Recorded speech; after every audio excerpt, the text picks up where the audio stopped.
Hades in the Multiverse. Chapter 1, Introduction POV Narrator. Welcome to my humble abode, dear man or woman of culture. I am your narrator and will be telling you about a story that did not take place and will likely never take place, as someone invented it and he is probably crazy. Now the story will sometimes be from my POV and sometimes from the MC's POV. So don't get confused about that. Should it not be clear whose POV it is, tell the author he's the guy that created this shit. Well then, without further ado, let's get to it. P.S. In case of possible side effects while reading the trashy story, please consult your doctor or pharmacist. MC POV. I open my eyes and I see a beautiful woman smiling at me. She speaks some words and kisses me on my forehead. After that, I'm placed inside some sort of crib and the woman starts to cry. Why on earth is she crying? Who is she? She is still smiling at me. After a few moments, there comes a big buff man into the cave and they exchange a few words before the woman looks back at me and says something I don't understand and something I do understand. C/NC/NC. Hades. It was at that moment that my head starts to hurt and I fall into some sort of coma or sleep. I see a young man. I see his life passing before my eyes. I can see everything that happens until the moment he is murdered for standing up for innocent life. I see him dying and I somehow can feel his pain. Why do I feel sad? I get zoomed into some form of a white room where I cannot see but hear. And then it hits me, that was my life. That was me. All my memories returned to me and I understood what had happened. I was Isekai. Hee all right. I got myself 3 wishes granted and could decide where to go. I decided to be reincarnated as Hades in the DC universe. But unlike some other Isekai idiots, I did not think with my hormones but with my brain. I'm a strong believer in monogamy and I hated the Greek pantheon for their raping and Zeus especially. Although I do understand that as a Greek god, my beliefs might change over the many years of being alive. I would however never have a harem. So 2 would probably be my absolute max, probably. That was about to change. I was going to become the greatest Hades ever and do the position justice. Now I knew that DC especially was a very dangerous place to go to and that even with Hades' powers there were just things I would have no way of dealing with. So what did I wish for? Let's get to it then. I wanted to become OP but not without working for it. I wanted limitless potential to create my path and not be bound to the underworld and to be condemned to be less than Zeus. As much as I think that's cool, but it was not going to be enough for me. So here it goes. 1. I wished for an additional divinity, boundary. 2. Absolute immunity towards any effects, conditions, and manipulations that could harm me in any way. I would presume them harmful until I decide that they are not harmful or I want them to happen. This should be protected from trickery or manipulation of mind, soul, and body so no one can make me want to be harmed or change me as a concept. So after existing this takes place and will only stop when I want it to. This also includes the dependence on others or other things to power my strength and power. 3. To be a singularity across all the worlds I wish to travel. These wishes might seem OP and they are. Hear me out here. If you get a chance to get Isekai, you would also make sure you have what you can, as it will be the only time. I did not want to become omnipotent in 2 years, but I did not want any limits to my growth. Now the first wish might seem overkill and maybe it is, but I will have to work very hard to get proficient with that divinity. The second wish was a necessity for my third wish. I didn't know what would happen to me should some higher dimensional beings realize that I'm not the original Hades and should not exist. I didn't want to just get erased from existence before I had the chance to enjoy my new life. Therefore I added the second wish as a safety measure. I always thought it was unrealistic that Isekai protagonists just so happened to go unnoticed. Something had to change, otherwise they could not get into the new universe, right? And as a relatively smart individual, I chose that. But not only because of that, also because of my third wish. The third and final wish might seem confusing. And it is, but let me explain to you what it means. I wanted to be the only Hades like me. I didn't want the multiverse to adapt and make all the other Hades like me. I also had a very specific idea that was cool. I wanted to travel to different worlds and universes. I didn't want to be limited to this DC universe. I also wanted to travel to Marvel or the Percy Jackson universe. And there were also some anime worlds that interested me. Now what my third wish did was basically make me a special existence that existed in all the worlds I wanted. Meaning that when I want to go to Marvel, I will have a door in the underworld that takes me there, and there I will also be this world's Hades. Confusing, yes, but oh so promising. So yeah, that's what happened, and also my reasons for choosing what I did. Now for all who want to see me struggle, you will. There is no way I will get strong just by training a little bit. Although I will get extremely strong quite fast with enough training. I will try to use my knowledge of modern physics and science as well as fiction like comics and manga to find new uses for my powers. After I had realized everything, I didn't wake up in the same crib. I fell unconscious. I looked around and saw and felt strange slimy wall that seemed to constrict my movements. What was this? And then I understood what this was. I was inside the esophagus of my dear father, Kronos. Oh yeah, my begetter in this universe. Yeah, I'll have to take care of him at some point, but what to do with him? Normally, he can't be killed, but who are we kidding? I will learn how to kill him as soon as I get proficient enough with my boundary divinity. Kronos could still help with defending the Earth. But he will have to be punished, and why would we need him when I can do it far better? On the other hand, it's always good to have a slave that won't die of exhaustion. This is not the author's beliefs. Let's not think about this now. I will have to get stronger first anyway. So let's make some plans. 1. First I will have to get bigger. I can't go all crazy with training when I'm this small. Although I have a healing factor, I don't want to do it just yet. I think I'll just try to connect with my boundary divinity and understand it better. This will be my strongest power, by a long shot.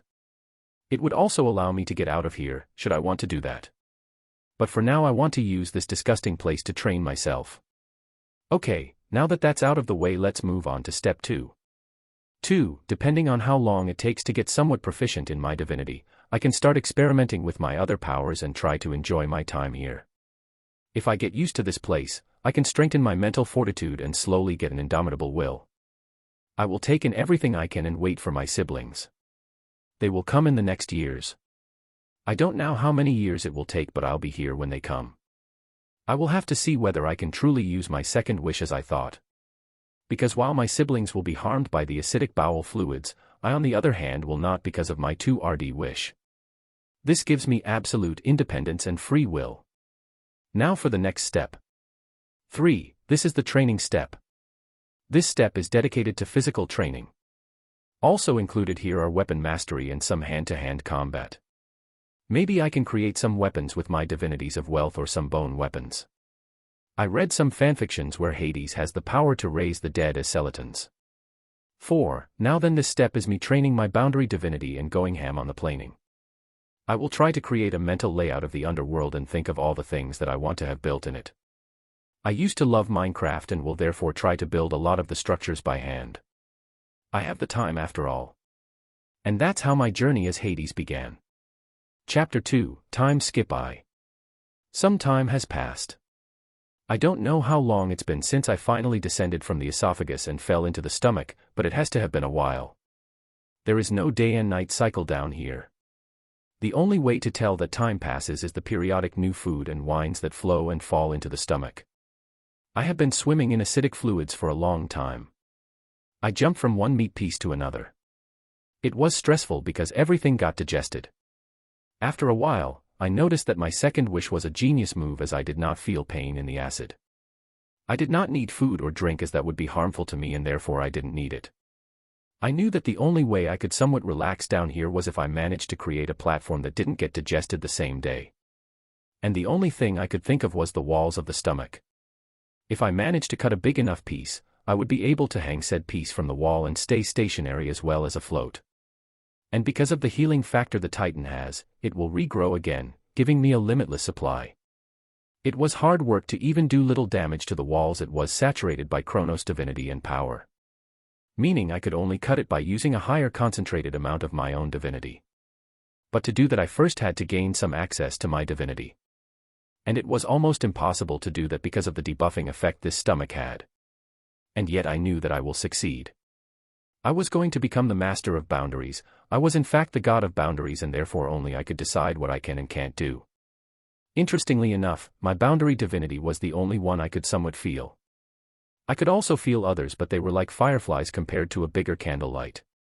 Focusing my will on the task at hand, I willed the wall to be cut. I wanted the flesh to be cut from the rest and give me a platform. Very slowly I managed to make some progress. It had to have taken me weeks to finally get a big chunk of the wall to create a raft/platform. And I was beyond tired when it was finally complete. I could feel the connection I had with my boundary divinity. It had gotten stronger over the weeks it took me to complete this. And I knew that it would only grow stronger over time. So having finished the beginning of my raft, I took some time to relax. The smell was horrendous, but thanks to my second wish, once again, I could simply blend it out. Sleeping was still impossible. The pressure that I felt in the stomach was hard to deal with. It was like constantly staying at 50% of your health even though you were technically perfectly healthy. I didn't use my immunity to solve this problem. I wanted to strengthen my willpower. I wanted to become stronger. This environment was going to be my whetstone and I the sword. I used meditation to get over the first few months. Having never used meditation, it was very new for me. I had to get used to simply focusing on one thing and not letting other thoughts distract me. Slowly over many months and after a lot of setbacks I managed to enter a form of trance. I wanted to further my understanding of my divinities. All of them, but most importantly my boundary divinity. I knew boundaries existed everywhere. They were all around us. They made reality what it was. Without boundaries, nothing would exist, not even chaos would exist, as there can be no chaos if there is no order. The one defines the other, and without one there is no definition for the other. And boundaries allowed all things to be or not to be. And I had the power to manipulate those, create them, remove them. I had the power to rise above everyone and everything, and it was exhilarating to think about it. It took a long time until I made some progress and had my first epiphany. It marked the beginning of my path to power and adventure. I knew that given enough time, there was nothing that could stop me. The power of boundaries together with my second wish was a match made in heaven. Normally, I think that most main characters in fanfictions are stupid for making bad wishes. They don't know what will or could happen when they enter a new world. So something I always thought I would wish for was two things. 1. Absolute freedom. 2. Limitless potential. Absolute freedom was necessary in my opinion to not be bound by fate, destiny, stronger beings, and so many more. Limitless potential was something that had to be wished for, because what were you going to do if you reincarnated into an animal, a paraplegic, or someone weak, stupid, or another problem? The answer is nothing. These two things were essential to live freely in a new world. Now why did I not choose those two? Easy, because both of those things are included in boundary manipulation or the divinity of boundaries. Limits are boundaries that stop you from advancing. Something that holds you back. Let's take Saitama from One Punch Man. It was said that he had removed his limiter, giving him limitless potential for physical growth. That limiter was a boundary, and I could remove it just like Saitama did. I was free to do what I wanted because there was no boundary that could stop me. I was free, and I felt amazing knowing that. Training in my divinity was hard, very hard. The reason I found was because of what my divinity entailed. There was an inherent understanding of boundaries due to me being the god of boundaries, but to advance in it was like swimming through glue. Very slow. I started small. The boundaries of space.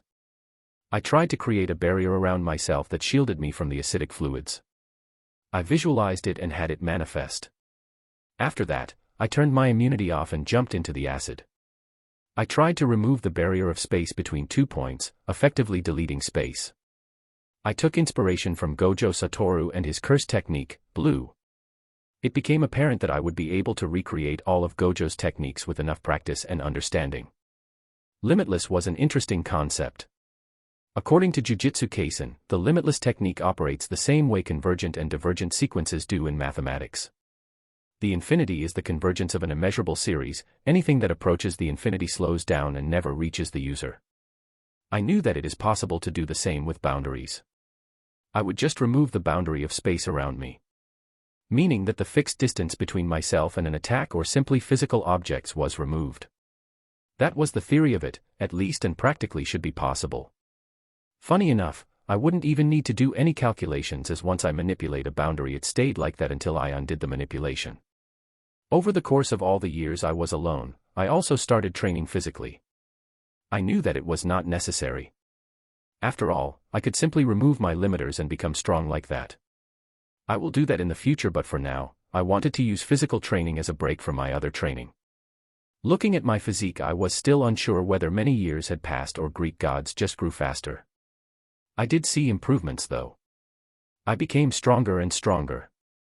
Up to the point that normal calisthenics did nothing to me anymore.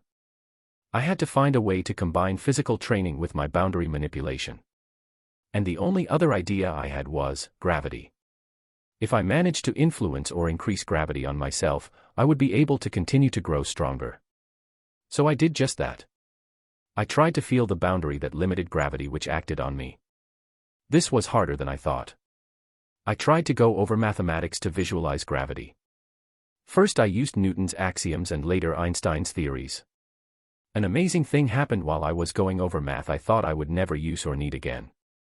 I realized that I was not able to remember everything I once learned about math. I was hitting my limit, so to speak. And then it hit me. This also was a boundary that I could manipulate.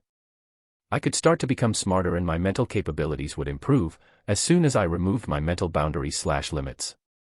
A marvelous feeling that was.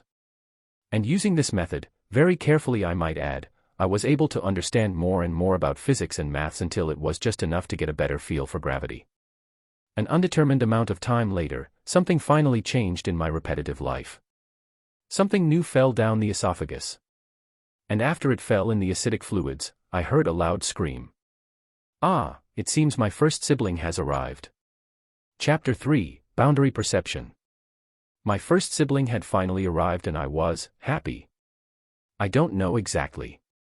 I think more time passed than I initially thought because I seemed to have lost a lot of my social skills. Like almost all of them, to be exact. Hestia was the name of my new sibling and the first of the 3 future sisters I will have. She was a cute one. Not in a sexual way, although I can not say anything about that, she's quite the looker. But I mean she was cute in the way her character was. I believe her divinities of the hearth, family, and home.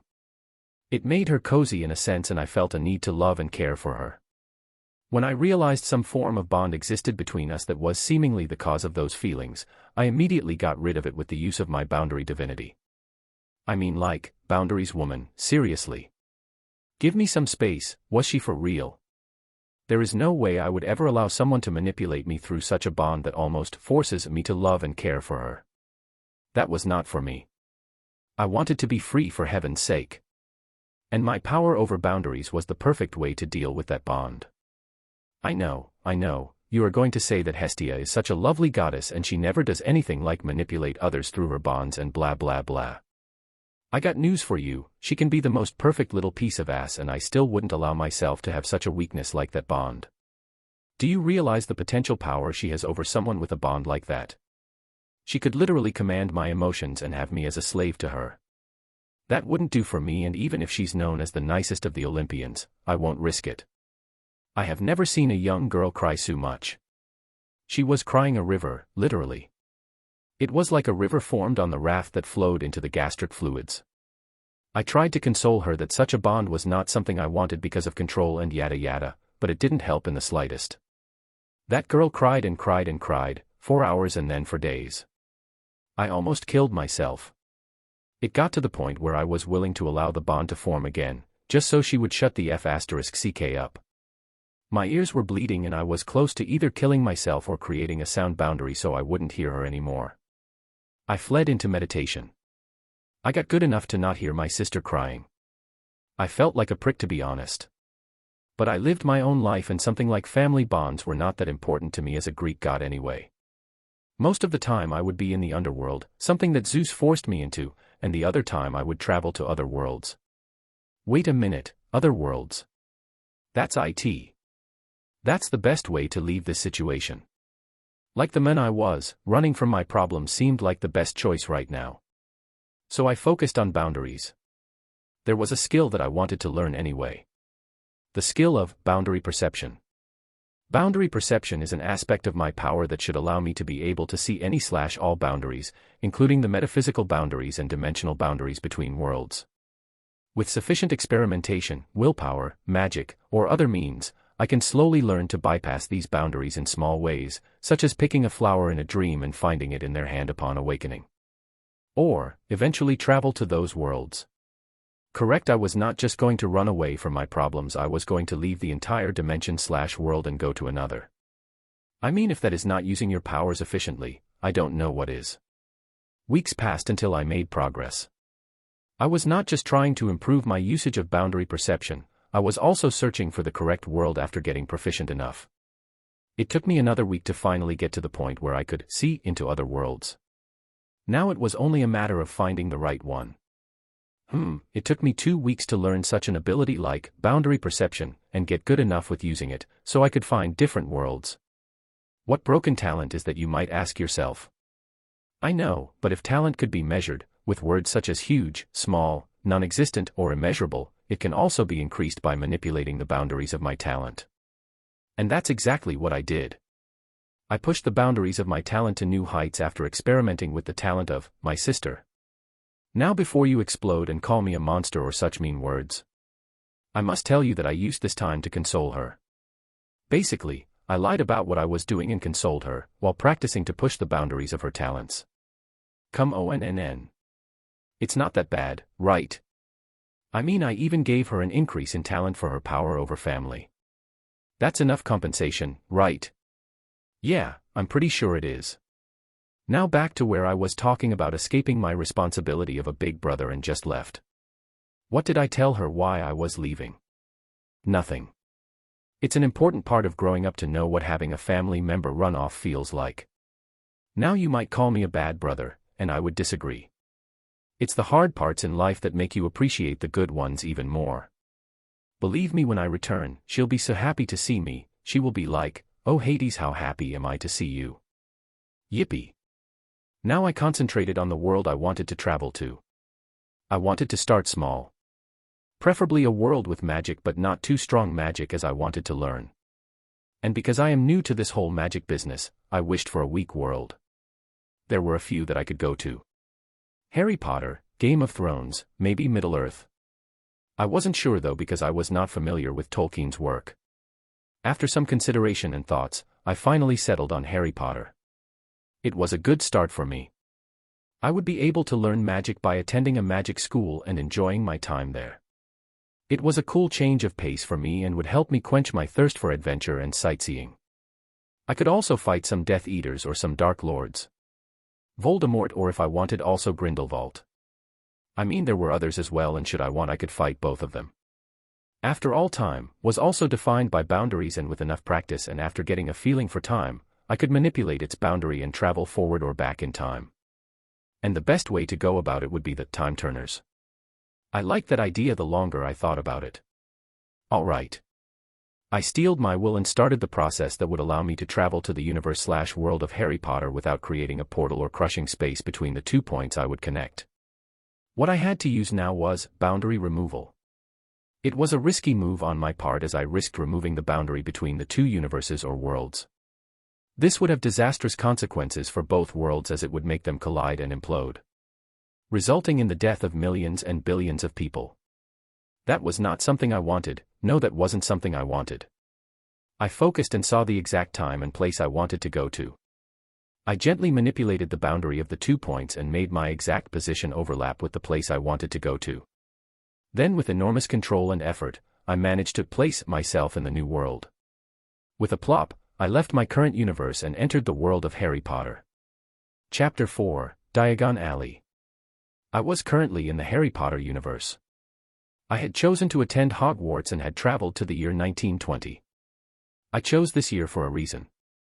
The first reason was that the current professor of Dada was Albus, yada yada, Dumbledore. Say what you wish about him, but he was a strong wizard. And I would take full advantage of that. He could teach me many things, and with my powers, I could become something akin to his protege. Dumbledore did like to be revered. So why not take advantage of that? Another thing was that Dumbledore would become the Professor of Transfiguration in the year 1926. Giving me 2 years to have him as my Transfiguration teacher as well. That was amazing in my opinion and full of potential. Lastly, The reason I came to this year was that the global wizarding war started in about 1926 till the end of the Second World War in 1945. And I would have plenty of time to travel around the world, learn many new things, meet a lot of people, maybe even make some friends and then lastly fight against a cool Dark Lord. Grindelwald had more charisma than Voldemort ever would. I mean, the guy had a snake face, barf. Although I will fight Voldemort as well. Why would I not? There was enough time as a wizard to live till 1998 to 1999 without a problem. Of course, I could also kill the guy sooner if I so wish. Now then. With my plan laid out, I had some things to prepare first. I needed to force the good quill of acceptance to accept me and write my name into the book of admittance. We wouldn't want people to question why an unknown child wants to enter Hogwarts. First I changed my age to 11 years old. After that, I used barrier perception to find the book and quill. It was possible for me to just force my way into Hogwarts, but that was not my wish. I wanted to act like an 11-year-old from this world and get the full Hogwarts experience. I noticed something important after I had left my good old father's stomach. My power had risen tremendously. It was scary how strong I got. It was like a switch had been flipped that gave me access to all my power and divinities. I had to massively control the output of power and my aura to not get noticed or cause a scene. Boundaries got a lot easier to manipulate and I saw how strong I would normally be. It was fascinating and addictive. After a few minutes of searching, I found the book and quill and enveloped both of them together with me inside a boundary. In this boundary, time slowed 50 times slower than outside. I wanted to take the time to use the boundaries and force the book and quill to add my name to the book. However, I could not have the quill write my name on a new page. That would make me a newborn. No, I had to make the quill write my name on a page from 11 years ago. I pushed the boundary of what should be possible and made the quill add my name to the book. After that, I had to create a family for myself. The best way would be to create a fake identity as an orphan. Who cares about the hate of Muggleborn? I found myself in an orphanage. I chose one that was not in a city to make it easier for me. I had to create fake birth certificates and administration papers that proved my existence in this world. Overall, it was a boring task but good for training my powers. Hades. Someone is here to see you. I heard the shout of the head of the orphanage call me. I was waiting for this for a few days now. Kumiaing, I shouted back. As quickly as I could I made my way to the matron and saw a young woman standing next to her. She was wearing classical wizard attire. Ah, Hades, you're here. Good. This lovely lady is called Mrs. McGonagall. She is here to talk to you about attending a special school that you could attend, okay?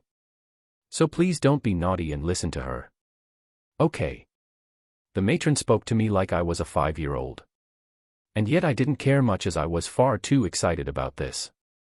I looked at the woman that was the young Minerva McGonagall and waited for her to say something. Hades, is it? An interesting name you have there. Your parents must have had quite a sense of humor. Ah, I don't know, miss. I never met my parents. Of course. I apologize. Well, Hades, I am here to invite you to Hogwarts. But first, tell me something, Hades, do you sometimes feel like you are different than the other kids? Like strange things happen? Yes. I can make things float with my mind. Look. I used my magic and made the chairs we were sitting on float a bit before putting them back down. This display was by far more than should be possible for a kid my age, but I wanted to flex a bit. I wanted the teachers to pay special attention to me and give me the chance to learn everything I wanted. So a little showing off was necessary. My gosh. That is unbelievable, my child. Such control and strength at your age. And you do not even have a wand yet, McGonagall was beyond surprised. Needless to say, my little show worked to impress her. Cough, excuse my little outburst there, Hades. But that is amazing what you showed me. You are very talented. You see, Hades, you are a wizard. A wizard. Yes, a wizard. And there is a school that teaches young wizards like you how to use magic like the one you just showed me. And that is why I am here. To invite you to Hogwarts and take you to buy all the necessary supplies you will need for school. Ah. Cool, when can we start? Ho ho, it is good that you are so enthusiastic. We can go right away. After asking permission from the matron about everything, we left for the coolest way to buy supplies for school possible. We entered the famous pub known as the Leaky Cauldron. It was just like the books described it. We McGonagall greeted the owner whose name I did not hear and tapped the wall out back the correct way to enter Diagon Alley. Welcome Hades, to Diagon Alley, said Minerva. Whoa.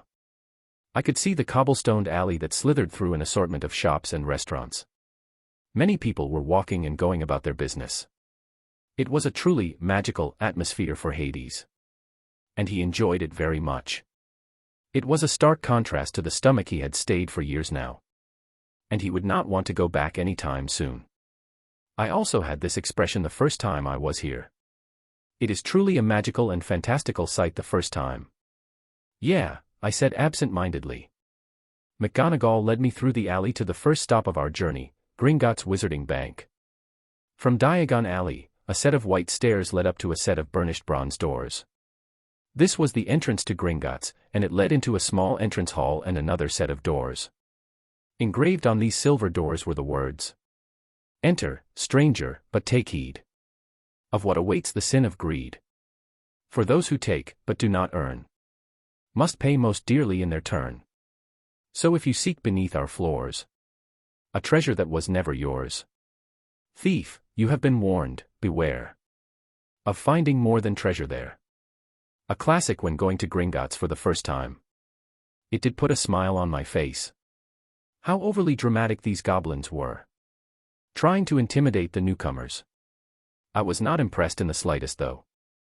The experience in Gringotts was nothing special for me. The only thing that might have been a bit weird was the uncertain looks the goblins gave me, like they knew something or they were scared. But let us go over to a much more interesting experience of my first Diagon Alley trip. Of course, it was the last stop in Ollivander's shop. The shop was old. It was founded in 382 BC. Upon entering the shop, I was fascinated once more by the sight. The shop was tiny, empty except for a single, spindly chair in the corner. Thousands of narrow boxes containing wands were piled right up to the ceiling of the tiny shop, and the whole place had a thin layer of dust about it. I loved it. It gave a very cozy feeling. Ah, a customer. How lovely. Please come in. So you young men are here for your wand, I presume? Yes, sir. I would like to buy a wand. Perfect. Well then, let us see here. Which is your dominant hand? I don't know. I use both of them. Fascinating indeed. Well then, allow me to take some measures then. The old man, who I assumed was Gervais Ollivander, took some measures of my hands and strangely also the rest of my body. After that, he started the process of finding the right wand for me. It was a long and very exciting process for me. I was so happy that it didn't take just one moment to find my wand. However, after what felt like the 1000th wand, I started to get worried. I was probably bankrupting this man. Many of the wands I touched simply exploded or disintegrated after I touched them. Unicorn hair cores were the worst of them. They were not compatible with me. I have never had a more difficult customer, Hades, my boy. It does not make any sense. You have a strong affinity with some of the wands and also those with thestral hair, but none really fit. Wait a minute. There might, no, there is no way, is there? Gervais started to mumble and then left the shop to go somewhere. He was probably going to pick up a very strange wand that no one had picked yet or whatever. Here it is. Ah yes. Under any other circumstance, I would not even think about this wand. This is the wand we Ollivanders use to show our children how not to make a wand. Here it is. You would, 5 inches, unyielding with a thestral hair core. Truly something like this should never be made again, and yet. I took the wand into my hands and immediately felt it. A connection was formed between us. I could feel the wand and everything about it. It would become my companion for life. However, there was something that I didn't know. Something was still missing. I was unsure how to put it. But it was a minor thing and the reaction was grand. A repulsive force blew everything away from the wand and me and slowly started to corrode all the materials around the shop. Everything was dying. I could feel almost the entire shop that was affected by the burst slowly dying and corroding. I knew this had to be stopped and forced my will to stop this process. Thankfully, I was able to stop this phenomenon before the entire shop died and became dust. Needless to say, Gervais Ollivander had never seen something like this and was beyond ecstatic to have witnessed it. Now I only hope that I will not be branded the future Dark Lord. Chapter 5, Dear Diary I. Diary, 1, Entry. Year, 1920. Month, September. It was the year 1920, September 1st. Today was finally the day I entered Hogwarts. McGonagall gave me the train ticket and rented a room in the Leaky Cauldron for me. 2 days later it was finally time to go. I found platform 9 3/4 easy enough and boarded the train. It was an amazing experience.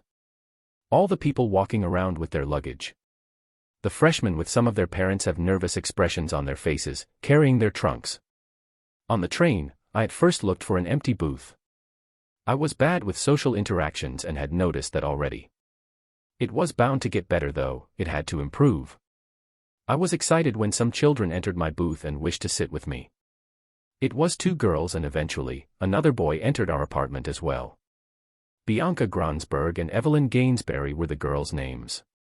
Both were of noble descent. 2 pure-blood beautiful witches in the making.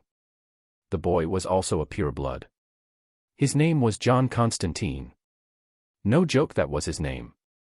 And funny enough, he was similar to John from the DC Comics. He was a laid-back Scotsman that probably would smoke and drink as soon as he could. He liked to joke and knew how to take insults as well. We became quick friends because, unlike the 2 pure-blood ladies, John was not a fan of blood purists. He liked to have some fun, play around and maybe drink something, even though he was too young for that right now. Dinner was so cool, I tell you. The way food just appeared from nowhere and you could decide what you wanted to eat. And then the empty platter just vanished. Amazing. The sorting was nothing special really. I got sorted into Slytherin together with John. John was obvious as his family was a pure-blood family with powerful members. I on the other hand just had this dark and dangerous air around me. Something that the hat commented on. It was not what I expected, but I'll take it. The house is of no concern to mine.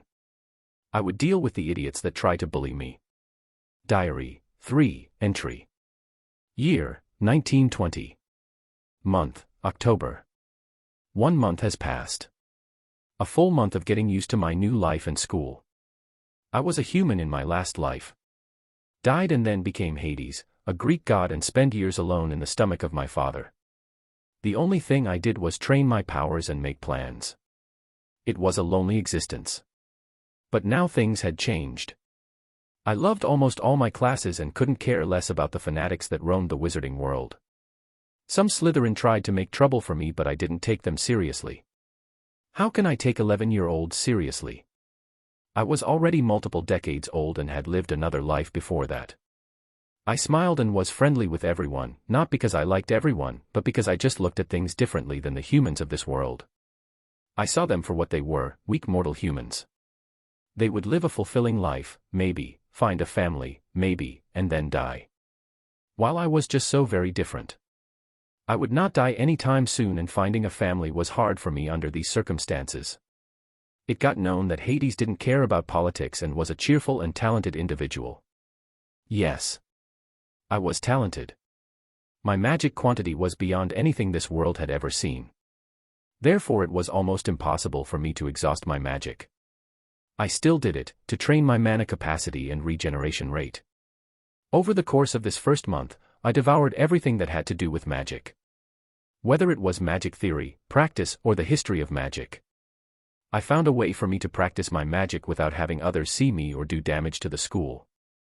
I thought about finding the room or requirements and practicing there. But after visiting the room and finding out how it worked with my powers, I decided that I was able to create something far better than this. Though I would return and take all the goodies with me. I was not called the wealthy one for no reason. Diary, 13.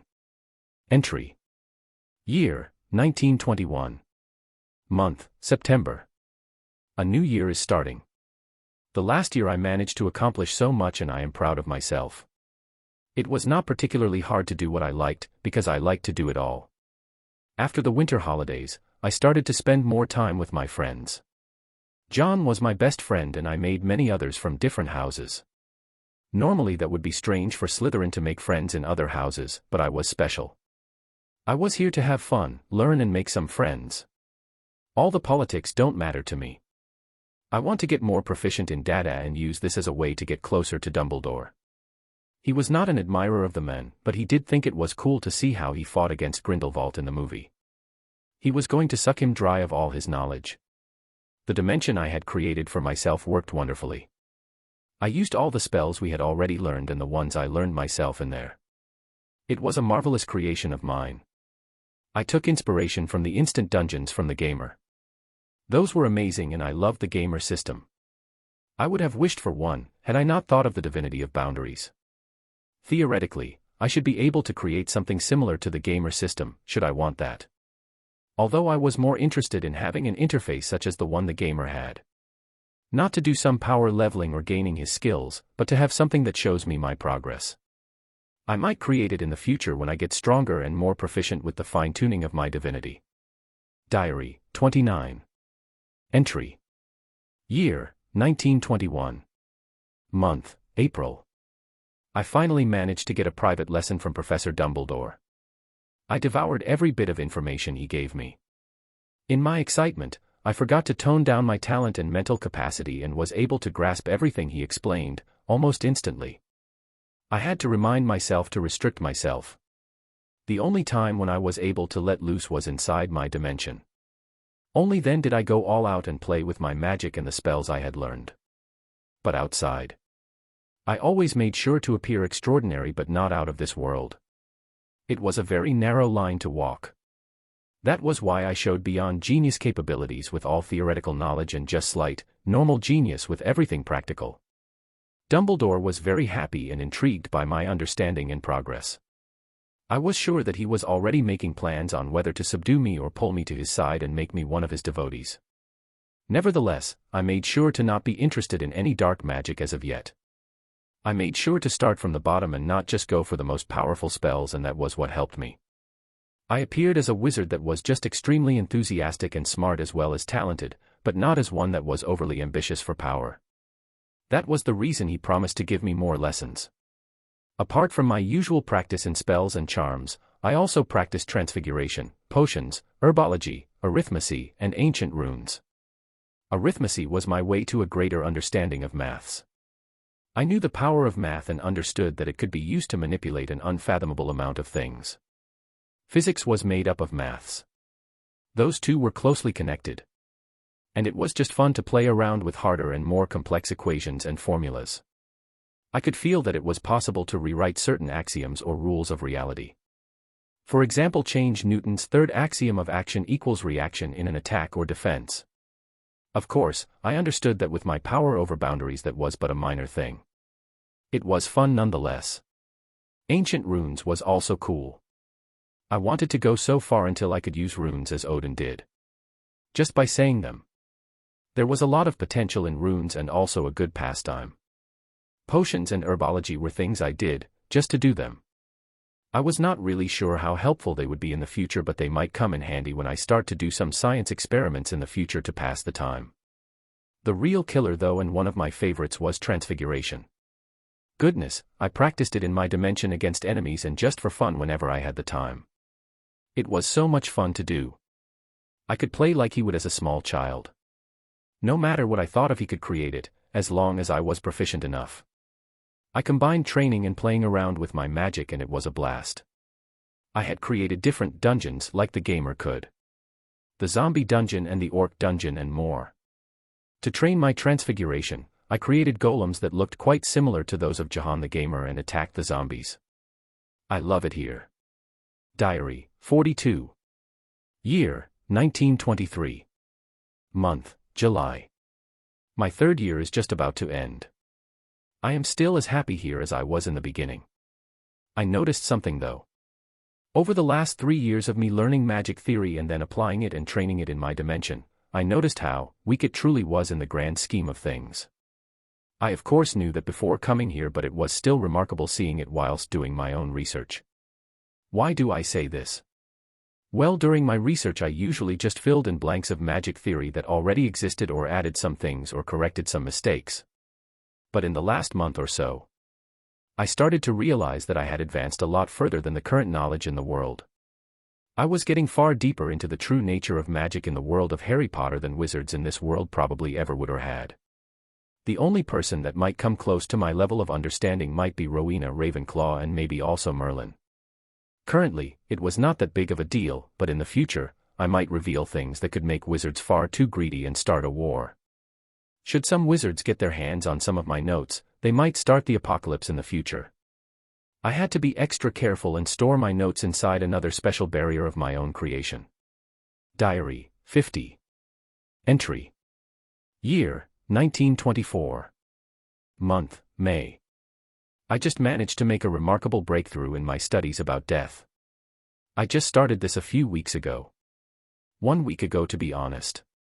And it only took so long because I took a break for 6 days in between. Death in this universe was different than it was in other universes. In the DC universe, there is Death of the Endless, in Marvel, there is Mistress Death, and in other universes, there are other entities that govern death. In this universe though, there is no one. There are also no entities that govern other fundamental aspects of reality. There is only magic. And strangely enough, magic is not alive like in other universes, for example, my own. It's just energy with special properties that can be used by a group of people, and those people are called wizards. This energy though is dwindling, and the reason for that is that there are fewer and fewer wizards. Had magic had a will of its own, or had there been an entity that governed magic, this would not have happened. Now coming back to death in this universe. Death is an aspect of magic, so to speak, in this world. And this allows for something very dangerous. This allows someone, let us take a wizard for example, to take the place of the one who governs death. This is a very hard process and almost impossible though, as the wizard would have to shed his mortal skin by dying and would then have to stay conscious enough to direct his personal magic from fusing fully with the ambient magic and then take up the position of power that is death. A very complicated and nigh impossible task that would only work with an unholy amount of luck. Now after I arrived in this world/universe, I could of course take up the mantle of death and become the entity that governs it. I say I could, because imagine my surprise when I found out that there is someone who already fills that position. I was surprised when I found that out. Theoretically, I could force this person out of the position very easily, but it intrigued me. If my suspicions are correct, then this person is quite known in the world of Harry Potter. Chapter 6, Dear Diary 2. Diary, 76. Entry. Year, 1925. Month, March. The 5th year is quite stressful, is what I would say if I was not who I was. The OWLs were to be held this year, and I must say that it's nice to see others also learn so much for once. I made some progress in my magic and magic theory as well as research, but it's not that much since the 75. Entry. More important is what happened with a certain girl. Rose Wynn is her name. I find her to be a pretty girl, who is in the same year as me. She is a Gryffindor through and through. Not like what most idiots who get sorted into Gryffindor think it means to be a Gryffindor, but a real one. She has beautiful long, brown wavy hair. I have never seen her cry or be depressed since I first saw her. She is very brave and loves to spend time with her friends. She has no problem with standing up to those that bully others, even if they are stronger or older than her. But the most beautiful thing about her is her smile. Whenever she smiles, 2 rows of white teeth come out and you can feel her positive energy flowing out of her. It affects everyone around her, and not even the most broody students or teachers are able to stay unaffected. Magic energy vibrated whenever I saw her smile, and that captivated me. I was intrigued and interested in her and the effect she had on the ambient magic. Though I never talked to her or approached her on my own. It was always the other way around. She would usually ask me something about different subjects she didn't understand, and I would answer her. Other than that, we didn't really spend time with each other. I counted her as a friend like all the friends I had in other houses. That was until yesterday. She asked me whether I wanted to go to Hogsmeade with her. I said yes, but little did I know that she only invited me and no one else. I was not even able to feel awkward because Rose was just immune to those types of feelings and kept talking to me normally. She was full of energy and I was fascinated by her. Truly I could say that I enjoyed spending time with her. Not once did I think about finishing to get back to my work and training. I didn't even realize time had passed. Strange. I wanted to spend another day with her. I must find out what this is and why it affects me so. Diary, 108. Entry. Year, 1925. Month, December. Well, it's the last day before the Christmas holidays. Rose and I walked and spend more time together today. The amount of time I spend with her is increasing. My personal research is limited to the night inside my dimension. Time means nothing to me anymore, after getting a lot stronger with the use of my divinities. I started practicing my divinity of death and also wealth. I use them on the zombies and other undead that I fight in the dungeons. I am losing the battle with myself. At first, I tried to limit the amount of time I spend with Rose, so I don't get attached. That plan did not go well as Rose is just too headstrong. I was Hades, the god of the underworld, death, wealth, and boundaries. I shouldn't fall in love, but I'm afraid that might just happen. How will I leave this world when this bond forms between us? My sister came to my mind today. I realized that I acted very badly. I allowed my fear to control me and hurt probably the only other god that was not a complete prick. I would have to correct this as soon as I go back. But what about Rose? I'm conflicted. I'll try to see whether she finds someone that. No. I was just about to run from my responsibility again. I will see this through, and if it actually happens that we might fall in love, I'll go through with it. There is a war on the horizon. You could feel it in the air. Some rumors here and some whispering there made the entire school a bit nervous. Diary, 127. Entry. Year, 1926. Month, April. Well, the war started. Grindelwald has begun with his crusade that seeks a world without muggles. He will cause a lot of deaths, and with his charisma, he will find lots of followers. That and the Elder Wand are probably the reason why this war will take 2 decades. Dumbledore will not be able to fight him right now. He was already approached by Aurors during Transfiguration class, whose professor he now is. It was getting uncomfortable in Hogwarts. Thankfully I still had someone that was close to me during those times. Not that it would have mattered to me, but it was nice nonetheless. I was far too deep into my Hogwarts stay to see myself as anything else but a student. Rose stayed close to me. Her family, the Winds, were under pressure by Grindelwald and also by the Aurors to pick a side. It seemed that they were waiting for House Wind to make a decision. I made a breakthrough this week about the guy who took the position of death in this world. I actually met him face to face as well.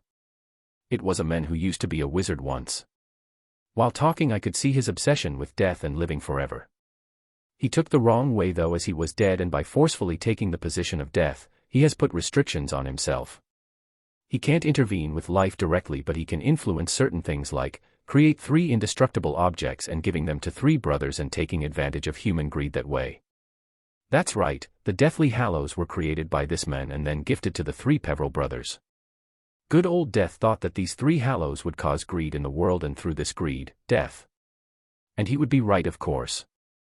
He did not calculate that the story about the Hallows would be put off as myths and then forgotten. He also could not anticipate that one of the 3 brothers was too smart for him and would just hide from him with the object he had gifted him. The reason for Death creating the Hallows served more than just the purpose to get more killing and therefore making him stronger. His plan was a different one. He planned to have something special happen when someone gathers all 3. Death had to compromise. He did not have enough authority and power to just create rules for his objects. For each rule, he would have to add something that would put the stakes higher. Therefore he added the condition that, should someone manage to gather all 3 Hallows, he would become the Master of Death. Meaning that the one who gathered all 3 Hallows would become his master and rule over death, or at least as much as his authority allowed. But there was a catch. He placed a twist that stated, should this person who gathered all the Deathly Hallows have killed or done evil to acquire the Hallows, he would not become the Master of Death, but death would get said person's body. That was the grand scheme of this person. He wanted to have all his power while still retaining his freedom. And that was a pipe dream in my opinion. I might have to deal with him at some point. But I know where the 3 Deathly Hallows are and can intervene should the situation require it. Diary, 170. Entry. Year, 1927. Month, June. The last year of Hogwarts is not what I suspected it would be. It is extremely hectic and stressful for most people. The newts gave everyone a headache in the 7th year and I was not any better. Although my problem is not school, but my personal life. It finally happened.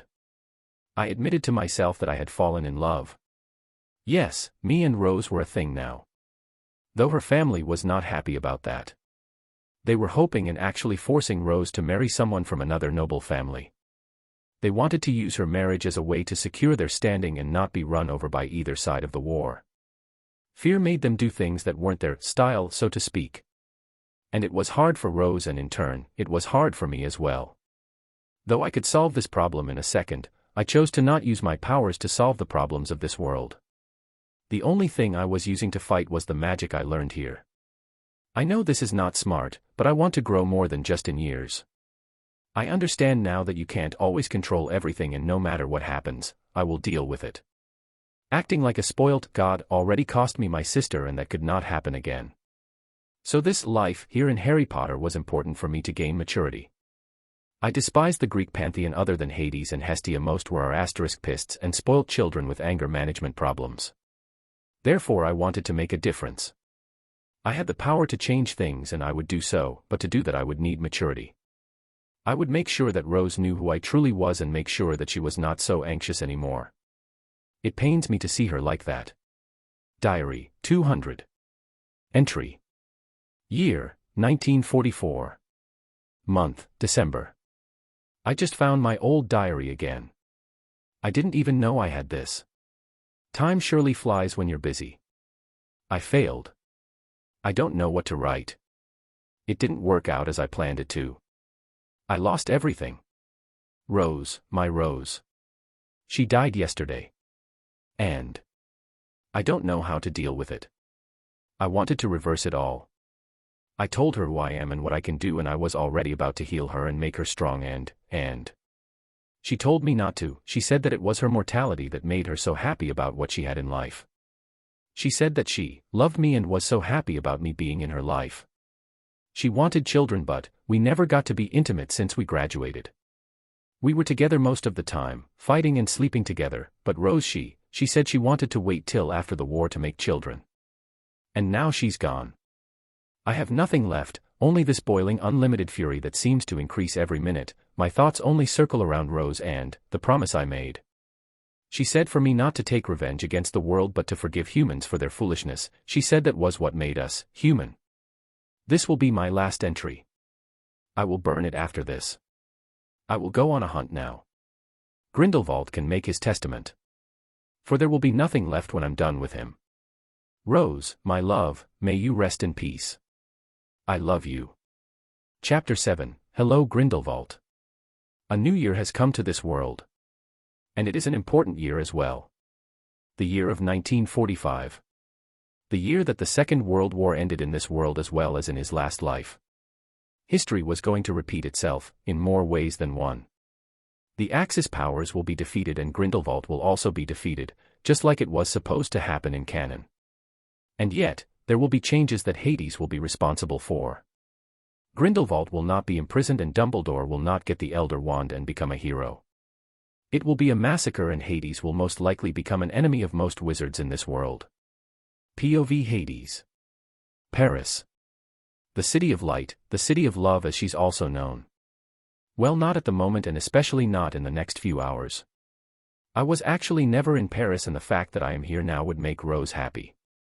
She always told me that she wanted to come here for a romantic holiday. I could not care less about the city right now though. I am far more focused on my target. The reason for my suffering in this world. I made mistakes, no questions about it. I made mistakes because of my immaturity and because of arrogance. Nothing could touch me in this world, is what I thought and yet. I got pierced right in the heart. I walked down the road that I needed to get to my destination. Using many of my contacts and also the skills that I acquired in this world, I was able to gather the information of the next gathering that Grindelwald had arranged. No matter what you say about him, he has charisma and knows how to handle a crowd and win people's hearts with words. Imagine a wizard being talented in magic and knowing how to use his brain and mouth. Had he not been blinded by his arrogance and own gestures of grandeur, he would have succeeded in taking over the wizarding world in my opinion. And who knows what he might have accomplished. I came to this world hoping to have some fun, see places, play with magic, and overall satisfy my inner chunny. Naturally, I started playing around with magic as that was one of my favorite pastimes. I invented many new spells of different varieties. Some were ingenious, some were tricky, some were powerful, some were useful and some were questionable. After I graduated and partook in the war, I started to put more focus on the mind. Protecting the mind, organizing the mind, speeding up the mind, increasing IQ and processing speed, etc. I knew that the mind was something very valuable and had to be protected, but I was also aware of the power it possessed should it be fast and flexible. In the later years I created a somewhat flawed spell if you looked at it morally, but who cares about that during a war, right? Well, Rose cared, and that made it more problematic for me to use this particular spell. I knew that information was key in a war and therefore I created this spell to break down and disassemble the occlumency of my target. Naturally, this is a painful process for the victim. What the spell did, was it essentially overloaded the occlumency barriers specifically and made them explode, so to speak. This had the effect of very much killing the victim. They would be brain dead, even if you could not see anything. But, you would have free and easy access to all his memories. So using this piece of art, I managed to gather all the info I needed to find out where Grindelwald would be to spread his propaganda. And that is why I am here now. I bob and weave through the small streets of Paris, knowing full well where I am going. Turning around the last corner, I can see a door and 3 powerful wizards guarding it. They don't say anything as I walk closer. I know how to act like I belong here. Therefore they don't know that I am not one of the fools Grindelwald is trying to influence but the reaper that came to collect taxes. Name, one of them asked. He had a look on his face that dripped with arrogance. Hades, what? I might kill them, but that's still no reason not to be polite about it. Living over 2 decades in Britain left its mark. You're not expected. Who are you? All 3 took up defensive stances and grabbed their wands. It seemed like they were ready for trouble. At least you're not some second-hand henchman. Though that won't help you, I said and slowly grabbed my wand as well. Petrificus totalis. Stupefy, Conf Ringo. Bombarda. All 3 fired off spells. It seemed like they were not trying to kill me outright. The scales of the war were not in their favor and they were probably trying not to gain attention. Well, their fault. Not that it would have changed anything in the scenario. Protego Primis, Effugio. A Protego-like shield formed in front of me and absorbed all the spells. Protego Secundo, Collegendis. After all the spells were absorbed by my Protego, I made a claw with my other hand. Slowly all the power that had been absorbed by the Protego Primis gathered there. This amalgamation of energies and magic created a ball in my hand. For a moment the world seemed to stand still. Protego Finalis, Redditus. I opened my hand, releasing all the power that had been multiplied, and fired it in front of me. A strong stream of destruction shot toward the 3 and reduced them and the entrance, as well as a lot of the walls to cinders. Looking at the aftermath of my spell chain, I nodded. This was an adequate result. No doubt it was weak, but the key to the spell is that I spend an infinitesimally small amount of mana or magic power to do this. All I do is absorb spells, combine them, and then, should I want to, I can add some of my power, and send it back. The marvelous thing about this spell is that it is based on nuclear fusion. Using my almost impeccable mana control, I use all the mana/magic from the spells I absorbed and make them collide with each other. Therefore creating a potential shitton of energy that is released however I wish. I dust myself off and start walking into the building. By now all the people must have heard and felt the destruction and will be alert. All the better for me to make an entrance. It's time for me to greet my tormentor. I take out my wand again and focus on what I want to do. Slowly the wall and the ground reform until it looks the same as it did before I destroyed it. And then I tap the wall of the building. A ripple travels through the entire building like it was made of water. Feeling the result of my spell, I put my wand back and ascend the stairs. After climbing the stairs and making my way into a grand hall, I see many wizards and witches sitting and one wizard standing in the middle with white hair. Nobody said anything and just look at me. Almost all of them have their wands out and some are even pointing it at me. The wizard standing in the middle looks at me with narrowed eyes. He can feel some of the pressure I'm giving off. It's not my magic power or killing intent, but only my presence that I'm not holding back. He is feeling a teeny tiny fraction of it and it still gives him the chills. Ah, finally. Just the men I have been looking for. I would have come sooner but I was occupied. I let my gaze wander around the room and see a lot of wizards and witches that I know of. Among them also Rose's father and her 2 uncles and cousins. After that, I look at the men of the hour and the sole reason I'm here right now. Hello Grindelwald. Let's talk, shall we? Chapter 8, Talk with Grindelwald. Surprise chapter. Hope you like it. Third-person POV. Grindelwald was tense. He knew that whoever this person was powerful. He did not know who this was, but he hoped that he was not here with hostile intentions. Should he be able to get this man on his side, he could turn the tides on the war and still win. That was what he was planning right as he was facing off with the men. He would never show weakness in front of his followers. It was important to keep appearances. No matter what, he would always make sure that his image is top-notch. He was a strong believer that you win hearts through power and that power could come from words as they could from his magic. And he had a lot of charisma and magic power. Who are you? My name is Hades. Hades, a powerful name you have there. Do you have a lot of experience with death? Is that why you came here, for death? I came here for you. Oh. Are you interested in joining me in? No, you misunderstood me. It's just like you said, I came here for death and that is why I came here for you. I will show you why I am named Hades and give you an all-round experience package for free. Rejoice Grindelwald, for today witness what it means to face me. All the pain that you gave me and which I am still feeling. I will let you get a taste of it. The air in the Colosseum-like room changed abruptly. Everyone that did not have a wand out, took it out now. Grindelwald himself also had his wand out but still made sure to keep his composure. It was not certain yet whether Hades was a loon or truly dangerous. The pressure he was feeling spoke in favor of this being a real threat though. Hades spread his arms wide and spoke, well. What are you waiting for? Not in the mood. Let's have a kerfuffle. Grindelwald did not wait any longer. He pointed his wand at Hades and started firing chains of spells. You had to give it to the man. He was truly a genius in the art of magic and dueling. However, he was not handling this like a duel but more like a fight to the death. And that was smart of him. This was a fight to the death. Death was standing in front of him and waiting for him to act. Bombardas, Petrificus Totalis, Expulsos, binding spells, blasting curses, and even an Avada Kedavra were shot at Hades. Hades started the fight by simply dodging everything Grindelwald dished out. He ducked and evaded spells. Grindelwald adjusted and used spells to make the ground slippery. When that didn't work, he simply turned the entire ground into ice and transfigured birds to take away Hades' vision. It was no use. Hades used transfiguration as well and turned his shoes into ice skates. To counter the birds he used a spell of his creation, Solidum Arum. This little beauty solidified the air where he aimed his wand. The air was as strong as his focus was, and the more magic he poured into the spell the stronger it got. The cool thing about that spell was that they were invisible to the naked eye. They were simply very dense air that was saturated with magic.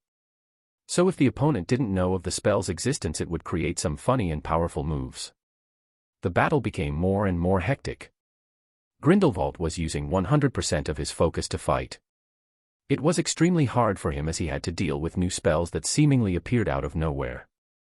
Hades had created many spells, and with his marvelous mind, which was a god's mind that had been enhanced with magic after all, he was able to use them to severely throw Grindelwald off his game. Many of his usual spell chains were interrupted by Hades as he simply moved a small area of ground under Grindelwald's foot, throwing off his balance. Grindelwald had started to use the killing curse. But it was not helping really. Transfiguration was something that Hades thoroughly enjoyed messing around with and therefore was a very, very good practitioner of it. Suddenly Hades felt a spell come at him from behind. Without even thinking, he used Protego and blocked it. He looked behind and saw Rose's father standing there with his wand pointed at him. "Hey, Et2 Brutus." He did not even think twice and slightly waved his wand. Sectum Sempra. Just as the future creator of the spell had intended, a cut appeared on the man. But it was still different from its future brother. It was by far stronger, resulting in the late father of his love splitting in 3 parts. It looked like in some kind of anime. All the parts fell to the ground and were painted the ground red. After the shock had receded, everyone in the room joined the fight. Spells were fired from all around the room. It was chaos. Hades' expression changed. His hand was flickering all over the place.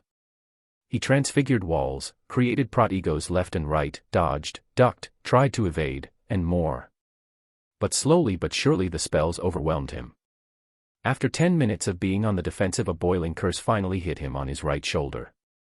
It gave him immense pain, but he managed to keep it together and continue. 5 minutes later another spell hit him, and then another and another. More and more spells finally found their mark, and Hades got riddled with more and more wounds and boils, and he looked like a dead man.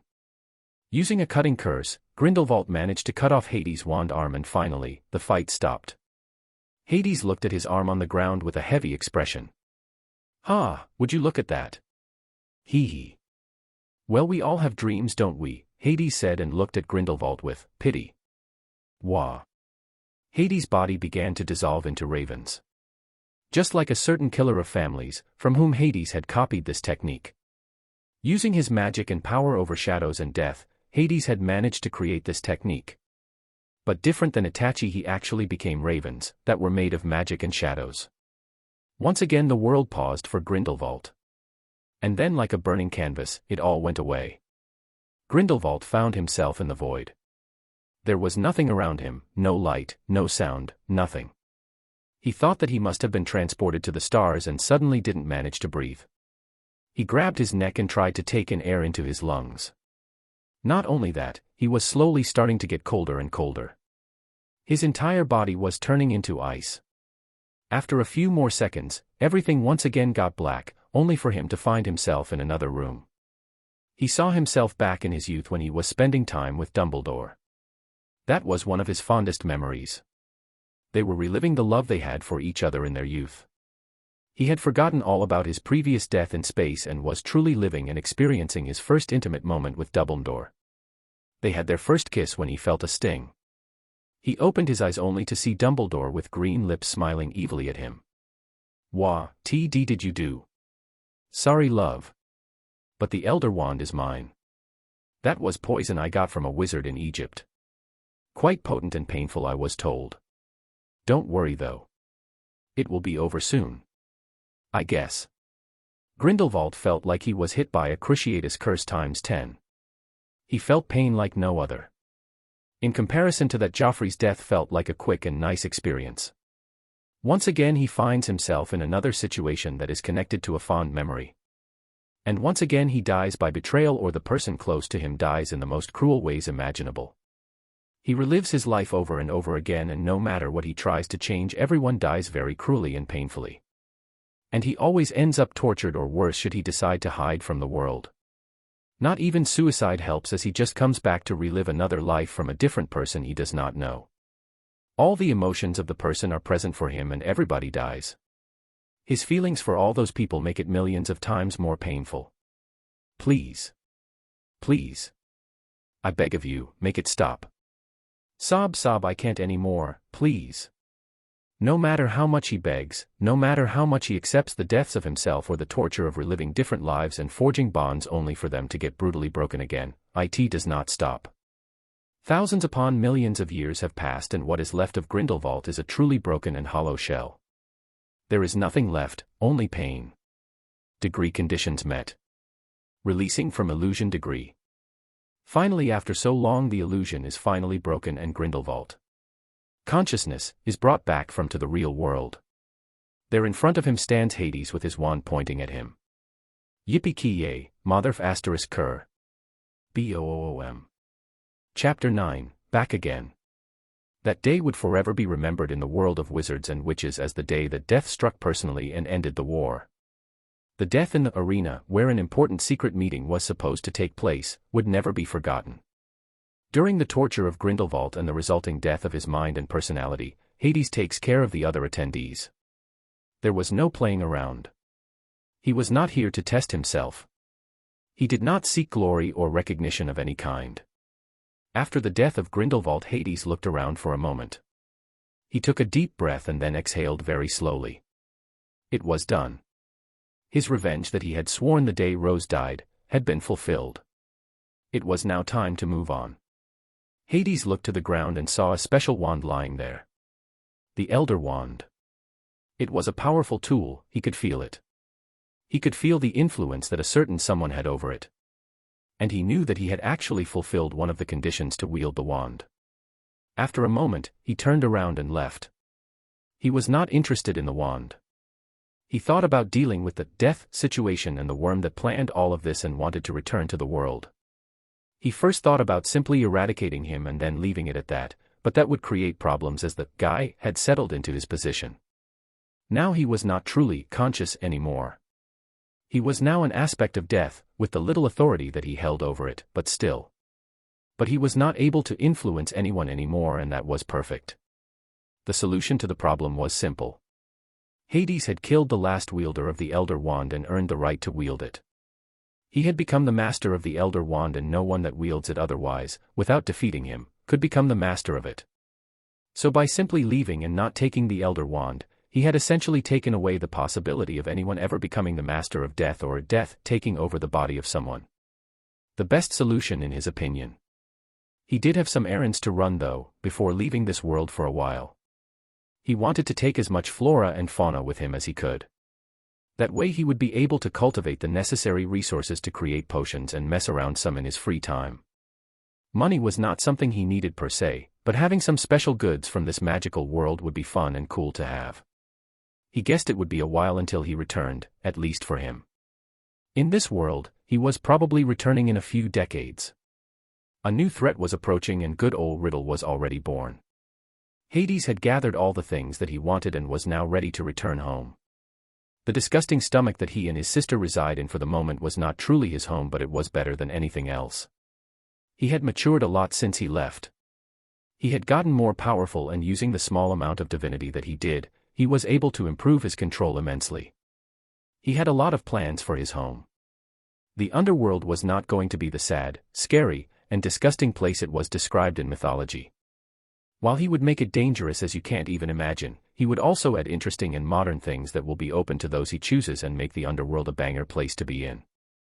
He had the power of boundaries and was immortal. There was nothing he could not achieve with sufficient time. He had so many plans. He felt like a Minecraft player right now. Concentrating, Hades managed to find the boundaries that separated this reality from the one he came from. It was rather hard. Normally it should not be so hard with all the training he had. But he realized that he was climbing up the ladder. He went from a rather weak world, in the grand scheme of things, to a rather powerful world, and that was harder to do than the other way around. Nevertheless, he managed to do it and found himself back the second after he left. It was time to right some wrongs, and he would start with Hestia. Should his prediction prove correct, then she would forgive him in no time. She was the goddess of family and the hearth. It was in her nature to love all her siblings and family. So after he asks for an apology, she will gladly grant it. Hades POV. I found myself back in the stomach of Daddy Dearest and took a moment to get used to the change of air. It was just as bad as I remembered it. I looked around and saw my sister curled up with a sad expression. She was truly a sad sight to look at. My goodness, she would have to tough up with the family we would have in the future. I made my way over to her and sat down next to her. How are you, Hestia? I understand that you're mad at me. I would be as well. But I want you to know that I am sorry, truly sorry. It was an immature thing to do, and I was afraid of something that was ridiculous. I promise that from this day, night. I don't know.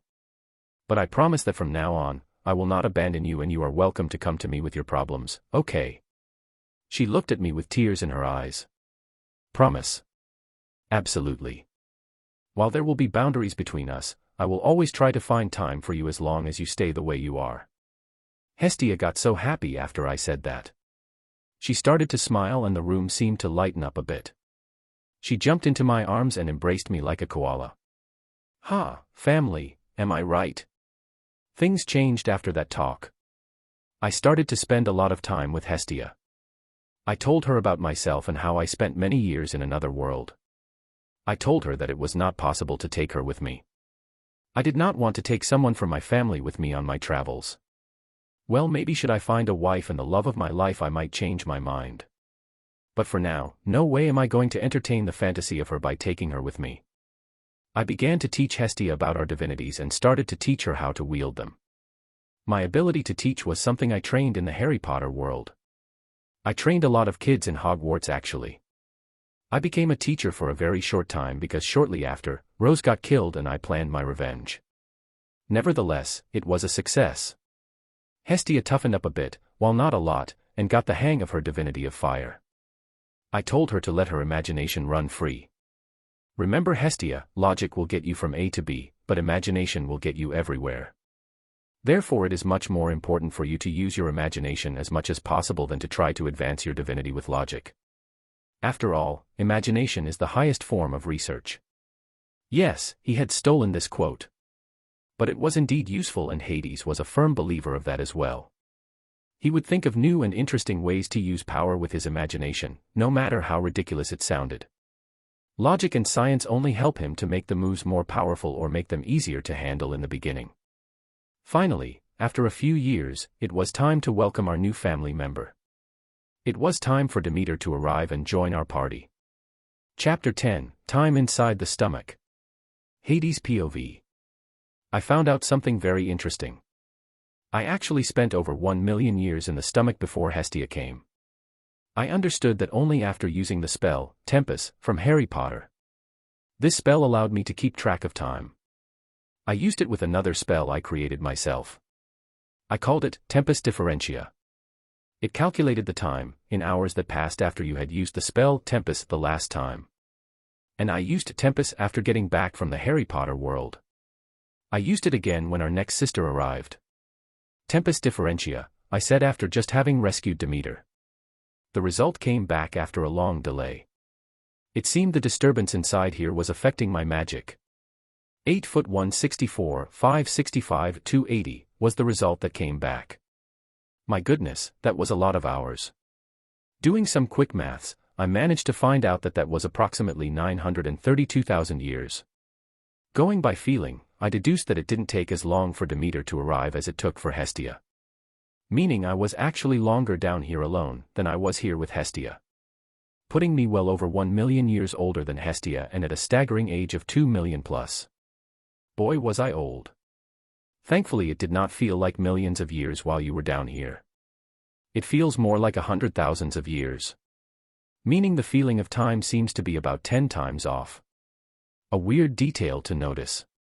But after spending that much time with my 3 sisters, I took every chance I got to think of something else.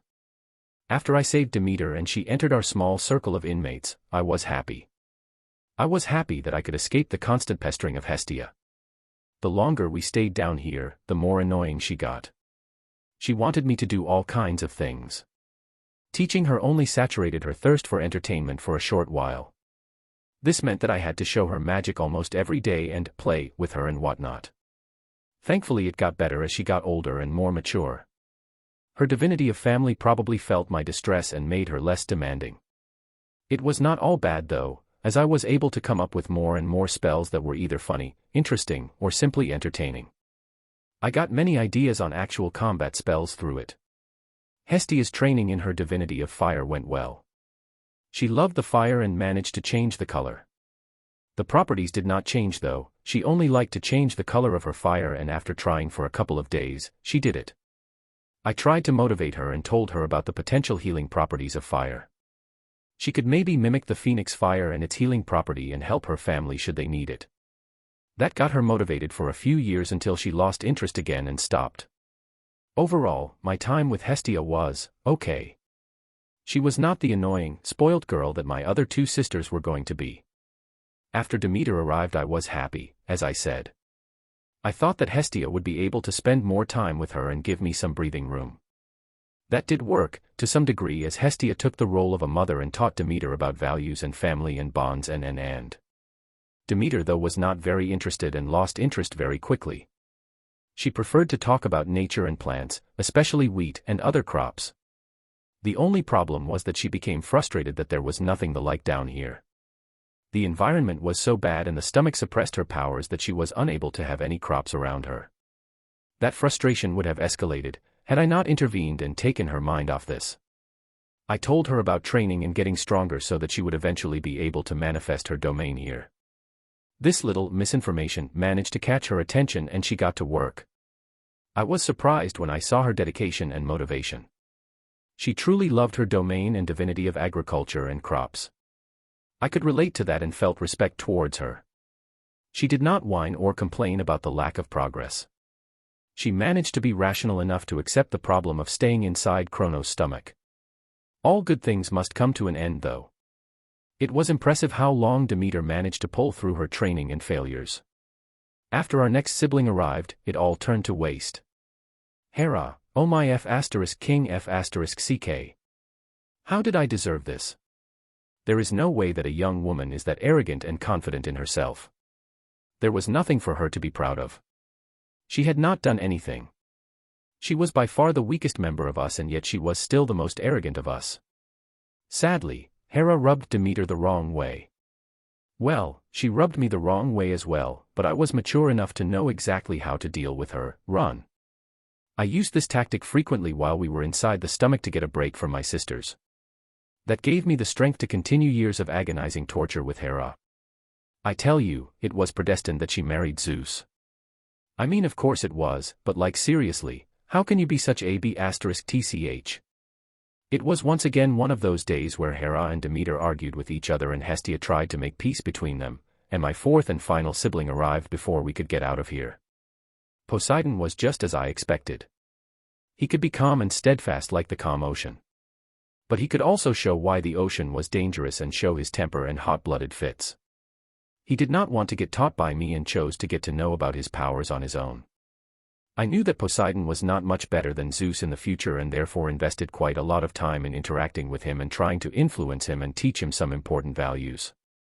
However, my efforts stayed fruitless and I would probably have to deal with an exact copy of Poseidon from mythology. Third-person POV. 6 million years plus after Hades' birth. Hades just about had it with his siblings. He had gone out of his way to change things and raise his siblings. Only Hestia and somewhat Demeter seemed to listen to him. But they no longer did that. And while Hestia said that she listened, Hades knew that she would never be able to change from the family-loving fool that she was portrayed as in mythology. However, Hades no longer cared. He had kept his promise and looked after Hestia and Demeter. Hera was by far too arrogant to ask anything from him and Poseidon just did not care about him. However, that was not the whole truth of the matter. Hades did not know that, but there were other reasons why Poseidon did not want his help and Hera seemed to loathe his presence. Poseidon POV. Hades, every time it's that name, Hades. When I came here and got rescued by brother, I was happy at first. It was so painful falling in the acid, so I felt safe when he brought me to the platform. However, I was far too proud to thank him or be grateful. I wanted to do things my way. So when he offered to teach me, I refused. I later asked Hestia about her fire and how she managed to conjure it. She told me all about Hades and the training she did with him as well as Demeter's training. Hades must have found out about it and dropped some hints during meals that could not have more obviously been for me. I refused to acknowledge him and his efforts though and wanted to get stronger by myself. However, over the years something became painfully obvious to me. It seemed like the more I trained and got stronger, the more I understood the difference between us. The stronger I became, the more I was able to feel how Hades was keeping his aura and power concealed. He must be holding back so that he doesn't hurt us. And that was so frustrating. I got angry with him for disrespecting me. I saw his attempt to keep his power contained as disrespect towards me and my attempts. I got more and more disrespectful to him and provoked him.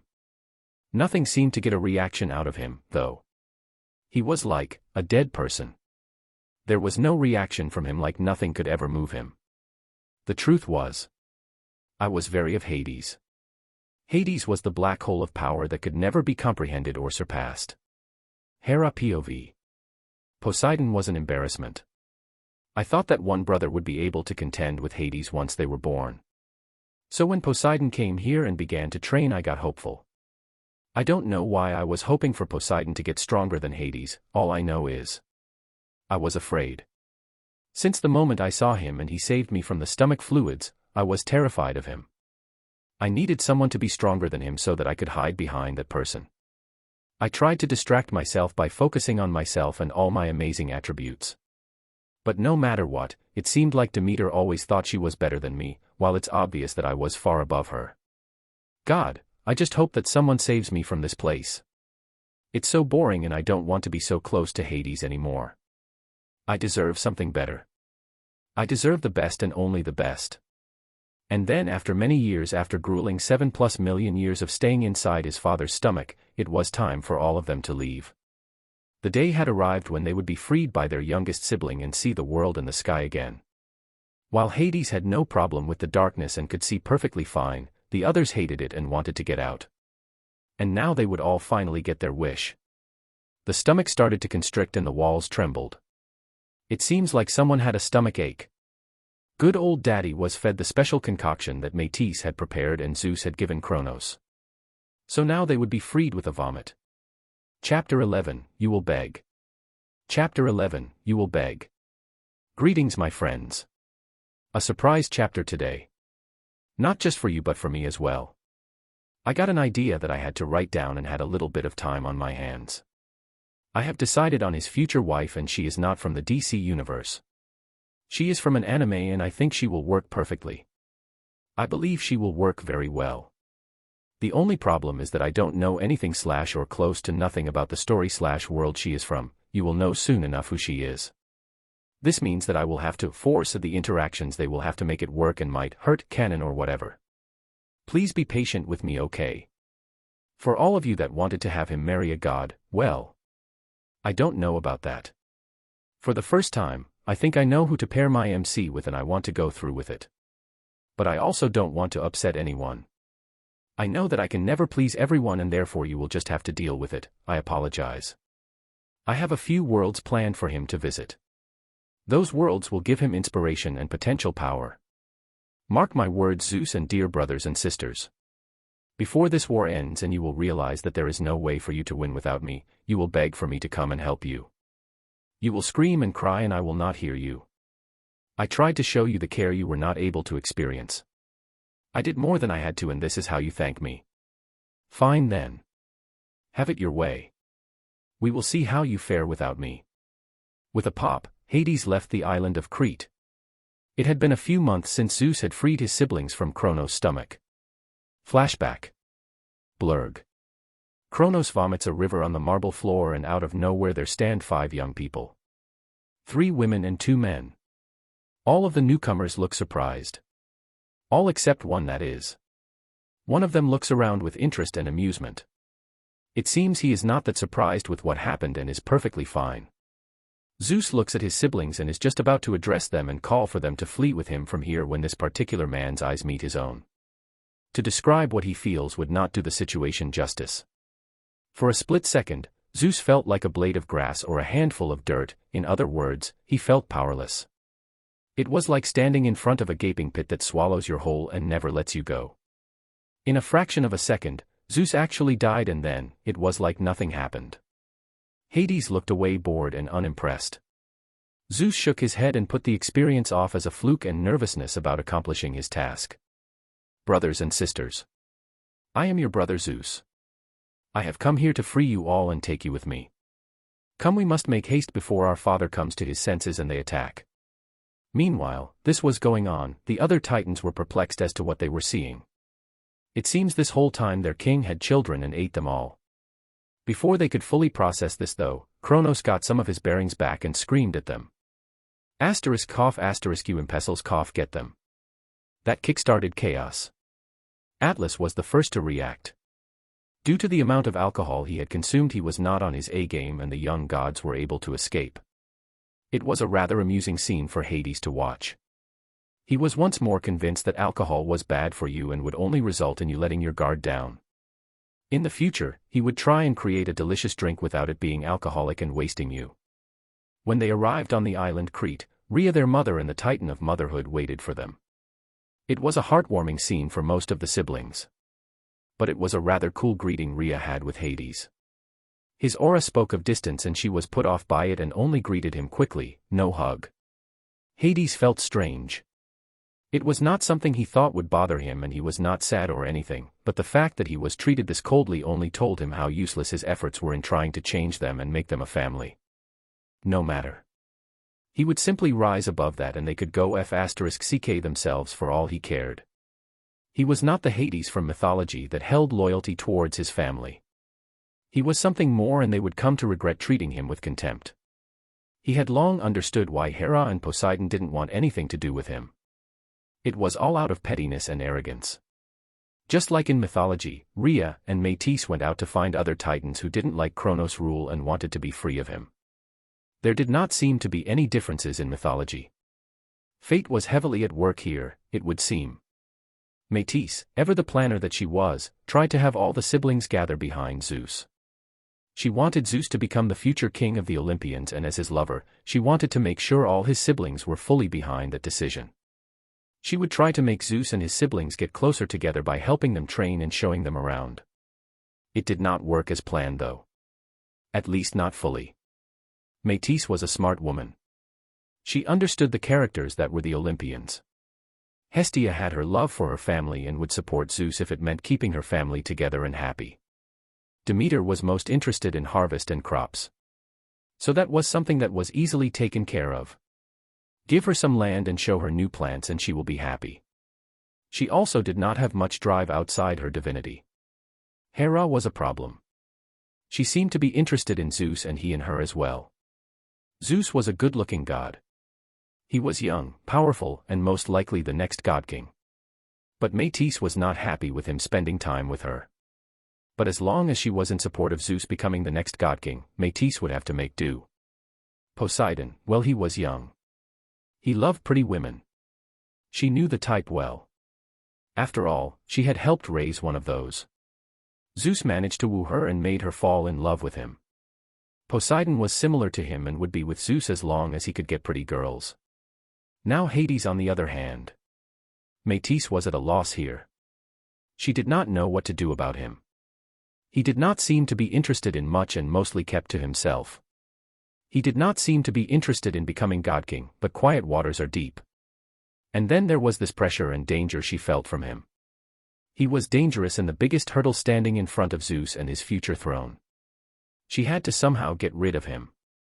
Métis was a smart woman and she made plans on how to get the Olympians to support Zeus and turn against Hades. She told Zeus about her fear of Hades and the power he held. She knew he would become wary of him and would start to treat him differently. Métis made sure though to tell Zeus to keep the others happy and make an effort. After that, things happened without her having to do anything. Zeus became paranoid and feared for his throne, which he didn't even have.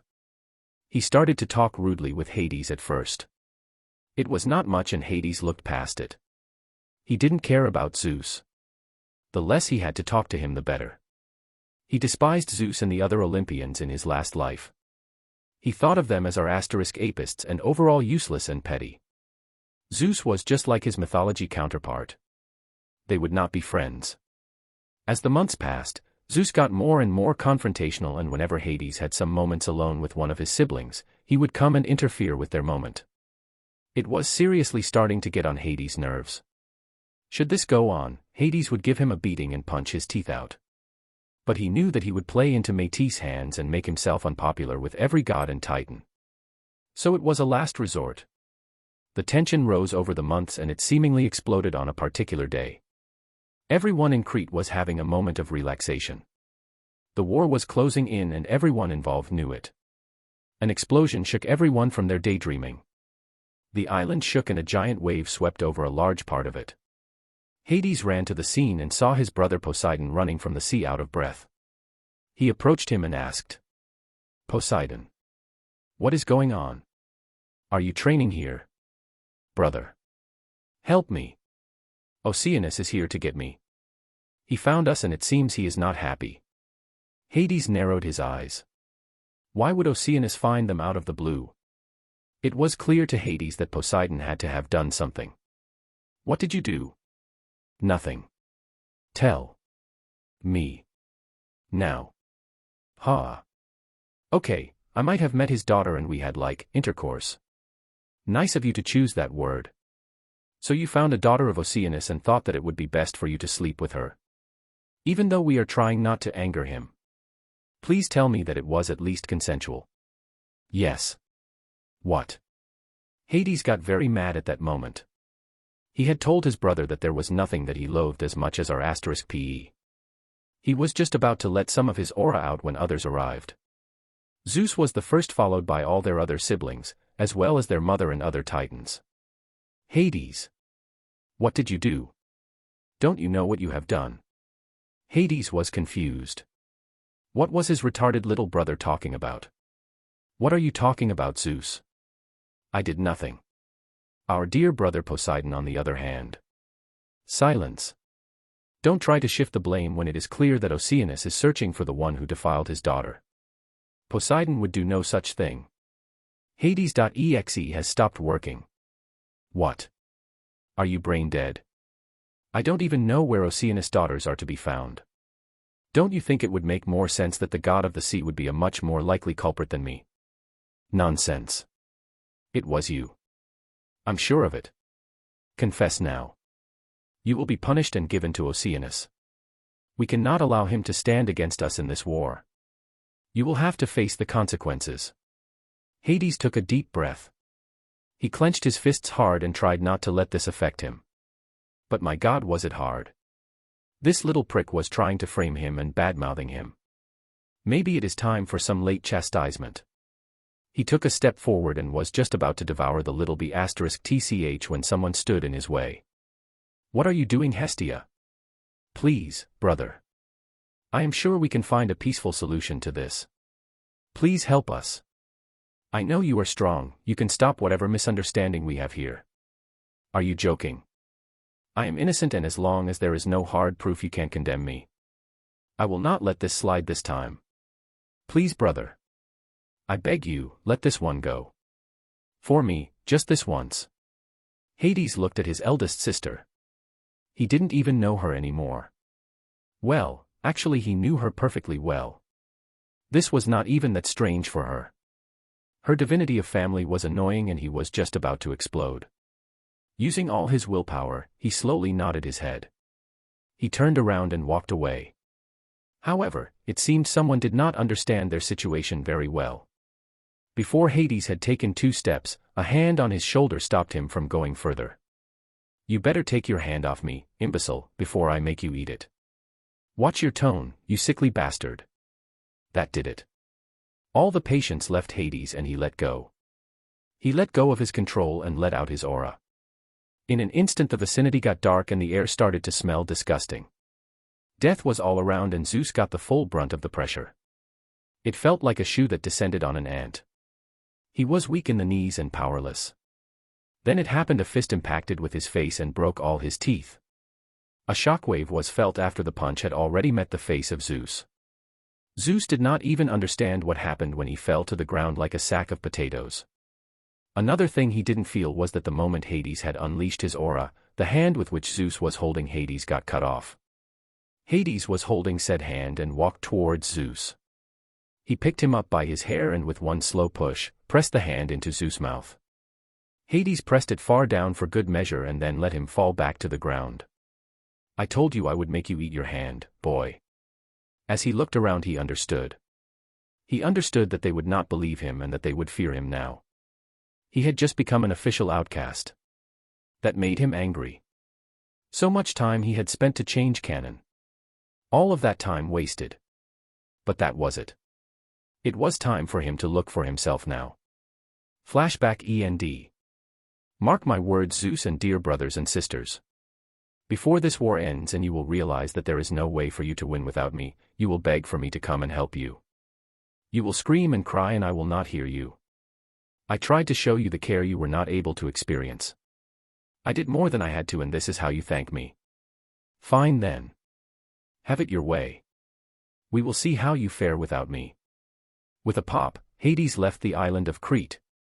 Chapter 12, Let us welcome Gojo Hadisu. Sadly, no one managed to guess the world he was going to. I mentioned Hades wanting to understand the concept of infinity and therefore the limitless technique in the second chapter. It's okay though, as some got close in different ways. Some of the worlds he will travel to were named. I'll do this every time he will go to another world now.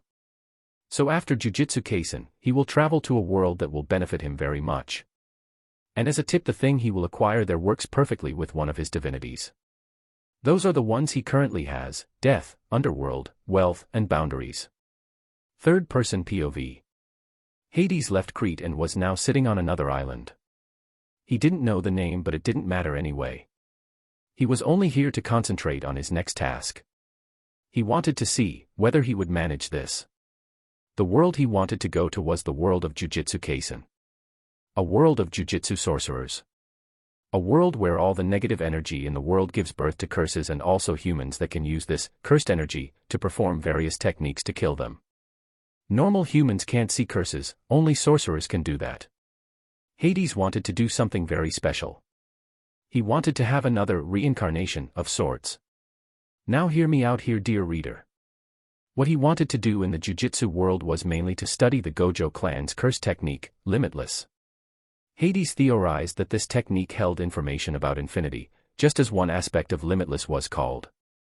And not only that, but if it was not based on the concept of infinity, then it was probably based on math. And if he was very lucky, the technique used math to achieve infinity. And that was probably true if you could believe the wiki of JJK. We digress. So Hades wants to simulate a reincarnation. Meaning he wants to make it appear like he reincarnated, while in truth he simply performs the most aggressive and disgusting form of violation of privacy ever. He wanted to shrink his form back down to the Morala stage. This stage is a stage shortly before the nidation. Google it. This would essentially allow him to trick the body of the mother into believing that there have always been two embryos. The plan was very disgusting and we shall talk about this no more. Why did he want to get born into JJK this way? The reason was simple. First, he wanted to acquire the ability to use cursed energy. In the future, when he inevitably gets to rule the underworld, he will have access to so much negative energy and that will help him immensely to grow stronger. The second thing is that he wants to be integrated into the Gojo clan. There is no way that the clan would allow him to get the Limitless technique and he would be hunted down should they find out he has it. Of course, he is not scared at all, but he plans to seal his power to allow for a smoother transition into the JJK world. He has understood that the stronger the world is, the more aware it seems to be. Therefore he would have to fight the will of the world. However.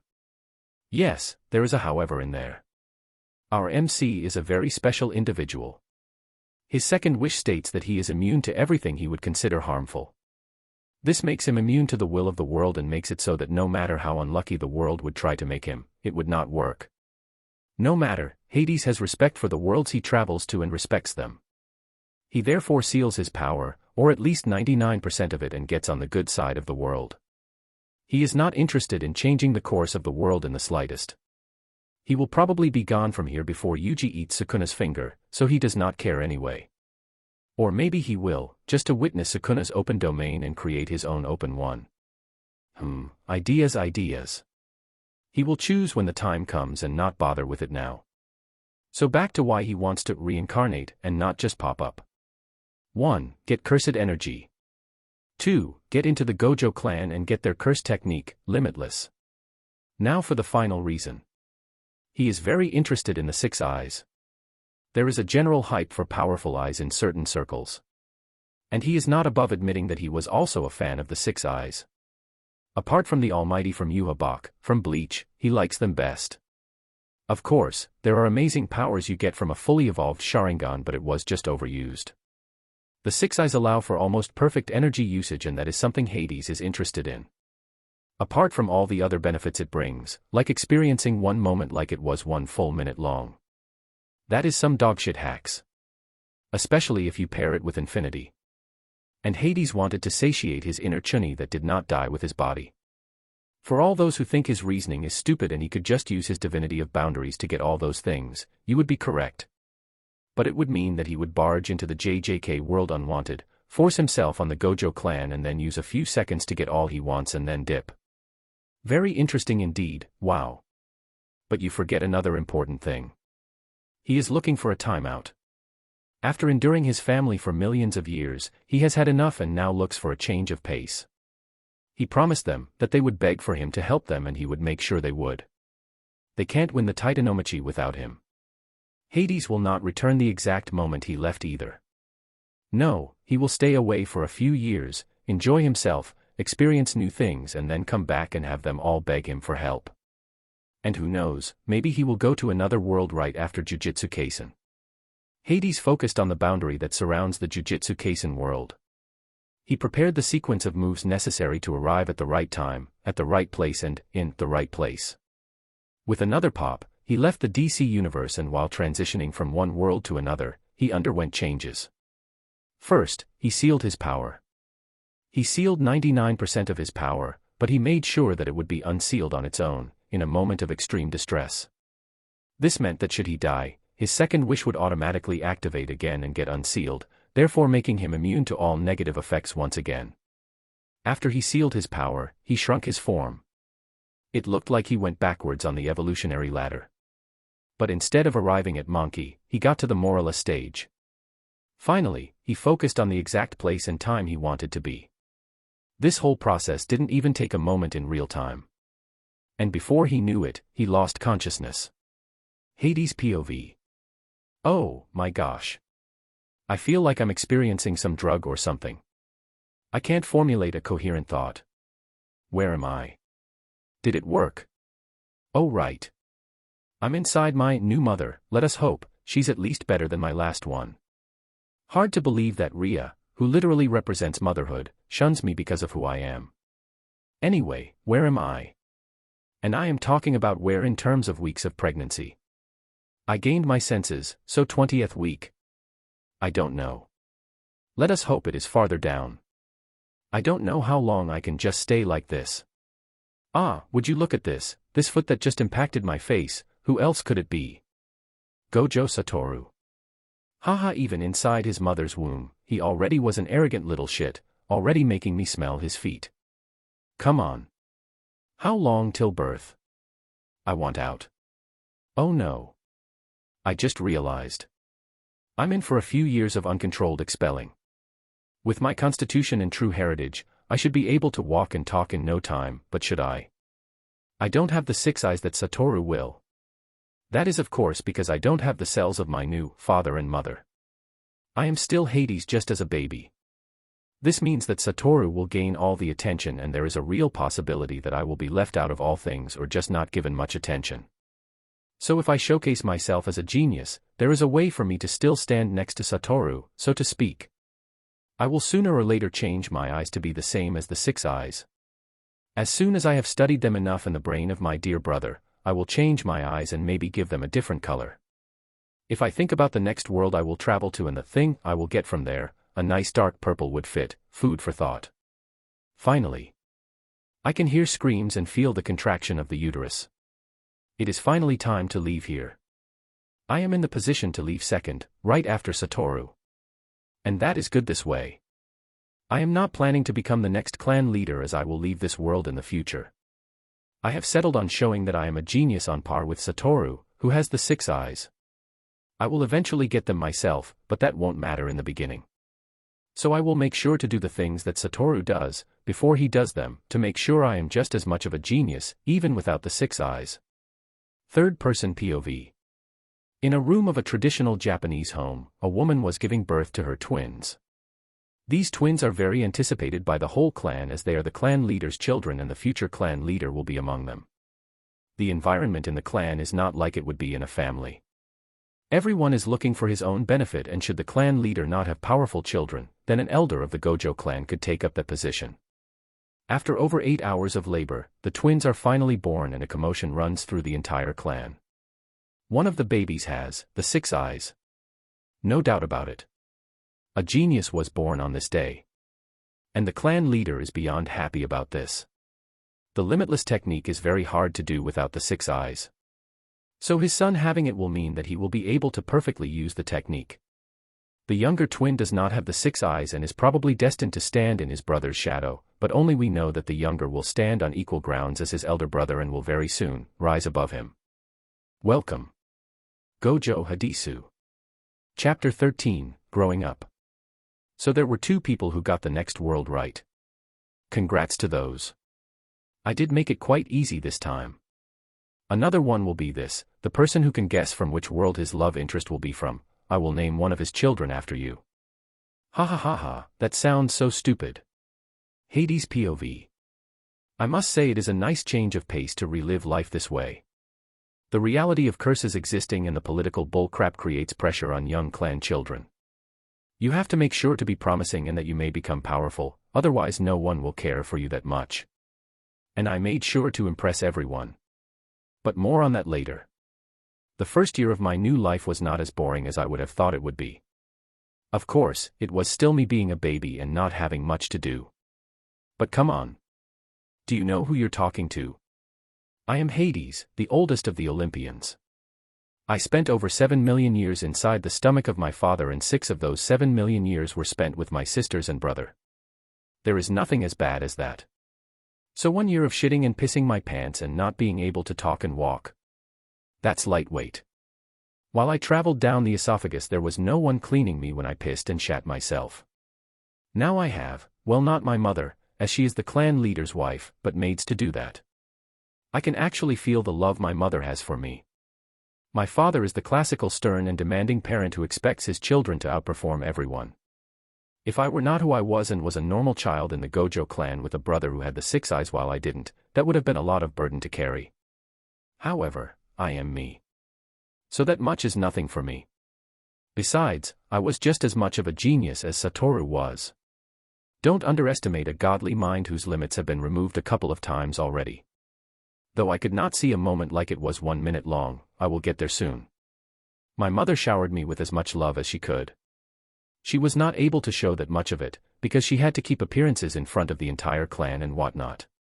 But at night, when no one was watching she took me into her arms and spoke soothing words to me. Truly a wonderful feeling this was. My brother was a quiet child. It seemed that he understood how important he was and those eyes already gave him unparalleled perception. He was smart. I was close to my brother and wanted to have a good relationship with him. Unlike my other brothers, I know that Satoru is very loyal to those he likes. I will make sure we are close. I just realized that I see him as my true brother. Interesting. I did not know how much I wished for one. Never mind. Now after 1 year of being a baby in the Gojo clan in the Jujutsu world, you might ask, what have you done this whole time? The answer is simple once again. I trained. I could feel the cursed energy that flowed through me and many others.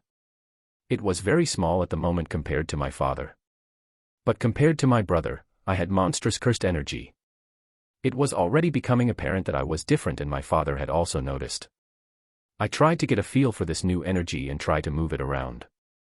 I had some experience with energy control after my stay in the wizarding world. But magic energy or mana worked differently than cursed energy. But now after almost 2 years of lying around and some crawling, I believe it is time to begin walking.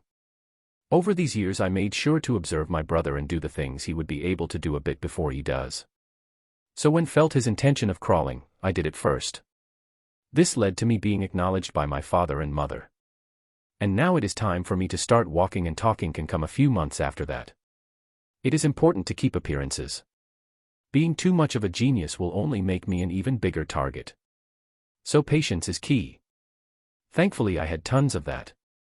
Training has begun. Hard to imagine a 5-year-old toddler starting to train and study. But things work differently here. Hadisu and Satoru Gojo are twin geniuses and need proper training and study to be ready for anything. Studying was easy for me. It was mostly the history of the Jujutsu world, the clan's history, some politics, other important clans and of course curses and cursed energy. The training was mainly building a foundation for ourselves. This involved basic cardio and a few push-ups and sit-ups. But not too many as that would stunt our growth. Satoru was quite a character. He was already on a high horse and I understood that his fooling around in canon was just his way to have some fun as he saw everyone beneath him. That is not truly arrogant as it is the truth. This time though, there is me and I am just as good as he is in all things. My hair is lighter than it was before coming here. It seems the Gojo clan's cursed energy that flowed through me during 9 months of pregnancy influenced my hair color quite a bit. Other than that, nothing changed. I started walking and talking before Satoru did and secured my place next to my brother that way. But I was never arrogant about it. I made sure to spend as much time with my brother to play and talk to show him that he is not alone. Being at the top makes you lonely and I understood that being goofy and making fun of everyone was his way of coping with it. I managed to make Satoru smile. A genuine smile and not one of ridicule when he pranked you. We got very close even if he would never admit it. The time spent training and learning about cursed energy control has progressed enough for our father to teach us the Gojo clan technique, Limitless. I am very excited about this. I feel like a little kid. Well, I am a little kid. Our father stood in front of Satoru and me. We were currently inside the personal dojo that the clan leader could use. Listen up.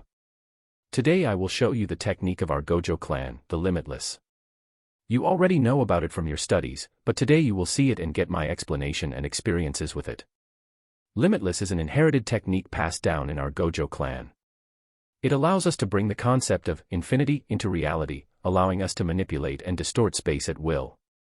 Normally any member of the Gojo clan can hereditarily gain this technique, only those who also possess the 6 eyes can truly master the power of the Limitless. Meaning that you Hadisu will probably have a very hard time mastering it and showcasing its true power and potential. The reason I am still teaching you with Satoru is just that you have shown that you are smart and talented, not unlike Satoru. I therefore give you this one chance after your mother asked me to. Should I see that you are not getting any result though, you will be excluded from training with Satoru and we will find someone else to train you. Now on to the details of the technique that you will have to know. There are 3 parts of Limitless. The first part is the neutral Limitless, called Infinity. Infinity is the base state of Limitless. From your studies, you know that you had to learn a lot of mathematics and for a good reason. The reason is that the Limitless technique operates the same way convergent and divergent sequences do in mathematics. For example, 1/x is convergent to 0. It will never reach the x- or the y-axis, but it will come closer and closer. The same applies to infinity. The infinity is the convergence of an immeasurable series. Anything that approaches the infinity slows down more and more and never reaches the user. This is because the technique takes a finite amount of space between the 2 subjects and divides it an infinite amount of times. Take 1/x again. No matter how high x gets, the 1/x will never reach 0. Instead, it will be left with fractional units so infinitesimal it would become immeasurable to their eye. Infinity brings this concept into reality, so anything that attempts to penetrate this infinitely divided space will slow down to the point of appearing to stop completely. The next part of Limitless is called Curse Technique Lapse, Blue. Blue is the curse technique lapse of the Limitless, which increases the cursed energy output of the technique and generates the power to attract. This is achieved by amplifying the Limitless and bringing the conceptual impossibility of negative distance into reality. A negative distance is not possible. There always has to be space, and therefore this forces the surrounding space to try and fill in the gap by pulling violently toward the source of the aforementioned impossibility, creating the magnetic-like effect. Offensively, you can use blue to constrict the space around a target and crush its appendages. It's also commonly used to destroy buildings or clear entire areas of any structures. But that takes a lot of cursed energy or marvelous cursed energy control. The last part of Limitless is called Curse Technique Reversal, Red. Red is the cursed technique reversal of the Limitless, which reverses the effect of the strengthened technique and brings the divergence of infinity into reality, generating the power to repel. This is achieved by flowing reverse cursed energy into the power of the Limitless, creating a repelling effect rather than a magnetic one. This technique manifests as a small red orb that can unleash immense explosive force in an instant. The energy output of red is at least twice as much as the output of blue. Generating the reverse cursed energy needed for red is extremely difficult. It requires an even more complex manipulation of cursed energy than usual, making pulling off cursed technique reversal even more sophisticated than using cursed technique lapse. You must multiply your negative energy by negative energy to create positive energy, a simple concept that proves to be extremely difficult in practice. But if you manage it, it explains the output being twice as high as blue. Our father stopped for a moment to let us take all of this information in. It was a lot but not really much for me or Satoru. For me, it was old news and I was eager to start practicing, and for Satoru, it was easy to follow and take everything in due to his 6 eyes. Our father nodded and then started to explain how our training would change from now on. Red was much harder to do than blue. We would start with the neutral version of Limitless, Infinity, and try to keep it up for as long as possible. After that we would continue with blue, and red would be something we had to figure out for ourselves, as we might not manage to do it before going to Jujutsu High. Creators. Chapter 14, Time Skip. Hades POV. I walk casually through the forest. Using my senses that I honed during these years, I am on the lookout for a special curse. It is a special curse not only because it is a special grade, but also because it has a very peculiar ability. It has been a while since I had an exciting hunt or fight for that matter. While I wait for something to happen, I take the time to reminisce about the last couple of years. It's been 12 whole years since the day I and Satoru started training the Limitless technique. Thinking back now, I can't help but smile. All those years in the stomach of my father, surrounded by self-absorbed siblings for millions of years, could not come close to even one day with my family in this world. My brother is a Brokon, through and through. There is no arguing that. And after getting over the strange new experience of someone caring about me and looking out for me, I started to enjoy it. It feels like this life in the Jujutsu world is for me to recover psychologically. I did not know that I had a problem, since my second wish probably didn't allow for me to be emotionally hurt. But now I realize how much I longed for some happy moments with a family member. This is a bit emotional, and that is also enough of that. After me and my brother started training the Limitless, I knew that I had to keep up with Satoru, or else my father would exclude me from participating in their training. I did not want that. Not only did I want to train with my brother to get stronger faster, as there is nothing quite like fighting a strong opponent to grow, but I also did not want to be left out like some second-class object. I was not the only one who thought like that, thankfully. My brother was also not going to accept me not training with him. He was a completely different person when he confronted my father about this. He was almost cold and threatening. That was the day I understood that he was a Brokon. Of course, I made sure that I was just as good as Satoru. Our spars would help both of us tremendously, and our growth was massive. I could understand how the 6 eyes was a cheat, since Satoru never truly seemed to struggle with cursed energy like I did in the beginning. I'm using the word struggling very lightly here. I was in no way struggling as you would expect a child at any age to. My mind and overall talent were ginormous and allowed me to grow and understand the Limitless technique very fast.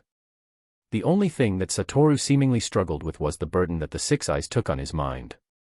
It was a buttload of information that he got in one moment alone, and without the reversed curse technique, reversal red, he had to close his eyes after usage and train his endurance in the time he could use them for. Otherwise, I would have had no chance in the beginning to win a fight against him.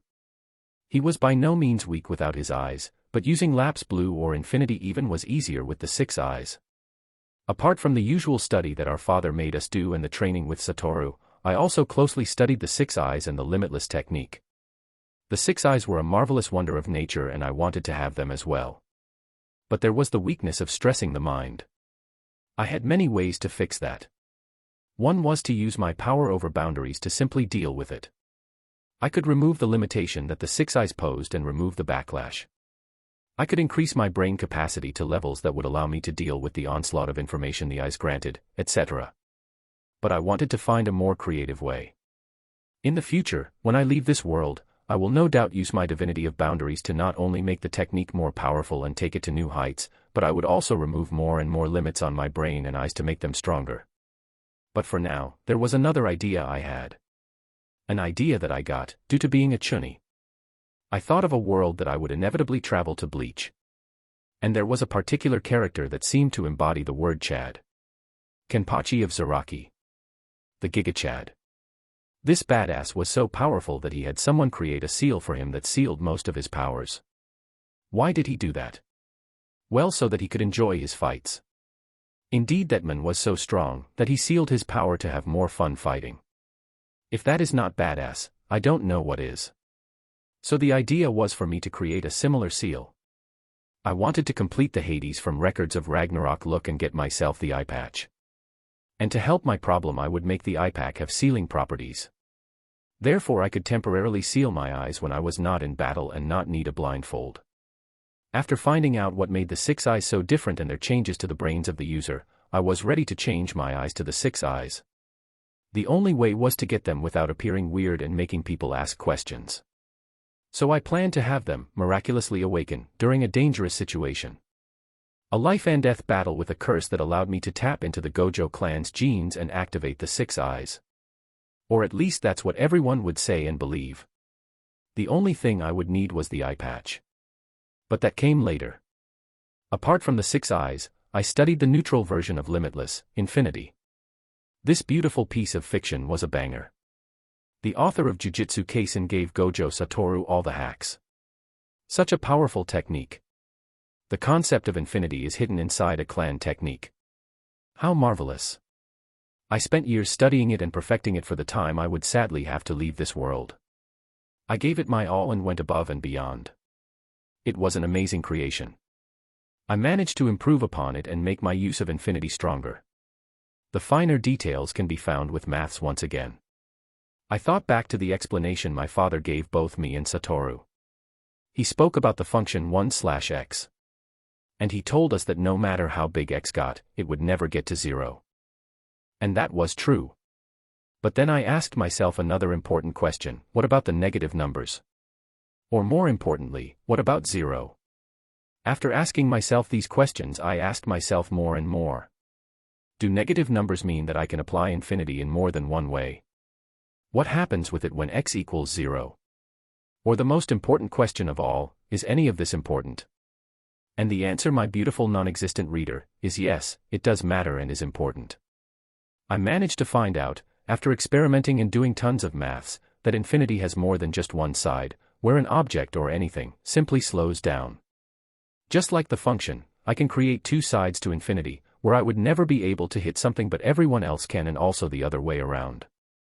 This might not sound important, but after applying both at the same time, this creates an infinitely small line or barrier in space where theoretically nothing exists. I had found the void.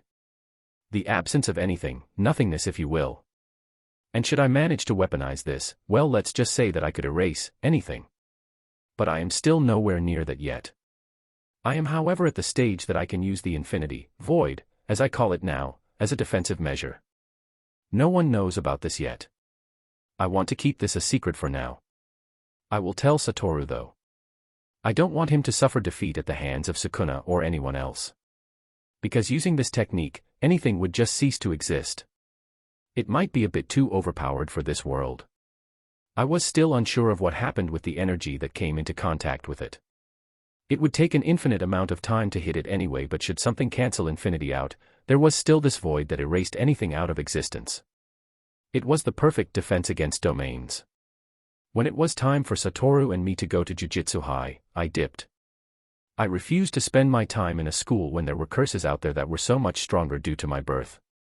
I did not even remember that little detail when I decided to go to JJK. But in canon, the curses got stronger after Satoru was born. And now imagine how much stronger and how many more there were after I was here. So I decided to do some garbage control and clean up while also seeing new places and feeling like I was on an adventure.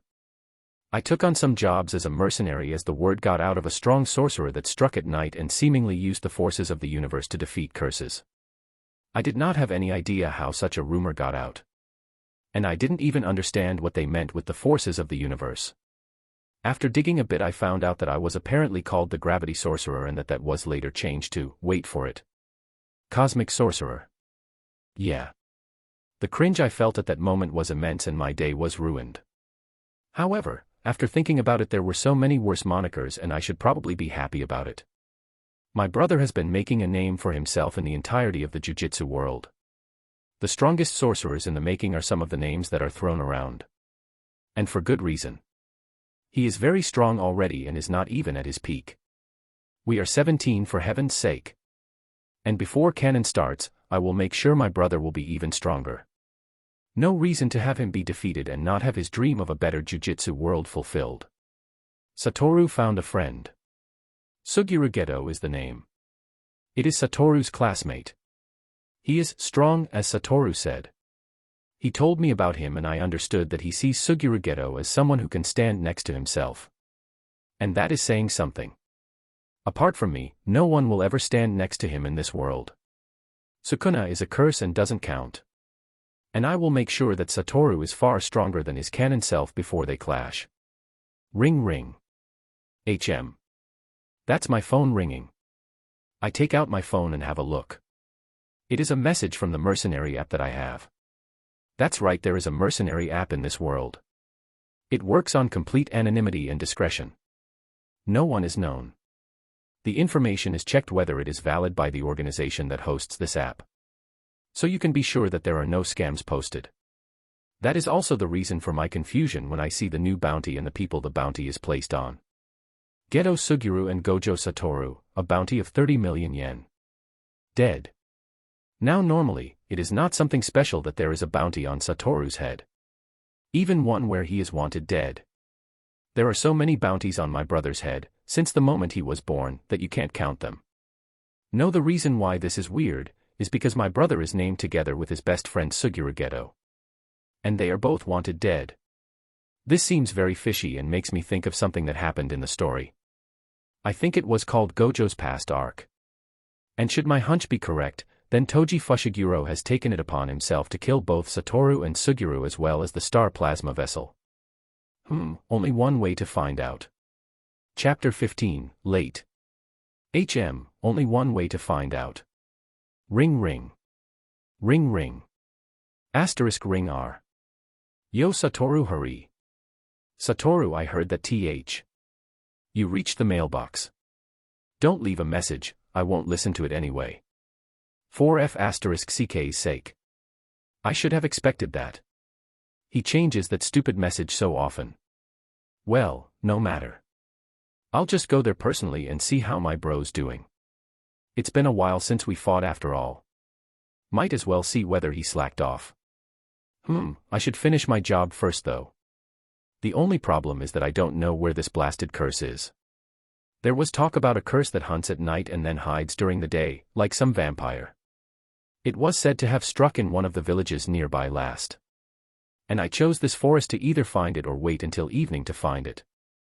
Now though I am unsure whether to wait, now. I still have time until Toji Fushiguro taps both Satoru and Suguru as well as Riko Amanai. So going by his knowledge, he still has close to a day until shit hits the fan. And the fight between Satoru and Toji should not even go the same way it did in canon. Satoru is stronger than he was in canon due to sparing with me a lot. Third-person POV. The hours passed and Hades was still waiting. He sat on a tree branch and tried to sense his surroundings while relaxing. When the sun set and the night began, Hades stirred from his half-awake state. It was now time to get to work. His plan was good but not foolproof. He chose this forest because it was close to a few villages where he thought the curse to be. But that did not mean that the curse had to hide in here. There were many other options. Still, he would wait and use a sliver of his divinity of death to feel whether someone died in the surrounding few kilometers. 21:53 was the time Hades felt it. Someone had died about 19 kilometers north of his location. That did not necessarily mean that it was the curse. People die all the time. But a very short time after the first death, he felt another and then another. That was not a coincidence. Without another thought, he focused on Lapse, Blue. He had worked a lot on his teleportation. Having to clap your hands was a weakness in his eyes and he managed to get rid of that detail. Space twisted and filled itself again. Hades stood inside a village and stopped for a moment. He almost saw nothing. It was so dark around here that even his eyesight had difficulty seeing. But that was only because of his seal. Without wasting time he took it off and his six eyes activated. Time slowed down and gave Hades the time needed to understand the situation. The darkness seemed to spread from one location. And all around villagers were dying due to this darkness. Hades could feel the foul and toxic nature of this darkness. How ironic, a curse that specialized in darkness. Hades walked towards the curse and stopped a few meters in front of it. Normally he would just get this over with, but this mongrel had the gall to approach him with darkness that had some death elements to it. That just wouldn't fly. Hades felt disgusted. Like someone was using the towel you use to dry yourself after showering. That's quite the amount of cursed energy you're leaking. Don't you think that's enough? You're bothering these good villagers. You're strong, human. Oh, good test for me. You will despair by my blackness. Hi. Did you have a stroke? Juck, and to think that you are using some part of my domain. Even if only the tiniest fraction, disgusting. It seemed like the curse did not like to be disrespected. It started to make strange gurgling noises and began to prepare for a move. Oh, you don't like my words? Probably a trauma then. Did your mommy not love you? Go figure. You have one of those, not even his mother would love, faces. Arif. The curse started screaming and throwing a fit like a retarded chicken. No matter. Hades waited for it to make the first move. Just like the animal he thought it was, the curse moved towards Hades. It ran on two legs and his arms started to darken until they were only two tendrils of darkness. The curse swung these dark tendrils towards Hades. Normally this attack would look stupid. Imagine trying to cut or damage someone with just dark tendrils that didn't even seem to be solid. However, Hades knew that this attack was not harmless, at least to others than him. He was very familiar with darkness and death. This attack would not even graze him. Hades did not act arrogant though. He dodged as if he could be damaged by the attack and decided to finish this fight fast. After dodging for a while, Hades slowly approached the curse and applied his technique Infinity, Void on his hand. Abusing the eradication property of this technique, he swiped his hand and used it similar to a knife. He felt less resistance than cutting through butter with a hot knife. With one clean strike, the curse lost its head and died. A quick and easy fight, just the thing he wanted right now. He still had to get back to Jujutsu High and see whether Satoru already fought with Toji. After writing a short report that said he had exorcised the curse, he left. Normally you had to write a long and detailed report stating what happened and how you exorcised the curse. That was not for Hades. He usually just said that the curse was killed and the job done, and told the respective person to go check and see for themselves. This meant that payment took a while to arrive due to the people first having to check on things. Funnily enough, Hades, or his moniker more like, got famous due to that. The cosmic mage had no time to write yada yada. Hades didn't care about that. If anything, it sped up his payment as they were more prone to believe him than they were someone that was unknown. Focusing once more, Hades focused on the place he wanted to go to. It was imperative that you knew where you were going and had a route planned. There were other ways to use lapse, blue to teleport, but that was the easiest in his eyes. He focused on Jujutsu High. He had been there before and knew its location. After a few seconds, he disappeared from the village. When he arrived at the border, he noticed that they were on lockdown. The security system seemed to be active. That could only mean that Suguru Geto was already here together with Rika. Then our good friend Toji Fushiguro would not be far away either. Hades POV. Hades approached the barrier and put his hand on it. He was probably not registered, but right now he had no time to go the easy way. He would try and get inside or force his way in. Because if Toji was here already, then no one would know about it anyway and Rika was as good as dead. But maybe, just maybe, Hades still had some time to rescue her. He didn't know her and also didn't try to speed up his mission to get here, but when he had the chance he would try to save her. Well, no matter what, after he got through the barrier, he would automatically know what happened when he saw the surroundings. Satoru would go nuts and fire a big lapse, blue to clear the area. Suguru POV. We walked through the corridors of the tombs. Misato just left us and now I'm alone with Riko. After all that's happened. I don't know. She should be able to decide for herself and I know that she probably. The way she said goodbye to Kurwa, HM. We both come to a stop. We've arrived at Tengen's territory now. We're in Tengen-sama's territory now, I say as we both look at the tree. This is the foundation of the nation's key barriers, the main hall of the Tombs of the Star. Only those invited are able to enter it. Once you descend the stairs, pass through the gate and continue to the base of the big tree. Tengen-sama will protect you until the assimilation. That, or we can turn back around and go home with Kurwasan. Huh. When our teacher told us about this mission, Satoru and I already talked it over before we met you. I asked Satoru what we'd do if he refused the assimilation and he said, then the assimilation is off. I can only say that I wholeheartedly agree with him. We are the strongest. No matter what decision you make, we will guarantee your future. I look at her and can see her thinking about it. I can see her unwillingness to leave everything behind. But I need her to say it. I need her to truly say that she doesn't want to go through with this. Then she starts to cry and says it out loud. Her feelings. I want to be with everyone longer. I want to go to all kinds of places with everyone. I can only smile at that and reach out my hand. Let's go home, Riko-chan. Bang. Chapter 16, Does It Matter? Suguru POV. I want to be with everyone longer. I want to go to all kinds of places with everyone. I can only smile at that and reach out my hand. Let's go home, Riko-chan. Bang. Time slows down to a crawl. I see a red cloud, a headband falls to the ground and I see Riko's head shoot to the side. Her body falls to the ground slowly. And then, an arm, a body, someone appears and catches Riko's body before it falls to the ground. What? All this happens before my mind can catch up. When I realized what happened, someone stood in front of me with Riko in his arms. With one arm he holds her and with another, he touches her head. Just as I want to attack, I get to see the man's face and realization overcomes me. I've seen that face already and know who it is. Hadisu Gojo, Satoru's brother, is standing there, seemingly trying to stop the bleeding on Riko's head. My mind tries to piece things together and the loud shot I heard comes to mind. The wound on Riko's head and her falling down. Someone shot her. But who? When I turn around I see someone standing at the entrance of the tomb. But why is he here? Where is Gojo?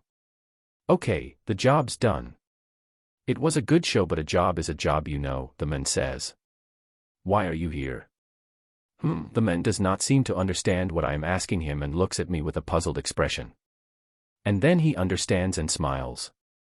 Because I killed Gojo. Satoru, of course. What? Surprised. Is that so? Die. I just blank out for a second and attack him. Third-person POV. Suguru summons his rainbow dragon curse and attacks Toji with it. It lunges at Toji, who just looks at the attack coming and does not retaliate. He takes the hit and they smash through multiple walls.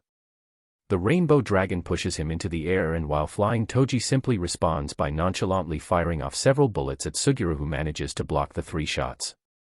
The amount of swag dripping from Toji is palpable and makes the narrator question who to root for. Cough. Suguru is able to block all the shots fired from Toji's handgun with a squid-like curse while Rainbow Dragon crashes into the wall. Toji avoids the curse and continues, revealing his hand. He possesses a cursed spirit that can store objects and shrink itself within its own body so Toji can swallow it. This keeps it invisible, allowing Toji to pass through the barriers with cursed tools.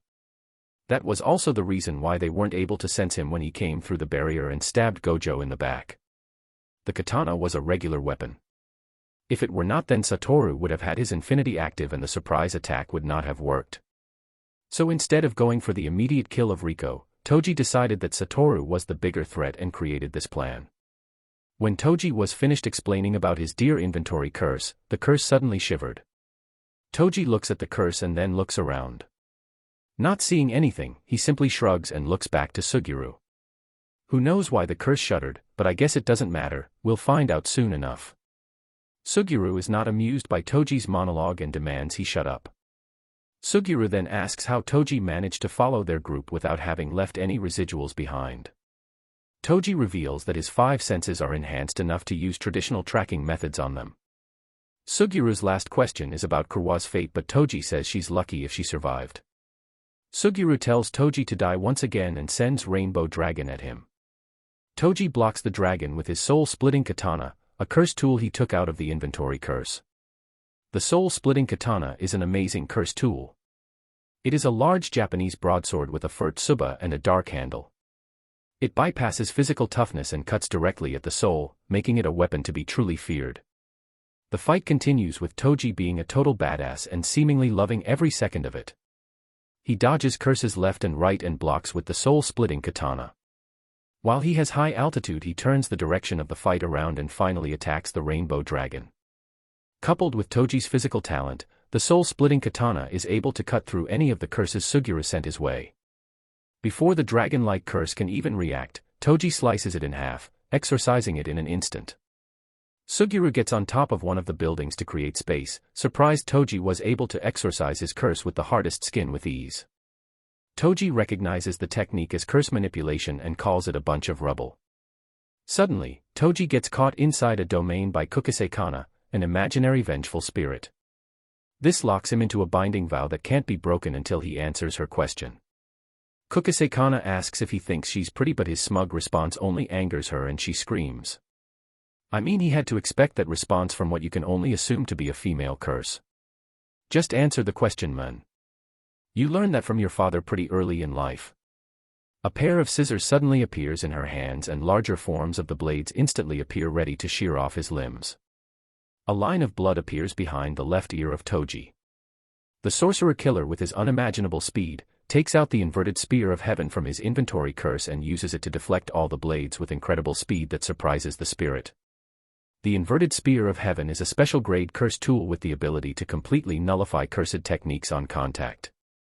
It uses an imbued curse technique fueled by foreign cursed energy. He used this to force the stoppage of the infinity technique, completely bypassing the nearly impenetrable limitless. Using this hack, Toji Fushiguro was able to kill Satoru Gojo. But whether he truly killed him, we shall see. Back to the almost finished fight, Toji does not even turn around when he finds Suguru to stand behind him. There is nothing for Toji to fear in close quarters and he officially calls this fight over. Suguru flips that on Toji and in a last-ditch effort attempts to absorb his inventory curse. The curse manipulator believes he can take the curse and eliminate the weapon's cache, giving him some sort of advantage. However, Suguru is repelled and Toji tosses the inverted spear of heaven in the air, draws his long sword from his cursed spirit's mouth and slices both Suguru and Kukusei-kana several times.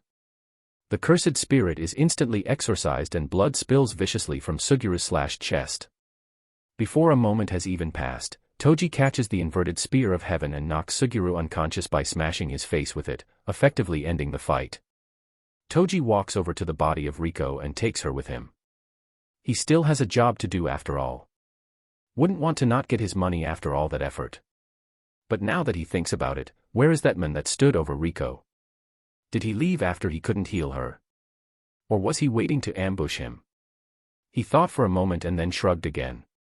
No matter what it was, he would get his money now. Carrying her body, he brings Riko's corpse back to the House of the Children of the Star as proof of his success. The members of the Time Vessel Association are unbelievably happy at first and look at the body while one of them happily offers Toji extra money for all his troubles. But then... what is this? What are you trying to pull here, Toji Fushiguro? Are you trying to trick us? Do you take the Time Vessel Association fools? Toji has no idea what they are talking about. What are you talking about? He takes a look at the corpse and then notices it too. That is. This is not Riko Amanai. This is not the target we told you to kill. Are you trying to cover up your failure and take our money? This is outrageous. Toji does not say anything and simply thinks about this. It is very untypical of him not to notice something like this. Was there a swap? The sorcerer. Did he take her body with him to not have him get his money? Just for spite. But where did the body come from? It seemed like someone was going to die. Hades POV. I breathed out the air I was holding in. It is surprising, really. I was not planning on cutting it this close. Hee hee. Imagine my surprise when I forced my way in only to find the entire area destroyed by what had to have been Satoru's lapse, blue.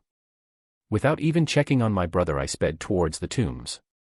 There was no time to waste here, and who cares about canon when you could manipulate boundaries? I was King Hades, it was time I began to act like it. The consequences, I was going to change things for the better. I felt for Sugiru's or Riko's energy, as I knew that Toji would not have any cursed energy. I trained myself to feel presences without cursed energy, but to truly perfect it, I would have to go to One Piece. Haki was a great technique to have, and I wanted to use it. I blitzed through the corridors and arrived behind Toji Fushiguro just as he aimed his gun. The six eyes were activated and everything slowed down. The bullet slowed down. I reached out with my left hand. I activated blue on the bullet, trying to stop its advance and pull it back. The bullet hit her skin. Giving no resistance, the skin gave way, as did the temporal muscle and the skull. Before the skull was fully penetrated, though, I managed to lock on the bullet, thanks to my control, and stop it from advancing.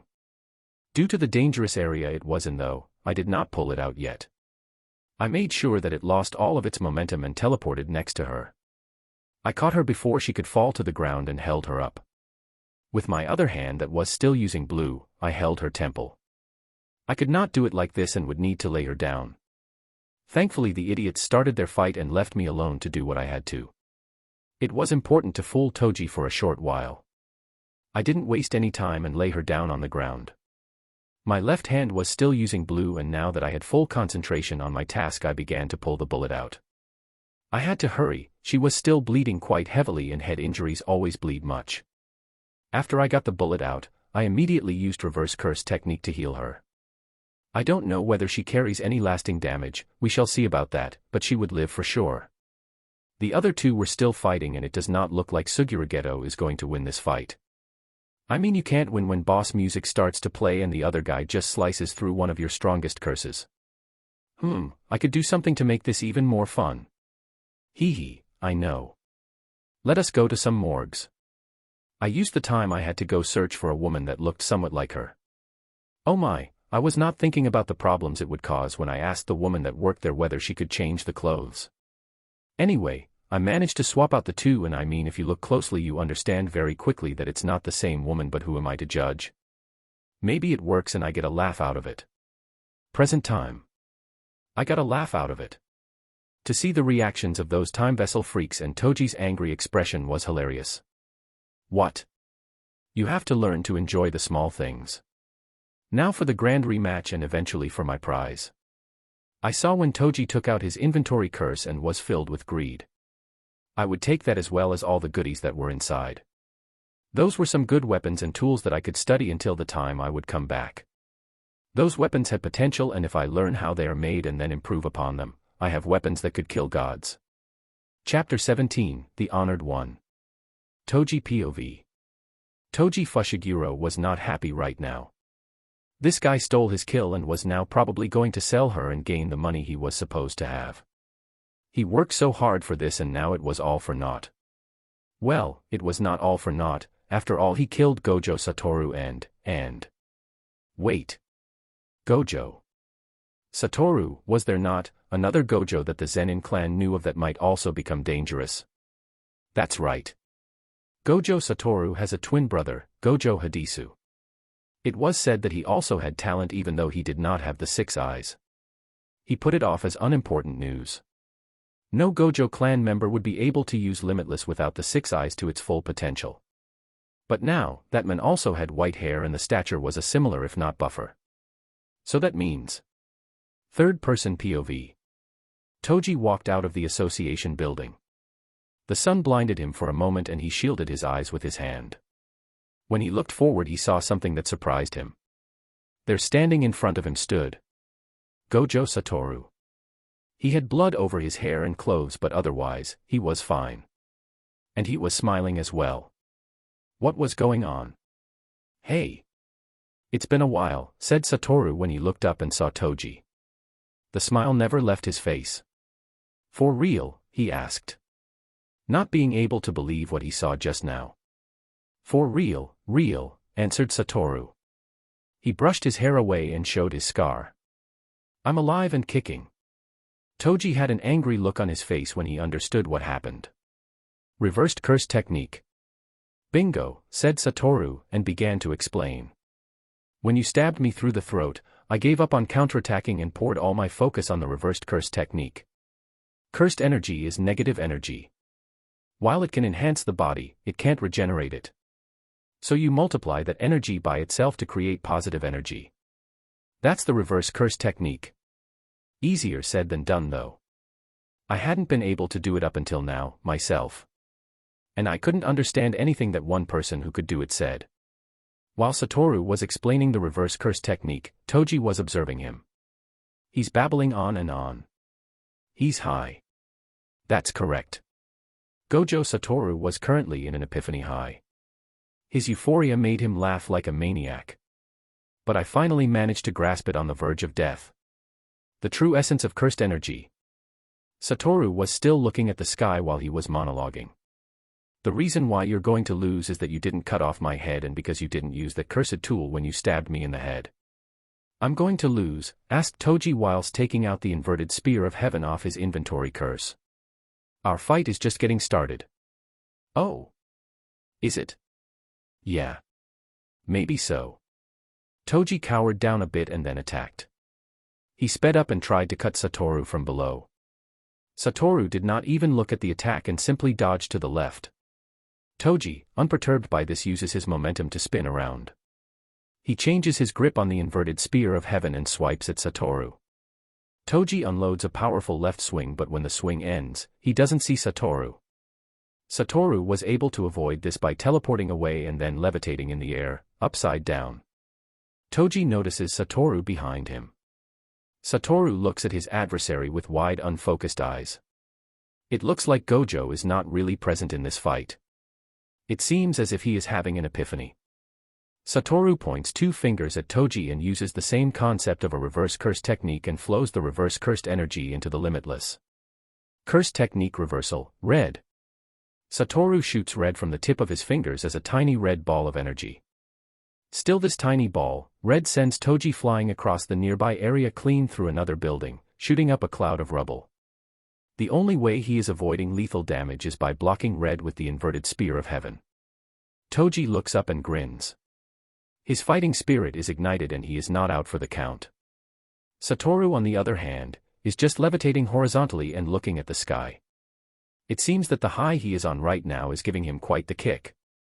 He looks unbothered by anything right now. Toji gets up and stretches to check for any broken bones as the inventory curse wraps back around his body. No bones are broken, thinks Toji. He is currently using the time he is stretching and Satoru is doing something to go over everything he knows about Satoru and the limitless technique. That shock wave was an application of limitless, the curse technique reversal red, huh? So he poured the positive energy created by the reverse curse technique into the limitless technique ingrained into him. Toji showed his tactical mind. He was not only a brute but also a very brilliant tactician. That became apparent in the way he prepared his prey, that was Riko Amanai, and even took out both Satoru Gojo and Suguru Geto. 1. Power to stop, the neutral application of the limitless technique. 2. The power to attract, the amplified application of the limitless technique, blue. Toji takes out the chain of 1,000 miles from his inventory curse. He connects it to the end of the inverted spear of heaven. This chain is a cursed tool that can keep extending as long as the user doesn't allow the back end to be visible. Now imagine if he uses this chain together with his inventory curse. Toji hides the end of the chain in his curse's mouth. He connects the inverted spear of heaven to this endless chain to create a Kusarigama-like weapon, allowing him to use the inverted spear of heaven as a range weapon. And 3. The power to repel, the reversal of his curse technique, red.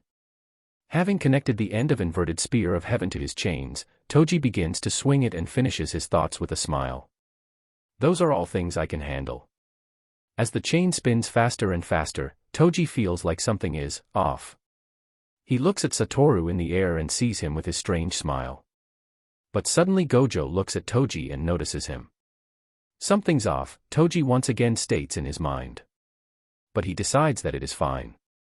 He ignores his uneasy feeling. I will kill you. Swinging the chains like crazy, he finally sends them towards Satoru, for whom things turn slow and easily dodges the cursed tool in the air. Bringing the chain back, Toji tries to strike Satoru with a swipe coming from the right. Satoru does not care as he once again simply leans back and lets the weapon fly above him. Satoru's mind is not in the game right now. He stares into the sky. Sorry, M&I. I'm not even angry over you right now. I bear no grudge against anyone. It's just that the world feels so wonderful right now. Satoru takes an upright position in the air and smiles. He then proudly proclaims as if he was Buddha. Throughout heaven and earth, I alone am the honored one. Toji uses the chain to tear apart the ground, creating a wave of debris that forces Satoru higher in the air. Suddenly, the inverted spear of heaven appears from the dust cloud at the same height as Satoru. The sorcerer killer swings the chain, sending the curse tool directly at Satoru, who isn't moving quickly enough through the air to avoid it. Satoru is deep in thought. The merit of having a technique that's passed down for generations is having a user's manual. The demerit is that information about the technique is easily leaked. You were a member of the Zenin clan, weren't you? Satoru understands that the reason Toji Fushiguro knows so much about his technique is due to his birth. He was born to the Zenin clan and had access to a lot of information.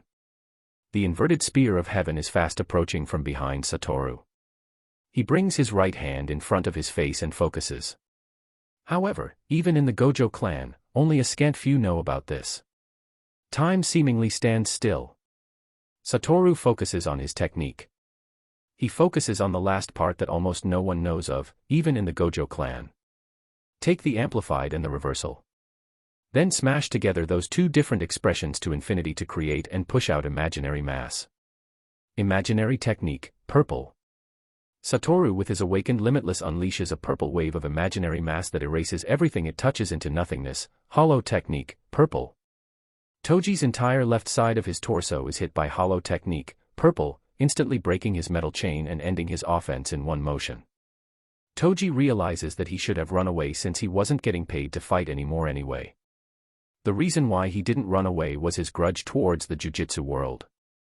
He couldn't let go of that grudge and understood at that point he had already lost. Disappointed, Toji looks down as the eviscerated left section of his torso drips blood profusely onto the ground where his severed arm lies. Satoru arrives in front of him and asks, "Any last words? In a few years, my son will be sold off to the Zenin clan. Do with that what you wish."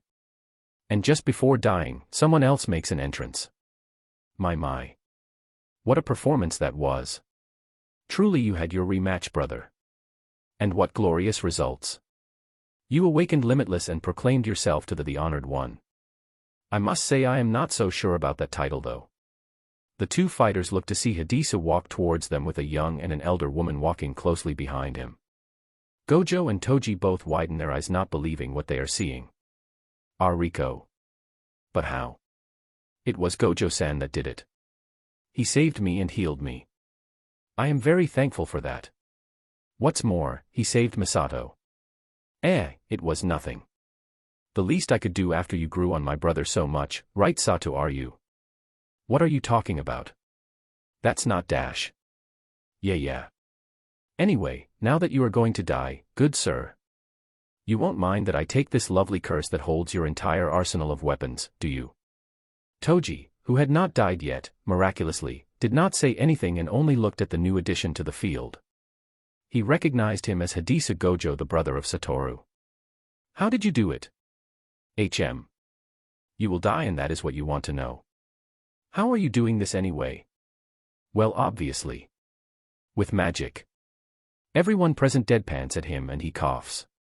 Let's just say that I have a special affinity with death and am prolonging yours ever so slightly to have a talk and tell you that I will be taking your inventory curse. So now that that is taken care of, toodles. Well, now that the sorcerer killer is dead, it seems like there is only one thing left to do now, Hades states, and he looks at Satoru. Here. Of course. No time like the present.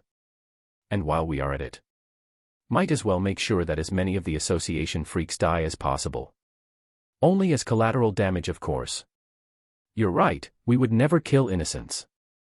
So then, you ready? Satoru doesn't get into a fighting stance. He is seriously overestimating himself right now. But he will understand this very soon.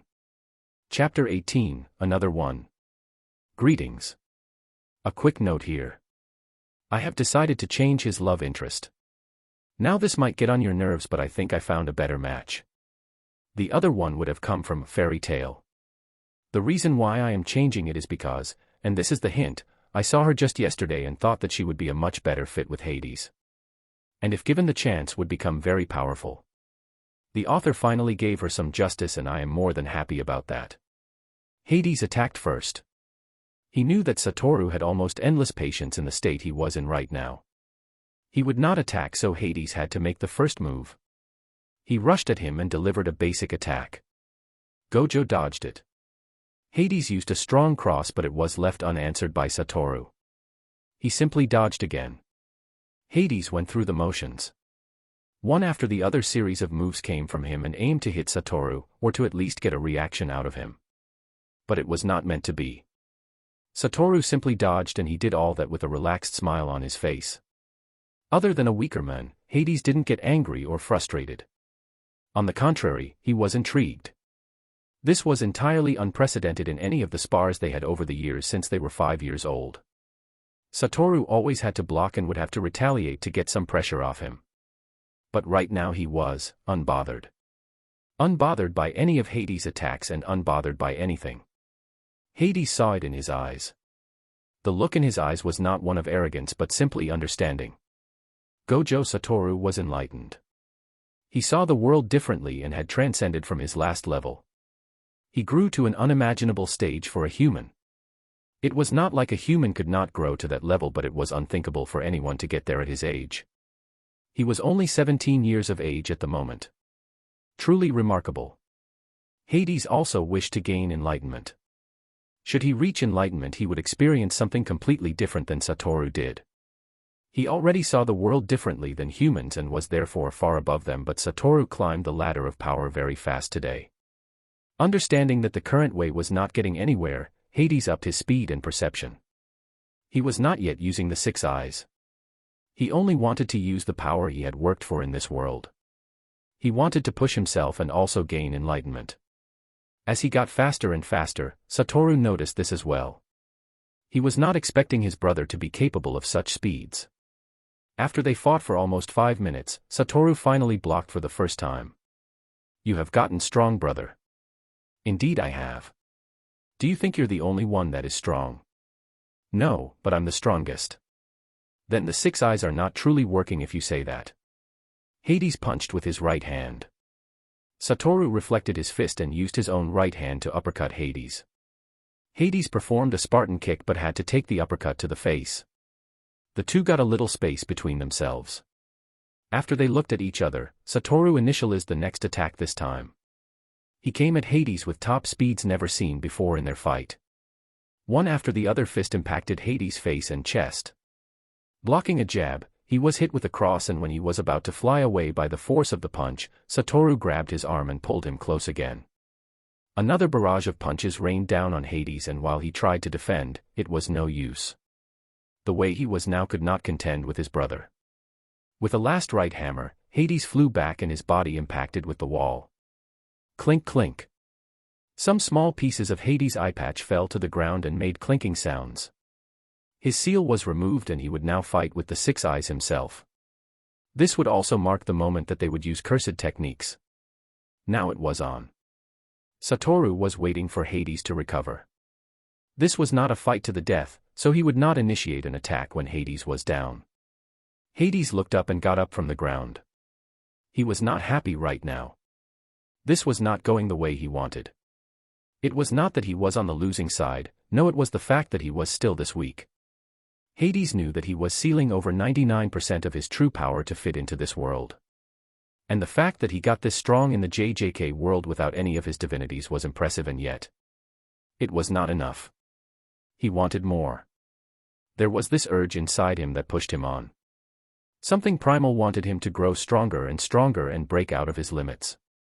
It was like an itch that you can't scratch but amplified by 1 trillion. Hades attacked again. This time his pattern was strangely jumbled up. The martial arts he was taught and trained in were not used correctly anymore.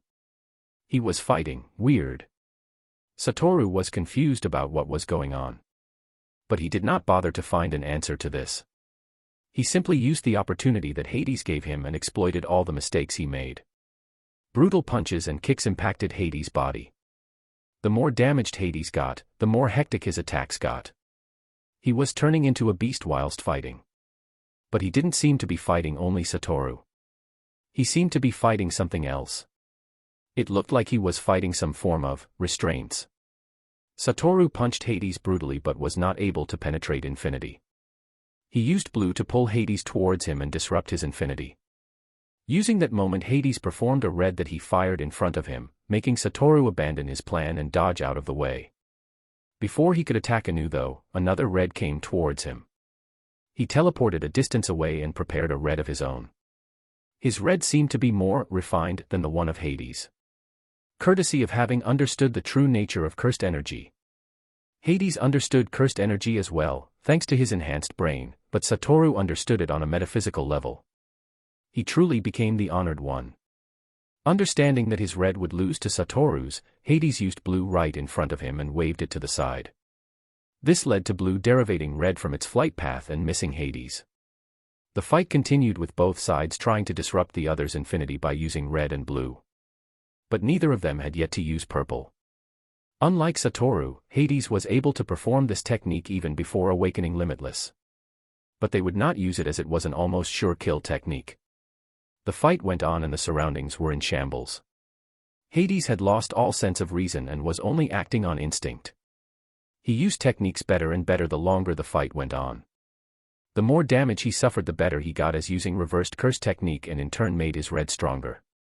Hades got more and more immersed in the fight. He completely lost himself in the fight. He got faster, his movements smoother and his body seemed to react on its own. What happened was something very special. It was comparable to what happened to Saitama in the manga One Punch Man. Saitama wanted to become so strong that he could defeat monsters with one punch, and he pushed himself so much that he removed his limiter and got to that point where he could one-punch monsters. Hades was experiencing something similar. Hades' being was not complete, so to speak. He is a mix of his past human emotions and experiences and Hades the Greek god. This results in him limiting himself to a big degree and stunting his growth. But in this moment when he was fighting Satoru, his primal instinct, the core of his being started to act up. All his divinity started to move and revolt against the seal that was put on them. And in the center of it all was his divinity of boundaries. It began to revolt and got angry that there was something that dared to try and seal it. And then it happened. During the fight, Hades' divinity of boundaries experienced one massive progress and transcended its last level of proficiency. As if possessing a consciousness of its own, the divinity acted on its own and began to right the wrongs that Hades had.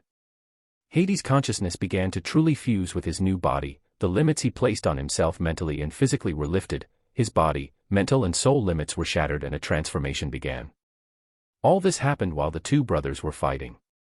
Due to these changes, Hades experienced a similar high, just as Satoru had. Only that his high was trillions of times more extreme. Everything started to make sense, it all looked so beautiful and easy for him. Without thinking, Hades and Satoru found themselves in the air facing each other. They looked at each other with big smiles on their faces. Like they rehearsed this, they both spoke at the same time. Throughout heaven and earth, we alone are the honored ones. Throughout heaven and earth, we alone are the honored ones. Hades took a similar position as Satoru did and used the last technique of Limitless, which is only usable when it awakens. And once again, as if they practiced this before. Imaginary technique, purple. Imaginary technique, purple. Both said at the same time and released purple against each other. When these two imaginary masses collided, the world truly stood still for a fraction of a moment. And then everything turned chaotic. Space-time got erased in the vicinity. In desperation, the world tried to correct this and desperately tried to fill the void that had been created. This resulted in a big black hole that sucked everything in that was in the immediate vicinity, sucking in both Satoru and Hades. Where are we? Chapter 19, Explanation and Next World.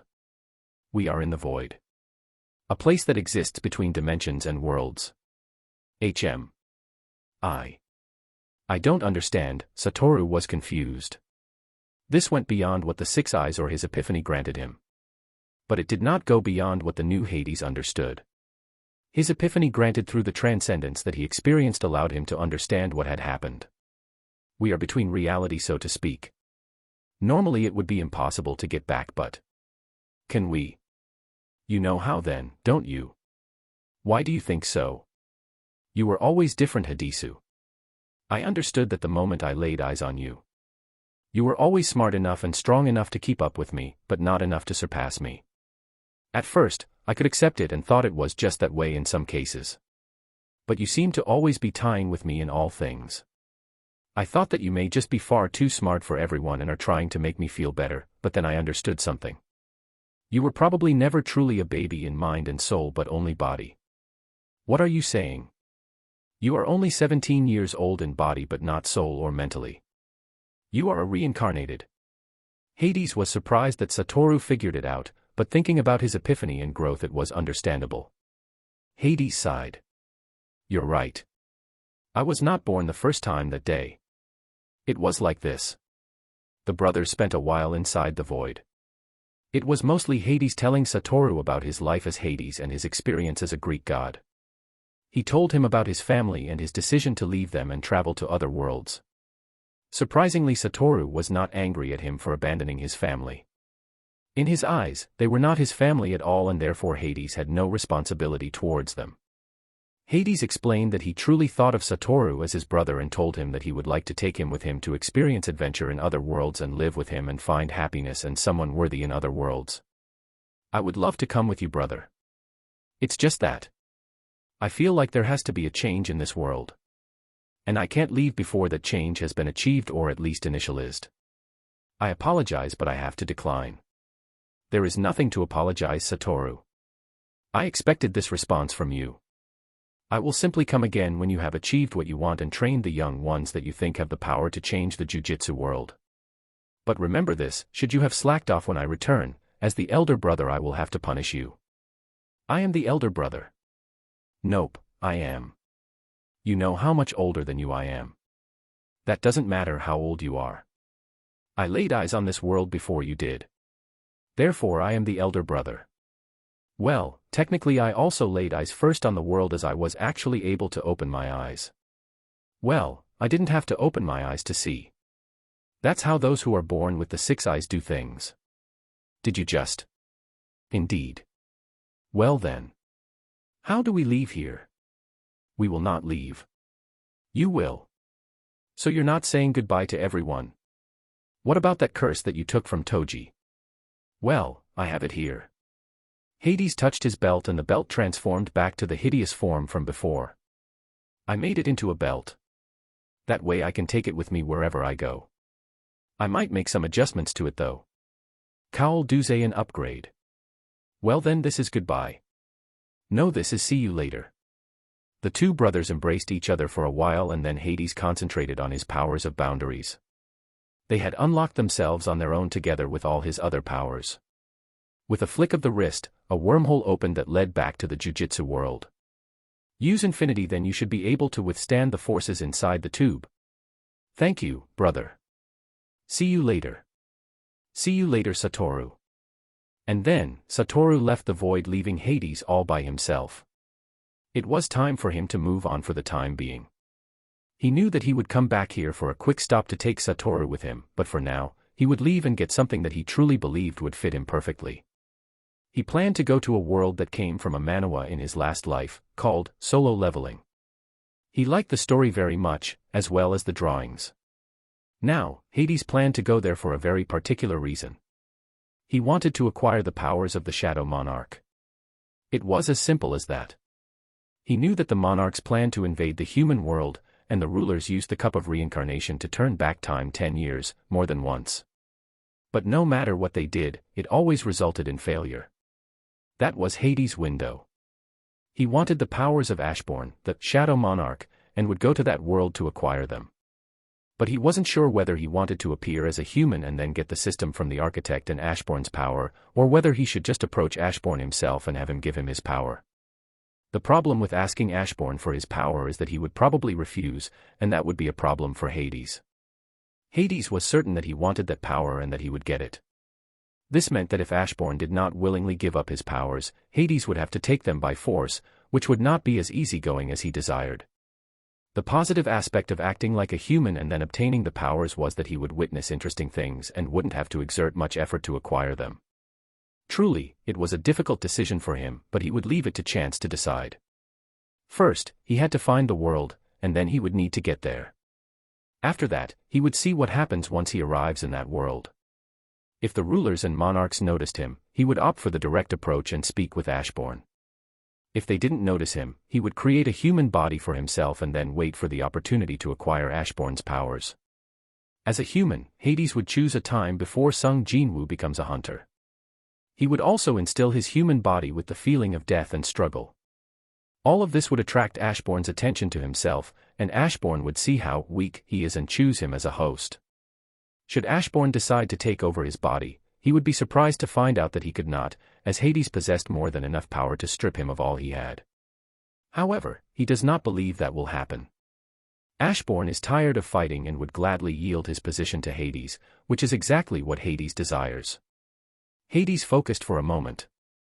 He no longer had to activate his boundary sight, as he could see boundaries whenever he wished, and no extra movement or concentration was needed.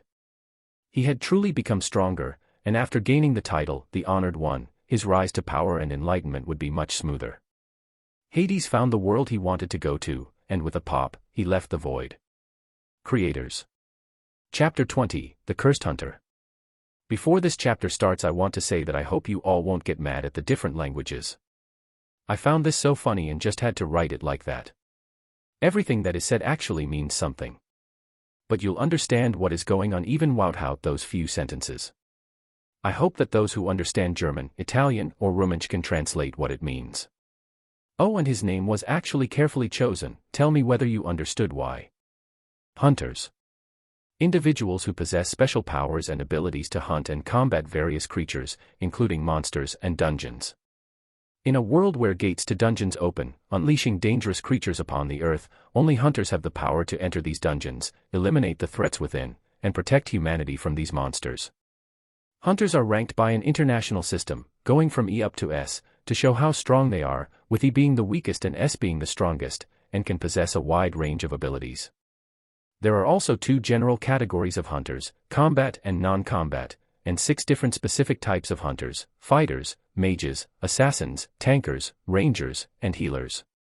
It is important to note that a human with the ability to use magic to various degrees is not automatically a hunter. Humans only become hunters when they obtain hunting licenses and participate in dungeon raids. All over the world, gates started to appear out of nowhere, and from those gates came monsters. These monsters were able to use magic and kill many humans before they were put down. In response to the emergence of these gates, certain individuals known as hunters started to develop unique powers and abilities to combat the monsters and creatures that came out of the dungeons. This event would later be named the Awakening.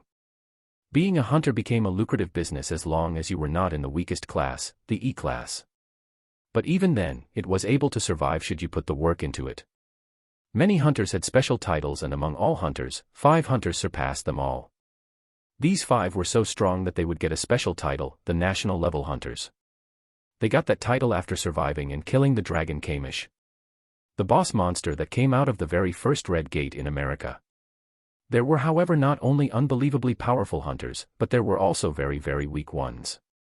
And among the weak ones, there was Hein, also known as Freund Hein. This hunter originated from Germany but had to leave due to the hate he got. Apart from Freund Hein, he also held the title of the Cursed Hunter. He seemed to be cursed, as no matter what gate he entered, somehow an accident would happen and he would almost die or get seriously injured. He currently lives in the neighboring country of Switzerland that was known to be a polite country. It was said that they were unfriendly, but in truth, they were just very polite and that could often come across as unfriendly. Hein's curse seemed to have followed him to Switzerland though, as he still got injuries no matter how weak and easy the dungeon was. Today was another such day that Hein applied for a dungeon. Life in Switzerland was expensive, but it was that way for a reason. Never mind that though, he had to earn money to survive. He walked into the guild hall of his guild. They were called Tfeinschmacher. A particularly easygoing guild that looked out for each other and were probably spending time with each other apart from when they were hunting together.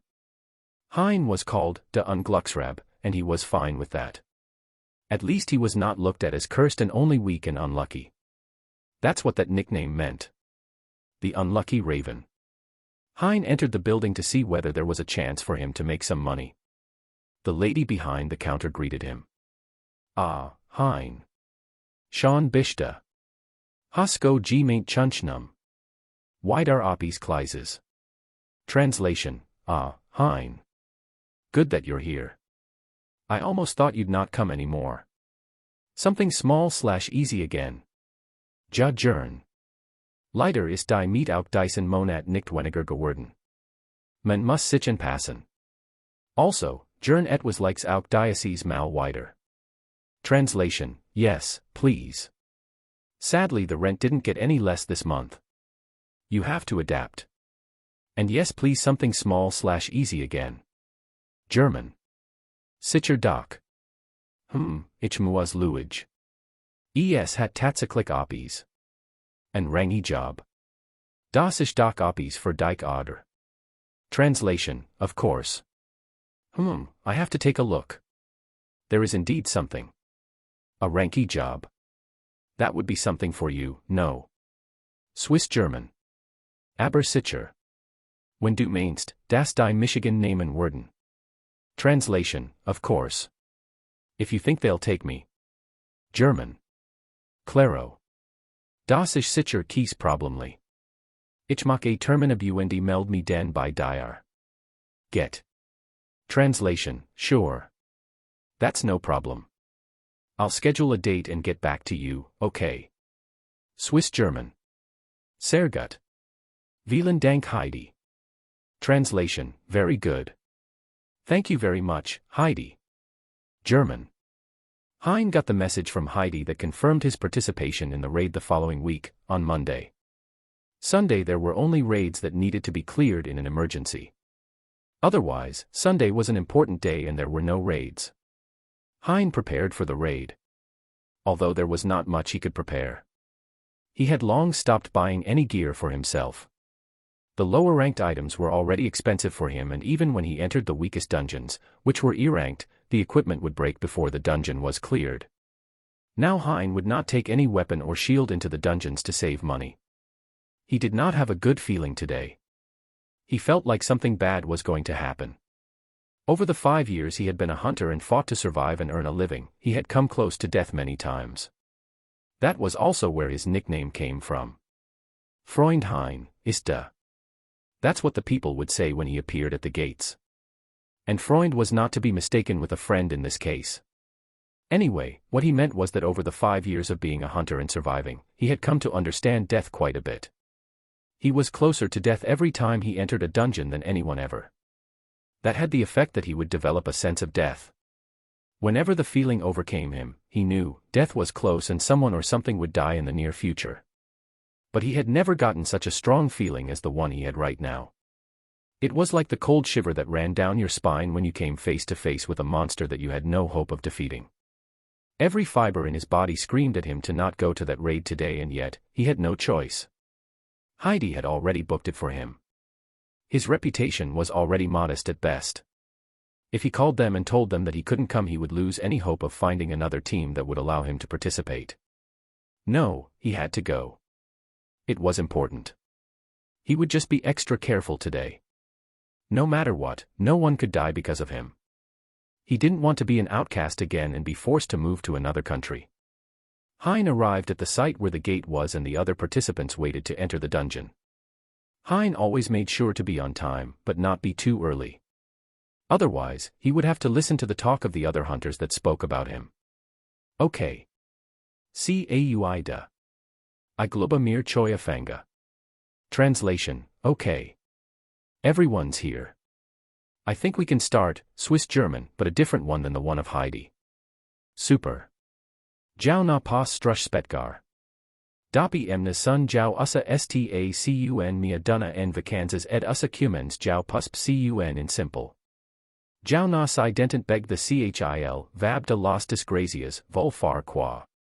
Translation, great. I can't wait. I've been on vacation with my wife for weeks now, and now I'm starting again with a simple one. But I don't know what the Raven of Misfortune is doing here. Romansh, another language that is spoken in Switzerland. Nal numna beg uskia. Tsaschl top a tadler. Kne beg bell, Frady. Translation, don't call him that. You know he can hear you. That's not nice, Frady. Romansh. Haha, gwat. Jo one usi frunda ustchlin o parrot si, den si mer de doc aui. Translation, haha, good. If our friends from Skiln, place in Switzerland, are also ready, then we're good to go. Swiss German. Come stay Aji, Hein. T senti bene. Translation, how are you, Hein? Do you feel all right? Italian. Vielen Dank, Franco. Es get mir gut. Translation, thank you, Franco. I'm all right. German. Te lo chiedo solo perch sono un po' preoccupato per te. Sei molto pallida. Translation, I'm only asking because I'm a little worried about you. You're very pale. Italian. Ich voll Michigan hoot nicht besonders. Ich have wal etwas schlecks gegessen. Aber mach dir kein Sorgen, ich word uk nicht zur last fallen. Translation, I don't feel that well today. I must have eaten something bad. But don't worry about me, I won't be a burden to you. German. Una stupidagen, Hein. Non sei un peso por noi. Sei non ti senti bene, allora dovresti prenderlo sul serios. Translation, that's stupid, Hein. You're not a burden to us. If you're not feeling well, then you should take it seriously. Italian. Ich denke dir, Franco. Aber ich mag die Gern helfen hut. Keinen Grund die anderen zu belastigen. Translation, thank you, Franco, but I'd like to help you out today, so there's no need to bother anyone else. German. Okay, ma esse lucos peggioreno, interrompiamo, va bene. Translation, okay, but if things get worse, we'll stop, okay. Italian. Alles klar.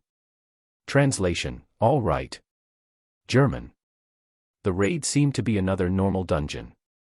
Surprisingly, Hein had not suffered any major injury. After getting healed by their healer, he was fine.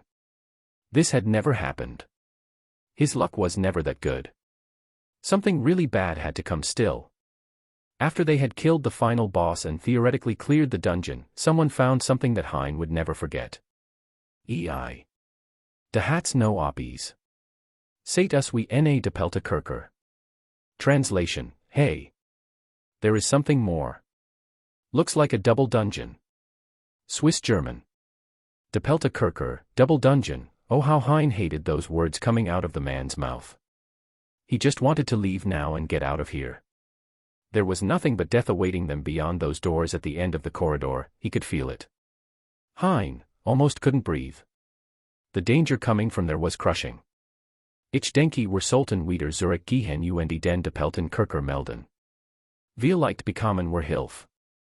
Schleislich wissen wir nicht was sich hinter diesen beiden Toren befindet. Translation, I think we should go back and report the double dungeon. Maybe we can get some help. After all, we don't know what's behind these two gates. German. Hein's opinion mattered little. Just because the weakest hunter wanted to go back, didn't mean the others did too. So they decided to enter and see what was beyond those doors. I hope that those who understand what the respective sentences mean can comment on it. I'll do it myself if no one else will, of course. Once again, please don't get mad I did it this way. Chapter 21, Double Awakening. I also changed the German dialogue. It is now in brackets whenever they speak another language. Hein awoke with a gasp. He found himself in a hospital bed with the usual beeping sound announcing his awakening.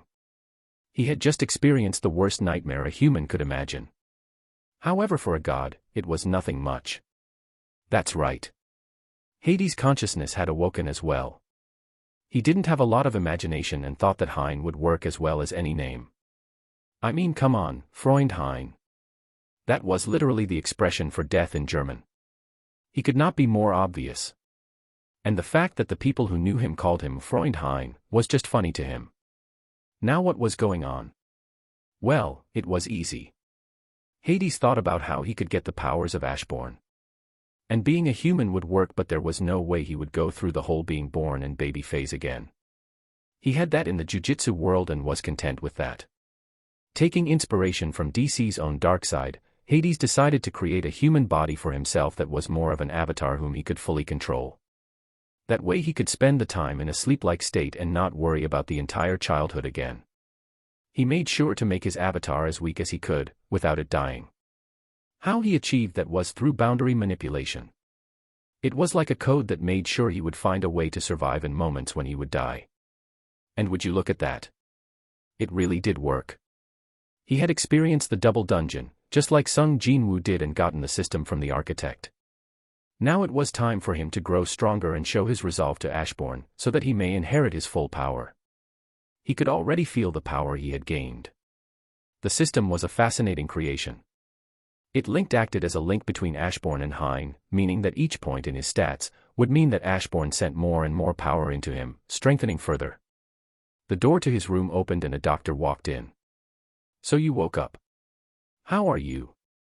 "I feel fine so far. I don't know what exactly happened, but I feel better than before." "Can you tell me what happened with my companions/comrades?" "I'm sorry to tell you that you are the only survivor. All the others didn't make it." Hein/Hades knew this, of course. He was present during the event after all. No matter, he had to keep up appearances. After the doctor did all kinds of tests, he told Hein that they were going to keep him here for a couple of days, just to make sure he was truly fine. That was no problem for Hein. An hour after Hades had woken up, 2 agents from the Swiss Hunters Association came and wanted to talk to him. He was expecting them and knew that a case such as this would lead to many questions. "Good day, Mr. Hein. We come from the Swiss Hunters Association and wanted to ask you a few questions. Please, take a seat." "Thank you. Mr. Hein, you understand that a case such as this is very uncommon and we wish to get a picture of the events that transpired. So if you would please, in your words, tell us what happened." "Of course.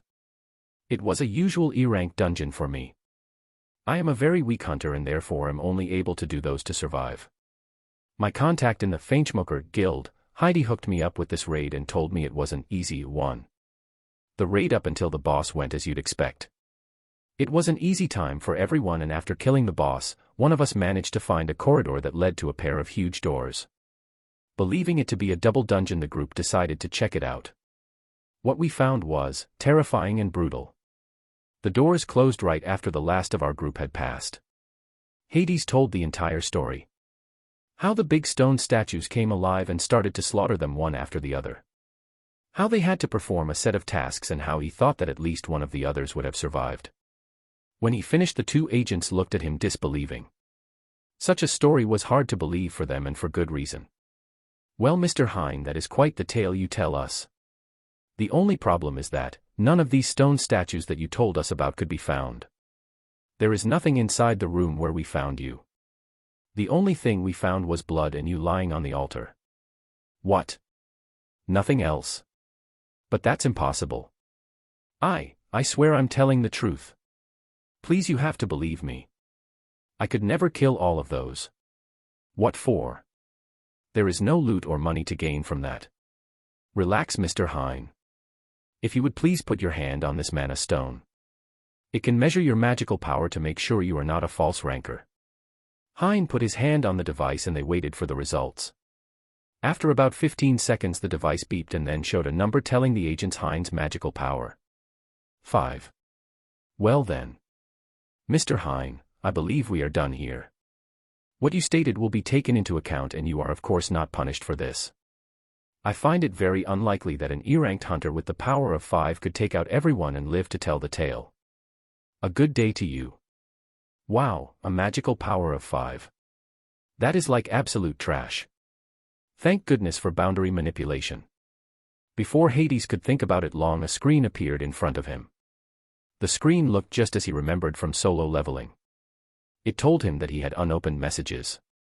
"Welcome, player. You have agreed to become a player and have been granted the title, The One Who Survived Doom. New daily task initiated. Quest to become strong. Push-ups, 100. Sit-ups, 100. Pull-ups, 100. Crunches, 100. Run, 10 kilometers. Failure to complete the tasks will be punished. Time remaining, 3 hours 7 minutes and 23 seconds. So there it is. The quests that will make him stronger in this world and slowly grant him the powers of Ashbourne. Hein didn't waste any time and immediately went to work. It was very hard to do those push-ups and he got tired really quickly. When he designed his avatar he truly made it weak. His willpower was still his own though, so he pulled through and managed to do all 400 calisthenics. Now, only running was left and he had to hurry. He only had about 1.5 hours left. And he was dead tired. Hard to imagine that only 400 of those workouts took him 1.5 hours. He didn't listen to the nurse telling him that he should not be moving for now. He started running and took a short break whenever he couldn't go on anymore. Finally, after a long time, he completed the daily task. Daily task. Time remaining. 18 minutes and 3 seconds. Hades checked his status and thought about where to distribute the 3 points he got for the completion of the task. Status. Name, Hein LV.1. Class, None. Title, The One Who Survived Doom. HP, 100. MP, 10. Fatigue, 98. Strength, 10. Stamina, 10. Agility, 10. Intelligence, 10. Perception, 10. AP, 3. Physical damage reduction, 0%. Magical damage reduction, 0%. For now, Hein put 1 point into agility, 1 into strength and the last 1 into stamina. Balance was what he went for. Although perception and intelligence would not be leveled up for now. He first wanted to be physically strong and be able to escape whenever needed. It seemed like his path to becoming the Shadow Monarch was truly beginning. Now there was one last thing Hein thought about. His Mensung Jin Woo would probably start his career as a hunter in a few years. And he just took away his chance to gain power. But he had something special for that. He would help his boy to grow stronger and he had the perfect tool for that, the system that the architect designed. He would not take it with him and give it to Sung Jin Woo. He would make sure that his mother is cured and help him with gaining money and everything else. That way Hades could leave this world after taking care of the monarchs and have Sung Jin Woo protect the earth while he wasn't here. There was only one thing left to do. Grow more powerful, and that is exactly what he planned to do. Chapter 22, The Years Spent. It was a hard couple of years for Hein. He went from the weakest and cursed hunter to an S-ranked hunter. After he got the system he didn't waste any time. Unlike Sung Jin Woo, Hein had no family to take care of and made sure he didn't form any bonds. Not that he was still immature and was afraid of them, but he knew that very soon he would leave the country. When he leaves the world he will give the reins to Jin Woo and have him take care of everything. He was not planning to take anyone with him from this world. Hein had gotten through the same obstacles that Jin Woo did in the story, but in a faster and more controlled manner. He made sure to spend his points wisely and use dungeon keys to push his limits and grow stronger. It was generally just fun for him. He liked to destroy monsters and increase his fighting experience. Unlike Sung Jin Woo, Hein used a spear or a sword. Although he wanted to use a katana he didn't have enough money to afford one. But that changed very soon after his double awakening. 1 month. Hein followed the path that the architect and Ashbourne had prepared for him. It was a good way to start his path to power as Hein in this world, so he did it. First, every morning was a daily task. From that, he got a full heal, a mystery pack and most importantly 3 free attribute points, AP. Hein made sure to train first to have an easier time inside the dungeons. Because he gained more if he did not level up but focused on stats. So that is what he did for close to 2 weeks. He eventually had to try and ask for a new mission due to monetary problems. Hein was not very welcome when he walked into his guild building that day. Nevertheless, he was able to get a job and therefore some money. This got better though. Over the month he did the daily missions and eventually used the dungeon key to grind some. He did manage to get to level 2 during the raid with his guild, but he held himself back. He would have to leave the city soon probably, and he didn't want to be too weak should some hunters try to take revenge for their comrades if they thought he was responsible for their deaths. Now during the dungeon run that was located underground at a train station, he milked it dry for experience. Just like in the manga, he had to fight against wolves primarily and other similar monsters. And Hein noticed that they kept respawning and he could keep killing them for as long as he wished. Normally someone would not do that due to either it being boring or it just taking too much time to level up eventually. But Hein had no such problem. He had packed enough food to last him 2 weeks, and using his powers very subtly, he removed the ceiling to his boredom. This meant that he would never get bored no matter what he did. And it worked. For as long as he had food, Hein milked the dungeon and killed those monsters over and over and over again. Truly he showed an amazing amount of dedication. Now after killing the boss monster, which was easy after leveling up for 2 weeks, he was still happy to get out of the dungeon and finally have a shower. And that was the result of his first month. 2-3 month. The second and third months were spent similarly. Hein started to go to more dungeon raids and participate more. He made sure to hide his ability somewhat and not gain any attention. That was not very successful though, as Heidi, his contact in the guild, started to notice his buffer physique and fewer injuries. It came the time when Hein finally managed to grind his way to the appropriate level to get his job change quest. And he was very excited about it. This was his status then. Status. Name, Hein LV.39. Class, None. Title, The One Who Survived Doom. +1 more. HP, 8,500. MP, 720. Fatigue, 0. Strength, 81. Stamina, 75. Agility, 78. Intelligence, 67. Perception, 67. AP, 0. Physical damage reduction, 13%. Magical damage reduction, 0%. Using his knowledge of the story and the occasional dungeon keys, Hein was able to overlevel and reach level 45 before he did the job change quest. And he was happy about it. He still did intentionally not do the daily quest that day and chose to do the quest in the evening. This meant that, similar to the story, the daily quest penalty could potentially save him should he need it. He needed it. Hein had an easier time going into the dungeon as he was expecting knights and had prepared for it. He bought a katana as he wanted to from the shop with all the gold he had gathered and managed to clear the kites quite fast. He took his time going into the last room with the blood-red Commander Igris. Before entering he sat down on the floor and tried to catch his breath and waste some time. He needed to make sure that the next part of the job change would fall into the penalty of the daily task. Fight with Igris. Hein entered the room where he knew Igris was waiting. It was the same throne room that he saw in the manhwa, and he was impressed seeing it himself. He would one day also have such a throne, only would his be thousands of times cooler. There he stood, the blood-red Commander Igris. Igris was a large knight covered from head to toe in blood-red armor with a Y-shaped hole built into his helmet. He also wore a tattered red cape, wielded a massive red sword that was equal to him in height, and had a long red hair-like ornament extending out of the back of his helmet. It was just like the manhwa.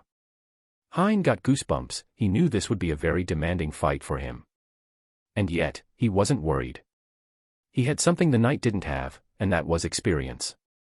He was the god Hades who was controlling an avatar.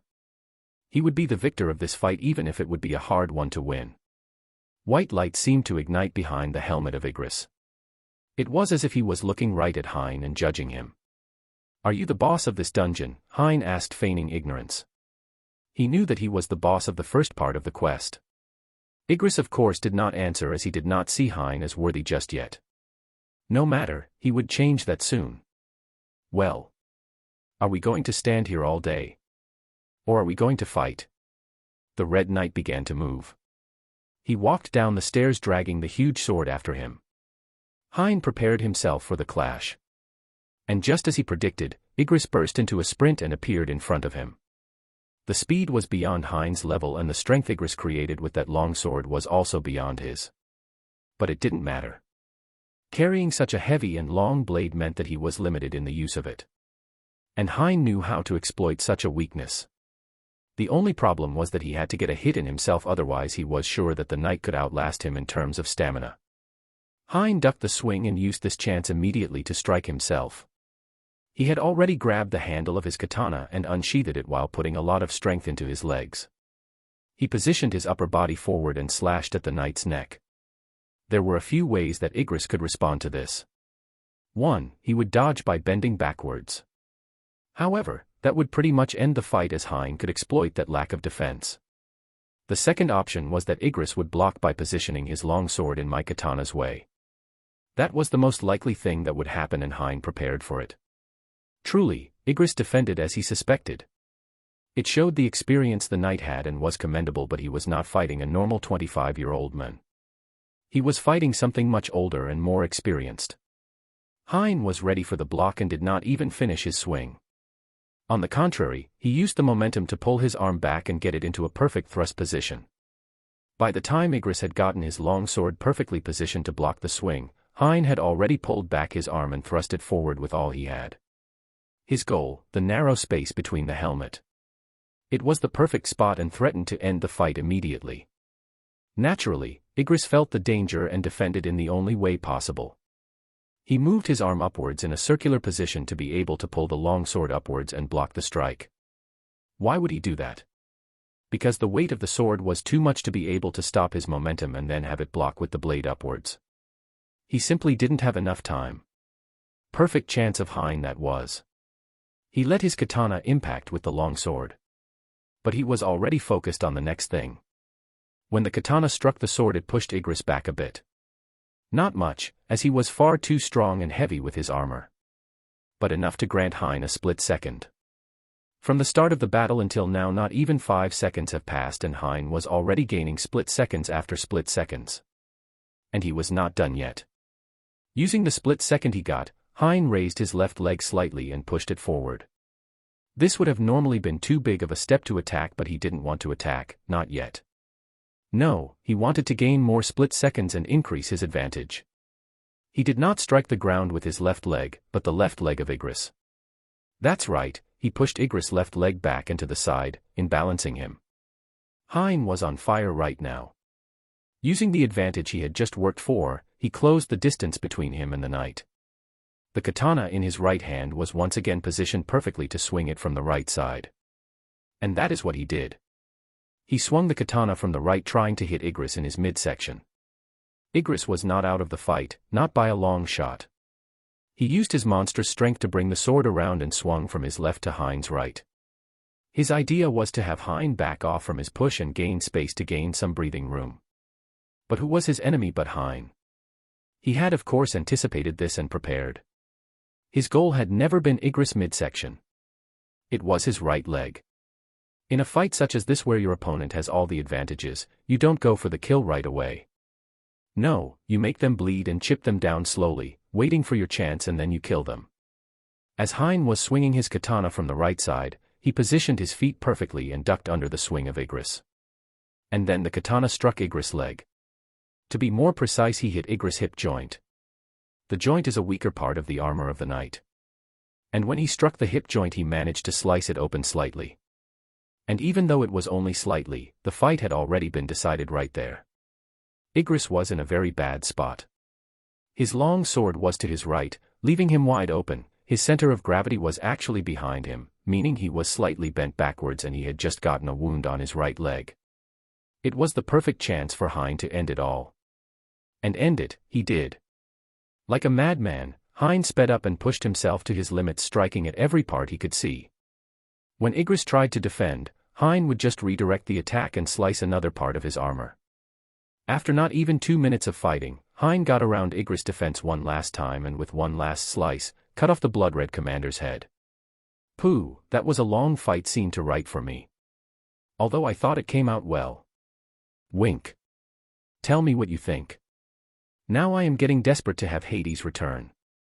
There are so many ideas I have for the underworld and what other things he will experience and do, and many other worlds I want to go to. This means that I will not go into that much detail in solo leveling.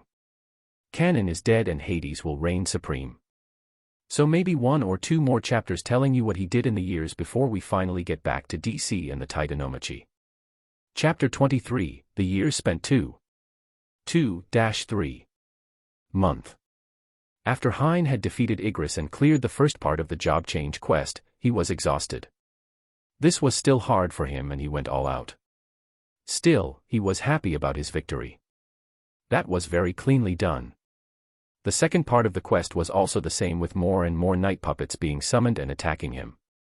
So just as he predicted, he did need the penalty of the daily task and used it to level up some more and recover his stamina with potions. After that, it was a massacre. He rushed around those nights like he was the wind and killed the wizards among them with ease. The rewards were worth it and Hein finally became the Shadow Lord. It was finally time for him to start amassing his shadow army. Hades, who was controlling his avatar, could feel the connection to death and shadows that this new power held. He knew that he had almost fully achieved what he had come to this world to. And then it was finally time to set a phrase that triggered the shadow summoning. He wanted to go crazy here and went with, "Get your ass off the ground, you sad F***CKs, and fight." He did not use that in the end.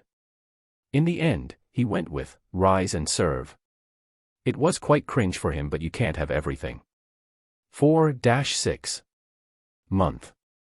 Hein had to make a hard decision. He decided to leave the Feinschmecker Guild and work alone. He could not afford to have others see his powers and he no longer wanted to hold back when he cleared dungeons. Therefore he used a similar tactic as Jin Woo did in the story. He bought the rights to gates and then hired 9 random people who needed money and would not talk to wait outside the gate for him. It worked perfectly. Hein was able to clear dungeon after dungeon and gathered more and more shadows to increase his army. In the beginning, he was a bit frustrated about the limit of shadows he could possess, but it got better the more he used it and the higher his level got. Of course, Hein got Igris in his army and he was happy about that. Contrary to Jin Woo, Hein was able to convince him, on the first try. Hades might have something to do with that though. Status. Name, Hein LV.51. Class, Shadow Lord. Title, The One Who Survived Doom. +1 more. HP, 15,050. MP, 1,400. Fatigue, 0. Strength, 140. Stamina, 130. Agility, 128. Intelligence, 110. Perception, 110. AP, 12. Physical damage reduction, 25%. Magical damage reduction, 3%. 7-10 month. Well, it happened. Hein became an S-ranked hunter and had to undergo a re-evaluation. He knew that this would make him famous and create waves in the world, but he was ready. He was strong now and could defend himself to a good degree. And the grind never stopped anyway. He would go and clear a dungeon whenever he could. His level was rising and thanks to diligently doing the daily task he got stronger than his level 68 would have you think. Now as an S-ranked hunter, it was recommended that he found a guild, but Hein was not interested. Why would he do that? He had no interest in getting help from others to clear dungeons. He would however start to donate a lot of money to help those who need it. He didn't do these things because he wanted to make money. He was only here to get the powers of the Shadow Monarch and then leave. But before that, there was something he had to do. And that was to go to South Korea and join their efforts in clearing the S-ranked dungeon on Jeju Island. But that was still a few years away, he thinks, and there was someone else that he had kept an eye on. His buddy Jin Woo would probably soon register as a hunter and take it upon himself to help his family's financial situation. Hein would look into that and give him a helping hand soon. Now there was something that he had to do first though. He still wasn't strong enough to face everything that would come in this world. Well, at least Hein wasn't strong enough. Hades was far more than strong enough to fight all the monarchs at the same time. So it was time to level up some more and get an important milestone out of the way. Level 100 had to be reached. 10-14 month. The time had come. It was time to go back into the double dungeon. He managed to get over level 100 and was invited back into the double dungeon. He took the time he still had to level up some more and increase his advantage. He had gotten a few skills while he was leveling up over the last months. He was a master martial artist and he got skills for that.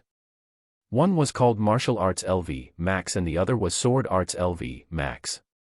He was also working on his mastery of the spear. He knew that in the future he would use a bident as well and was preparing for it. The double dungeon was almost the same as it was for Jin Woo. There was, however, a major difference. Double dungeon. Hein entered the double dungeon and told everyone not to enter as it was a dangerous one. Thanks to his publicity and strength, people listened and did not go in after him. He passed the doors and stood in the same room as he did a bit over a year ago. I never expected you to be the one with the most mana in here, he said to the statue that held up the stone plates. Ah, you found out.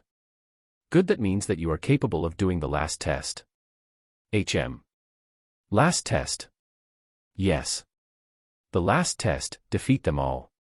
Hein looked around and saw all the statues as well as the sitting one opening their eyes and walking towards him. Ah, it was time to fight these stones. Better get to work. Blunt damage was the best way in his opinion unless he used the weapons that the stone statues had themselves. He waited and let them come closer. It was important that he finishes this fast and then gets to deal with the architect. And as we all know, the more people participate in a fight, the less skill is needed to win. And why that is true was showcased by Hein perfectly. He waited until the very last moment when almost every stone statue was standing right around him. In one moment he shot into action and dodged the overhead swing from the first statue. He sprinted up to the statue and punched it in its face. The punch managed to unbalance it and it fell backward. Or it would have fallen if it actually had space. But it didn't, and in turn, fell into the statue that stood behind it. Standing on the statue's face, Hein waited for the inevitable attack that came. The statues weren't smart, they were simple constructs that hacked and attacked very simply. Hein dodged the arrow, which then buried itself into the statue he was standing on. And that was his plan. He would use the proximity and lack of space to have the statues attack themselves, and he would spare stamina. Not long after, Hein was finished with the last statue and walked in front of the architect. Ah, an impressive display of tactics. But I'm afraid that you're not quite finished yet. You see, there is another opponent that you must face. You. Oh, you truly are intelligent. You are correct. You must face me to see whether you are truly qualified. The architect attacked Hein but was met with quick punches and kicks. He had no chance as Hein was an incredible fighter and his battle instincts allowed him to fight beings much stronger than he was. The architect was baffled. Incredible. You have come very far indeed. Well, time to increase the difficulty. 6 new arms materialized from the architect's body. And in each hand, there was another weapon. Someone should tell him that it doesn't help his chances to use more weapons. On the contrary, it was harder for him to effectively use all those. Nevertheless, it was an interesting fight. Hein had to take some nasty hits and was bruised and beaten when their fight reached its conclusion. The architect looked worse for wear and was cracked up, LOL, in multiple places. Marvelous. You have surpassed what I thought was possible for you. Now it is time for things to take the turn that they were supposed to, don't you think so? Ashbourne. Everything went black for Hein and he could feel something happening with his body. Another soul had entered and tried to take over. Thank you, mortal, for your help with this. I apologize that it had to take this turn. But you are far too interested in getting stronger and your thirst for power could lead to problems. I will take over now and try to make things right again. Please forgive me. A pressure came over Hein and the Shadow Monarch's power settled and tried to take over. Interesting, a voice said. What? What is this? Why can't I take over? Ashbourne screamed as he had just bumped into an insurmountable wall when he tried to take over. Hee hee. Do you think you can take something that belongs to me, Hades? Foolish little monarch. Wah, who are you? What are you doing here? Are you also taking over this body? The Shadow Monarch was confused, of course. Who wouldn't be? Here he was trying to get a body for himself and he couldn't. No. This is my avatar. What? No. Oh yes. It seems you understand what this means then. Good, then you can make it easy for everyone and accept it. You planned this.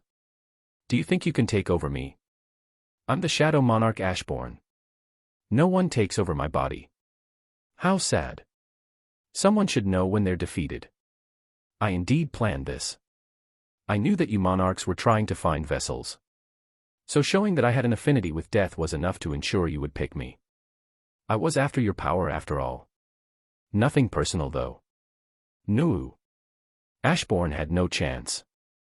This was Hades' avatar and therefore also his body if he so wished. He commanded boundaries, and as soon as Ashbourne decided to take over his body, it was already over. Hades took everything from him. His power, his soul, his skills, and his memories. There was nothing left when he was done, and finally, he had achieved what he wanted the whole time. After that, Hades took over the reins again. Hein was now forgotten and Hades was back. It was now time to finish up in this world and pack his bags to get back. He had plans with the underworld after all. His inner Minecrafter was screaming to him to finally get to work, and he couldn't agree more. Chapter 24, The Meeting. The architect was smirking as he watched the change happen in Hades. But what he did not expect was what came out of this. Hein and Ashbourne were gone and only Hades remained. Inhale, exhale. It's not as big of a change as I expected. It seems like the further I progress with my divinities, the less additional power does for me. I can already feel myself getting stronger, and information about death and shadows is ingrained into me. I need a test subject for this. I have one, don't I? The architect is shocked. What is going on? Who is this? The Shadow Monarch would never talk like that. Who are you? Me.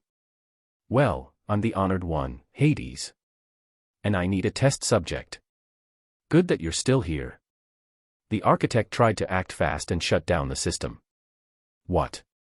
Impossible. Hee hee. Do you truly believe that my power comes from this system you created? It's mine now, and no one can take anything from me. I do have to commend you and thank you for creating it. It is an ingenious idea to use magic energy that way. I hope you don't mind if I perfect it, do you?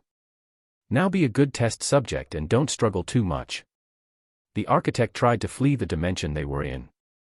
Without luck though. The dimension had been blocked from entering and leaving. Barriers were Hades' domain and the architect was trapped in there with him. 1 hour later. A mentally broken architect was lying on the ground while repeating the same words over and over. I'm sorry. I'm sorry, sorry. I know, but you understand that it is not every day that I can kill you over and over again to get a feel for these new powers and perfect them, do you? I took my time, that is true. I could have figured it out in the first couple of nanoseconds, but it was much more fun this way, no. Whatever. Now, I know that you said the Shadow Monarch's power would not work on beings such as you, but who decided that? I am the Shadow Monarch now and I decide what goes. Hades sliced the architect's throat and killed him in one go. Now he made sure that the being wouldn't dissolve into dust. He could tell the problem with the former Shadow Monarch's powers. They didn't work on beings without a soul. And these beings of the monarchs or rulers level didn't have that.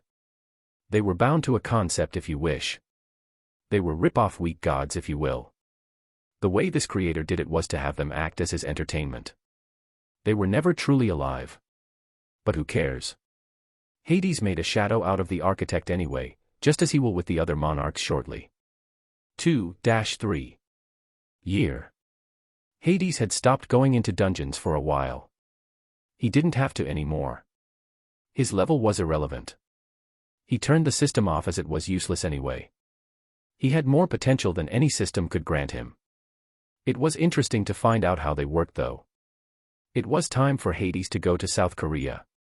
He had heard rumors about Japan thinking of doing a joint dungeon clearing on Jeju Island. This could only mean that it was about time for him to get himself some shadows. Therefore Hades took a nice vacation. He let his foundation work and help those who needed it and went to enjoy himself in this world for the final time that he still could. He had the feeling that he might be able to accelerate the development of the story. And the perfect time to do that was right after the Jeju Island dungeon clearing. He knew that 2 monarchs would be there and he was going to wait for them and start with the purge of these little pests. He knew how to enter the dimension where they reside and he would take them out and add them to his army. Standing at the airport of Seoul, Hades was impressed at the size of the city. Another reason for traveling was that Hades wanted to gather some ideas on how to make his underworld. He took inspiration from anime and his imagination to make a prototype in his head. The more he thought about it, the more he felt a pull to go back and start his projects. He wanted to create something cool and interesting. He wanted to go there and spend his time and have it become the single best place there is in existence. Before Hades could lose himself in his fantasy, a man in a black suit approached him. He had orange hair and wore glasses which he took off before addressing Hades. "Greetings, my name is Woo Jin-chul, Chief Inspector of the Korean Hunters Association. I have come here to help you Hunter Hein whilst you are in Korea." "Oh, the Chief Inspector of the Hunters Association is coming personally to show me around. Why though? I don't think I have a particularly bad reputation for making trouble." "That's not it, Hunter Nim. We are trying to make sure that all the international S-ranked hunters are taken care of by us. That is why I will be helping you get wherever you wish." "No, you don't have to do that, you know what? I appreciate it. Though we can speak in Korean." From here imagine that they are speaking Korean with each other. "Oh, Sir Hein knows Korean." "Indeed Sir Hein does. But let us progress past the formalities. My name is Hein, a pleasure to meet you, Chief Inspector." "The pleasure is all mine Hein and please call me Jinchul. Now is there something you wish to do whilst in Korea? Are you here for a particular reason?" "Not really. Though there was this rumor that I heard about Japan proposing a joint dungeon clearing with Korea." "Ah, you mean the S-ranked dungeon in Jeju Island?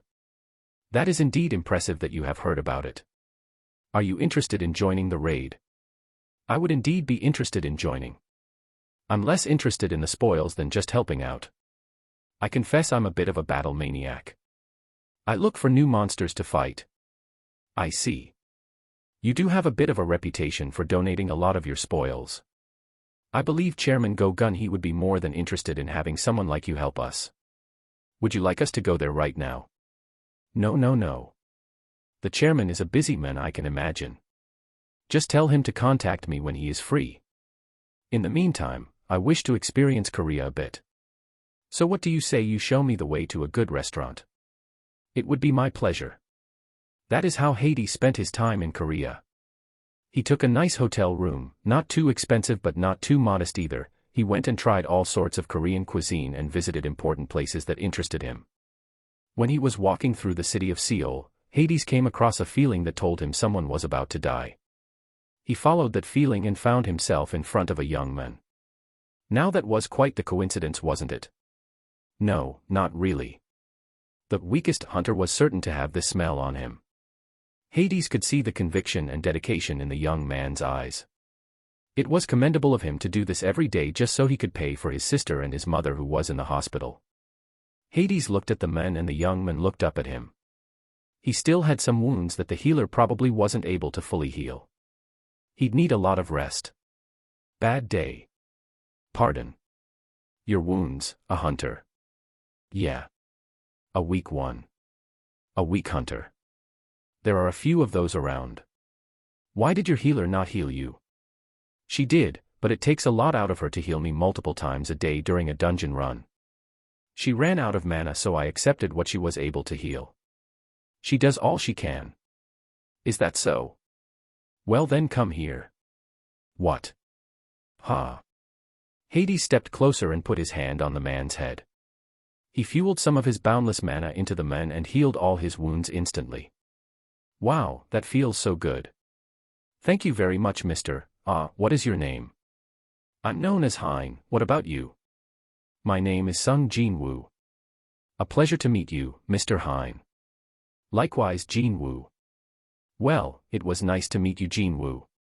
When you need something, come meet me. I'm sure that I can help you with your weakness. Because believe it or not, I was also once as weak as you are. Hades gave Jin Woo the number of the hotel he was staying at. He knew that sooner or later, Jin Woo would hopefully call him.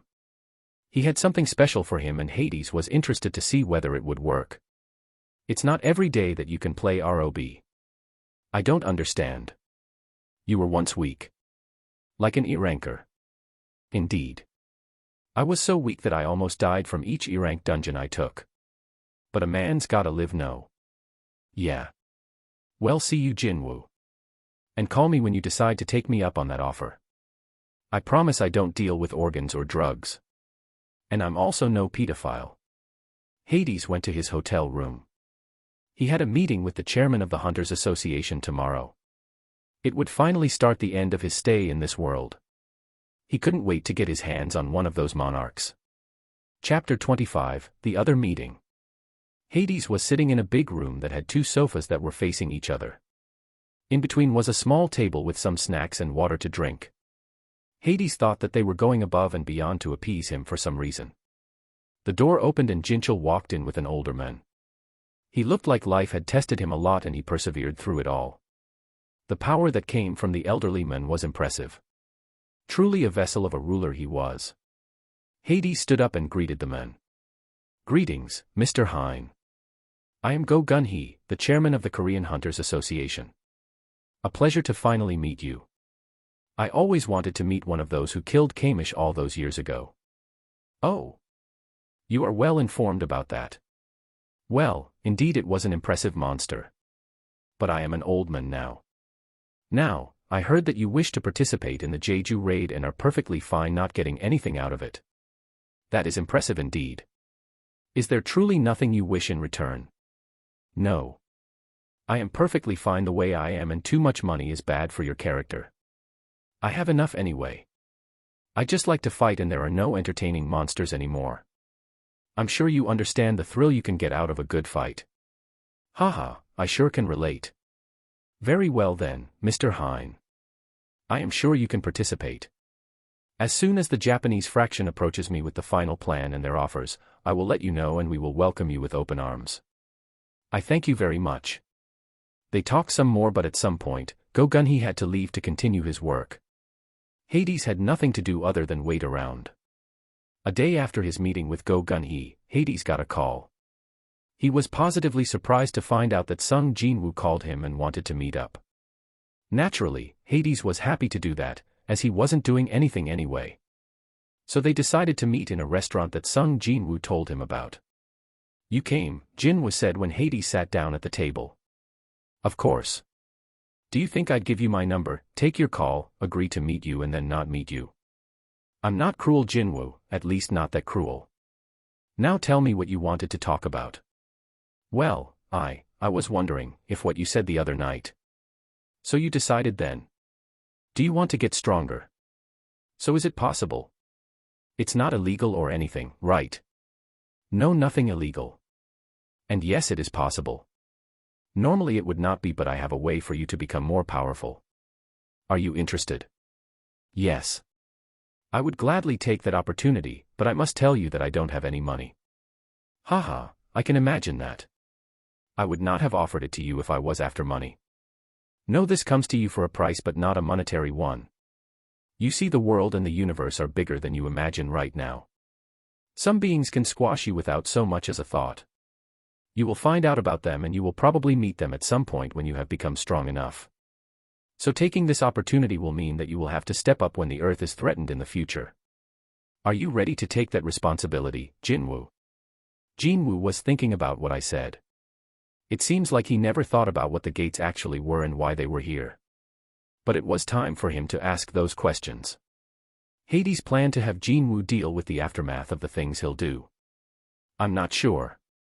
I never thought about why the gates appeared and who was responsible for that. And you say that I would have to fight them. Well, the truth is a little more complex. What I want you to do is protect the Earth and not go on a conquest. After all, I believe you became a hunter to help your family, no?" "Yes. In that case, I would like to accept your offer, Hein." "Good. Then come with me." Hades stood up and left some money on the table. "Eh? Where are we going?" "We have a lot to do. You have to be trained and must get stronger." "Trained? By whom?" "Me, of course. No one better than me to teach you how to fight and get stronger. Come along now." Hades took Jin Woo to the Hunters Association. He told Jinchul that he would like to buy some gates that came up. Preferably 2 E ranks as well as 2 D and C gates.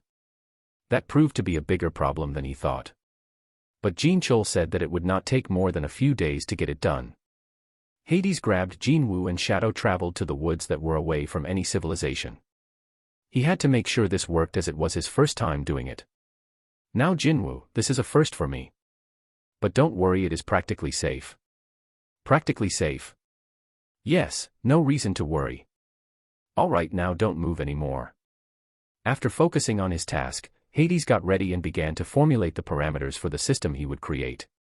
The system he was making was the same as the architect did. The potential is the same and the potential rewards were already set beforehand. It took a lot of power to get it just right and not have him travel multiverses and suddenly turn up in the DC universe. You never know with systems. After half an hour, he was finally finished and Jin Woo was properly knocked out. The surge of magical energy knocked him out. It will take a few hours for him to get used to it. Groan. Ah, seems like the princess woke up finally. Glad you could make it. Oi, that was intense. What happened? Hades decided not to answer that question. Instead, he waited until the system did the introduction itself. Greetings, player. You have been chosen by the great and honorable Hades the Wealthy to become the player for as long as he wishes to grant you this honor. This is the system that is here to make you strong. This message is intended to introduce you to the workings of the system. The message went on and on about how great Hades was and that he was so generous to grant it to him and all that. Hades could see the message and had to say that it was a full success. Jin Woo finally finished reading and looked at Hades. So your name is not Hein. And you created this system to make me strong. Indeed. Hades, at your service. I created this system as a way to make you strong. But don't misunderstand, there is a self-destruction mode that will immediately drain you of your power should it ever be used against innocents. I'm sure that you will not use it that way though. Other than that, you are free to use it however you wish. This is amazing. How can I thank you for this? No need. Now I believe that we should get you started on your journey up the ladder. We will begin with normal martial arts of different kinds and then move on to weapons. Is there a particular weapon that you like or would like to use? I don't know. A dagger would be my preferred weapon, I believe. Perfect. Then we shall move on to those after we get you some nice foundation and, more importantly, some muscles.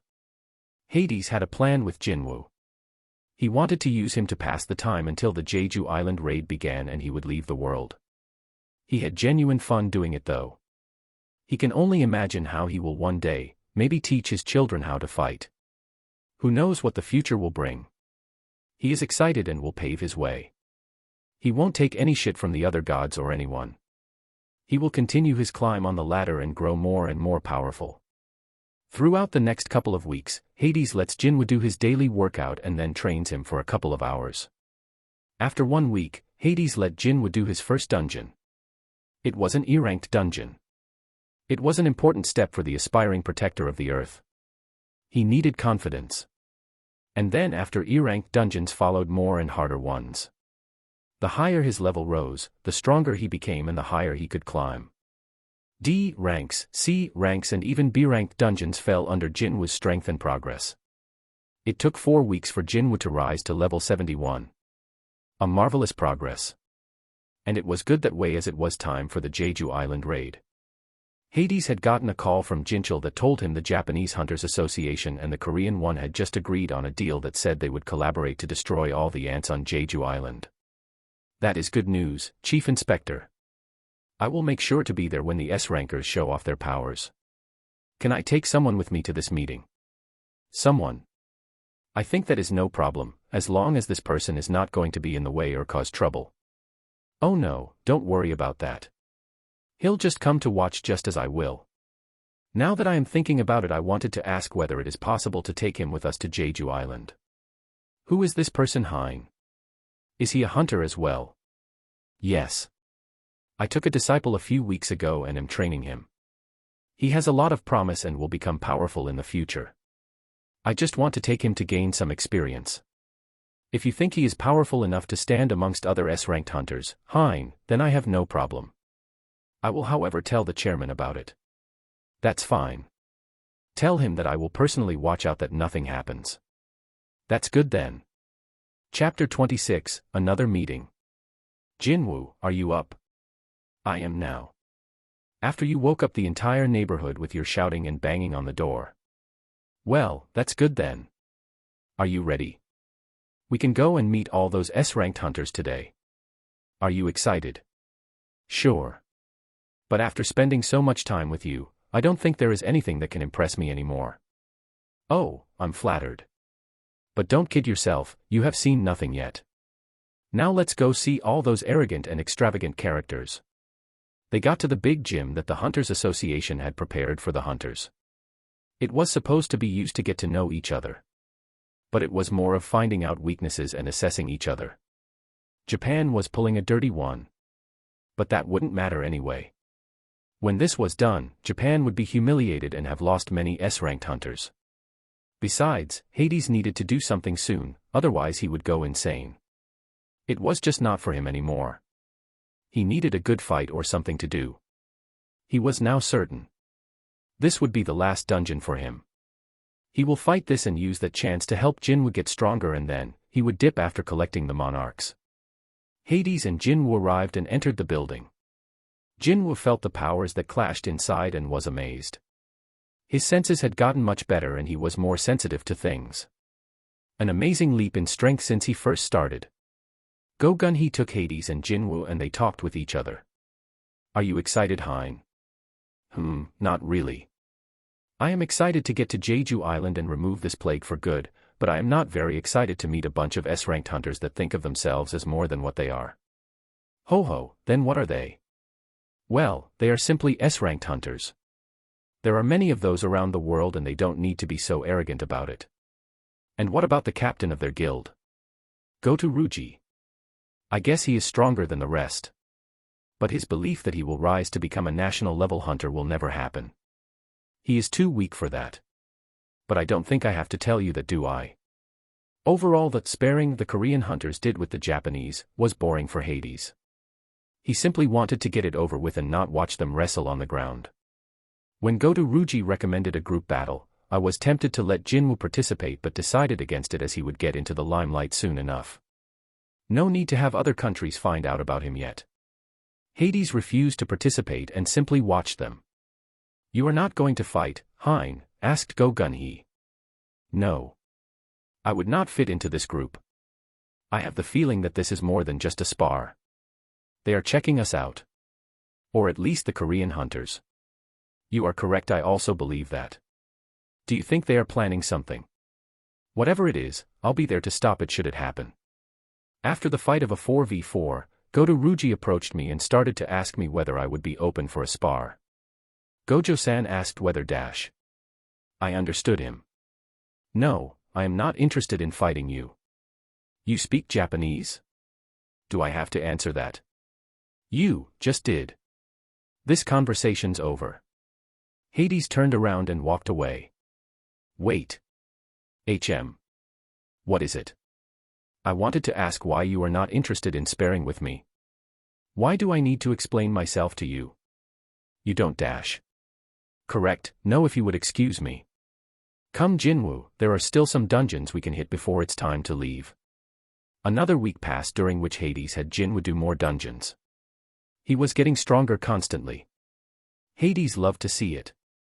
He wanted to see whether he could have Jin Woo fight Baru at his current level. Hades would of course take the shadow, but maybe it could help Jin Woo level up some. The day had finally arrived. It was time for them to go to Jeju Island and fight the ants. Jin Woo was nervous. He was still not sure of himself fighting among these S-ranked hunters. I knew though that he had also entered the S-rank after he cleared the hard B-rank dungeon. His level was at 82 after Hades had given him a hard dungeon to beat. Thankfully Jin Woo managed to pull through and was gifted a pair of beautiful daggers by Hades. The raid started. The Korean S-ranked hunters together with Hades and Jin Woo got off the helicopter and began to kill ants left and right. Hades told Jin Woo to use this chance to grow and further his skill with his daggers. They made their way into the mountain and cleared the chamber. The queen was killed by Jin Woo himself, together with the beautiful blonde who seemed to dance around the monsters. Hades had not truly done anything up to that point. He just walked behind everyone and cleared some stragglers. But finally, it was time to face the king. Or at least the king of the ants. Attention everyone. One particular strong ant is coming this way. Right before a claw could pierce the group's healer, A hand caught it and stopped Baru from killing him. A sneak attack. You're funny. Screech. Ah, an ant with an attitude. Now I have seen it all. The king tried to slice Hades up in one go but was met with Hades catching his claws with his hand and pulling him closer. In one punch, Baru's head exploded and he died. There was no reason to postpone this fight and make it longer than it had to be. He was here to get some future generals for his army and then get out of there. Hades and Jin Woo stayed back a while longer to destroy all the eggs and the rest of the ants. Jin Woo managed to reach level 89 in one day. Truly, he was now a proud member of the S-ranked hunters. Now it was up to him to advance and get stronger. But Hades was certain that he would manage. You are leaving, aren't you? Jin Woo asked him. Your senses have truly grown since I saw you the first time, Jin Woo. Why? Well, I have done the things I had to. The last thing will be done today and then it is time for me to move on. You are now here to take the job of protecting the earth.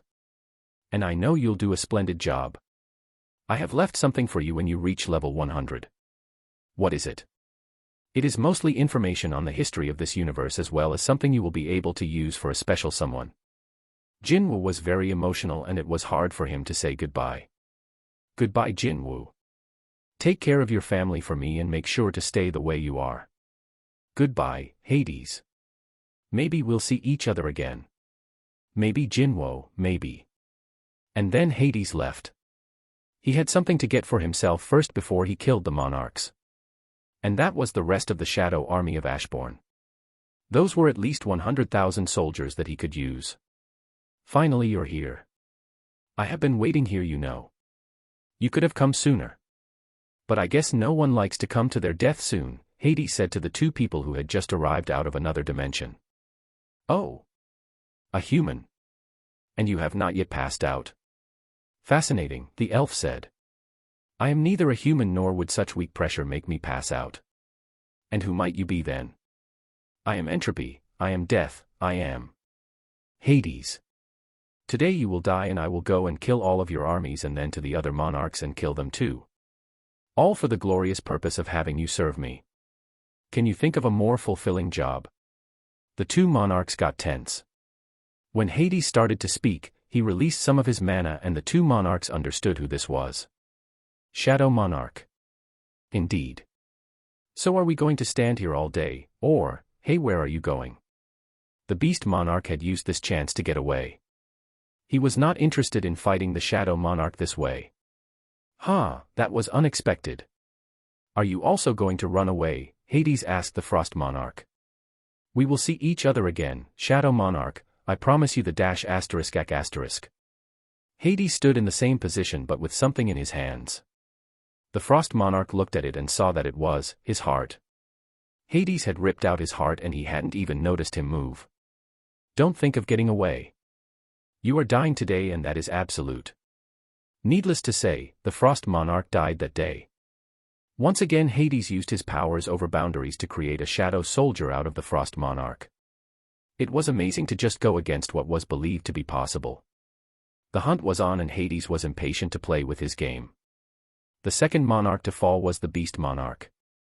He tried to warn the other monarchs but didn't get the chance when Hades entered his dimension with his shadow army. Hades tried something else in this fight. He tried to use his 6 eyes. And it was glorious. His 6 eyes had adapted to all his power and grown tremendously. The use of energy was simple now and he could spam attacks left and right.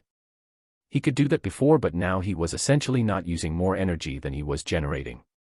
The Beast Monarch, like the beast he was, when pushed into a corner, fought with great intensity. But in the end, everything was useless. He fell and became another shadow soldier in Hades' army. The third monarch to face Hades was Kaerisha. The monarch of plagues, the queen of insects was just as he remembered, weak. It was funny to see Baru slice through his former brethren like it was nothing though. Kaerisha was weaker than the Beast Monarch and died even faster than he did. How sad for such esteemed powerhouses to just die at Hades' hands. He didn't even put them in his eyes, he would say if he was a young master. After Kaerisha, the monarch of Iron Body was next. The king of monstrous humanoids was an uninteresting opponent to fight. Just like all the other monarchs Hades had fought before him, he thought of himself as more than he was. Hades was quick to show him his place, as an eternal slave in his army. It was a very good way for Hades to get free help. Who would take care of the underworld when he wasn't around?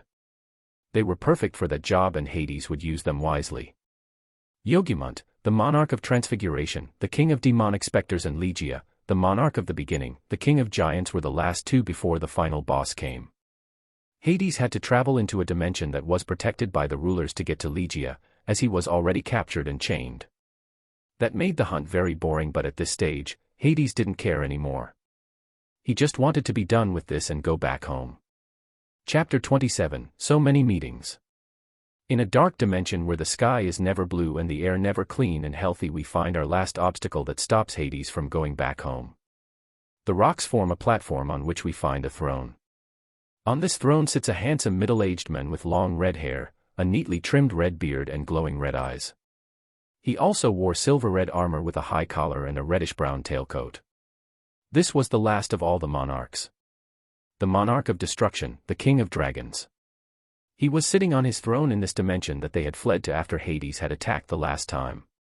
Even though Hades wanted to get it over with, he did not rush. He took his time and crushed everything in his path. Because he knew, sooner or later he will have them all and they shall all serve him. A dragon approached the monarch and told him news of the battlefield. "My liege, the shadow army has arrived. Shall we move to somewhere further than where they are?"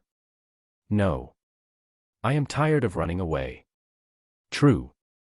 The dragon army had fled from the moment they realized that Hades started to take out other monarchs.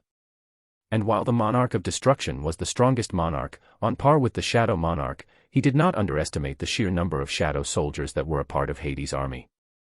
It was a disgrace for him to flee from a fight or battlefield. But when you are faced with death, things start to come into perspective, and the monarch of destruction knew that he was not ready for that end just yet. But now it was time to end things. He would face the shadow monarch and that would settle the war once and for all. Either he wins and the war is won, or he loses and... well then, that is that. He will see what the other side has in store for him. Foolish man. He didn't know that none of the monarchs had the privilege of laying to rest. They all had to work more as they had become generals in Hades' army. That was also why it was so easy to crush the armies of the other monarchs. They essentially had to fight more monarchs and no one had a chance. Hades had an easy time. He would normally not do anything except deal with the monarch and turn him into a shadow soldier. But it was now finally time. Time to end all this ridiculous cat and mouse game. Hades walked with his hand behind his back. He had found that his movements and behavior turned more and more elegant. He was starting to truly see himself for what he was. Hades, the honored one, the wealthy, the End, the lord over boundaries. And it was affecting his mannerisms. He would not get angry as fast or even at all, anymore.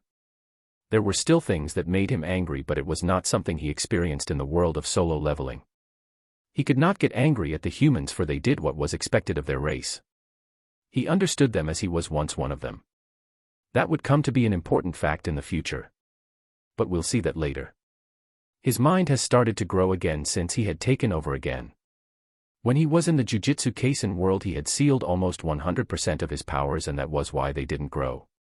He transcended his power level when he became the honored one. In the solo leveling world, he created an avatar and didn't use his powers, so he didn't progress. But now that he had taken over again, he could feel his progress, no matter how small it was. Hades walked through the battlefield. He knew where he was going. The monarch of destruction's energy was unmistakable. He stood before the throne and looked up.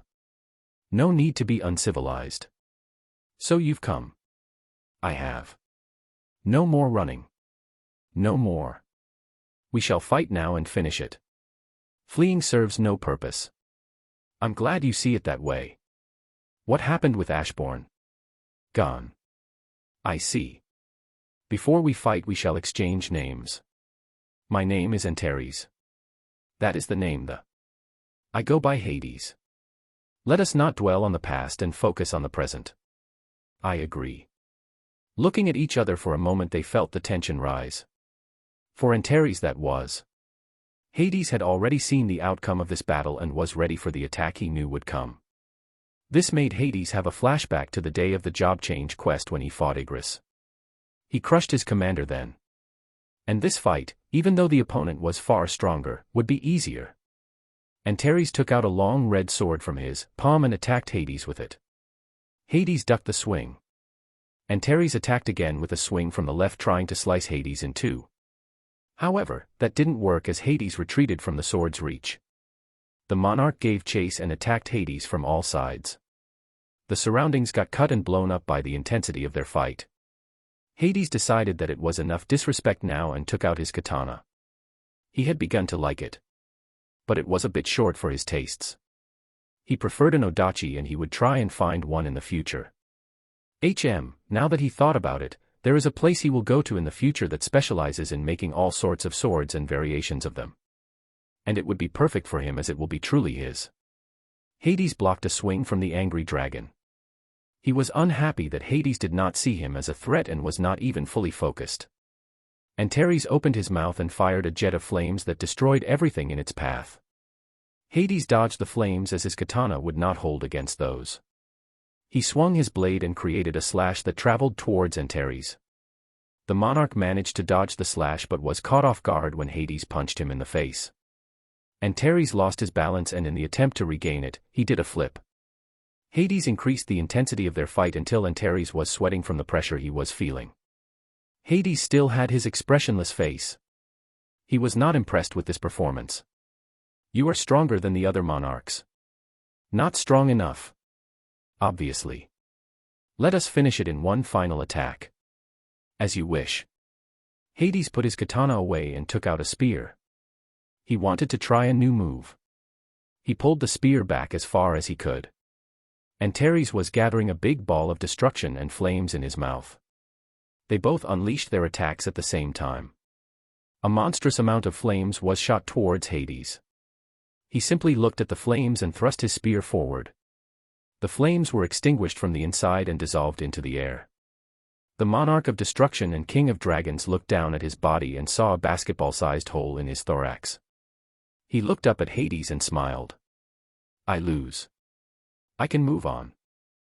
And see what is on the other side. He closed his eyes. Everything became black. In the darkness, Antares heard a voice. Rise and serve. It was not a request but a command, and he felt like it was coming from his king. He absolutely had to serve the person calling out to him. His eyes opened and he saw the situation he was in. He had become a shadow soldier and Hades was standing in front of him. What? Yeah, no journey for you, I'm afraid. You will serve me as a general of my armies and protector of my realm in the future. You managed to make a monarch into a shadow soldier. How? Well, it was not that hard, honestly. I understood how you guys were made and then knew what to do to make you a shadow in my army. Rejoice, for you have all your previous powers apart from being a shadow now. I feel so grateful that you made me a shadow. I want to serve you. How does that work? I am your king now. It's only natural. So, what now? Now, we go back to my world. It has been far too long since I left. You have family there, my liege. What? Who cares about my family? I'm talking about the underworld.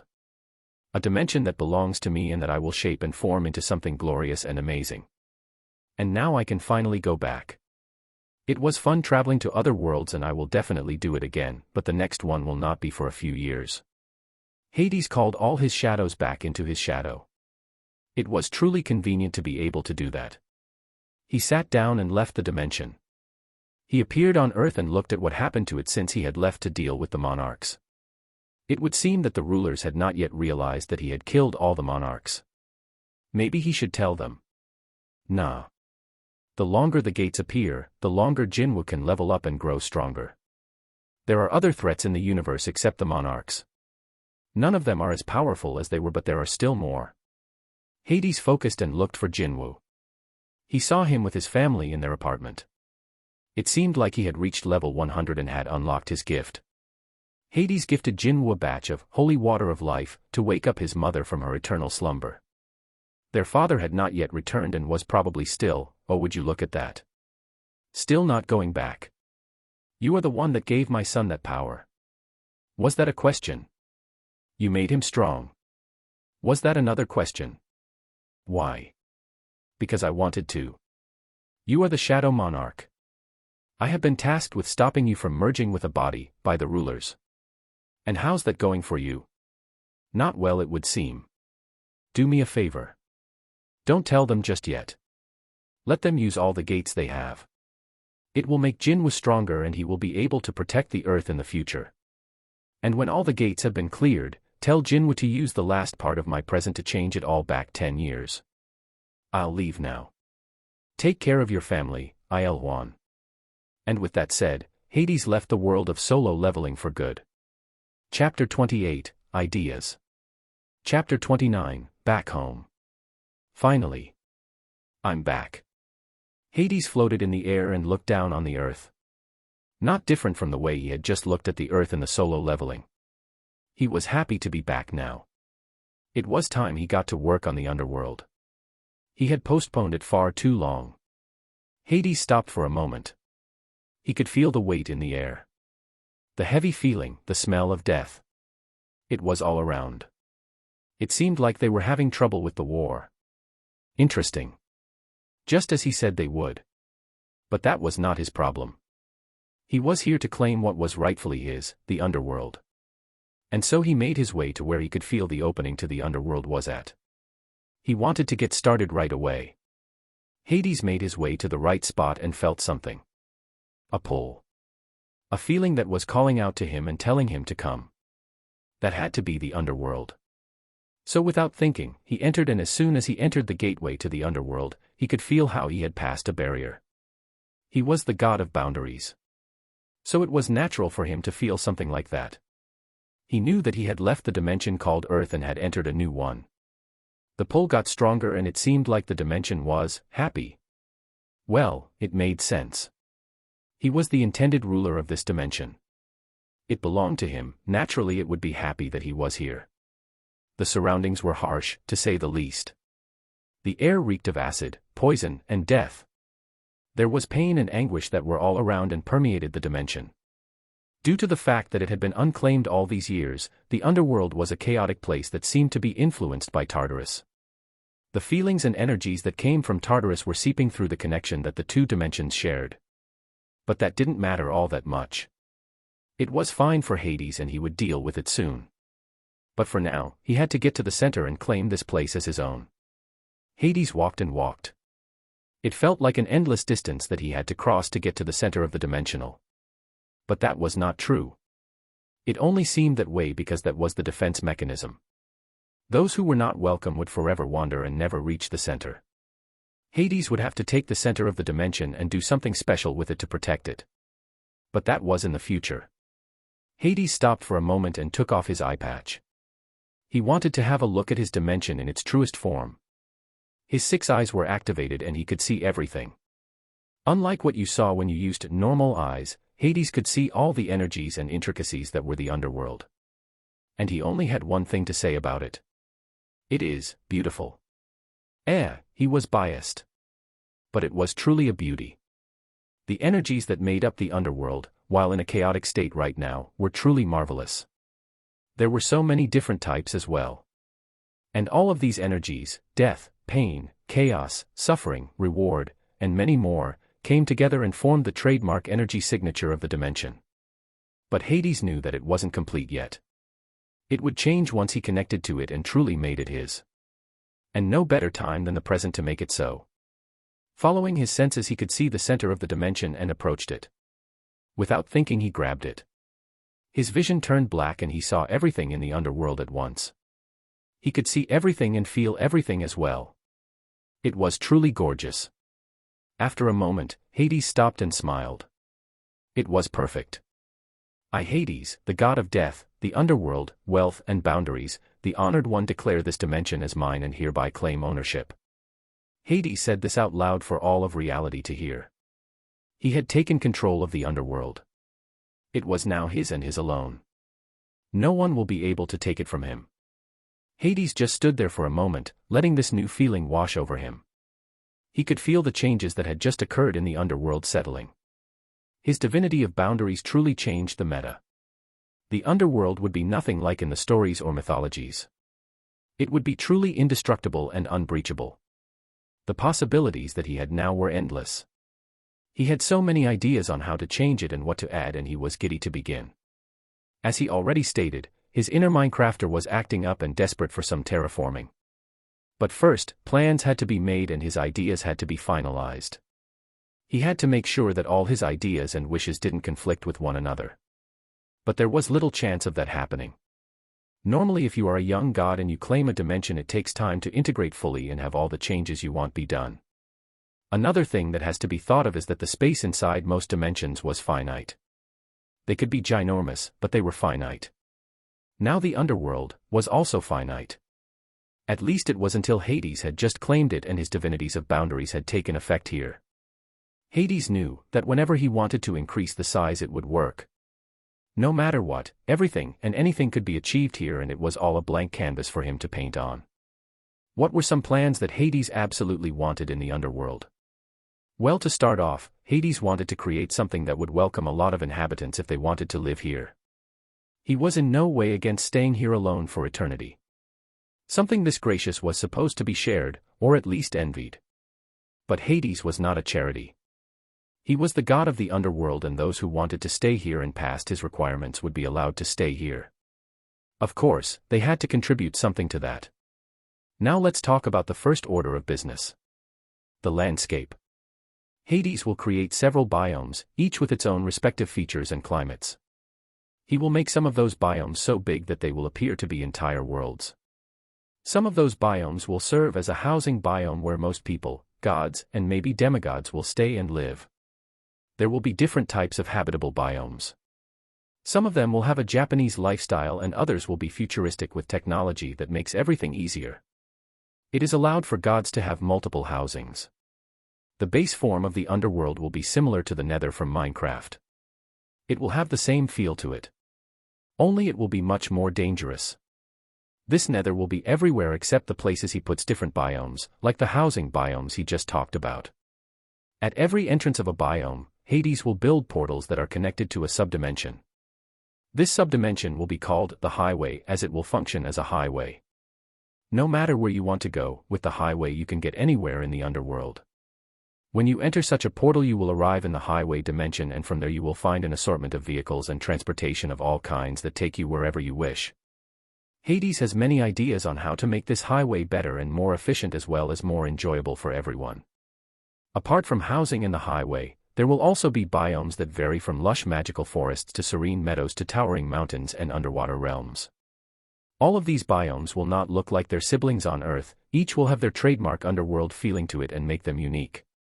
Next up would be the inhabitants. Hades has no problem with monsters living and staying in the underworld, but he will not tolerate fighting of any kind. If there is a dispute, Hades will create special places where such problems will be handled accordingly. Monsters will be allowed to roam the biomes and create their own villages or habitats. They will be allowed to live and thrive for as long as they are peaceful and live in harmony with the environment and the other inhabitants. Apart from all those things, Hades wanted to add cultural goods as well. He had plans for museums and galleries. He wanted to build gardens and arenas. Most of all, Hades wanted to create Japanese-style bathhouses and spas. A water garden interested him as well. Many more ideas floated in Hades' mind, but he had to stop for the moment as he had guests. The surroundings got darker and the shadows flickered with life. Hades waited patiently for the two visitors to show themselves. He had felt them approaching and wanting to enter the underworld. He had allowed them entry as he saw no harm in letting them in. He was interested in their purpose here. Two figures became visible. From the shadows, a beautiful woman and a handsome man materialized. They stood before Hades and observed him for a while. Hades did the same to them as well. He wanted to see their strength and how much he would still need to reach their levels. Surprisingly, he found them to be different to him. They were powerful, no doubt, but they were no threat to him in any way. There was on one hand his second wish coming in clutch. The wish stated that nothing could harm Hades if he considered that to be harmful to him. But there was more to his divinity over boundaries that made Hades special. It was something that could not be compared to other divinities. Greetings, venerable guests. My name is Hades, welcome to the Underworld. Chapter 30, Meeting Grand Uncle and Grand Aunt. Greetings, venerable guests. My name is Hades, welcome to the Underworld. The two looked at Hades for a while. It felt like they were trying to understand him. As if he was a species they had never seen before. Finally, after a while of silence, the woman talked. You say your name is Hades. I am Nyx, primordial of the night, and this is my husband Erebus, primordial of darkness. Greetings, Hades, Erebus said. It is my pleasure to meet you too. What brings you to the Underworld today? Hades asked them. We have lived in the depths of Tartarus in my palace of the night for eons. Tonight we felt the underworld that has always been unclaimed, closed and getting claimed by someone. We were wondering who this was and have come to have a look, Nyx told Hades. I see. Well, it is nice of you to come and welcome me to the underworld. I'm afraid there is nothing that I can offer you in terms of refreshments, but I have only just gotten here. I will however make sure to change this in the future and make it as accommodating as possible for you, should you decide to visit. Hades was very courteous. He had changed over the years and his temper changed. He became more like a god and a being of his station. His mannerisms changed and became more elegant. Nonetheless, he had not gotten arrogant. He was still the same, but just not as easily angered as he was before. If Zeus and Métis had done the same thing as they did when he left all those years ago and framed him, he would just cut Zeus' dick off and turn him into a woman or something. He will no longer tolerate any shit from anyone, but he will not go around killing everyone just because they said something bad about him or anything like that. There is no need for something like that, Hades. We truly only came here to see who it was that finally claimed the underworld, Erebus said. It felt like Erebus was not the one who had the pants on in that relationship. He felt much more relaxed and calm than his wife did. Although Nyx could be calm, it felt like there was a lot of danger and temper that was hidden behind that beautiful face. What my husband says is true. We were curious what manner of being had claimed. Though, surprisingly, it was you. I don't think I have ever seen you. And yet you have the feeling of one of Gaia's offspring. That would be correct. I am her grandson, to be specific. I was away, off-world so to speak, for the last few years. But I am back now and have decided to claim the underworld and begin to transform and build here. Build? Erebus asked. You mean shape, surely. Owners of dimensions don't build, they shape and form the environment as they wish, he explained. No, Lord Erebus. I mean build. I am an enthusiast in all things that are about building and shaping my dimension. I was planning the most essential things I wish to add before you arrived. I will use my own 2 hands and some of my abilities to build and shape the underworld. The 2 primordials were perplexed. That was beyond unusual. A god that willingly took the hard way and got his hands dirty to create something. That would make sense if his divinity was connected to the building or something. But for the god of death and the underworld to do that was highly unusual. If you would like, you may stay here for as long as you wish. I have nothing against 2 visitors. I will start with the groundwork and you may watch if that interests you. Another surprising thing for the 2 primordials. This had never happened. No god would allow others to watch as they work on their dimension. It was a very personal thing to do, and yet here he was allowing them to watch as he began his work. In the end, the curiosity won over the arrogance and the 2 watched from a bit of a distance as Hades began his work. Hades closed his eyes. He could feel everything in his dimension. Every particle, atom, or subatomic particle was at his beck and call. He could shape and form everything as he liked. However, he did something else. He focused on his intention and his powers as well as the dimension listened. The ground started to change from its dead state into a dark red and occasional deep blue/green color. Hades was forming the nether. Lava was created, different types of stone and netherrack as well, and there were even fungi made of spikel wood that were covered with red and blue leaves. This was the beginning. Now he would begin to change everything. First, like every Minecraft run, he began to punch a fungi. He got 1 wooden log from it. He punched another chunk and got another log from that as well. After he was done with this, he created 4 planks out of them. Using those planks, he made a crafting table. This little wonder would be the essential tool he would need to craft different building blocks. Hades got back to punching the fungi. He got another 2 wooden logs and made 4 sticks out of them. Then he used the crafting table for the first time. He placed 2 sticks above the other and then put 3 wooden planks horizontally above them. This created a wooden pickaxe. Hades had a smile on his face that threatened to split his face in 2. He was living the dream right now. A real-life Minecraft experience. What more did you want? After he had created the wooden pickaxe, Hades got netherrack and made a stone pickaxe as well as a stone axe. He made the rest of the tools as well and began to dig down. Unlike a normal nether, the underworld was special. Here you could find many more ores and materials than in normal Minecraft. There was gold, silver, platinum, iron, and more. But there were more valuable metals such as adamantium. Yes, he had adamantium spawn in the underworld. But that was not all. There was also vibranium, promethium, inertron, quantum steel, smart skin, amazonium, supermanium, 8th metal, element X, carbonadium, adamantine, URU, antimetal as well as nth metal. However, not all of those metals were able to be gathered or even found. They were something that only Hades had access to. He didn't want to make the underworld more dangerous than it had to be. Hades began creating an entrance for a mineshaft from where he would gather all the materials he would need for his very first project, the highway. It was the first thing he would focus on, but only for a while. What he wanted to do was to build a foundation and then create the first building in the center of the underworld. He had to have a palace but was not willing to create his residence inside the underworld/nether. He had plans to have his private quarters and lab as well as everything else that was very personal, in the END. Yes. Hades was planning on creating the END. But unlike the END from Minecraft, Hades would create it from scratch. It was going to be the void itself. Nothing will exist there except him and all his belongings. To create this END, he will have to create a subdimension that will be anchored inside the palace which will be located in the center of the underworld. To start all those projects though, Hades needed materials. He could of course simply make them appear or just create the palace out of thin air, but that wasn't something he wanted. He will build this with his hands and that was that. The entrance to the mineshaft was finished for now. He will make it look better later on but for now it would do. He then began to dig down to gather all sorts of stone and other ores. His inventory was unlimited.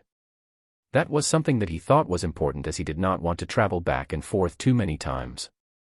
Nyx and Erebus were still watching the young god doing its thing. They could not find the right words to describe what they were seeing. First this godling changed the landscape and created living trees or fungi and then he began to punch them and got small blocks of wood. Then he made some form of magical table that could assemble objects if you give it the word materials. They watched as Hades got his hands dirty and really used his tools to dig up the ground and gather more materials to then build things. He was very skilled in the way he handled things and it was beautiful how he decorated that mineshaft, as he called it. The husband and wife forgot what they were doing and simply watched Hades work. But then sometime during his digging, they felt something. It seemed like Hades might not have any more time to build in the near future. Someone had arrived and was waiting for Hades to let her in. As Hades got more and more stone and netherrack, he was in his element. He forgot everything around him and only focused on the task at hand. This was what he loved to do. The underworld would be glorious and he will have built it all on his own. As he was going about it, he could feel a cock at the entrance of the underworld. This being could not enter uninvited and Hades had full control so it was impossible for his being to come in, no matter how powerful it might have been. It seems like I won't be able to finish here anytime soon. But maybe I can make it quick and then get back here to continue. Hades allowed the presence to enter the underworld and not 1 second after that, a woman stood before him. She wore green robes that left her arms and legs free. She had brown hair and smelled of nature. Hades knew who she was and sighed. It seemed like he would have to see his siblings again. However, he would take his time. He had nothing to gain from the war and would play by his own rules. No matter how powerful Gaia thought she was, he would still destroy her consciousness and live his life like nothing happened. Greetings, grandmother. What brings you here today? Chapter 31, I'm a man of my word. Greetings, grandmother. What brings you here today? Hades looked at his grandmother, Gaia. She was a beauty in his opinion. Her presence was soothing and he could smell grass and trees from her. Had Hades not been as powerful as he was, he might have been influenced by her aura and let down her guard. But he was immune to such effects and was ready for anything that might happen. He had never talked with Gaia and was curious about what sort of woman she was in this universe. He knew about her from Greek mythology. Their Gaia is typically depicted as a maternal figure, often shown as a woman, and she is associated with the natural world, fertility, and the cycle of life and death. One of Gaia's notable actions was her involvement in the overthrow of Uranus by her Titan children, who were fathered by Uranus. Gaia helped her children, such as Kronos, rebel against Uranus, leading to a significant shift in the balance of power among the gods. And now, well, she helped Rhea hide Zeus when he was born.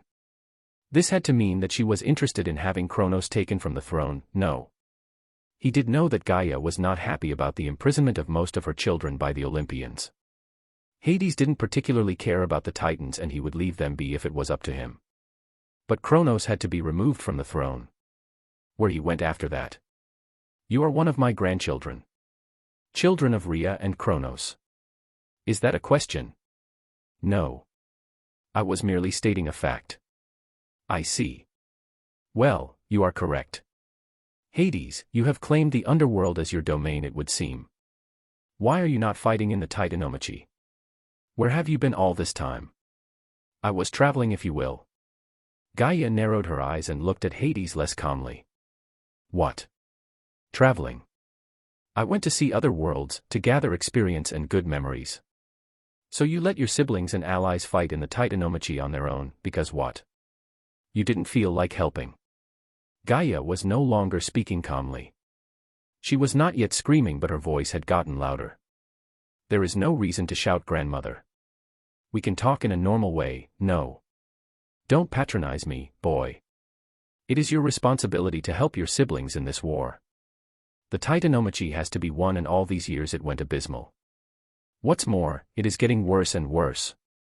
The Titanomachy should have already been over by now. And now I find out that you have abandoned your family and simply enjoyed your time. By now Gaia was screaming. Hades did not take lightly to be screamed at like that. And what's more, inside his home. And what's even more, when he was actually innocent. He took a deep breath before he began to speak. Inhale, exhale. Your worry for your family is commendable. However, no one comes to my home and begins to shout lies in my face. I understand that you might not know the truth of the matter, but you should first find out the truth before judging something. Now, if that was all, then you may leave again. To be honest, I am disappointed. I was not expecting you, who are so old and have been around for so long, to act like a petulant child. Next time you speak to me that way in my own home, I will do some judgment of my own, and you won't like it, believe that. Gaia was silent. No one had ever talked to her that way. Not even Uranus, with whom she had many children. And yet this young little godling dared to speak with her that way. Fascinating. Nyx and Erebus were still there and watched the exchange happen. They were interested as well in why Hades was here and did not help his siblings win the war. The way it was going, it would probably end in the victory of the Titans. But destiny and fate were desperately trying to see their future come true. They were working non-stop to stop the Titans from winning. The two primordials were interested to find out why Hades had left and didn't help them. In the small amount of time that they knew him, they could tell that he was not hostile to everyone. They thought that he must have a reason for his decision not to help them. Hades had used some of his power when speaking with Gaia just now. And she could feel that he was a strong god, a very strong god. It didn't matter how old someone was, as long as he was strong, he would be respected. That was the most important law that every being follows, whether it wants to or not. And Hades was strong. He was not yet at the level of primordials in terms of pure energy output, but his versatility, which is divinity of boundaries as well as his second wish grants him, was the reason why he was stronger than the normal gods by a long shot. He was already beyond the level of a god king, and he was getting stronger the more time passed. The divinity of boundaries was an ultra hacks that needed understanding, but Hades had nothing if not time. And he would probably soon approach the level of primordials. Gaia kept quiet for a moment and observed Hades. She had lost her cool for a moment, and it would seem that little god did not take that lightly. She was surprised at his power and understood that that was not all there was. The way this god controlled his energy was impressive. Gaia thought about it for a moment. She was quick to anger right there. And she never allowed him to explain himself. Explain then why you are not beside your siblings and the Olympians to fight the Titans. I don't explain myself. I do not need to. Then please, at least tell me why you are seemingly against fighting the Titans, Gaia said a lot more softly. I am not against fighting the Titans. They mean nothing to me. Then why are you not fighting? Don't you want to secure the future of your fam? She stopped talking mid-sentence. Hades was passively looking at her. She noticed his expression change ever so slightly when she accused him of simply hiding and not helping his siblings. I see. It's not the Titans, but the Olympians that you have a problem with, Gaia concluded. Indeed. Would you tell me what that might be? I have no problem telling you what my problem with them is. But let us sit down for this, as it is a rather long tale, Hades said, and took out his crafting table and quickly used gold to create 4 chairs and a table as well as a pot of tea and 4 cups. Hades then used his divinity to make the metal chairs feel like soft wool. Impressive. Why do you use this weird tool to create this? I love to build things, and this is just me doing what I like. It makes you realize and appreciate the things you do when you do it with your own 2 hands instead of just making them appear. That's just the way I am. Gaia was interested now. This was a god, unlike anyone she had seen her entire life. But she had to observe him more, and she was sure to do that. The story starts a few hundred years ago. The day I was born and got my name, Hades. Kronos ate me and granted me the agonizing time traveling down his esophagus. I don't say that it hurt, but it was boring, and the fact that Kronos has a divinity of time made things worse. Over the years, the 3 primordials sat in their seats, drinking tea and listening to his story. Hades told them about his life in this world. He began with his descent down Kronos' esophagus, followed by his falling in his father's stomach and then trying to find a place to stay out of the acidic gastric fluids. The long time he spent alone there and focused on his divinities to spend the time and grow more powerful. How he did manage to break free from the oppressive aura he felt from his father. The way his boundary manipulation grew stronger the longer he involved himself with it. Hades told them about the first time he saw the boundaries that existed all around us by chance and how it changed his perception towards reality. He told them many things and also a lot of half-truths. For example, he already knew about other realities and universes existing, but when he saw all the boundaries with his own eyes, he was truly surprised.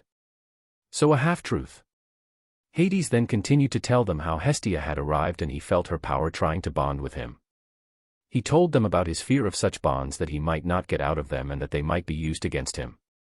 He told them how he fled from his responsibility and saw new worlds. He of course didn't tell them that they weren't from this universe. That was not for anyone to know except him. He told them how he had grown over the years and lost someone important to him. After all the things that happened and how he had taken revenge on the men who killed his loved one, he told them how he got back the exact moment he had left and tried to make things right with Hestia. And lastly, he told them how he spent 6+ million years with his sisters and brother and tried to raise them and how he had evidently failed. The last thing he told the 3 primordials was of course what happened on the island when Poseidon came back worried because he had tried to bed one of Oceanus' daughters and their hiding place was found out through that. How Zeus and Metis were very quick to blame him. How everyone seemingly wanted to send me to them and have me pay for someone else's mistake. And how I snapped and then left to leave them to their fate. So you almost told them that they would beg for you to come back when you left, Nyx asked. I did. I have to say, that is an amazingly cool way to leave the scene, Erebus said with admiration in his eyes. Yep, you could see who had the pants on in that relationship. Nyx glared at her husband and shrunk into his chair. Oh my. Who would have thought that a primordial was an M? She had to be really good behind the curtains. I see, Gaia said after a moment of contemplation. Yes. It is obvious then. You will not help them on your own, and that leaves me with only one option. I apologize for acting without thinking before. I understand the situation now. If you would please excuse me, I shall take my leave. After that, she stood up and vanished from the underworld. She was correct, he would never help them on his own. The only way he would ever consider helping them was when they did what he told them. They would beg for his help and then he would punish his brother and then think about it. He was a man of his word after all. Well, what are your plans then, Nyx and Erebus? I shall continue to watch your work on the underworld. I am interested to see how you continue and what your plans are. The same for me, Erebus said. Haha, in that case, I shall get back to work. Chapter 32, They Begged. Greetings. So I was minding my own business when I was hit with the urge to write another chapter. The problem is that often I overextend and then don't know how to continue, so I take a break from writing. Now I know that is not what anyone wants, but I am just not sure how to deal with the Titanomachi. Realistically, Hades could join the war and then end it in a final clash with Kronos and the rest of the Titans. That is of course a very brief summary, but in theory that is how it should go. Now I know that some like to have everything be extra special and dramatic, but I just don't feel like dragging the war on for longer than it needs, to be honest. So you guys/ladies should tell me what you want. If you like to see the war really duked out, then I can do that, but I might need a break for a couple of days. So it's really your choice. Anyway, I hope you like this chapter. Gaia POV. After meeting the young godling, no. Hades. After meeting Hades, I have understood that there is a chance for Rhea's youngest to turn out just like his father did. I love all my offspring, but Kronos has gotten off trail and lost his way. He no longer understands what is truly important. He drinks himself to sleep, *PES his sister in front of all the other Titans, rules with fear and is not even good at it. He cares for the world no more, and that is dangerous. I helped Rhea when she had her last child. I could see that my daughter would completely break otherwise. The trick with the stone was not a particularly good one, but it worked. Another reason for the fall of Kronos. Something like this should not be able to fool anyone, let alone the King of Titans. She understood that it was time to change things, and Korans had no part in that future. So she waited and watched the young god grow up and get stronger. She saw his arrogance and thought it to be normal. Which god wasn't arrogant to some degree? But now, after she had heard the entire story from Hades, now she feared that they were in the process of replacing one tyrant with another one. And that couldn't happen. She had to make sure that the future God King didn't derail from his path. She was not allowed to interfere too much, but she had to do something, otherwise things would repeat themselves. And having Zeus apologize to Hades and beg him to help them will do him good. Métis POV. We were currently inside our war tent, discussing strategies to win this war. Although it would have been better to say we were trying to stay in this war and not lose any time soon. It was not going well. It was apparent that we were missing something that helped us win. Métis understood what that something was long ago. They stood no chance without the oldest brother of the Olympians. And the time this was clear the most was when they freed the Cyclops and Hecantokyres from Tartarus. It took them so much longer than expected to free them and win against camp. And the state Zeus and Poseidon were in, when they returned, was terrible. They had almost died in the fight and had gotten lost multiple times in the underworld. Everyone looked worse for wear right now. Zeus had lost his shine that pulled all the ladies towards him. Not even Hera was trying to get closer to him at the moment, and it seemed like Zeus was bothered by that the most. That doesn't mean that he wasn't bothered by losing time and time again. The members of their side were dwindling the longer this war took. No new titans were willing to join their side. Rhea and Hestia had been captured. It seemed Kronos was not as stupid and incompetent as everyone thought.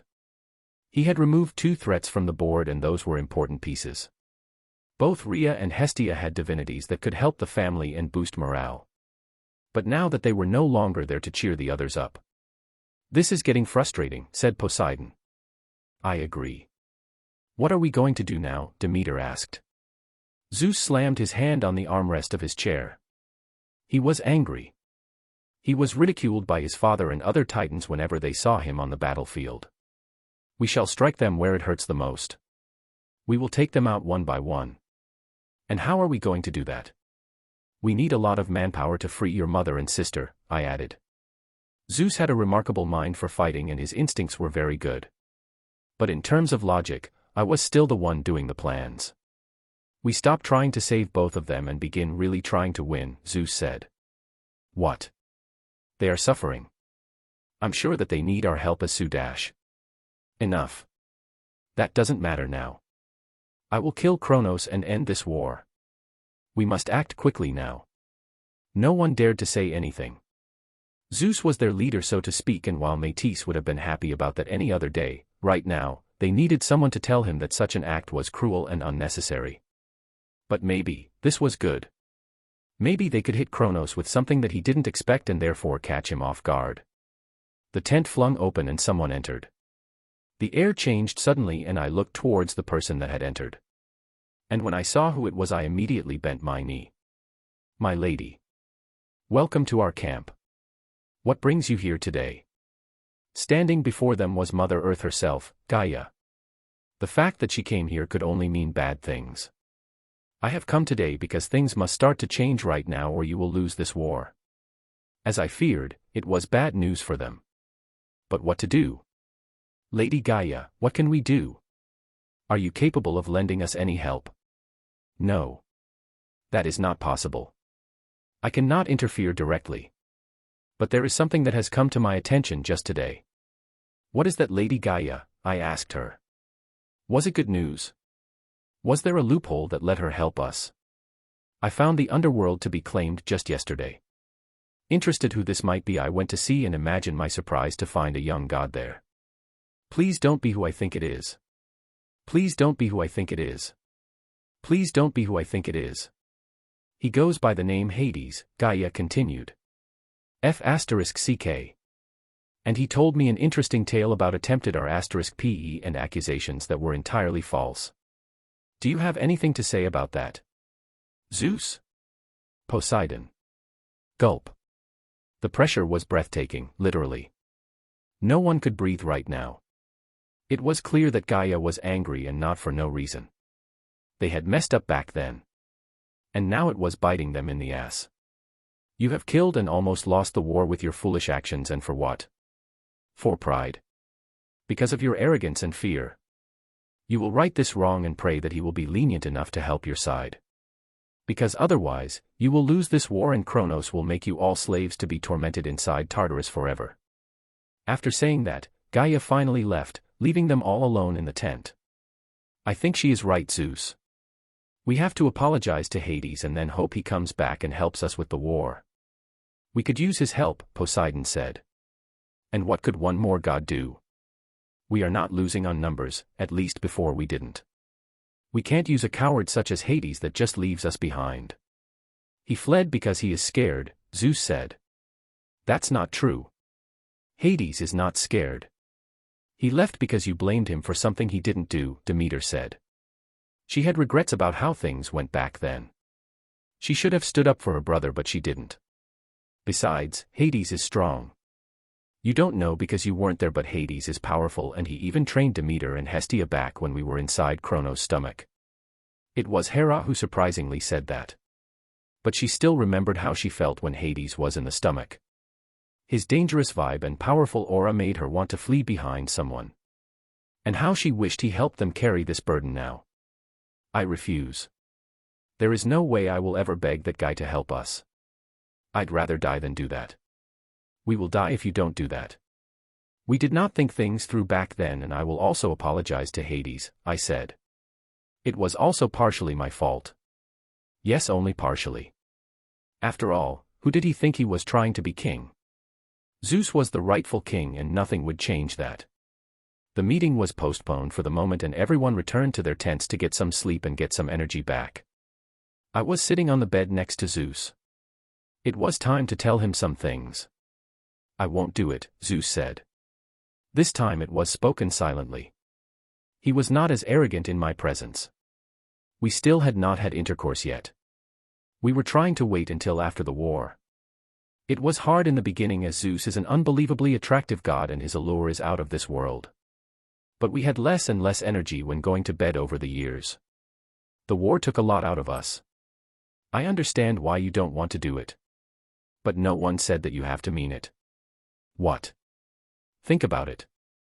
You will go and apologize to Hades, to satiate his thirst for recognition, while in truth you won't mean any word of it.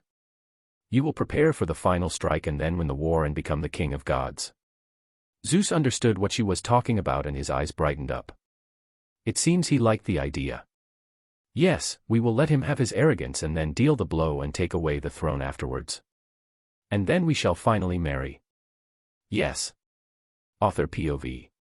Hades had gathered enough materials by now to begin Project Highway. The plans for the basics of the underworld were already inside his head, ready to be unleashed and built. He took out 7 obsidian from his inventory and got ready to create a portal. He had changed obsidian from the amorph and weak material that it was to something truly sturdy and powerful. It took a long time to mine it, if you weren't Hades himself. But for the sake of the experience, Hades made it so that he had to take time to mine it as well. He was a minecrafter, not a cheater. Let's not talk about this anymore. However, just as he was about to begin building the portal, Hades felt someone trying to enter the underworld. He put the blocks away and arrived at the entrance of the underworld. He opened it and was surprised at what he saw. Standing there in front of his dimension were his siblings, well, almost all of them. It seemed Hestia could not make it or was captured. Oh well. Hades, Zeus started to speak. Well, what do you know, you did come to beg. Chapter 33, Punishment. Hades opened the underworld and was surprised at what he saw. Standing there in front of his dimension were his siblings, well, almost all of them. It seemed Hestia could not make it or was captured. Oh well. Hades, Zeus started to speak. Well, what do you know, you did come to beg. Hades looked at each of his siblings and saw regret in some of their eyes. However, only in some of them. In the others, he could see something else. Zeus and Métis. It's those two again. It would seem that someone believes himself to be more important than they were. Greed is a very bad motivator, and if things went on this way, he might have to remove Zeus from the Greek pantheon. Hades POV. They haven't changed much. Zeus is still the arrogant, philanderer, greedy wannabe king that thinks with his penis instead of his head. War hasn't given him any form of wisdom. Or did it? Maybe I was just different. I did spend many years tempering my will and powers and living life more than once. I thought I had matured after the wizarding world, but I was still naive and prone to anger. I had not yet become a god in mind and spirit. I don't regret the punch I gave Zeus back then before I left and said the badass line. No, he needed that. But I'm not sure I would handle the situation similarly. Hades, we have come to ask for your forgiveness. We are sorry about how things went all those years ago and would like to make amends. Zeus started to speak. No, I am sure I wouldn't handle the situation similarly. I would probably either cut off his testicles, turn him into a woman that still likes women and then make him mortal to have him experience life among horny men, or simply kill him. I wouldn't let anyone shit over me like he did back then. And Métis, that greedy little schemer, would have what she deserves, a similar experience as we did in the stomach of the one you thought loved you. If you would please, help us as a brother, we would be grateful. Is he even trying to make it believable? He is not really doing a good job. Should have worked on that speech in front of the mirror before making a fool of himself in front of me. Hades. I know I have not acted as it is expected of a king back then, and I believe that we can still make things right between us. I promise to hold you in the highest regard when we win the war. He is still going on. How do you bench press this much bullsh*t? His head must feel like a mountain. Where is all of that crap coming from? A mystery that will make the most brilliant of minds clueless. And when we achieve that glory we shall. My God, the amount of shit he is trying to make me swallow could feed the entire planet. So what do you say? Zeus had finally finished. He had a proud smile on his face. He looked like he had delivered a great speech and had convinced his brother, yeah, about that. Hades looked at him with a strange expression. He was not saying anything and it seemed like he was daydreaming or something. Hera was the one to end the uncomfortable silence. Hades. Are you listening? She said. What? Did you say something? A vein popped on Zeus' forehead. It seemed Hades had not listened to a word he said. And he even went out of his way to give that speech. How dare he? You're probably thinking something along the lines of, how dare he treat me that way? I will show him, whatever. You are still the same Zeus. Nothing has changed and I am happy as well as a bit disappointed that something can go so wrong. You should be lucky your dignity is lightning so that your sperm was the fastest, you wouldn't have made it otherwise. I mean, look at this. Poseidon seems to truly be ready to ask for forgiveness, Demeter is sorry about not being brave enough to stand up to everyone, and even Hera, the proudest of all my sisters, is willing to make amends. And yet you, the youngest and most inexperienced of the Olympians, believe yourself to be fit to rule. Your arrogance is clouding your judgment and your hormones are running wild. Take a moment, Zeus, and think about it. Do you truly believe that you stand any form of chance to win this war? Can you honestly tell me that you are this arrogant to think that you have even the slightest chance of winning against Kronos? Zeus said nothing. He was far too embarrassed and especially angry to say something. Everything that Hades said was an insult and hit him right where it hurt. You can't answer that, can you? You are still far too high on your cloud. Maybe it is time to humble you. Are you that far gone already that all of this hasn't taught you anything? Let me guess, Father insults you whenever you fight and tells you how weak you are, and to prove yourself, you do exactly what he wants and try to go through the wall with your head. Tell me, Zeus, why should I help you? Zeus had his fists clenched. He was looking at the ground and was biting his teeth really hard. His anger was threatening to explode. But he had made a plan with Métis. He could not lose control now. He had to make it appear like he was sorry. I'm sorry, he managed to get out. You're a fool if you believe I buy that, and it seems that you desperately need someone to show you your place, Hades said. Author POV. The air changed around Hades. He let some of his aura go and let it saturate the air. His power pressured the Olympians, particularly Zeus. Hades was not messing around anymore. This was serious and he would kill Zeus should he not come around right now. He could not deal with Zeus as he did with other human beings or gods. He was an animal and that is how Hades would treat him. Hades brought his hand up very slowly and pointed at Zeus. He was prepared to kill him and be done with it. Why should he bother with his foolish brother any longer? He had his chance, so what happened when he messed up and was even now trying to trick him? Wait, someone said. Hades stopped and saw Poseidon standing in front of Zeus. It seemed like his brother had matured. He was now prepared to protect his brother in the face of others. Good. Please. Hades. Don't kill him. It was my fault all those years ago, you know it was me, and I'm sorry that I didn't dare to admit it back then. I was a coward. So please don't kill Zeus, I hold just as much blame as he does. Yes. Please don't kill him, brother. He was wrong to blame you and I was wrong to not stand up for you, but I beg of you, we have already lost Hestia, please don't take Zeus from us as well, Demeter said. She also matured. And she cared about Hestia a great deal. That's good then. That only left. Hera also walked and stood in front of Zeus. She had her usual face, but this time there was regret also seen on it. I never appreciated you, even though you tried to help me and take care of me. But now you are wrong. Killing Zeus is not going to make things right. If you kill him, you will have to kill me as well, Hera said. Don't tempt me, Hera. Hades looked at all of them. It seems like you all matured quite a bit. The war must have had its good as well. I accept.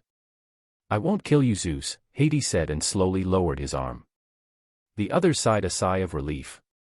However, a punishment will be delivered. Gasp. The others, who thought that it was over now, gasped and looked at Hades in premonition. For your arrogance and unwillingness to seek forgiveness, for your greed and for your insolence to show yourself in front of me with that excuse of an apology, I curse you. I curse you with the curse of Damocles. You will lose that which you value most right now. From this moment on you will feel the edge of the curse floating over you and taking a hold of you whenever you even think of the thing that will be taken away from you now. When Hades finished speaking, the world shifted and the curse took effect. Reality bent to his will and did what he wished. And then, Aerbrigaf. Zeus began to scream and held his loin. And after a moment something golden flowed through his fingers and fell to the ground. Blood. Author POV. What happened? Hera asked. Zeus. What's going on? Poseidon screamed. brother. You're bleeding. What is this? Demeter also screamed. However, they were not the ones who were the most scared. While Zeus was screaming like an infant, Métis was terrified and ran to him. She had tears in her eyes and screamed as well. Zeus! Zeus! Love! What is it? Why are you bleeding? What happened? Please answer me. She tried to help him, somehow, in any way, but it was for naught. He was in far too much pain and rolled on the ground while blood continued to flow from his loin. Something was bleeding down there, but what? Métis turned to Hades with a livid expression. She was beyond angry now. Without thinking, she attacked him and tried to punch him. You. It was you. What did you do? Answer me. She swung her fist towards him with everything she got. Her anger clouded her judgment and she didn't think about her actions. It didn't matter right now. Her love was in pain and the person responsible was standing right there. She would punish him. Métis' fist got closer and closer to Hades' face. He had a bored look on his face while everything happened. In the beginning, when Zeus started to scream, he initially thought it was funny, but when everyone began to scream like a headless chicken, and then the woman even attacked him, well, it wasn't funny anymore. Just as Métis' fist was about to make contact with his face, her vision turned dark and she fell to the ground. You had better remember your place, trash. That was the last thing she heard before she lost consciousness. Chapter 34, Beg. The auxiliary chapter has been updated and I'll make sure it gets updated after every world he goes to. Just as Métis' fist was about to make contact with his face, her vision turned dark and she fell to the ground. You had better remember your place, trash. That was the last thing she heard before she lost consciousness. Look at all of you, Hades said as he watched his siblings being powerless to do anything. All of you act like children in the face of what they perceive to be an impossible task, like climbing on a chair. You are all useless, and to think that I taught you, Demeter, truly disappointing. What's happening to Zeus? Why is he in so much pain? Hera said. Hera, out of all my siblings you are the one I have no words for.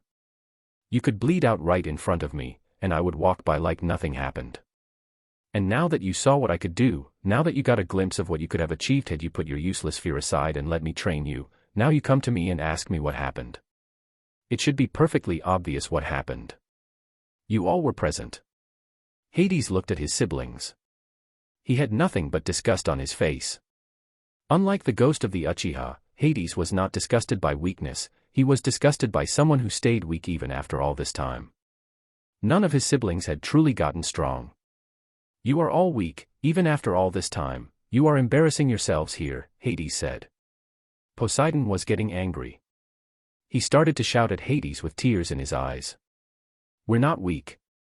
We have been fighting a war against the Titans for years now and we have become strong, while you hid somewhere out of fear. You are the weak one here. Hades looked at his brother with apathy. Look at you, crying and screaming. Strength is not determined by your muscles alone, you imbecile. Grown men and women fight with their heads. That's where the real battle is. And if you can't keep your emotions in check in circumstances such as this, then you are weak. I have no patience for weights on my legs, for they might break my legs. Much sooner, as soon as the war started. Zeus didn't like Hades talking to him that way but said nothing for now. He would wait for now and be patient. His time would come and this idea was already the first step in securing the throne. The idea, dear brother, is to take Mount Olympus and set up our camp there. It is even higher than Mount Othries. We will then have the high ground and turn the war around. We will use the Cyclops and Hecantokyres and have them throw giant boulders at Mount Othries while the others rain attacks of their own, Zeus finished. He was very proud of himself. But there were so many holes in this plan that Hades wondered how this even worked in Greek mythology. True, having the high ground was important, but this wasn't an Anakin-Obi-Wan situation. They were not very close together. And while that didn't matter much in God terms, it was still important as the Titans would be able to defend and attack them from the ground as well. They had more manpower and could afford to play this game. This plan has merit. It is very smart to take the high ground. A good idea indeed, fitting for one of your station, Métis said. Ever the supporter of Zeus. Trying to make him appear as the fitting ruler in the future. Hades couldn't stop from smiling slightly at their display. He thought it funny and even helped them a bit. And what will we do when they respond in kind and decide to attack from the ground as well? Zeus and Métis smiled unknowingly.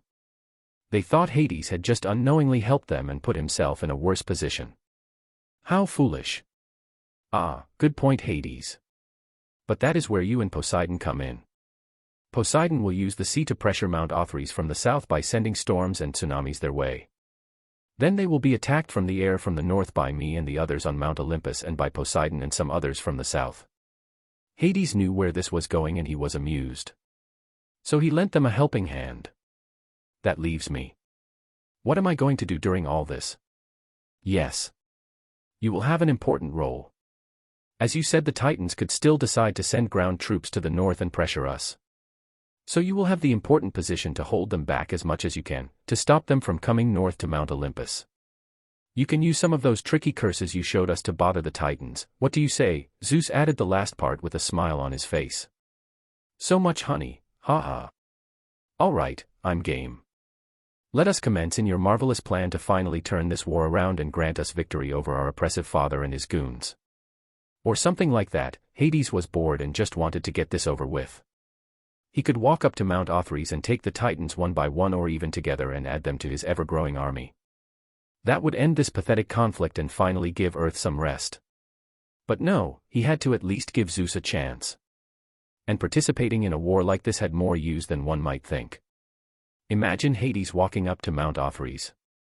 He calls upon his 10+ million shadow soldiers to have them fight the common soldiers that are not worth fighting himself, while he fights one Titan after the other.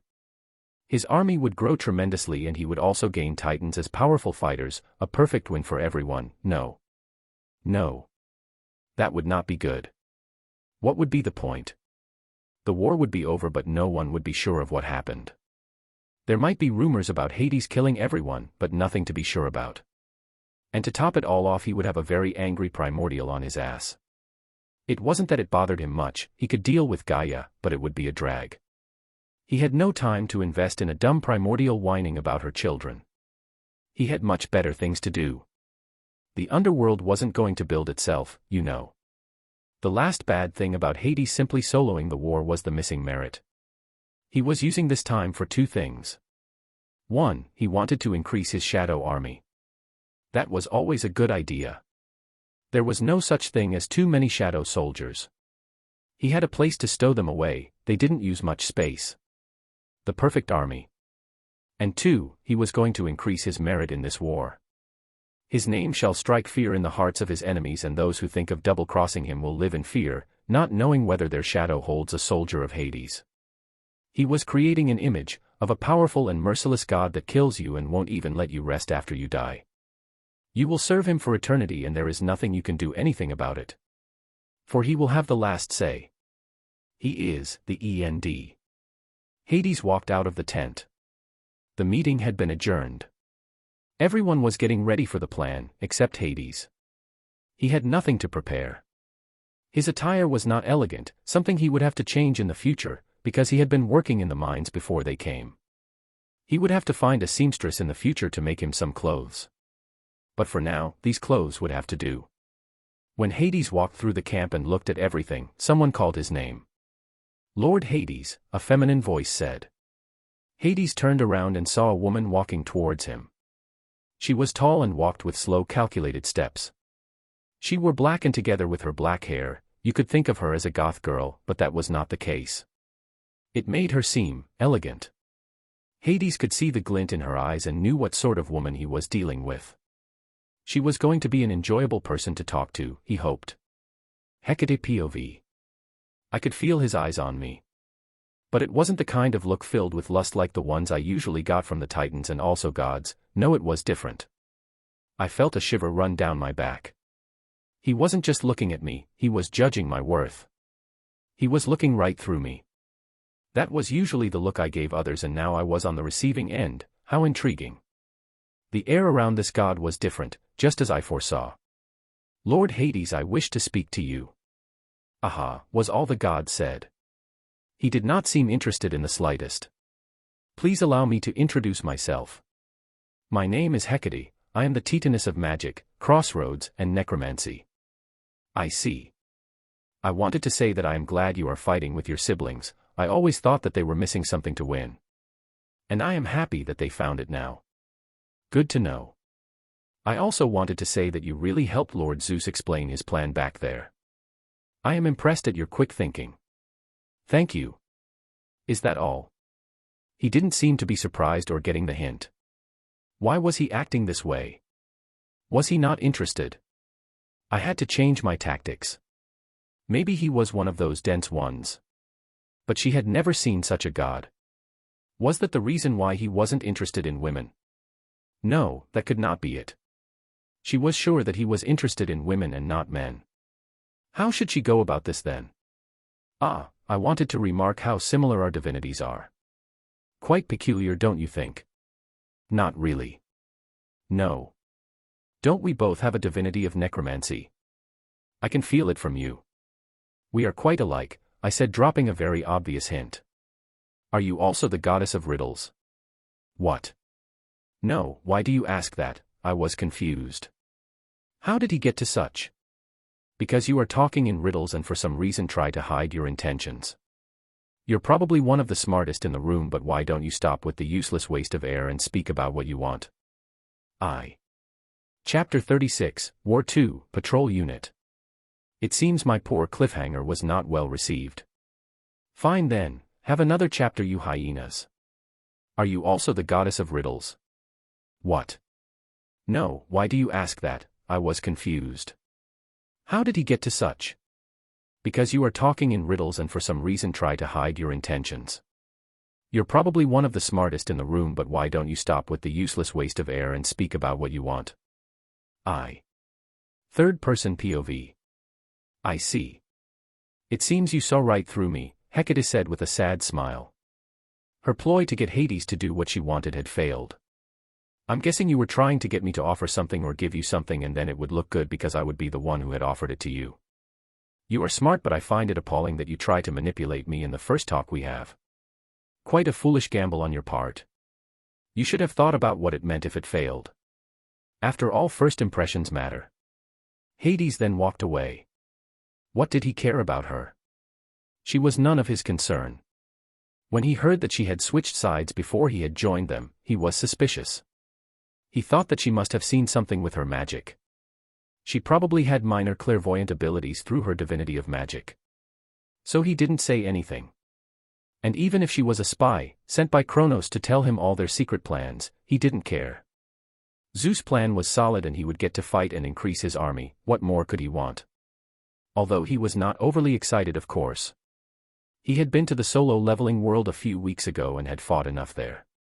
Still, it was fun to test your current limits against an enemy such as Kronos. Although limits were not really something Hades had, he still had a current level of strength and power that he liked to test against strong enemies. All those limits were removed due to his power and he was in a constant growth phase. Fighting Kronos would yield some benefits though. Hades had already approached the concept of time, so seeing how Kronos uses it will help Hades immensely. He was interested in upgrading his limitless technique anyway. But we digress. Hecate was uninteresting to Hades. He guessed that she wanted to get close to him in order to have him invite her to the underworld. But why would he do that?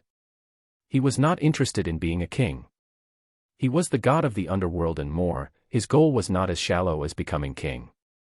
If it were, he would have killed Zeus yesterday and been done with it. Why bother though? Being a king meant that he had responsibilities and becoming a god king even more so. He might rule the underworld and there might even be habitants in the underworld, but he would have others help him with most of the things. If you were a god king, you were confronted with problems from all sides. That was not what Hades wanted. Especially not when he has something with the underworld that will eclipse anything that Olympus could hope to be. No, Hades would watch Zeus run the entire thing to the ground while he kicks back and enjoys his work and travels to other worlds to collect things or enjoy himself. He already had plans for the next travel. There were a few things that he wanted to have access to, such as hockey or nen, but he thought that a butler might be the best thing before those two things. But he would get them either way. It might just take longer. But who cares? Everyone was ready now. It was time to go through with the plan. Poseidon was already on his way to the sea to flank the Titans on Mount Othrys. And while he had help from some children of Oceanus, he would have to carry most of the load. Hades was already walking towards Mount Othrys from the north. He would get to fight today, and that was all that counts.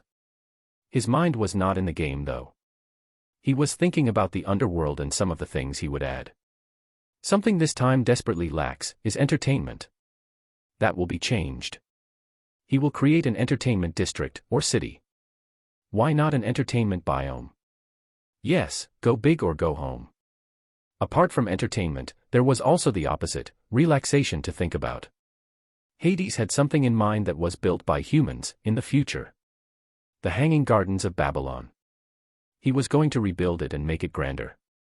And then he was going to make a big spa-themed resort out of it. Truly, sometimes his genius, it's almost frightening. Hades' POV. Walking through the land that would in the future be known as Greece, I could see how barren it was. The war had not helped the earth regenerate. It was like a war happened or something, sheesh. However, good old Granny was surely going to take care of that. Not like I cared all that much. I would be in the underworld most of the time and the rest of the time, visit different worlds. But I still enjoyed the beauty of Mother Earth. I made my way slowly and covered some ground before the first patrol spotted me.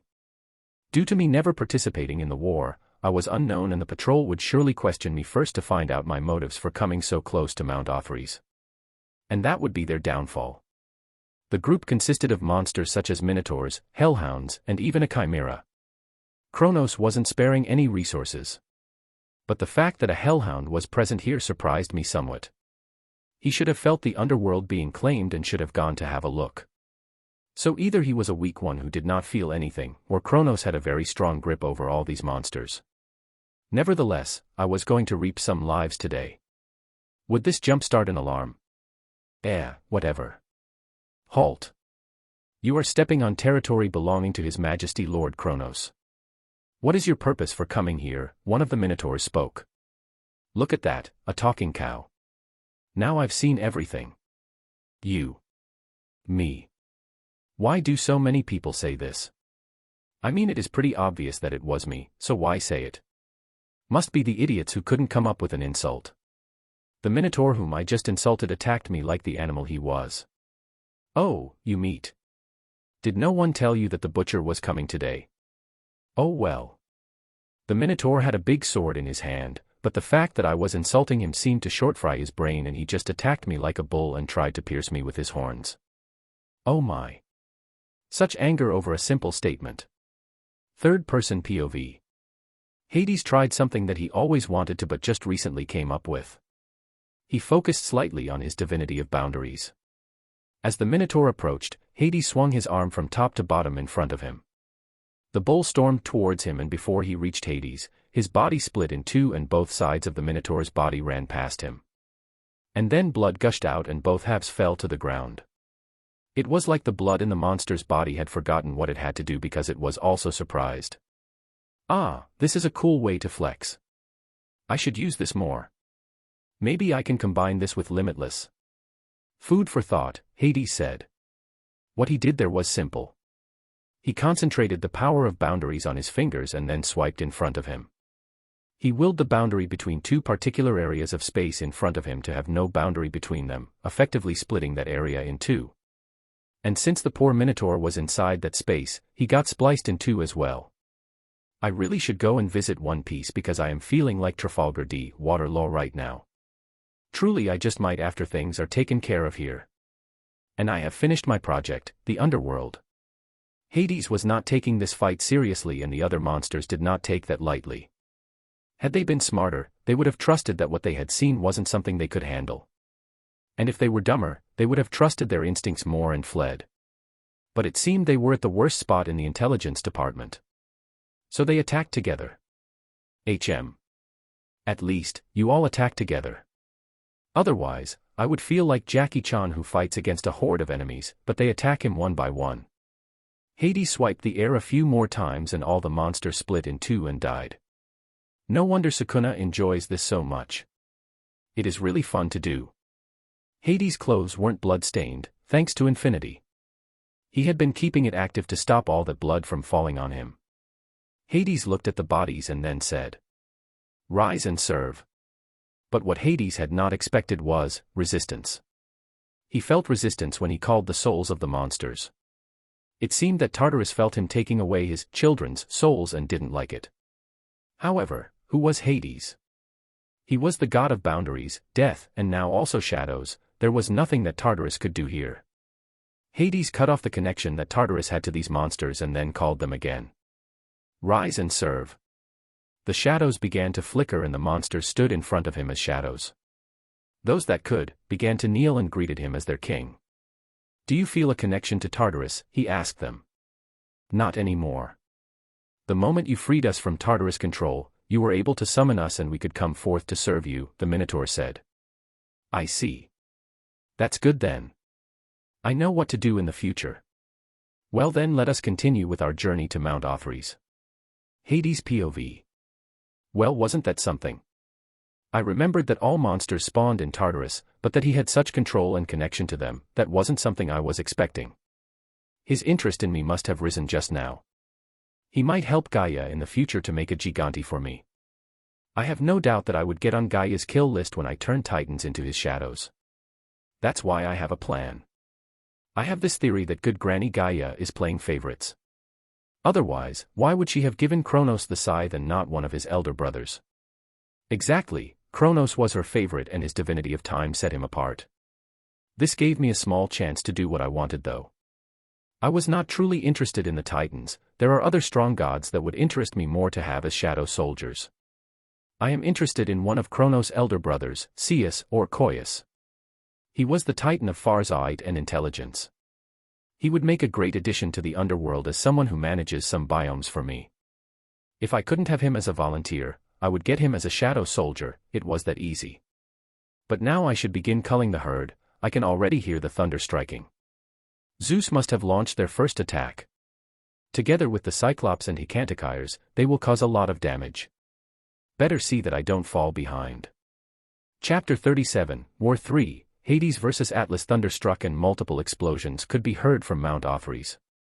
The air was filled with attacks of all shapes and sizes. Hades could see Zeus far in the air floating and using his master bolt to fire at Mount Othries and doing major damage. As surprising as it is, the idea to take the higher ground and attack the Titans from the air was surprisingly effective. How they had not come up with that sooner. Hades didn't understand. But oh well. To each their own. Now it was time for Hades to do his part. He had not gotten a symbol of power, at least not one that was crafted by the gods. But maybe, he could get his own symbol of power very soon. There was this world that came to mind again. He thought about going there already but forgot about it because he had other more pressing matters to attend to. But he will go there for sure. It was his favorite manga when he was still human. Finally, something happened. Hades could see a giant of a man running towards his position. It seemed Kronos had given the order to attack Mount Olympus from the ground and Atlas was the one to do his bidding as one of his most devoted followers. But that was good for Hades. He wanted to test out his strength against the Titan of Strength. It would be the last time until Heracles was born and then turned into a god of strength by Zeus. Atlas saw Hades but paid him no mind as he had never seen him before. However, as he ran past Hades, something peculiar happened. His vision got blurry for a moment and he found himself flung backwards. He fell to the ground and crushed many monsters and minor gods that came with him. What happened? Atlas was confused. One moment he was running and the next he got flung backwards. Was there an ambush? A trap of sorts? No, he couldn't see anything. Did he trip? Or did Kronos call him back and therefore turn back time? Better make sure. Atlas stood back up and ran back up Mount Othries. What the bloody heck is going on? Where is that buffoon running to? Hades said after an awkward pause. His enemy first doesn't even notice him and then after he makes him shoot back, he runs away. That makes no sense. Oh well, I guess we must enjoy ourselves then, don't we? Hades said, addressing the monsters that were also perplexed about the situation. The minor gods looked at Hades with trepidation. None had seen him do anything but they figured it must have been him who knocked Atlas back. Well, come at me. No one moved a muscle. They were either confused or wary of Hades. But that was not cool in Hades' eyes. He was unhappy about the beginning of this fight. If you don't want to attack, I will. In the next moment, darkness spread from Hades' position in a circular manner until it covered a wide area. This action alarmed many, but before they could do anything, spears, swords and other weapons or claws came out of the darkness and killed the monsters. They fell to the ground, dead. The minor gods that had seen this were also stabbed, but they didn't die from it. Rise and serve, Hades' voice sounded all around the battlefield. One after the other, the shadows of the monsters began to move and stand up. The minor gods who saw this were terrified and tried to flee. And where are you going? Hades said, Blue. Hades used curse technique lapse, blew and pulled all of them towards him. As they flew towards him, Hades waited. In total, there were 5 minor gods present on the battlefield. And those 5 approached his position.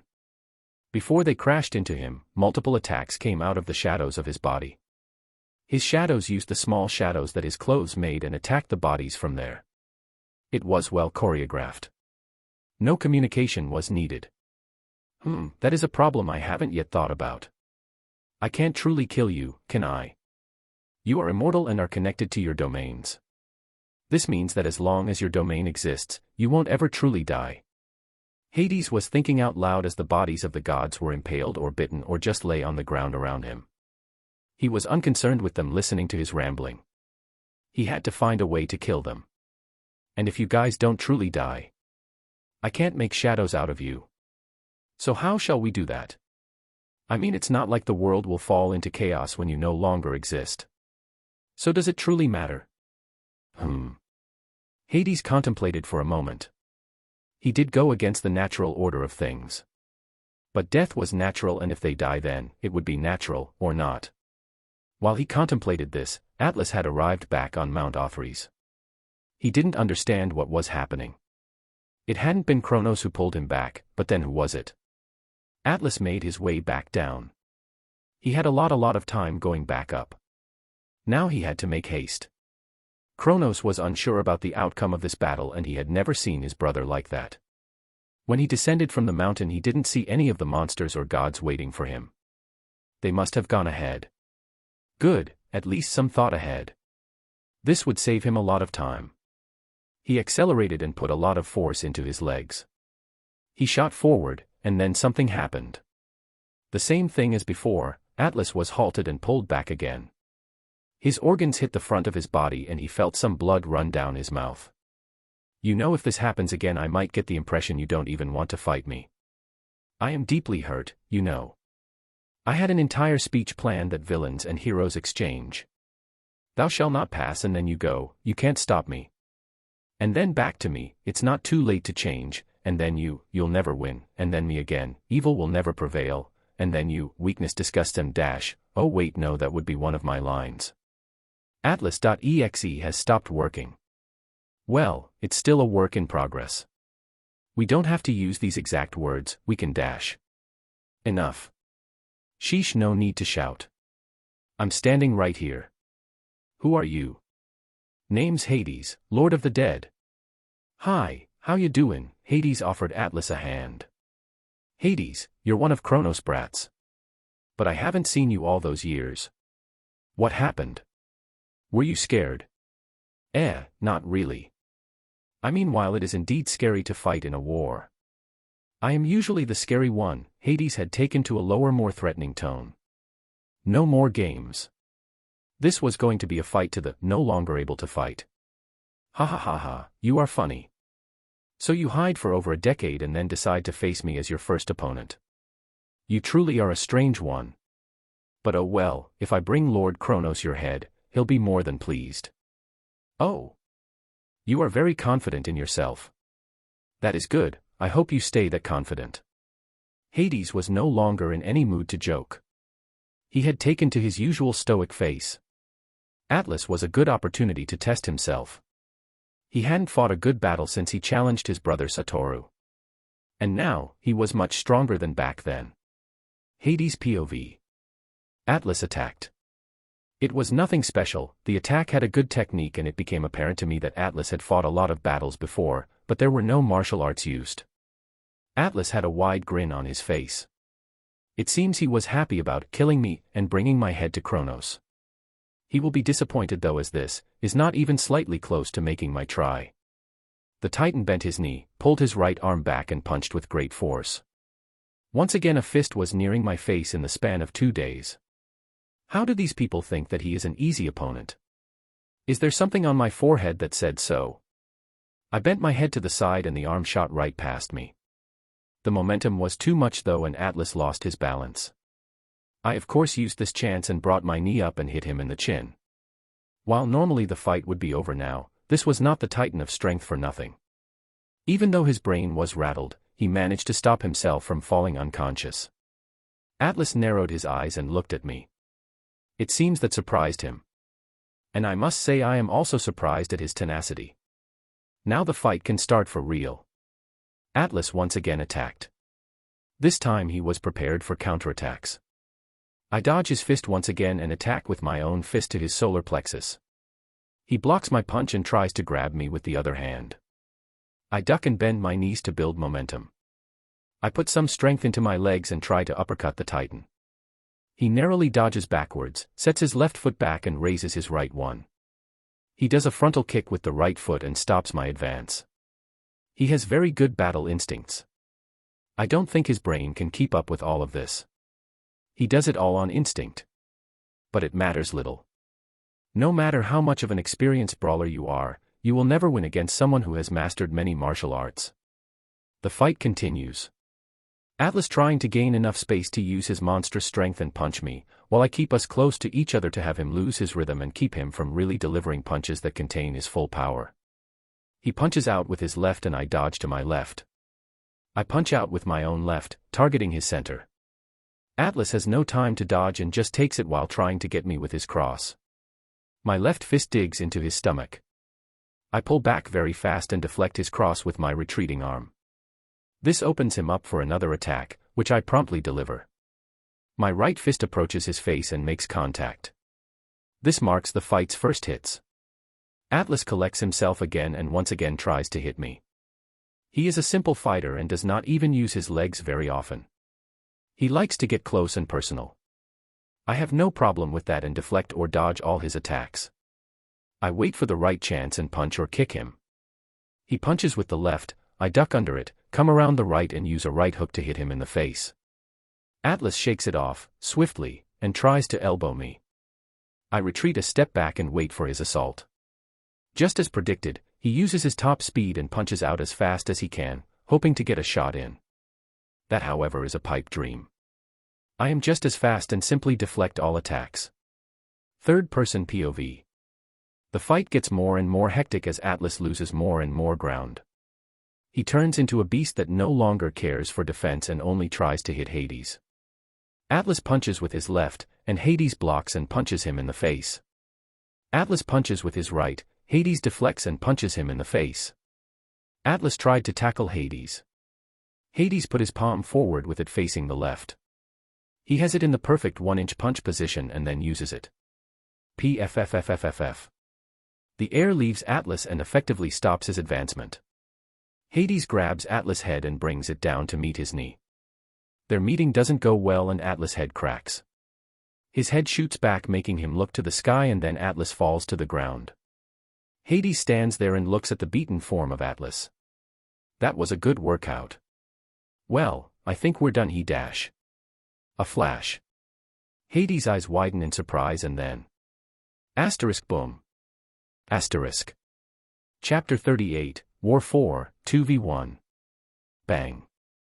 There was a loud and big explosion. Dust covered it all up. Atlas looked at the scene with wide eyes. He hadn't seen what happened, but something massive just hit his opponent. It took him off guard and he paid the price for his arrogance. You don't let your guard down. Embarrassing Atlas. Truly. For you to be in such a state, and that by an unknown god as well. You have lost your touch, a voice said. Atlas looked to his left and saw a tall and muscular man, with long, flowing orange hair and a regal, confident demeanor. The man was floating down from the sky and landed next to Atlas. He looked down on Atlas and had an arrogant smile on his face. If I tell Kronos what happened today, you won't live to see another day. Your reputation would plummet and you would lose your position as the general of the army. Hyperion, Atlas said. What are you doing here? I didn't need your help. Oh, but I think you did. Look at you, all beaten up and lying on the ground. You're lucky I killed him. He was actually strong, Hyperion. It seemed like he knew what I would do and how to respond. I never got to use my full strength as he kept close to me. It was so frustrating, even you with your speed would have had difficulties. Ha ha ha dash. How sentimental, a voice said. Both titans widened their eyes and looked to where the voice came from. The dust had still not settled yet, to neither of the two had noticed the men standing there. What dash? Impossible, said Hyperion. He could make out who it was after the dust had settled somewhat. He still had his arms folded in front of him, but he was surprised at what he saw. This god managed to survive one of his strongest blasts. Impossible. That word is the most commonly used wrong word ever. You probably mean improbable, the voice said. The silhouette became more visible, and when the dust had finally cleared, the two titans could see Hades standing there without so much as a scratch. The only different thing was his eye patch lay on the ground broken. Truly a shame. You had your chance and wasted it. That would have done some damage had it hit, probably. But this is my only shirt. How are you still alive? I felt none of your energy before, Hyperion was serious. Then do you feel my energy now? Hades asked. Hyperion narrowed his eyes and then opened them wide in realization. He could not sense it. How had he not noticed this before? How are you doing that? I have my energy under control. That goes for all my powers. You, on the other hand, truly ashamed to have such wasteful energy control. You should train that. So what do you say, lads, shall we scrimmage? Listen to Spiderbait, Black Betty while reading. It makes my bad writing better. Hyperion didn't need to be said twice. He shot with the speed of light and punched. His fist didn't manage to make contact with Hades' face though. In his confusion, Hyperion stopped for a second and Hades used that to deliver an attack to his face. Hyperion woke up, but it was too late. He was hit in the face and slid back a bit. He had managed to block using his insane speed. There was no break, tough. Hades rushed at him and did a roundhouse kick aiming for the Titan's head. The leg was easily blocked though. Hyperion grabbed his leg and pulled a bit while lifting his leg and kicking. The kick was once again blocked by this invisible barrier. Hades used the fact that his leg was in Hyperion's hand and tried to get closer and kick once more. At that moment a fist impacted his face and he shot to the left. Hyperion simply looked at the downed god with disinterest. Took you long enough. Did you have enough dirt to eat? Shut up. They attacked together. Hyperion from the right and Atlas from the left. Hades saw them coming. He pushed off the ground with his hands while swinging his legs over his head in a backward motion, similar to the start of a back handspring. As he swung his legs over, he used the momentum and strength in his arms to push himself up and shoot towards the two incoming titans. Hades used their momentum against them and had them shoot into his attack. The two titans' faces were bent inwards and Hades got the higher position above them. He pulled his fist back and punched Atlas in midair. He had to block the leg that came towards him from the left. It seems Hyperion had already recovered and used his focus on Atlas to attack. However, Hades caught the leg. Before he could do anything with it though, his right arm was grabbed by Atlas. Atlas pulled Hades towards him. Hades refused to let go of Hyperion's leg though and slammed him to the ground, taking a punch himself. Hades held his chin. That punch had quite the force behind it. Hades smiled. Not his normal smile but the same smile Satoru had when he got enlightened. He was pumped up and maybe also a bit psychotic. Hades spread his arms wide and laughed. Ha ha ha ha, come. Let us continue this marvelous dance to the death. None of the titans waited for him to finish talking fully. He was crazy in their eyes.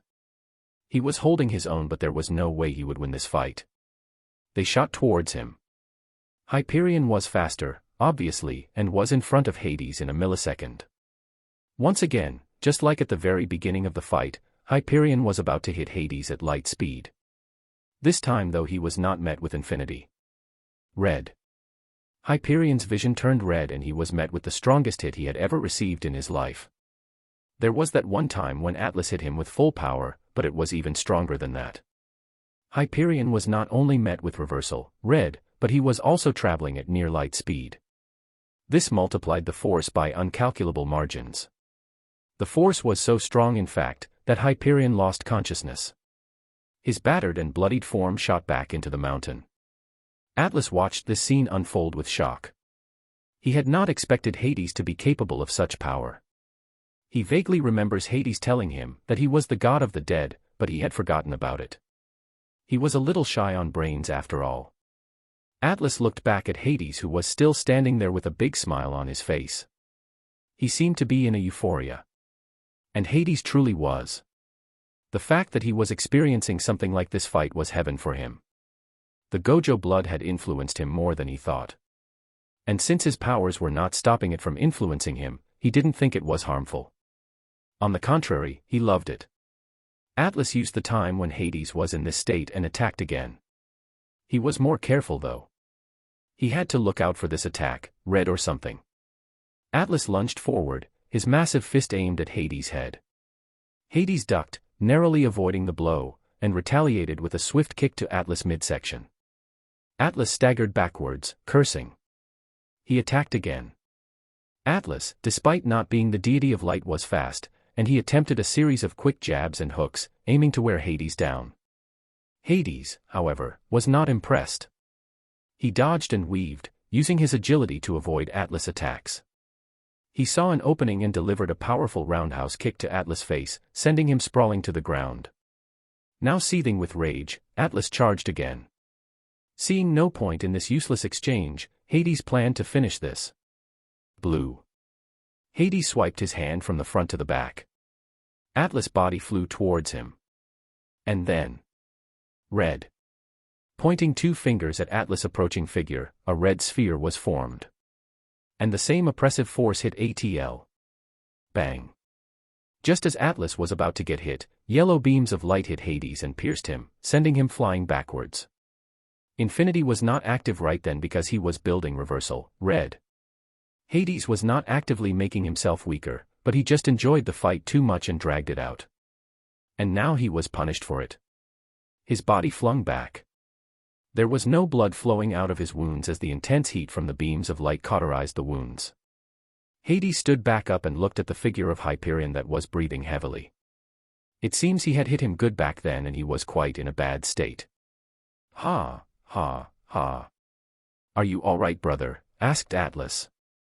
I'm all right. Let us kill this little shit now. Atlas, the titan of strength, cracked his knuckles, his immense form radiating power. Hyperion, resplendent in divine radiance, despite his injured state, stood at his side, ready to combat Hades' cosmic forces. They thought that he must command space in some way, and that was not wrong. Hades extended his hand, conjuring an immense version of blue that threatened to swallow the Titan's whole. Atlas, whose fighting spirit had awakened anew, lunged forward with a powerful fist, aiming to shatter the spatial sphere. The world seemed to tremble as the two forces clashed. Atlas didn't want to give Hades enough time to fully unleash blue, so he attacked it with his most powerful punch, giving up on defense and only trying to give Hyperion a window of attack. Contrary to what one might think, Hyperion actually cared for Atlas and did something surprising. He sent a beam of light towards Atlas. This beam was a special one and it gently lay itself around Atlas, forming a protective barrier. Atlas, empowered by Hyperion's light, charged forward. His fists began to generate shockwaves that resonated through the battlefield. He delivered a mighty blow that, as it met blue, sent ripples across the surroundings, forcing Hades to retreat. The Titan of Strength pressed his advantage, summoning the strength of countless moons to amplify his attacks and finally get this over with. Hyperion seized this opportunity and unleashed beams of light and other radiant energy, casting brilliant and blinding strikes toward Hades. In that moment, time slowed down. Hades was using the six eyes to their full potential right now. He extended his hand and focused on the limitless technique. And right now he was focusing on lapse, blue. He imagined the technique in his head and remembered the feeling he felt when he created his special infinity, void. He was attempting something similar but different at the same time. He didn't want to make it bigger, on the contrary. He wanted to make it smaller. He pumped more cursed energy into his attack and then willed it to compress. He used his divinity of boundaries to remove the boundary he wished to cross right now. And then it happened. The blue sphere turned darker until it was fully black. He had created a black hole. Hades looked at the two titans again. He had done it. He had managed to use them as a whetstone to come up with something new and exciting. He was trying to push himself, and that was a full success. Amplified technique lapse compression, black hole. He sent the black hole towards them and watched it swallow everything. The attack from Hyperion was instantly swallowed, and the shock waves generated from Atlas punches were also sucked in. And then more got sucked in. The ground, trees, air, sunlight, and even the two titans. No, they both shouted and tried to get away, but there was no getting out of this one. They were sucked into the hole and disappeared.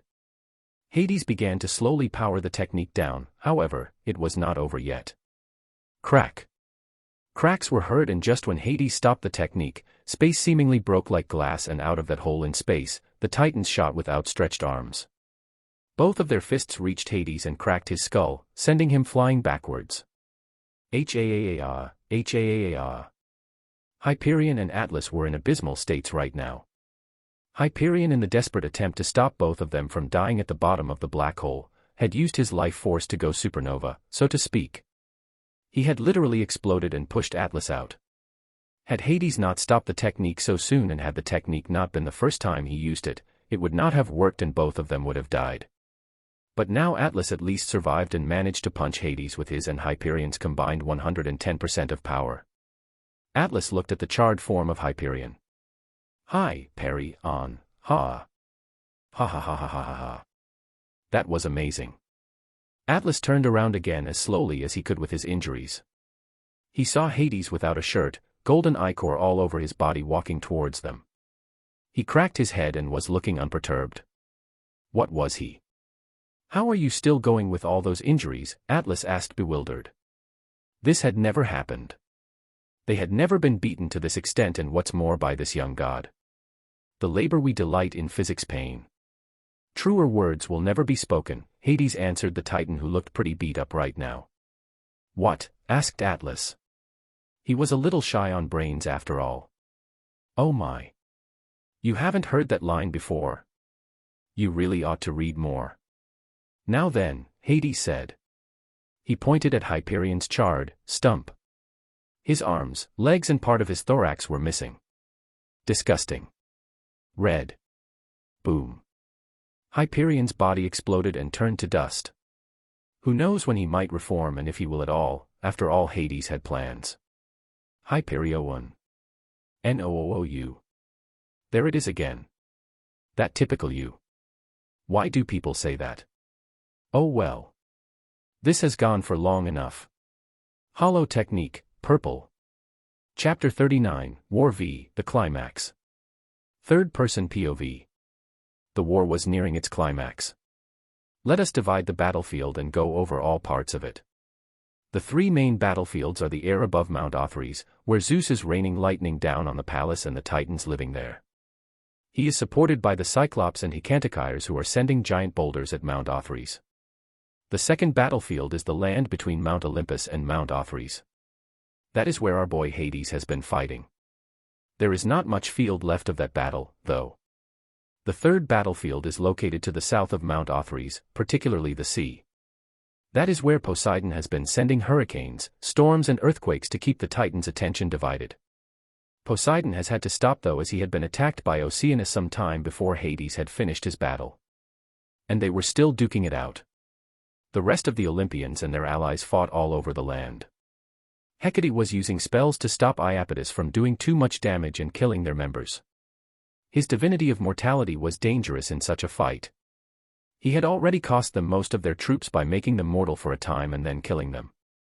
Then they had to reform, and that could take years. Hera was fighting Crius and Demeter was fighting Ceus. Prometheus and Thetis were doing their best to reduce the amount of monsters there were. And they were probably one of the more successful groups. Hera was doing well against Crius, but it would take a long time for her to win, if she would win at all. Demeter was doing good too, but Zeus was not the titan of foresight and intelligence for nothing. He saw her flaws and exploited them brutally. She needed help from Prometheus more than once to get her out of trouble. After initializing the fight, Zeus focused on doing the most damage possible using his divinity of lightning and creating devastating thunderstorms. Together with his symbol of power, the Master Bolt, he did a lot of damage and got the attention of the King of Titans, Kronos himself. And that is what the supposed leader of the Olympians has been doing since shortly after the fight began. Among all the chaos that was going on, Hades had been the most successful as he had taken out 2 titans single-handedly. Hades looked at the 2 parts of the titan lying on the ground in front of him. The golden ichor soaking the ground. Atlas was split into 2 parts with a circular giant hole missing from his body. Truly you have a remarkable ability to regenerate. But you won't get up any time soon, I reckon. Better see what else I can gain from this. Now that I think about it, why not see how Hyperion is doing, Hades said to no one in particular. He could feel Hyperion had seemingly entered his domain of light and his soul was not available to take for Hades. Well, that is not quite accurate. He could take it forcefully, but that might damage the fabric of the world. The light was important after all. And what's more, he wanted to have something that angered the future god of light/Sun Apollo. Hades decided to leave things for now and focus on looking for another battle. It was very rewarding and fun to grow mid-fight. He had gone through a breakthrough and his understanding of infinity as well as math and gravity had increased greatly. He guessed it wouldn't be long until he gained a minor divinity in those aspects. But he was not in a hurry. He had taken it slowly during the fight and mostly responded to the others' attacks while trying to feel pressured. He did get what he wanted, but he always knew that he was in no danger whatsoever. Making his way towards Mount Othrys, Hades could feel the fight taking place on the top. His father must be fighting Zeusy, and from the feel of things, Father Dearest was not doing as well as expected. Kronos should be wiping the floor with Zeus, but he wasn't. What was going on here? Ah, I see. So that's how it is. Interesting. Hades could feel what was happening. His 6 eyes were still active after all. He could feel all sorts of energies, and at that moment he could feel a very special energy around Zeus covering and infusing him with power. Fate. That was fate energy. They were weaving their little stories about how they liked and used this to give the youngest Olympian a boost in power. How foolish they were. There was no way Zeus won this fight without his brothers. But perhaps that was the idea. To give Zeus enough power until they arrived. That only meant one thing for Hades. He would wait and see how long this boost lasted. What? There was no way he would give those 3 anything they wanted. The fight dragged on. Zeus was holding his own and he was growing while he fought. Impressive stuff, but it wasn't enough to bridge the gap that thousands of years of experience did for Kronos. Hades could see the different ways his father used the concept of time to help him in the fight. The surprising thing was to see how crudely Kronos used his divinity. It seemed like he was either rusty or just bad at using it. But that seemed impossible. How could a being of his standing and age be this unimaginative? Using his 6 eyes, Hades could understand and would in the future replicate the techniques Kronos used. Time was closely connected with space and he had some years of experience with the concept of space. However, it has to be said that using the limitless technique does not equal understanding the concept of space itself. It does help tremendously though, and with a bit of effort, he will master it soon. An important thing to note though, is that Hades is not actually interested in mastering as many divinities as possible. He is perfectly fine with having the ones he has now. His divinity of boundaries is something that will take him beyond what is believed to be possible, and his second wish will stop anyone from interfering with Hades' wish to achieve those heights. So it mattered little to Hades whether he understood space or not. He lived to enjoy himself, or at least he tried to. And that was also seen in his fight with the 2 titans. Had Hades wanted to, he could have removed the barriers that held the body together. He could have removed the van der Waals or electromagnetic forces and watched them dissolve into nothingness. But he didn't do that. He enjoyed the fight for what it was, a chance to improve himself and have fun. That is what Hades wanted, and that is what he enjoyed. He always thought that the cultivators from those stories must live the most boring lives because they just cultivate. Meaning they sit there and try and absorb energies from the world to progress and get stronger. And that just wasn't for Hades. Sure, the occasional young master would be fun to mess around with, but the long time it took to progress and the necessary sitting and whatnot just wasn't for him. And yet he never wanted to have to worry about being too weak for something. He wished to be free and travel. Absolute freedom was something that Hades thought about wishing for. But he decided to go with boundary manipulation instead, as that included absolute freedom as well. So now, standing here and seeing Kronos' use of such vestigial moves and techniques disappointed Hades. The outcome he was expecting started to show. Zeus was no longer able to keep up with everything that Kronos dished out. The fate energy had depleted substantially. Soon Zeus would be defeated and Hades would have the stage. Or so he thought. Just before Kronos dealt the finishing blow, someone sprang into the fight and intercepted Kronos. Poseidon. Hades was surprised. Not that he sprung into action without thinking, and neither was he surprised because he hadn't seen him coming. No, he was surprised that his fight with Oceanus was finished. Hades guessed that something must have happened for Oceanus to either leave or let Poseidon go. There was no way that Oceanus had lost though, unless, of course, the fate energy. It could have played a role in his fight too. But then, it didn't play a role in Hades' fight. So maybe Zeus was the chosen baby by fate. Hades was correct in his assumption. Shortly after Hades had won the fight against Hyperion and Atlas, one of the Pleiades, who had been watching the fight, had rushed to Oceanus in tears and told him all about the battle and the sad fate of her father Atlas and Hyperion. Oceanus had stopped fighting Poseidon then and decided that it would be smart to go back to being neutral. He was a family man at heart, but his brother Kronos was not someone who was very likable, especially in recent years. So in the end Oceanus conceded the fight and let Poseidon go. Poseidon, having heard what the daughter of Atlas said, decided to rush to Mount Othrys, correctly assuming the final fight against Kronos to take place there. Sigh. Hades sighed. In the end, he didn't get to see Zeus getting crushed by Kronos. But it was still worth it to watch. Now though, it was finally time to end this war and get back to building the underworld. Kronos was parrying the trident of his second youngest son with the scythe that he had gotten from Gaia. He punched Zeus in the face and was about to cut Poseidon when the blade just stopped. He looked to see a hand touching his scythe. What? Kronos said in confusion and surprise. That was impossible. Or at least it was thought to be impossible. Anything the scythe cut had its soul cut as well, making it one of the few weapons that could kill gods for good. But who are we talking about here? It was Hades, the one who broke boundaries and commanded them. He said what was and wasn't possible. He was the one to decide when things ended, for he had the final say. Surprised father. This is the second time we have met and I would like to formally introduce myself. Hades. So you've come. And what an entrance you've made. I heard about the reason why you never entered the battlefield. How your siblings framed you and shunned you. Why do you fight for them? Why not fight for me? Fight with me.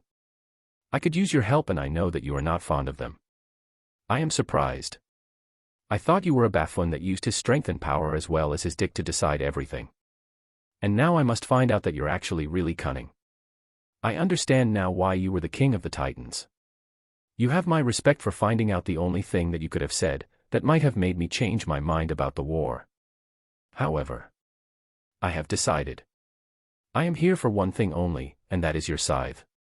After that, you can duke it out on your own, I don't care. The scythe. You won't get the scythe, boy. This weapon holds far too much power to hand it to you. It is mine and that will stay this way. Very well then. I can accept that and that is why I am fighting you. So let us use our most powerful, or at least in your case, the most powerful move and be done with this. If that is your wish then so be it, child. Prepare yourself. Chapter 40, War 6, End of the War. Very well then. I can accept that and that is why I am fighting you. So let us use our most powerful, or at least in your case, the most powerful move and be done with this. If that is your wish then so be it, child. Prepare yourself. Kronos jumped back, creating distance. Leaving Hades standing there by himself. Poseidon was tossed away by Hades and Zeus had stayed before. He wanted to see whether Hades would die here and make it easy for him to take the throne. Kronos, a towering figure draped in green-colored robes, held in his hand the scythe, a weapon that could cleave through the fabric of time itself as well as kill a god permanently. Hades only had pants on, leaving his chest and arms bare. The two looked at each other momentarily and then sprung into action. With a slow and deliberate movement, Kronos swung his scythe, releasing ripples of temporal distortion that bent and twisted the very reality around him. A maelstrom of centuries and seconds surged toward Hades, threatening to slice his existence in two. Hades could feel the scythe slicing time itself apart. At that moment it was a weapon outside of time, meaning it skipped the time it took to reach Hades. Hades focused his power on boundaries. He once again lifted his arm and swung it down, leaving a white translucent-like trace. Both attacks met and erupted in a blinding burst of power. The concepts of time and boundaries met, and for a timeless moment, reality itself hung in the balance. The reality around the two shifted and changed. Chronicles of forgotten civilizations rushed around them, while the boundaries of existence contorted and expanded and contracted again. As the clash reached its zenith, the very laws of existence trembled. And when it seemed to be the end of this reality, it all changed again. Reality corrected itself and silence returned to the lands. We could see Hades' arm had descended fully and was pointing to the ground now. Kronos, on the other hand, still had his narrowed eyes for a moment, only to then widen them. The world seemed to be split and both parts of his body fell to the ground. That was something. Glad we could do that. Now let me just grab this, Hades said, and grabbed the broken scythe from the ground. He had plans with that, and as it so happens, he has a similar weapon inside his inventory curse he wears as a belt. Hades was going to combine those two weapons and make them one. He liked the soul-splitting katana and wanted to use it. Hades turned around and saw the destruction he had caused when he fought against Kronos. It was like a ravine had been created from his attack. When their attacks clashed, Hades could feel the scythe approaching with his boundary sense. But he wasn't able to see it. Kronos had effectively sliced time and then clashed against Hades with all the time he had cut with the scythe. That almost created a rift in the space-time continuum, but thankfully Hades was able to cut all boundaries that stood before him and cut the attack. They could have been sent to some random timeline had Hades not overpowered Kronos when he did. That was a surprisingly close call, for everyone else. And Hades was glad that he got to experience it. Well then lads, I guess we're done here, Hades said, and was about to make his exit. He didn't get the chance to though, as someone arrived at the battlefield. The air changed and one could smell that she had arrived. It smelled of the forest and different types of flowers. Hades turned and saw Gaia standing over Kronos' body. After looking at it for a moment, she turned to look at Hades. The look on her face was hard to read, but Hades could see relief as well as some anger. You killed him. I did. Not permanently. No. Thank you. You are welcome. After that, she left, dissolving into leaves like a Konoha ninja. Truly, she was also quite good with her exits. Zeus walked forward and looked at Kronos' body as well. It seemed I stole his thunder, lol. But he seemed disheartened. I was not supposed to kill Kronos by myself. In fact, Kronos was not supposed to die today at all. He was supposed to be imprisoned in Tartarus after being cut into thousands of pieces. It is over. We won, Zeus said. What are we going to do with him? Poseidon asked. It seemed like he had already accepted the position of Zeus as the leader of their group. Poseidon looked at Hades. What? Hades asked. What do you think we should do? Oh, it seems like he was looking at Hades as the leader and not Zeus. That changes nothing. He had no interest in Olympus. He was going to rule the underworld, and in comparison to that, Olympus would look like a children's playground. I don't know. Give him a push, he might fall into the ravine there. Bury him for all I care. No. We must make sure he never returns. We shall cut him into thousands of pieces and then seal them in the Tartarus. We must protect our future, and that is the safest way. While we're at it, we should imprison all the Titans in the Tartarus. Then they wouldn't dare rise against our rule again. Pretty bold of you to imprison all the Titans. Well, you do you. It's none of my business. Hades could see the future problems coming already. He couldn't care less though. F*ck the future problems. He was living in the now, and now, he had something better to do than to argue with Zeus. The war had ended. As soon as it was known that Kronos had been defeated, all the other Titans surrendered and waited for their punishment. It was ironic, really. Zeus was not a lenient ruler, and they were about to vote for the future ruler of Olympus. Everyone was present, everyone. No, not everyone. Someone was missing from this grand occasion, and didn't think it was necessary. You can guess who. Olympus was not yet what it would be in the future, but there were already constructions going on. Titans were present and other allies were as well. Everyone was waiting to hear what would happen to them or their family members or themselves. Poseidon waved his hands to silence the hall. We are here today, to decide the fate of the world as we know it. The war against the Titans has been won, and we must decide what to do about our prisoners. And most importantly, we will decide how the world will be divided among us. Zeus looked at everyone in the room and waited. He had talked with Métis in the last few days and was sure that he would have to use this chance to get voted as the ruler of Olympus. Hades' absence had an unnerving as well as calming effect on him. He hoped that his brother wouldn't come today. He had twisted the truth of the battle with Kronos a little. So if Hades attended this meeting today and revealed the truth, it would be difficult to convince everyone to vote for him as ruler. What did Zeus do? Nothing much. He only claimed to have weakened Kronos for hours until Hades came and finally dealt the finishing blow. He made Hades appear as someone who waited in the background and then stole the kill from him. I call for a vote. All those in favor of having me as ruler of Olympus, put your hands up. Quite a few hands rose. Hera, Poseidon as well as their mother Rhea, and surprisingly, Hestia voted for Zeus to be king. However, other than that, there were only a handful of Titans such as Thetis, Hecate, Prometheus, and others didn't vote and looked at Zeus questioningly. Lord Zeus, if I may ask a question, Hecate said. You may, Zeus said. He did not like where this was going. He had a bad premonition that this was about Hades and he could not use this right now. If we are voting on a ruler, then who else is available to be voted on? Shouldn't there be more than one candidate if we vote? Is Lord Hades also a candidate? And there it was. And she was even more blunt than he heard she was. That wasn't good. He had to turn this around. I don't know where my brother is. Am I my brother's keeper? As for the candidates, you may vote for anyone that you wish.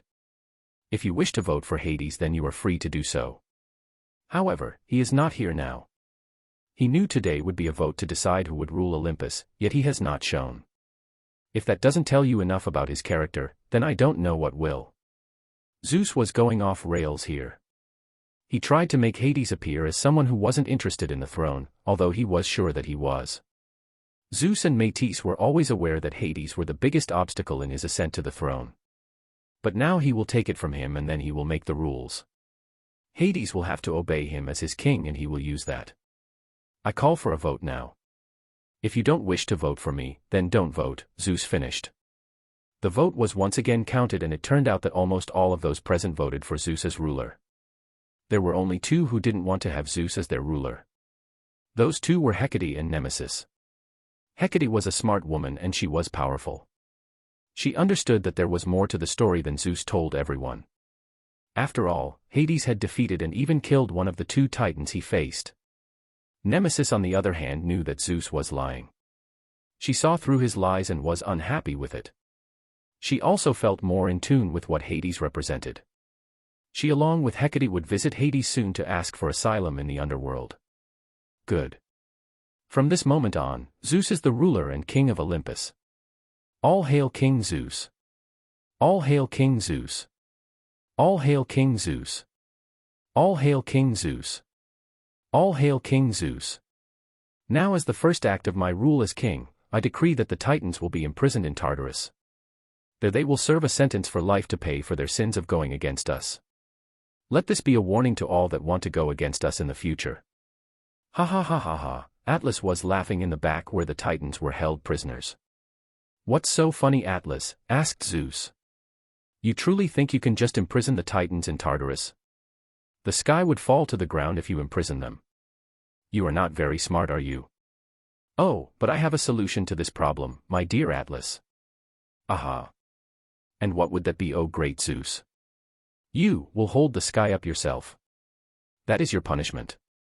What? No. Yes, and now get him out of my sight. In the underworld with Hades and Nyx and Erebus. Say Hades, isn't today the vote to decide the king of Olympus? Asked Erebus. Now that you mention it, yes, I believe so. Why? Well, are you not going? Don't you want to rule? Nah. I will build something much better. Let the useless sit on their gold and marble while I enjoy all my real will have to offer in the future. Erebus had stars in his eyes. So cool. Chapter 41, Aftermath. Hades POV. 1 week has passed since they voted on the ruler of Olympus. I wasn't there and I am not sad about it. I was sure that Zeus would be voted to be ruler, as I had no interest in it. Why would I give up something that is far better for that? The underworld was coming along nicely. I had begun my work on the highway and have been placing some of the stations necessary to hold the ender portals. This will be something bigger than I imagined.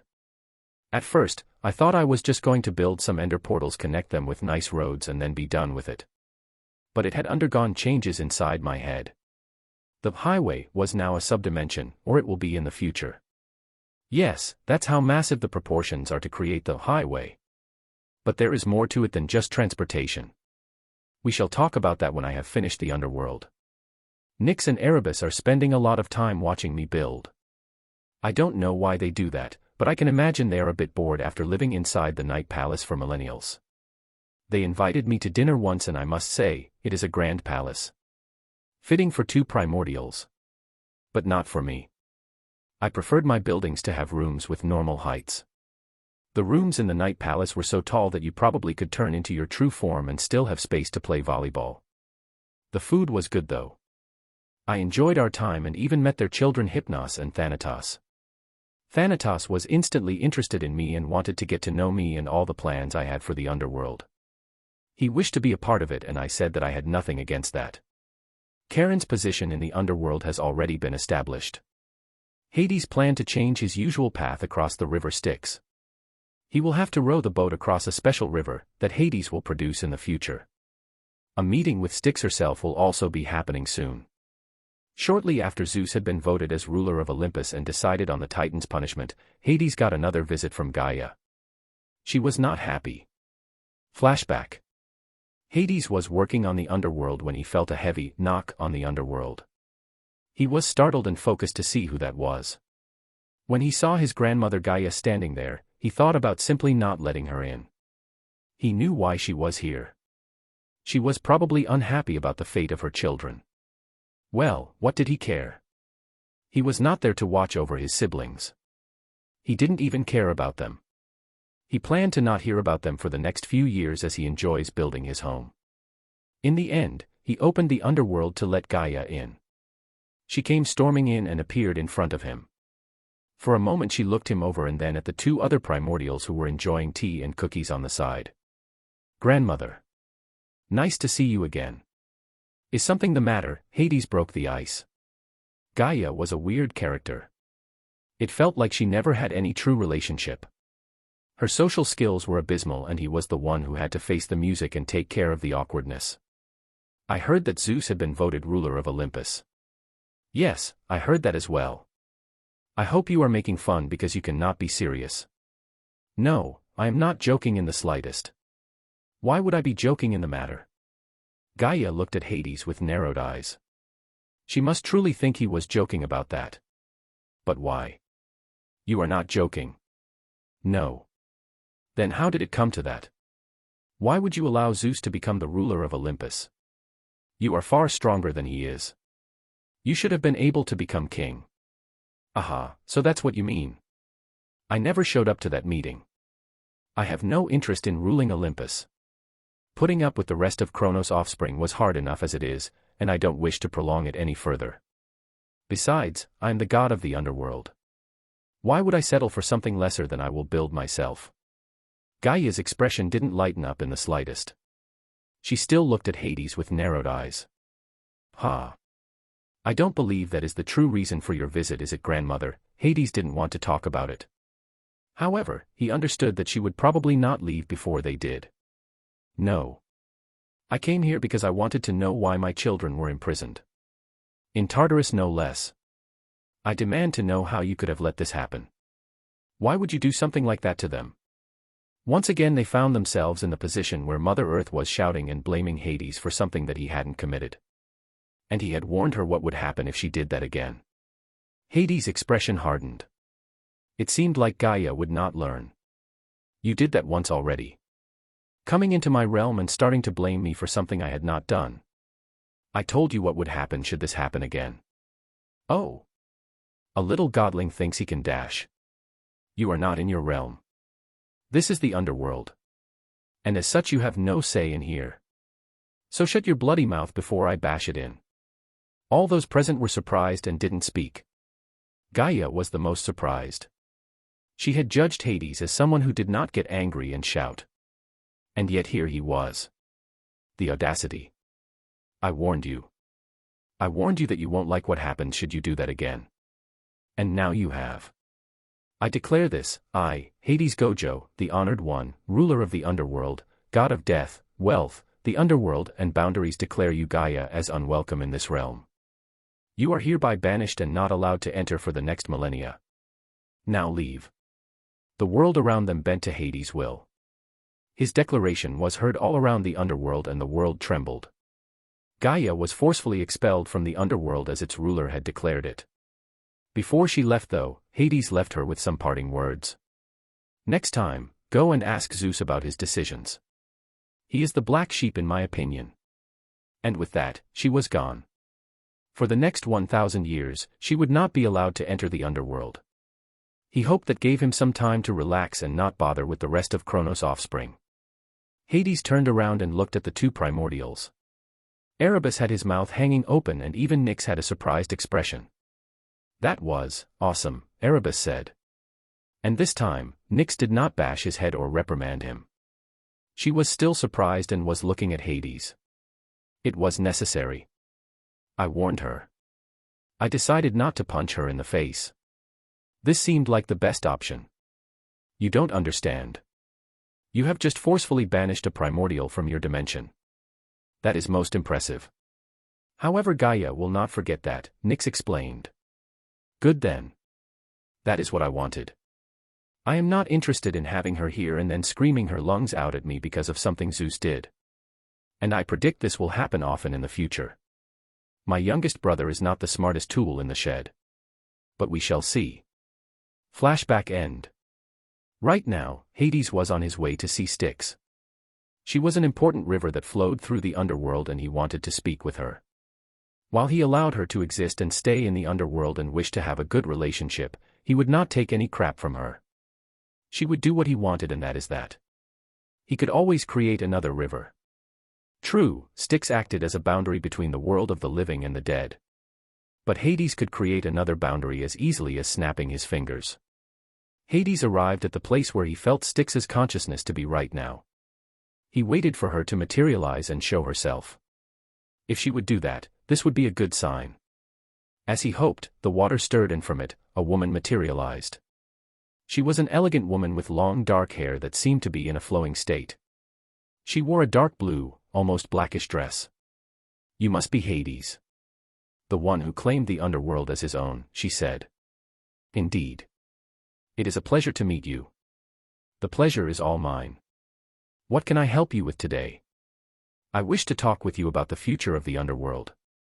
You see, I have certain plans that I wish to see come to fruition. And you might play a role in those plans. I see. And how do I play a role in those plans? I wish to modify the way souls have to travel to arrive in the underworld. I also wish to combine the river with a river of my own creation that serves as a defensive measure. Styx looked at Hades with surprise. Did you just say, you want to create a river of your own? Indeed. The river will have special properties and will act as a line of defense and primary sorting. The details are not yet finished. But if what I have in mind comes to pass, then I would like to have this river flow together with the river Styx for a time and then leave to continue its journey. I understand. You want to ask me if I would be all right with allowing another river to flow inside or beside me. And you think that wouldn't be a problem? You misunderstand. This river has no deity like you are. It will have special properties that function on their own. Then what would change for me? The only thing that would change would be that you gain certain properties. This is of course not final, but the details will be discussed in the future when I get to designing the river. I agree. I can't sense any lie from you. But I would still like it if you swear on me that you are not trying to trick me. Certainly. I swear on the river Styx that I am not trying to trick her in any way. Thunder was heard but nothing else happened. I see. Good then. Can you at least tell me what you plan on doing with this river? Styx asked. I plan on having the river act as the entrance to the underworld. No matter who it is, they will have to get a ride on the river to enter. This of course costs something. The only ones who can come in for free are the souls of the deceased. After they arrive, I will have the river flow through a special dimension of mine, the shadow dimension, where my soldiers reside. They will act as a major defense. The river will be saturated with special souls that devour those who come unannounced or uninvited or don't have the necessary funds. Fascinating. I am looking forward to this river of yours. Chapter 42, Wedding. Thank you everyone for writing so many things. I have never had that many comments in one chapter. So it seems that for Hades to stay in DC Universe for now and build the underworld, has won. But Bleach was a close second place. So here's what I'll do. I will write another important Greek mythological event, that is very important and works well in this case, and then have him go to Bleach after that. I liked all the other ideas as well. One Piece was in third place. And I will have Hades go there to research DF and hockey. It had been a few weeks since the war and the Olympians had taken control. The new order had established itself and Zeus was very busy. He made sure to meet representatives from other pantheons to make sure no one took some of their territory. He had finally decided to marry Métis.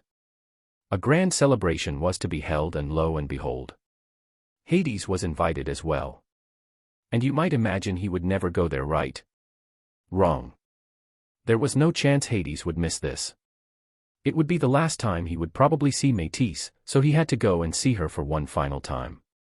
Besides, there was some good food at the banquet afterwards. Why don't you just come as well? Hades asked Erebus and Nyx's family when they were having dinner together. Over the weeks, Hades had gotten very close to the family. He enjoyed their company and they liked his fresh energy. He fitted right in with the family. Thanatos was the one who seemed to enjoy Hades' company the most. Their shared divinity of death was the reason for that. It was not a romantic feeling, but more like a brother. At the moment he told them about the marriage of Zeus and Métis. Are we invited? Asked Hypnos. No, but neither am I. So what? I'm still going. And if I'm going then you can too, Hades stated. Hades had never been invited to any event on Olympus. Or maybe he was, but he never got any invitation because they couldn't enter the underworld. Whatever. You can't just invite others to a celebration you're not even invited yourself, said Nyx. She had taken some form of a mother figure of Hades. Even though he did not need something like that, he still liked the gesture and thought it funny. I can't. No, you can't. That is not proper, said Nyx. Proper? And who cares about that? I am going to that party and that is that. Nothing more to it. It's not like I'm intruding on foreign relations or something. Oi, can we go? I always thought it would be fun to attend a party like that. We never go to parties. Why do you think that is, Thanatos? Hypnos asked his brother. Because no one likes you, his brother answered. What? How can you say that? Don't you like me? It's my duty as a brother not to answer this question, Thanatos said in a stoic monotone voice. Ha! That is so mean, Thanatos. Thanatos is bullying me again. Stop it, you two. You are embarrassing me in front of our guest, Nyx said. Erebus was smiling. He enjoyed these talks and he was happy that Hades had brought them back together. It was very rare in their family. He knew that Nyx thought so too. And besides, he had slowly transformed into a fanboy, but no one knew that yet, so please don't tell anyone. Ah, come now, Nyx. You know that Hades doesn't mind. He practically belongs to the family anyway, Erebus said. On Olympus the preparations were complete and the guests were waiting for the bride and groom to arrive. The wedding would take place in a vast, open area of Mount Olympus, with the heavenly clouds forming a majestic backdrop. The area chosen was surrounded by lush gardens and beautiful marble structures. Rich shades of gold, silver, and deep blues, representing the sky and stars, were to be seen everywhere. They served to represent Zeus and his divinity as the god of the sky and lightning. Accents of ivory and pale pink would add a touch of elegance and romance. The gardens were adorned with exotic and ethereal flowers such as celestial lilies and ambrosia roses, which emit a heavenly fragrance. Garlands of laurel leaves, which are sacred to both Zeus and Métis, would be intertwined with the blooms. The venue was illuminated by thousands of softly glowing, floating orbs that mimic stars, creating a magical and enchanting atmosphere. These mystical lights would hang from the trees and float throughout the area. And as the wedding was held close to evening, the slowly descending sun added to the magical atmosphere. A pair of ornate thrones for Zeus and Métis were placed at the center of the venue, made of shimmering gold and encrusted with celestial gemstones. An intricately carved and decorated altar would stand in front of them, symbolizing the union of the couple. These would only be temporary, as we know. The future of Olympus was different than what it seemed right now. Golden-winged heralds would be placed around the area. They were ready to announce the arrival of the two main cast of the night. Musicians playing harps, lyres, and flutes were entertaining the guests and creating an otherworldly atmosphere. A lavish feast was prepared with ambrosia and nectar, the food and drink of the gods. A grand banquet table, decorated with gold and silver tableware, would be set with an array of divine dishes. To celebrate the union of Zeus and Métis, the sky would be filled with celestial fireworks that would explode into breathtaking patterns, accompanied by displays of lightning and thunder, symbolizing Zeus' power. All the guests were in good spirits and talked with each other. The atmosphere was lovely and everyone was waiting for the bride and groom to arrive. The wedding was over, so now they were waiting for them to come and start the feast. Among the guests were also Hecate and Nemesis. These two had been trying to get an audience with Hades for the past weeks. They were not interested in being under Zeus' rule.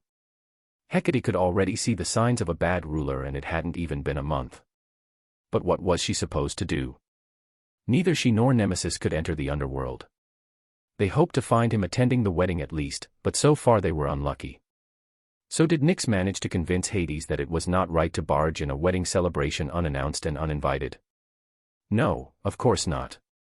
He just forgot the time it started and ran late. What should we do, Hecate? Time is running out. After Zeus has had his thirst for intercourse satiated, he will begin to look into stabilizing his rule. So we had to either submit by then or talk with Hades. Otherwise, we will have a problem. I know that, Nemesis. But none of my methods to enter the underworld are proving to be successful. Also, the entrance from Tartarus is blocked. There is nothing I can do. The two were trying to find a way to get a message to Hades when the crowd went silent and then started to murmur. Gods and goddesses, I proudly present Lord Zeus and his wife, Lady Métis. Cheers and shouts sounded from all around and everyone was happy. They pushed all the bad memories to the back of their mind and simply enjoyed themselves. Zeus walked to the front. His wife, Métis, held his hand and smiled brightly. They reached their respective thrones and sat down, giving everyone else the sign to sit down. I am excited to welcome you all to the wedding feast and I hope you will all enjoy. In front of the room, where the two thrones stood, a shadow extended and black steam rose from it. The smell of death and decay accompanied the smoke. And then a figure slowly rose from the shadow. When the figure fully became visible, everyone knew who it was that had intruded on this feast. Hades had come to Olympus, although he had never shown himself before. Many saw this as a bad omen, especially Métis, who up to this day had not been punished for plotting against Hades all those years ago. Hades' attire was quite formal and extravagant, with a collar that spans all the way to his upper chest, and badges decorated on the left and right side of his coat. He wore long black jeans and a pair of shoes filled with square patterns. Hades had asked Nyx to create his suit from Roar, but in black this time. He might not care about things, but to arrive at a wedding in white was not his style. He had class after all. So he just arrived late and stole all of Zeus' thunder when he was about to give a big speech. Ah, shit. Am I late? Hades asked. Yes. But still, I am glad you could make it, brother, Zeus said. Sure you are. Well, at least dinner hasn't started yet. Hades walked across the room, picked a chair and then dragged it across the room to the other end of the banquet table. Twitching brows could be seen all over the room. Hades' lack of interest and respect was a problem for many. Now that the feast can begin, let us not waste any more time. Please enjoy yourselves, Zeus said. The food was godly, pun intended, and Hades really liked it. It was not every day that Olympus saw such a grand marriage. Although the next one was coming soon. After a few hours of eating and drinking alone, some of the minor gods tried to approach Hades and enter into a conversation with him. It didn't work though, as he was uninterested in entertaining them and just bluntly stated what he thought about them. It made him very unpopular amongst most guests, but who the f***ck cares? Lions don't concern themselves with the opinion of sheep. That's just how it was. Two female goddesses approached Hades as he was eating and sat down next to him. He could feel that they were not interested in garnering favor. So he actually lay down his food and looked at them. Ah, we know each other. Agate, was it? So are you finally ready to ask me what you wanted? It's Hecate, my lord, and I am indeed interested in having a conversation with you. Go ahead. What we have to say is rather delicate, so dash. Then erect a sound barrier with your magic or something. I don't care, but please come to the point. I don't care for the useless decorum. The truly necessary ones are fine, but speaking around the truth just bores me. I understand. I shall speak bluntly then. My lord, Nemesis and I were wondering whether it would be possible to seek residence inside the underworld. We are ready to do what dash. Let me stop you there. First off, it is indeed possible to seek residence in the underworld once it has been completed. However, only those I approve of may get that privilege and everything that comes with it. So there is no need to give me anything. As for allowing you two to live in the underworld, I have no problem with that. I can see you are not happy with Zeus as ruler of Olympus. Now, should you choose to live in the underworld, you will have to accept all its rules and conditions that come along with it. And what would those rules and conditions be? Asked Nemesis. You are not allowed to speak about any secrets that you experience or see to anyone. This mostly concerns the library that I am going to create as well as the security measures. You must be a part of the society of the underworld. This means that while you may live wherever you want, you have to contribute something, no matter how small. Only then will you truly be a part of the underworld. I think these terms are perfectly acceptable, Hecate said. Once again she was surprised after speaking with Hades. It was as she thought, he was the one she had been waiting for. A just ruler and someone she would be able to rely on to have her back, as long as she had his as well. That is how he was with friends and allies. I agree with those terms as well, Nemesis said. Good, then welcome in advance to the underworld. You are two of the first citizens. When I'm finished with the underworld, I will call you to see and choose a place to stay there. Chapter 43, Time Skip. 3 years have passed by and life took its course like it usually does. The Olympians have been doing what they do best, nothing. Well, that is not entirely true. Zeus, the king of gods, the Skyfather, has done some things, and it is a wonder that he is married. We are going to talk about Zeus' actions later though and concentrate on our main character Hades for now. How did he spend the years? He has had quite some interesting years. Overall, he focused mainly on finishing the underworld. He had to get this business started.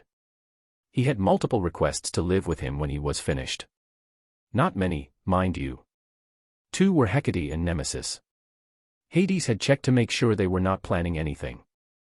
But after he was sure and they had agreed to his requests by swearing on the river Styx, he was happy. Not because swearing on the river Styx was fully binding, no, because he also took an oath from them with his power to make sure they truly kept what they promised. On the plus side, Hecate was truly a good fit to live in the underworld. She was similar to Hades in a sense. Not in overall power, but in her attitude and character. She had some similarities in terms of divinity, so they understood each other well and became fast friends. Apart from Hecate and Nemesis, Hades had also gotten requests from both Hypnos and Thanatos. That was mostly due to Hades telling the family his ideas and plans for the underworld. Hypnos was instantly on board and almost begged to be allowed to live there. Hades allowed it, on the same conditions as Hecate and Nemesis. Thanatos was also eager, but he didn't show it. He seemed to like anything Hades does so far. And he was not certain whether Thanatos had the hots for Hades. He had made it clear that he was perfectly straight, and Thanatos said that he had no interest in intercourse or love at all. He was just strangely fascinated by Hades and seemed to be pulled in by him. He liked what Hades had planned, and after Hades told him that he would welcome it if Thanatos would also come to live there, he instantly accepted. Someone who did beg was our all-time favorite primordial, Erebus. When Hades was finished and showed the entire family around, he was on the ground begging Hades to accept him as a citizen. The river he cried when Nyx pulled him away was, well, unsightly. Hades told everyone that he would love it if they would either move the Night Palace into the underworld or let him build a palace for them to stay for holidays or whenever they liked. Nyx was perfectly fine with that and accepted Hades' generous offer. He had accepted them all as his family as well. They were more family than his siblings and mother ever were. And they had accepted Hades as a part of their family long ago, without Hades knowing about it. Hemera and Ether were all for it after they met Hades. He really did fit right in with his elegant but still humorous attitude. Hades was sitting with everyone at the dining table inside the Night Palace. The entire family had been gathered as Hades had asked them that he had something to announce to them. The entire family was sitting at the table after eating dinner and was waiting for Hades to say what he wanted. So Hades, do you have anything to tell us? Like why your eyes changed and shine whenever you don't have your eye patch on, Ether asked. Oh yes, I also wondered about that. What are those, Hades? Asked Hemera. Don't pry, children. If Hades wishes to tell us, then he will do that whenever he wishes, Nyx reprimanded her children. She was ever the elegant and regal woman.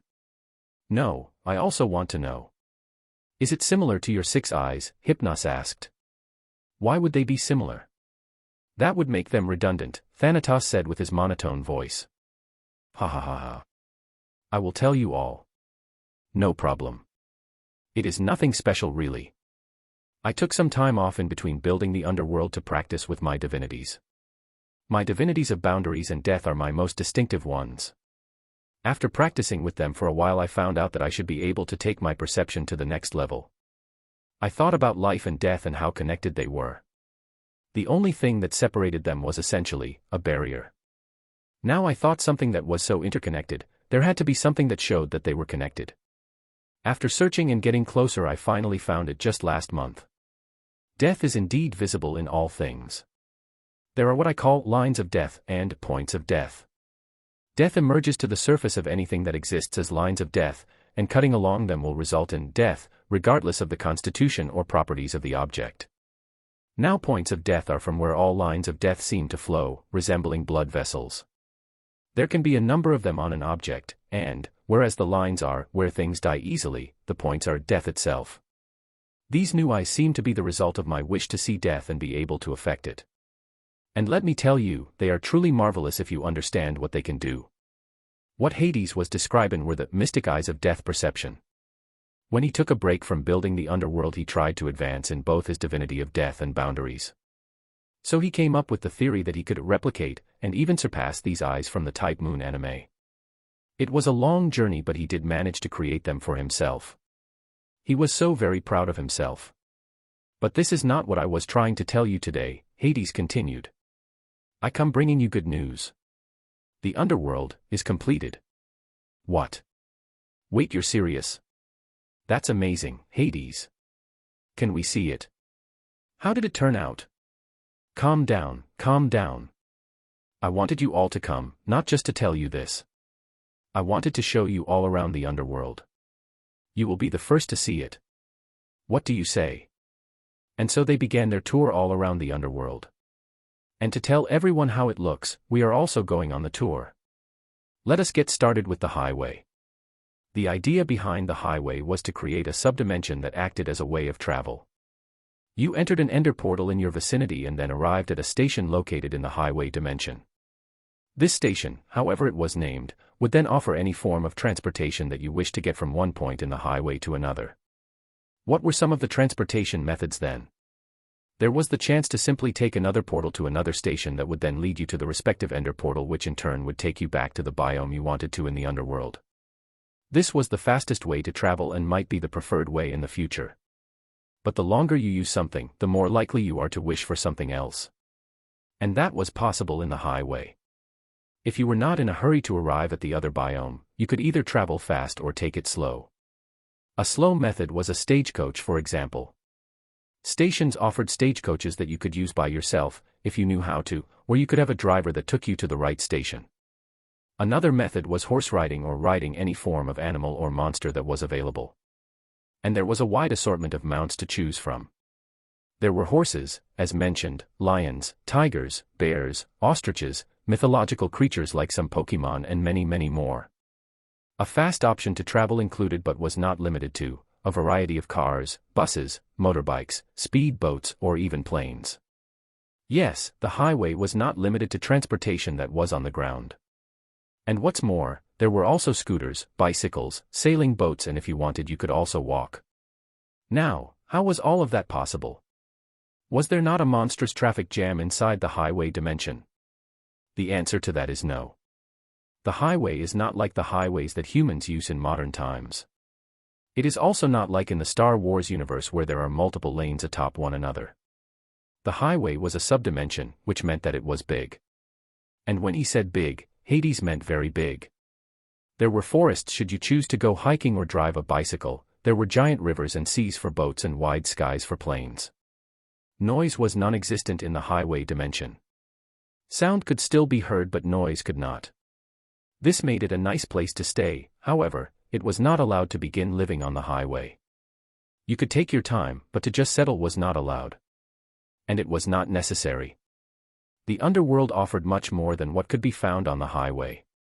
Hades had created a system that helped people communicate with each other. The royal palace of Hades was located in the centermost part of the underworld. This was Section 0. Counting from there would be different districts of different biomes. The biome where the palace was located was called the royal biome. This just made it easier to name all the other biomes. Each biome that lay around that one had a name and a respective number. For example, the biome that Hades had created next to the palace was called the spa or bathhouse biome. Here you can find everything that is associated with spas, bathhouses, and everything that is associated with it. But more on that later. This biome had the number 01 and it was divided into 10 sections. That meant that should you want to go to one such bathhouse, you would have to tell one of the workers in the station the number of the biome, this time it is 01 and the number of the district, for example, 02. Then the name of your destination would be 0102. This allowed for confusion, and to deal with that, there were helpers that knew the respective numbers of each and every biome as well as districts. There were also machines where you could go over pictures and descriptions of many biomes and what they offered. The last thing that had to be said about the highway was that the stations were run by many workers. These workers were going to be of different varieties. We will discuss these workers later. Hades had first planned to create a race whose main purpose was to work, and then he had another idea. The souls that came in. They will be used, and how this worked exactly will also be gone over later. These workers will be available for everyone that comes to a station. No matter how many people come to one station, there will always be enough workers for each visitor as well as enough space. The station space grew according to the amount of people that were inside. Overall, Hades was very proud of himself. This was a working subdimension where everything could be transported. He liked it very much. Chapter 44, Biomes I, Paradise and Cloud Biome. The next order of business was the biomes. These were things that Hades had to plan out before he built a few things. He knew that the underworld had no limit and would grow larger over time. This allowed him to space the biomes out and make them ginormous. Each biome was almost as large as a planet, for now. As the underworld grew, Hades could have the biomes grow as well, if he so wished. What were some of these biomes? The first one, and also the one that existed throughout the underworld, was called the Nether. This was the base state. It had many similarities to the Nether from Minecraft, but there was more to it. Apart from all the fungi, netherrack, soul sand, and of course lava, there were also landscapes made of bones, poisonous lakes, volcanoes and more. Hades also added many materials from all around fiction. But he took the ones that could be dangerous out again. No need for them to get into the blacksmith's hands unless she was present and observed their work. Apart from the base state of the underworld, there were biomes that Hades had especially planted. One such example was the Paradise biome. This biome was heavily influenced by One Piece. He always admired the art that Oda put into his manga. The Paradise biome was based on water for the most part. Wide oceans and dangerous waters awaited you there. There was actually a different climate inside this biome that allowed ships to sail from one place to the other. The main living areas were many tropical islands. It was possible to acquire an island and build on it. The number of islands there were, no one except Hades knew, and he could tell you that it was enough. On many islands, there were special flora and fauna to be found. Animals that could either be normal to mystical beasts should you wish to live with one. Each island had a port already built. It was not big, however, so should you want to buy a big boat or multiple boats, you had to extend the pier yourself. The Paradise biome had a taxi service. It was called the Sea Train. The name was obviously taken from One Piece as well. If you wished, you could sign up for a subscription and then the Sea Train would come to your island whenever you wished. It was possible to have the train not come to your island for a few days when you were truly trying to relax. Picture of Sea Train. After boarding such a sea train, it would bring you to wherever you wished. If nothing special was said, it would take you to the cross ship. This was an island from where you could sail anywhere in the Paradise biome. What else could you do in the Paradise biome? There were many things to do. Swimming, diving, deep-sea diving, sightseeing, taking U-boats to discover many creatures that live deep down, visiting tourist islands and more. One such tourist attraction was called Water World. This island was one big water park. That's right. There was nothing quite like it. There were water slides in various shapes and sizes, including body slides, tube slides, and raft slides. They included twists, turns, and drops, providing thrilling experiences for visitors. And most of them ended in the sea, where inflatables would pick you up and get you back. Wave pools that simulate ocean-like waves, allowing visitors to swim or float in a controlled environment. There were lazy rivers, for those who rather enjoyed slow-moving, meandering water channels. Kiddie pools. These shallow pools are designed for young children and often feature miniature slides, water sprays, and interactive play structures that are safe and age-appropriate. Water playgrounds, interactive play areas with fountains, water jets, buckets that dump water, and various water features for kids to enjoy. Flow riders, dive pools, water cannons, etc. And of course, there were also food and beverage facilities to be found all around the island that offered special foods from all across the world and the universe and multiverse.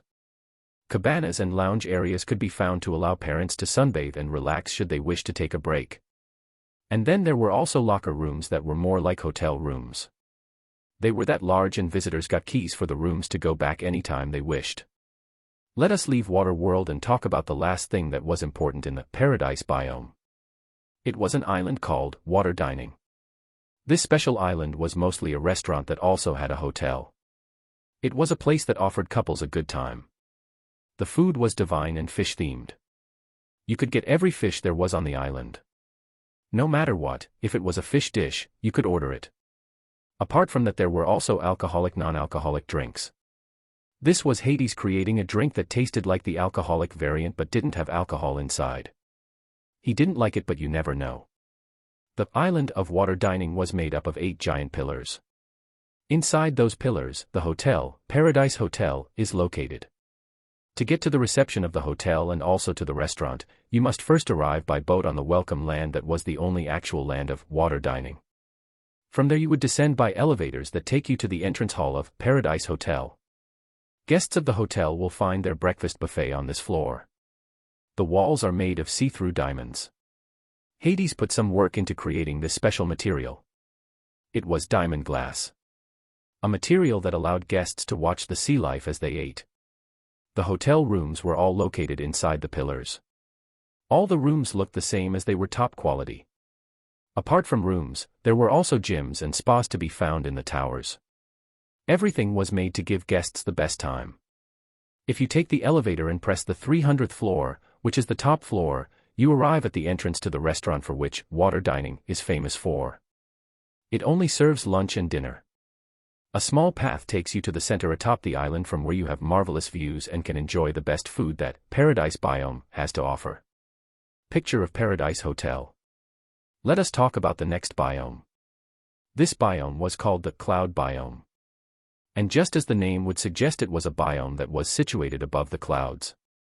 Hades built this once again thinking about One Piece. Everything that wanted to come here had to go by boat. The entrance to the cloud biome was a very big station which floated on clouds. You would take the Ender portal to come to this station and then would be given one of many boats.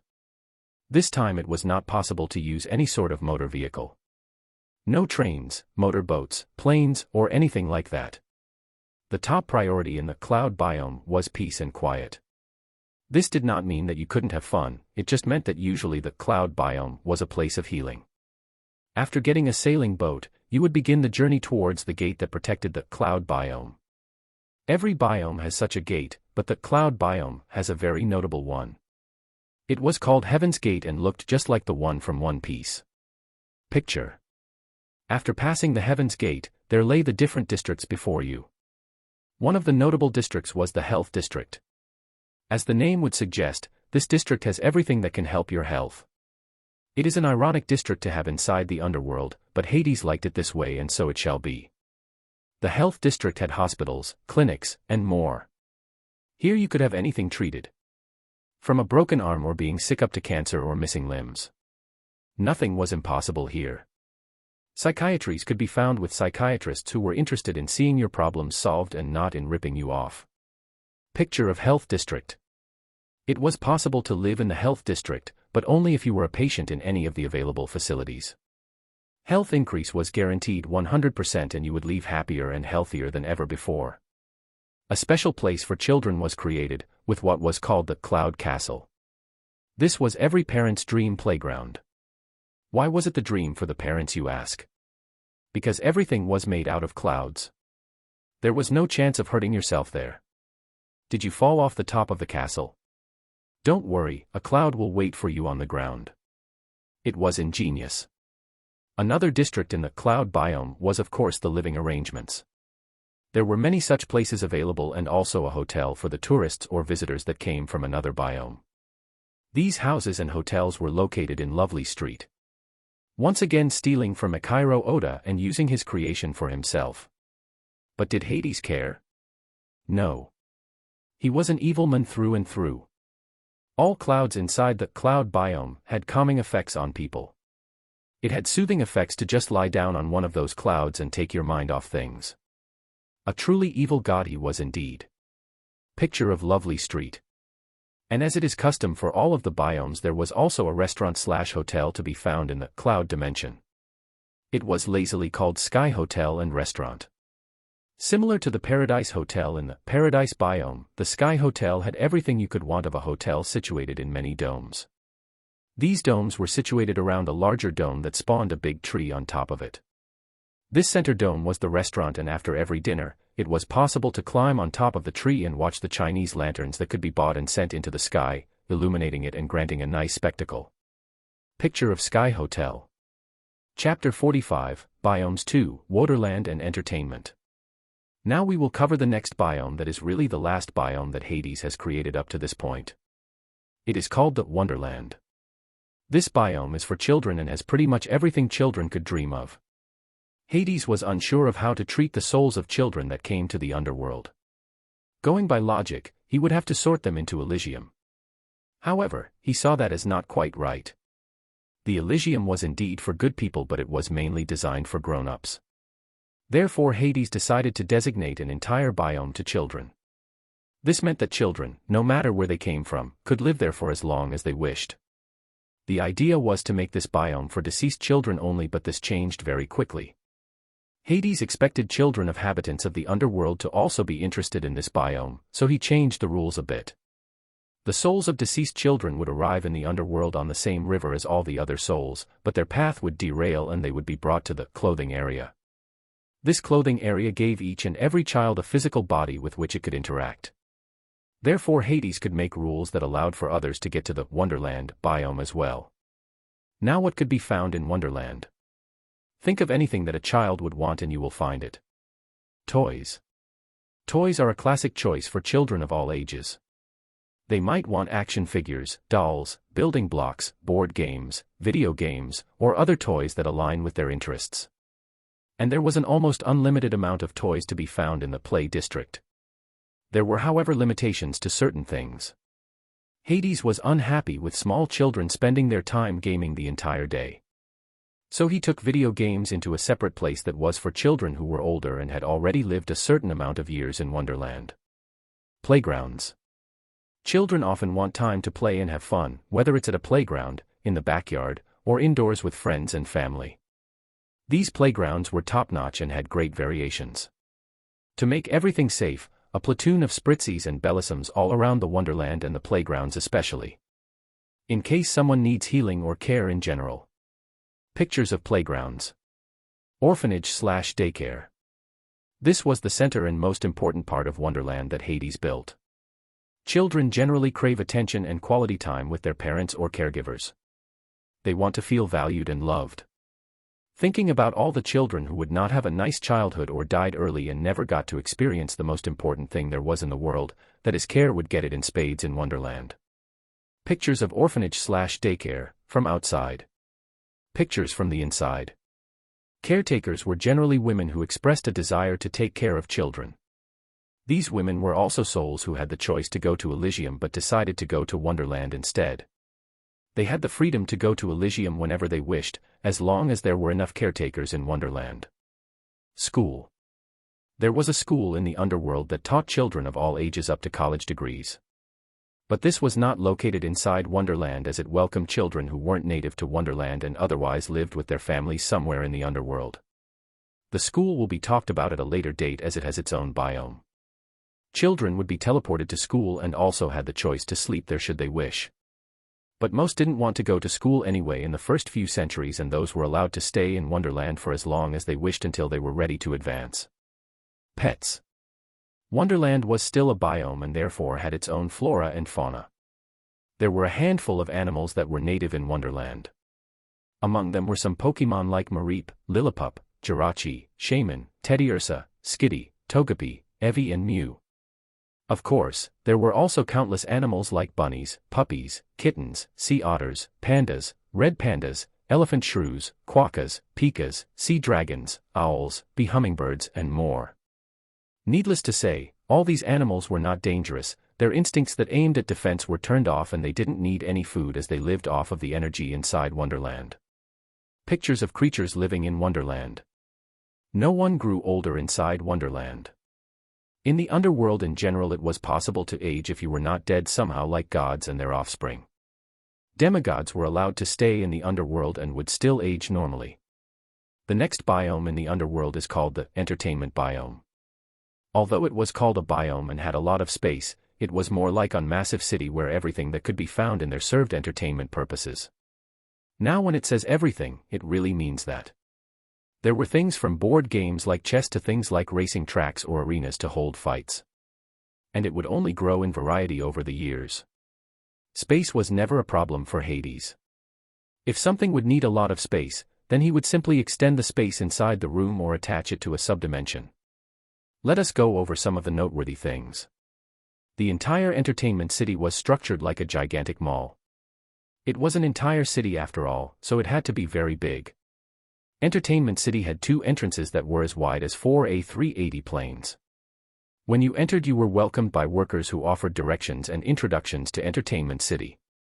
Each certain entertainment was to be found inside one such shop. It was similar to walking into a mall and then searching for cooking utensils. You went into a specific shop that had such utensils and then went to other shops. And it worked similarly in Entertainment City. Let us say you were interested in board games, particularly in chess. Then you were directed to District 0321. That meant that chess, which is a board game, is located on Floor 3 in Section 21. Picture of Entertainment City. Yeah, when it was said that Entertainment City was a biome in itself, it was meant literally. As mentioned, there were many things to do here. You could go and play board games of any kind. It was also possible to attend tournaments in your favorite sport or game. All the tournaments and competitions were held in the centermost part of Entertainment City. There were racing tracks for horses, cars, motorbikes, ships, planes, and all the other varieties. You could gamble in the casinos, attend different shows like a circus or theater, play any sport that you could think of or watch others play that sport. For everything, there was something that could be found, and if there wasn't, then it could be added. Picture stadiums. Something special and a central part of the entertainment district was the arenas. There were countless of those, and because fighting inside the underworld wasn't allowed, that was where potential disputes were handled. The Wizard Duel. A place for wizards to duel and fight each other. The space and surroundings could be changed as one wished. Picture. Robot fights. People who didn't wish to get down on each other physically could solve their disputes or arguments by commanding robots to fight. Picture. Tron Arena. Those who liked to fight in a futuristic type of setting could use the tools and vehicles from the game Tron. This also meant that you could die should you lose. Picture. And now for the cooler and grander arenas.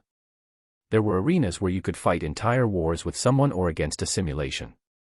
And where did such wars take place? In subdimensions that created what you wanted. One such subdimension was the Naval War Arena. This beauty simulated naval fights. You could input the respective age the enemies were supposed to be from and then use whatever navy you wanted to fight them. These fights were fought for real. How did this work? In the beginning, each player or contender had a fixed amount of resources. These resources were used to create different types of golems. These golems of the same type all looked the same. You could buy different types of golems at the start of the war, and then depending on how you handled your resources and how the war went, you could create more and different types. In the Naval War Arena, this would go something like this: you had a fixed amount of energy that was necessary to create golems. Let us take 1,000 for example. To create a sailor you would spend 1 energy, and to create a navy soldier, you had to spend 2 to 3 energy units.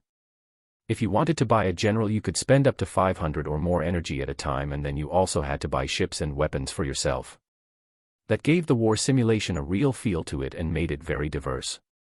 You would have to account for the tides, the weather, your ship and weapons, and the manpower you had. Needless to say, all of this took place inside the subdimension, and you were in a water world that had islands and maybe land. Picture.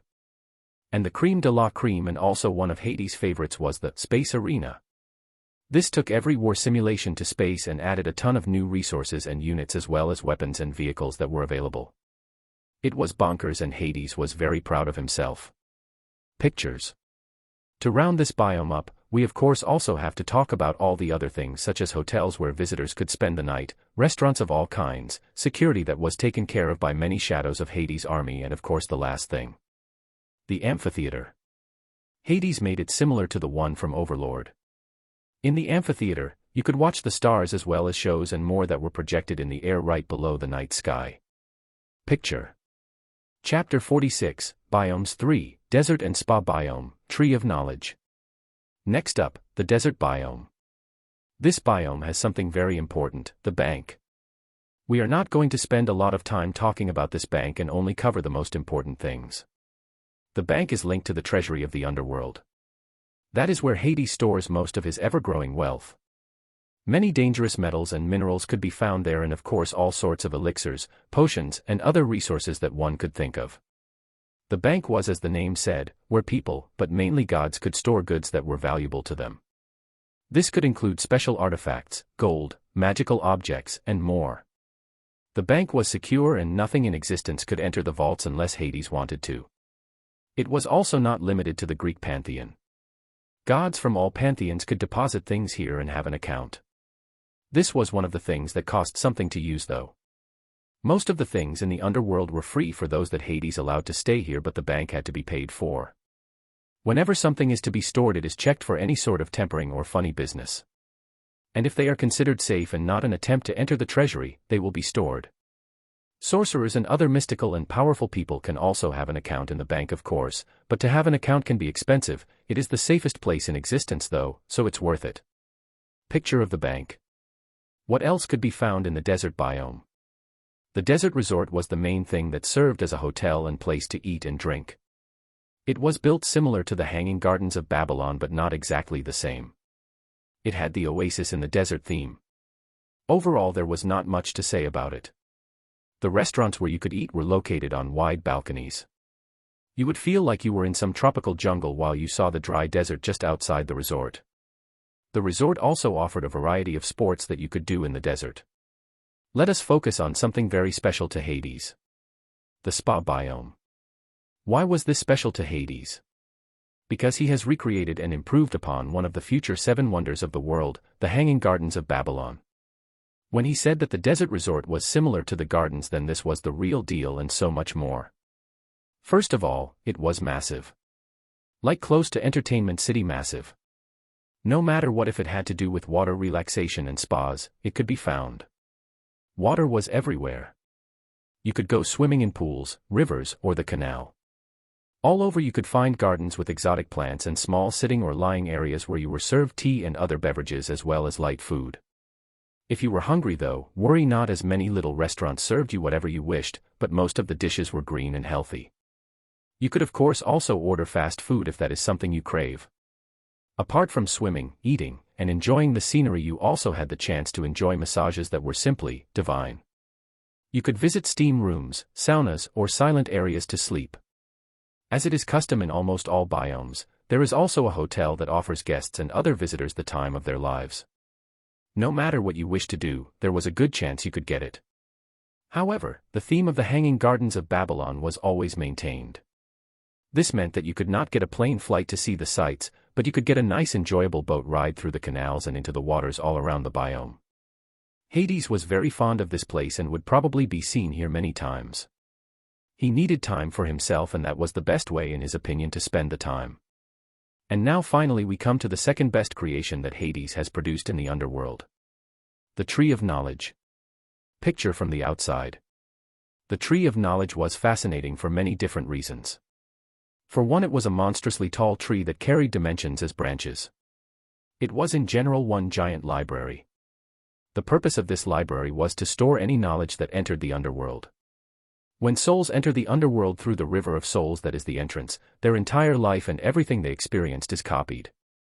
The Tree of Knowledge takes and stores all the knowledge of the deceased and sorts it into the respective parts of the library. This means that entire life experiences and life knowledge will be stored. All their skills will be recorded, and a how-to book will be created. Should such a book already exist, additions will be created or mistakes will be corrected. Librarians are necessary to take care of everything here. One librarian is responsible for one branch each. More would be impossible. Each branch of the tree covers one specific topic. This could be cooking or gardening, biology, physics, maths, or anything else. The more time passes, the more souls come to the underworld, the more knowledge is recorded and the bigger the library becomes. The habitants of the underworld are allowed to enter the Tree of Knowledge and read in a cozy corner whilst having some tea and biscuits. Taking books outside is illegal and will be punished. Outsiders or visitors are not allowed inside the Tree of Knowledge. This is a very special privilege that only those whom Hades has allowed to permanently live in the underworld. Those who think they can get rich by copying books and then selling them in the overworld will be punished.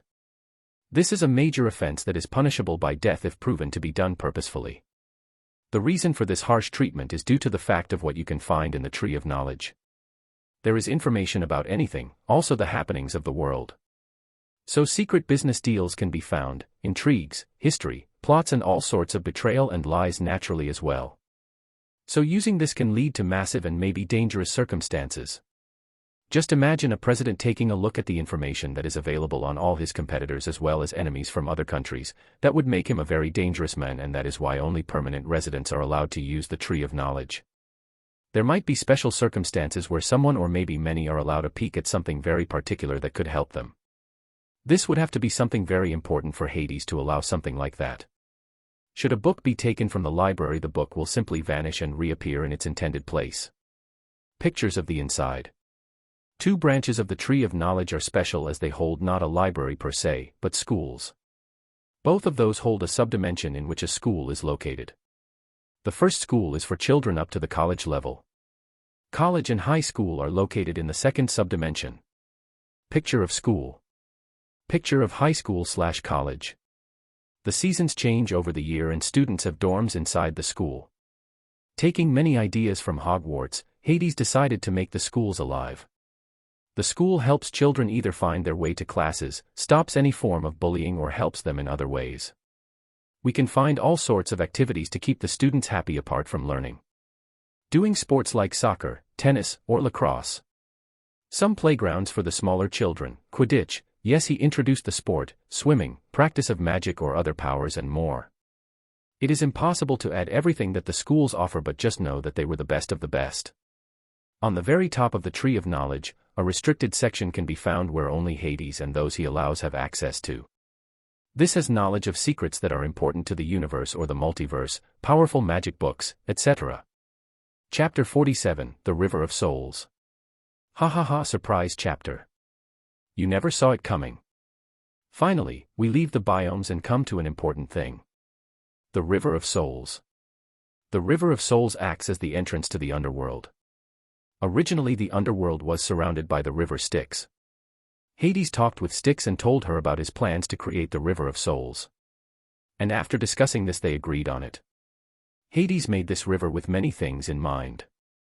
At first, there was access for souls. Unlike the mythology version, Hades had no interest in stopping souls from entering. He didn't want them to become lost souls and wander along the River of Souls because they didn't have drachmas. No, he decided to make the entrance free for souls. But only those that are deceased. Not living beings. Those had to pay exorbitant prices to enter. Sharon will be the one commanding the boat across the River of Souls and bring the souls to the underworld.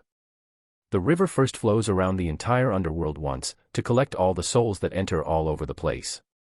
After that, Sharon commands the ship to flow along the river. The River of Souls was very important as it housed souls. These souls were artificial souls that were created over the course of time. The purpose of these souls that are inside the river is the purpose of devouring those who entered uninvited or unwanted. That's right. The souls have the ability to check whether someone is allowed access to the underworld. If someone doesn't pay or forces himself in, they will be devoured by them and all their belongings will go to Sharon. And those that have been devoured get turned into the same souls that live in the river. To be condemned to roam the river for intruders and enemies. The River of Souls follows a set path through the underworld that leads it through different dimensions and biomes. None of those that have been discussed are the ones the river passes through. The river passes through the shadow dimension. A dimension created by Hades, that is connected to his personal shadow. This is the dimension where all his shadow soldiers live and reside. They act as the main defense and attack force, in the off chance that something goes wrong or they are under attack. Those who are on Charon's boat and ride through the shadow dimension will feel great depression, oppression, and even fear. It is entirely dark and strange sounds can be heard all around. All around shining eyes can be seen, looking at the souls or passengers and judging their threat. The river then leaves the shadow dimension and gets to the sorting area.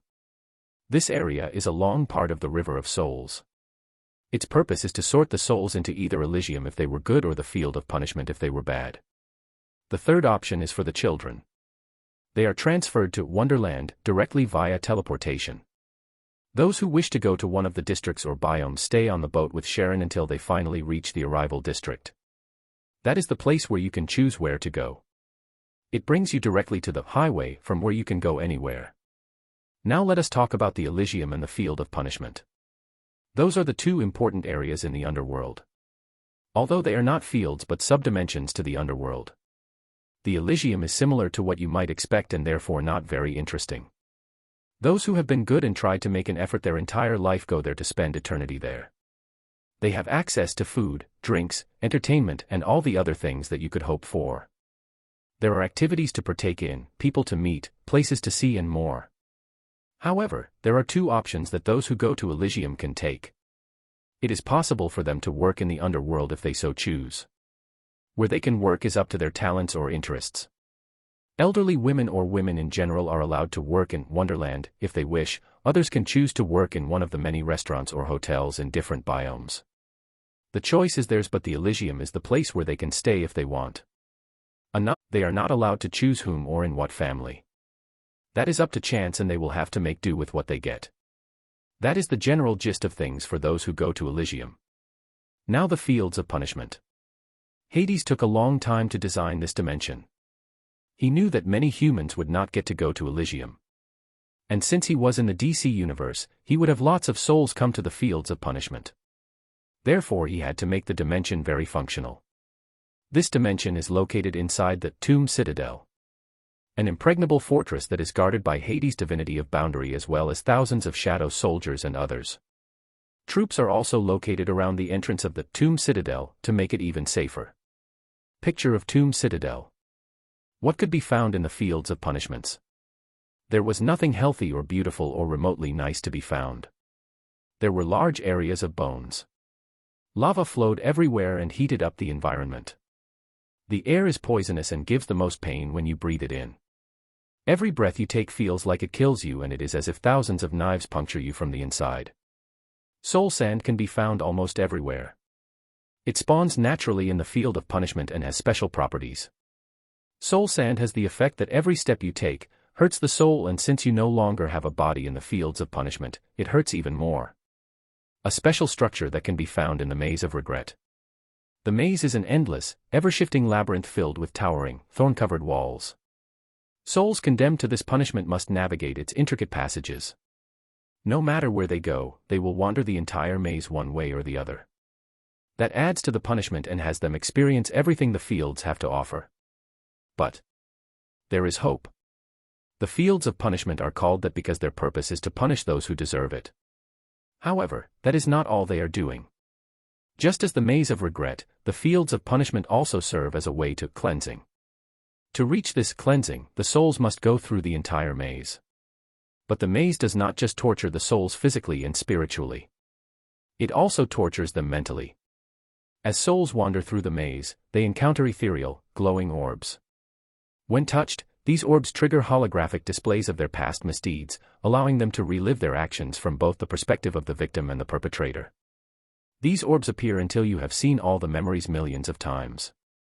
And you cannot advance the maze before you see them as many times as the maze deems appropriate. Now what about those that like what they did? What about those who love to see their past actions? Well, as souls progress through the maze, they carry with them a physical representation of their remorse, a symbolic weight. The weight increases as they approach the center of the labyrinth, where they must confront the core of their wrongdoing. This weight is not just weight. It carries with it pain and suffering. It doesn't matter whether you like pain, the dimension takes away your preferences and makes you experience pain that no one likes. The power of boundaries from Hades makes sure that everyone suffers, no matter what they liked or didn't like when they were alive. Souls must continuously navigate the Maze of Regret. Even if they reach the center, they are not immediately freed. No, now comes the part where they will start to be cleansed. Cleansing is made up of 3 parts. The first part is called the Izanami. This is an illusion that allows souls to experience and feel all the things that happen inside it. They will be confronted by all those that they have hurt or killed, and they will not be let out until they see the wrong in their past actions. That is the only way to get out of Izanami. Izanami can't be tricked by words or tricks. There is no escaping it. Not unless you have truly changed. After Izanami, the next step is the penance field. Just like the penance stare from Ghost Rider, the penance field lets the souls experience all the things they did from the view of their victims. Now it would make sense to have the penance field before the Izanami, but that is not the case. The penance field is only there for suffering. And just like the maze, it doesn't matter if you like your actions or are crazy. Those would not have made it through the Izanami. No, those that pass the Izanami are in their right mind and will experience everything and suffer fully. Now on to the last step. The last step is the full cleansing. This means that they will give up everything that made them who they were, memories, character, likes, dislikes, etc. They will lose everything that made them who they were and leave them in a blank state.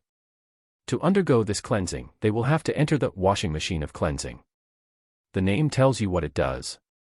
Souls go inside the washing machine of cleansing, and the machine begins the process of cleansing. Like a normal washing machine, the machine spins at high speeds to get the laundry clean. Only that this time the laundry is the souls and the dirt is their state of being. Their characters, memories, likes, dislikes, emotions, everything is pressed out of them. Now after this process is over, they have been fully cleansed. If they have gone through those 3 steps, they are cleansed souls. What does that mean? These souls have been turned into Asachis. They are like a white canvas, ready to be painted on. What do these Asachis do then? Asachis have a variety of different uses. They can serve as servants in many different households, act as defenders of the realm, fight, be used as building materials, take jobs, and many more. Their look is the same as the Asachis from Bleach. They are white humanoids with teeth as eyes. What happens with those that do not make it through the Izanami? These souls will also get everything stripped from them. But unlike Asachis, they get cursed. Chapter 48, the END. The last thing to talk about is Hades' palace. He lives in the underworld and has a primary palace in the first district. He built it similar to Asgard where Odin and his family lived. Pictures. Generally, here you can find a lot of things that have to do with the organization of the underworld. If there is some kind of problem, then there is a building that can handle it.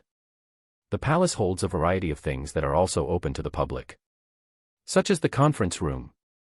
This room is for emergencies and is a room that can hold as many people as it needs. Citizens of the underworld can come here in times of war, for example, or when something else comes up to discuss it with each other and maybe even ask Hades himself for help. In the future, Hades can also imagine heroes coming here to discuss plans for fighting monsters, but that will not happen often. There is also a giant dining room where Hades invites guests of high esteem. This would include but not be limited to gods from his pantheon and others as well, primordials if they have something to talk about with him, some members of the Endless, some superheroes or maybe even villains, and other guests that Hades thinks are worthy to dine with him. Hades and his family will not live in this palace though. He has created a palace and base for himself and his future family somewhere else. And this place is another dimension. Hades wanted to create something special for himself and his family. He wanted them to have time alone and enjoy themselves if they wished. Hades had lots of responsibilities, but he also had plans to get many helpers to deal with most things. So he needed a place to himself. Somewhere, he could do whatever he wished and no one would bother him. So what did he do? Well, he focused on his divinity of boundaries and created a dimension that holds nothing. The literal END. He created an entrance that was guarded by his power inside the palace in the underworld. That way he could come and go whenever he pleased. After he created an entrance, Hades dived right in and began the long task of building his END base.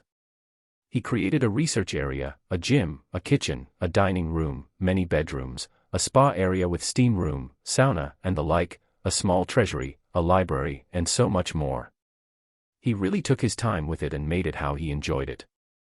He would spend a lot of time here, so he had to like how it looked. Next to the base, Hades created a small home where his kids would get to live when they were old enough. Should he ever marry, he would need some alone time and not always be around the children. Picture of the children's base. Picture of the END base.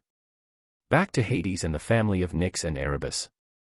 So that was pretty much everything for now, Hades said after he had shown them the last thing.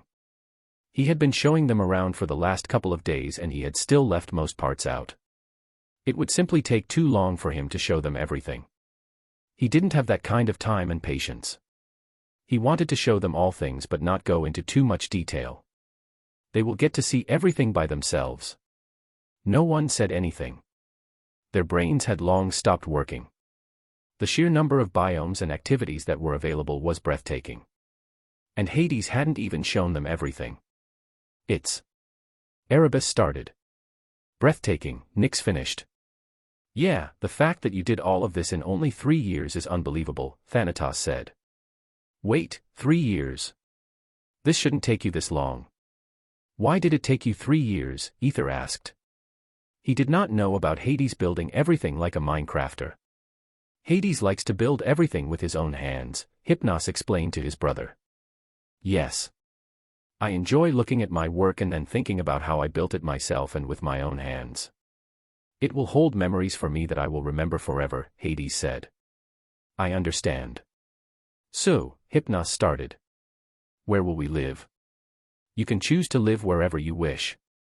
The options are all there and you can decide to pick any one. I will also begin to accept gods that fit to live here. 2 are Hecate and Nemesis, as you know. I'll go and visit them soon and tell them that they can settle down here. I find it very generous of you to open the underworld like that, Hades. I would not do that personally, especially after what I have seen in the library, Nick said.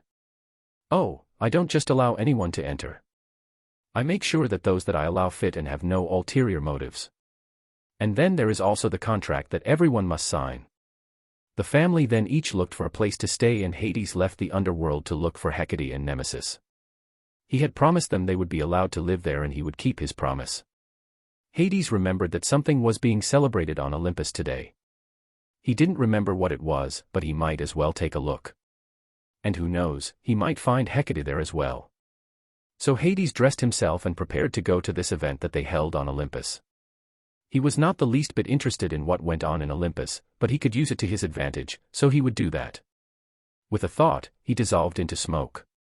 On Olympus, all the important gods were invited. It was a grand occasion. Zeus and Hera's first child had been born. Everyone was in high spirits and couldn't wait for the king and queen to come out and show their child. All of Zeus and Hera's siblings were here, almost all. Hades was not here.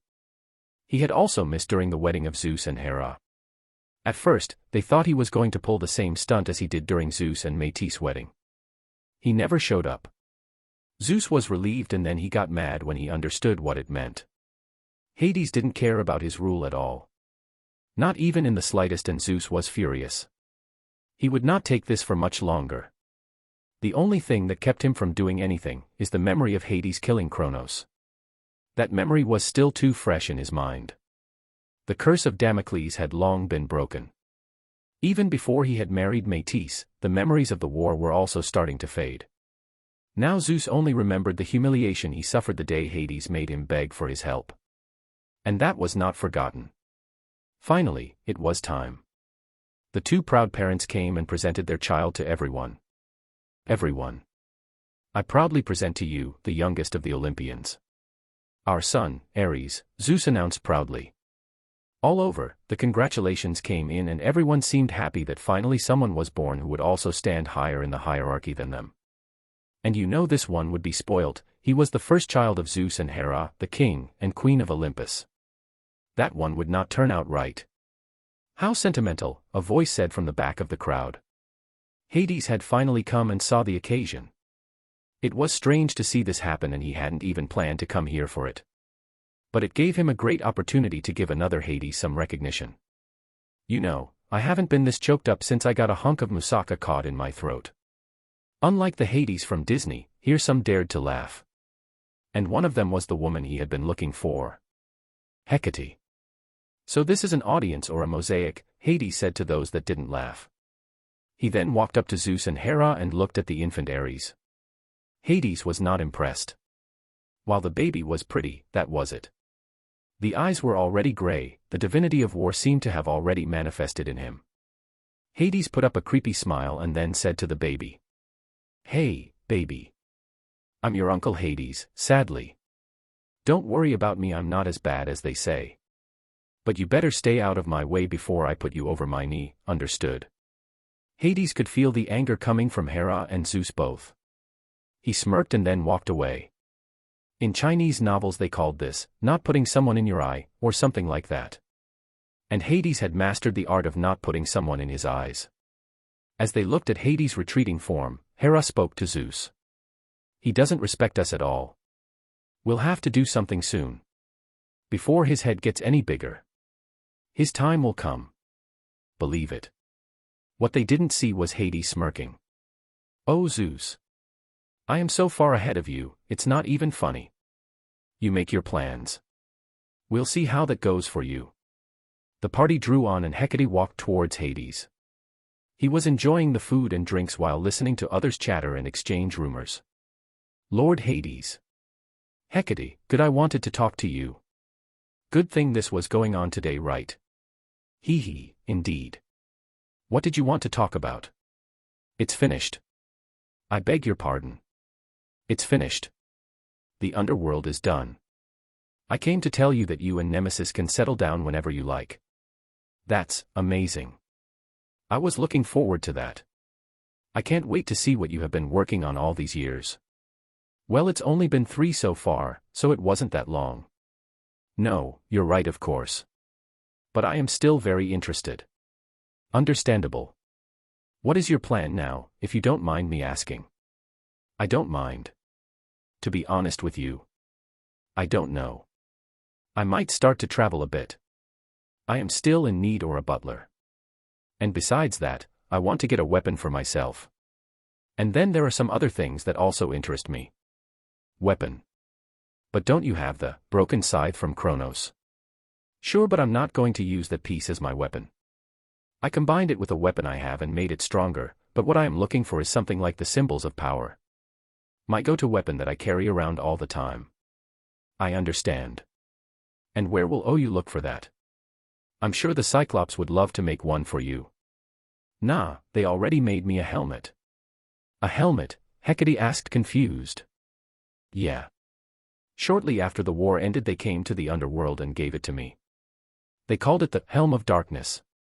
It allows me to become invisible and spreads fear to all those around me. It is quite a good helmet, but there is no war going on right now, so I'll probably put it in my treasury. He. You talk like a spoilt brat. To think that you still want something else. Well, you're not wrong, I guess. But I want a weapon that connects with me on the deepest level. Something that totally represents who I am. Do you get any of this? I understand.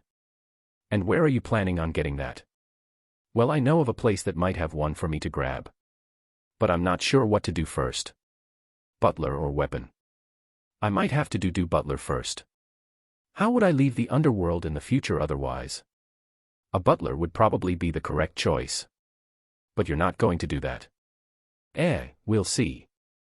It's not that crowded in the underworld yet. That might change in the future, and I still have my shadows helping me. Whatever you decide, I am happy to help. Thank Hecate. Well then, I'm off. See you in the underworld, Hecate, and greet Nemesis for me. Chapter 49, Revelations. Hades POV. The sphere of the gods, I asked. Yes. You don't know that, do you? Hecate said with a victorious smirk. She was happy that there was finally something that she got over me. I had to smile when I saw her smirk. I enjoyed Hecate's company. There was this deep friendship forming between us that I came to enjoy. Not love, mind you, but I knew that I could count on her and she could count on me. I finally found a friend apart from the family of Nyx and Erebus who adopted me. I was in Nyx's house, or palace rather. She had built something for herself. I said that if you wanted to make a place for yourself, you would have to make it with your own hands. Those were the rules in the underworld. It was called the Minecraft policy. And she built herself a ginormous mansion. At the moment we were in her study where she did her experiments and tried out new spells. I found out that she was a lot stronger than I gave her credit for. How she used her spells and how fast she was in using different spells, that was impressive. She was explaining to me what the sphere of the gods was. I forgot about that, and now that she mentioned it, I started to remember. No, I don't. So could you please explain it to me, Great Witch with 3 heads? I told you not to tell anyone. And I didn't. Stop mentioning it all the time. Why does it give you trauma? Ha ha ha ha. No. Ha ha ha ha ha ha. Stop it. Okay, calm down, phew. Haha, I don't mind your true form. I just like to tease. There's nothing else to do nowadays. The underworld is finished for now, and we're practicing magic, so that's it. There is something you have to do. Zeus has called a meeting of the Olympians, don't you remember? You have yet to go to a single one. Whatever. They can discuss their areas of influence among themselves. Death and the dead don't care about that. In the end, they all come to me anyway. What's with that evil smile? That's my, all according to Kaikaku smile. Why are you using Japanese for that? It just works. Now please tell me about the sphere of the gods. The sphere of the gods is a metaphysical reality whose inhabitants exist on a higher plane of existence than the inhabitants of the 52 realities. It is the source of all magic existent. Hecate started her explanation. The source of all magic. Tell me more. At the dawn of creation, magic existed in its raw form within the plane that would become the sphere of the gods. It was promising and pure, as it surrounded the forming multiverse. From that energy, the first magical being shaped herself out of the cosmos. And guess who that is? Hecate looks smug. Wait. No way, I said. Yes, way. You. Indeed. I'm much more awesome than you give me credit for. I guess I do, you're also older than I give you credit for. Hey. Anyway, moving on. The sphere of the gods is home to most if not all of the gods and immortals that exist outside the multiverse, who each reside in one of 8 realms that make up the sphere of the gods. The sphere of the gods is composed of 8 realms that each act as a polar opposite to another realm within the sphere of the gods, such as the shining new Genesis which acts as the polar opposite to the fiery apocalypse. I'm sure you'll come to see them at one point or the other, considering your power. Each of the realms within the sphere of the gods is directly connected to at least one reality within the orrery of worlds which greatly affects the natures and developments of the universes they are connected to, as well as those in close relative proximity to them. Interesting indeed. What about traveling to those realms? And what is our realm called then? I would be more than interested in meeting some other gods apart from our boring group. Travel between the sphere of the gods and the other planes of existence in the multiverse is normally not possible but can be artificially achieved. Apocalypse is quite advanced. Natural portals to the sphere of the gods exist within the orrery of the world, such as our own Mount Olympus serving as a portal to the portion of Skyland that the gods of Olympus reside in. Wait. Are you saying that we reside in a realm with other gods from other pantheons? Yes. Then why have I never seen any of them? I might have to visit them at some point. Might make for some interesting development and meetings. Maybe one of them would fight with me, what do you think? Do not go around fighting gods from other pantheons. That might cause a war to break out, and we just finished the last one not too long ago. Didn't seem that much to me. Ugh. You are insufferable. So coming back to the sphere of gods then. The sphere of the gods is also the fount from which all magic flows into the multiverse and grants the gods and those who have godlike abilities their power, making it one of the 7 forces of the universe. Hecate finished her explanation. Now I was intrigued. I remembered this from reading about it. The 7 forces of the universe were some interesting powers, and some of them would fit me well. I am thinking about the Death Force and the Void Wind, as well as the 6th note. Wait a moment, the 6th note. Hecate. Quickly tell me what you know about the 6th note, I tell her. I need to know whether my thought is true or not. The 6th note. I don't know anything about that. Why do you ask? Third person POV. Hades stopped talking for a moment. He tried to remember. What did he know about the 6th note?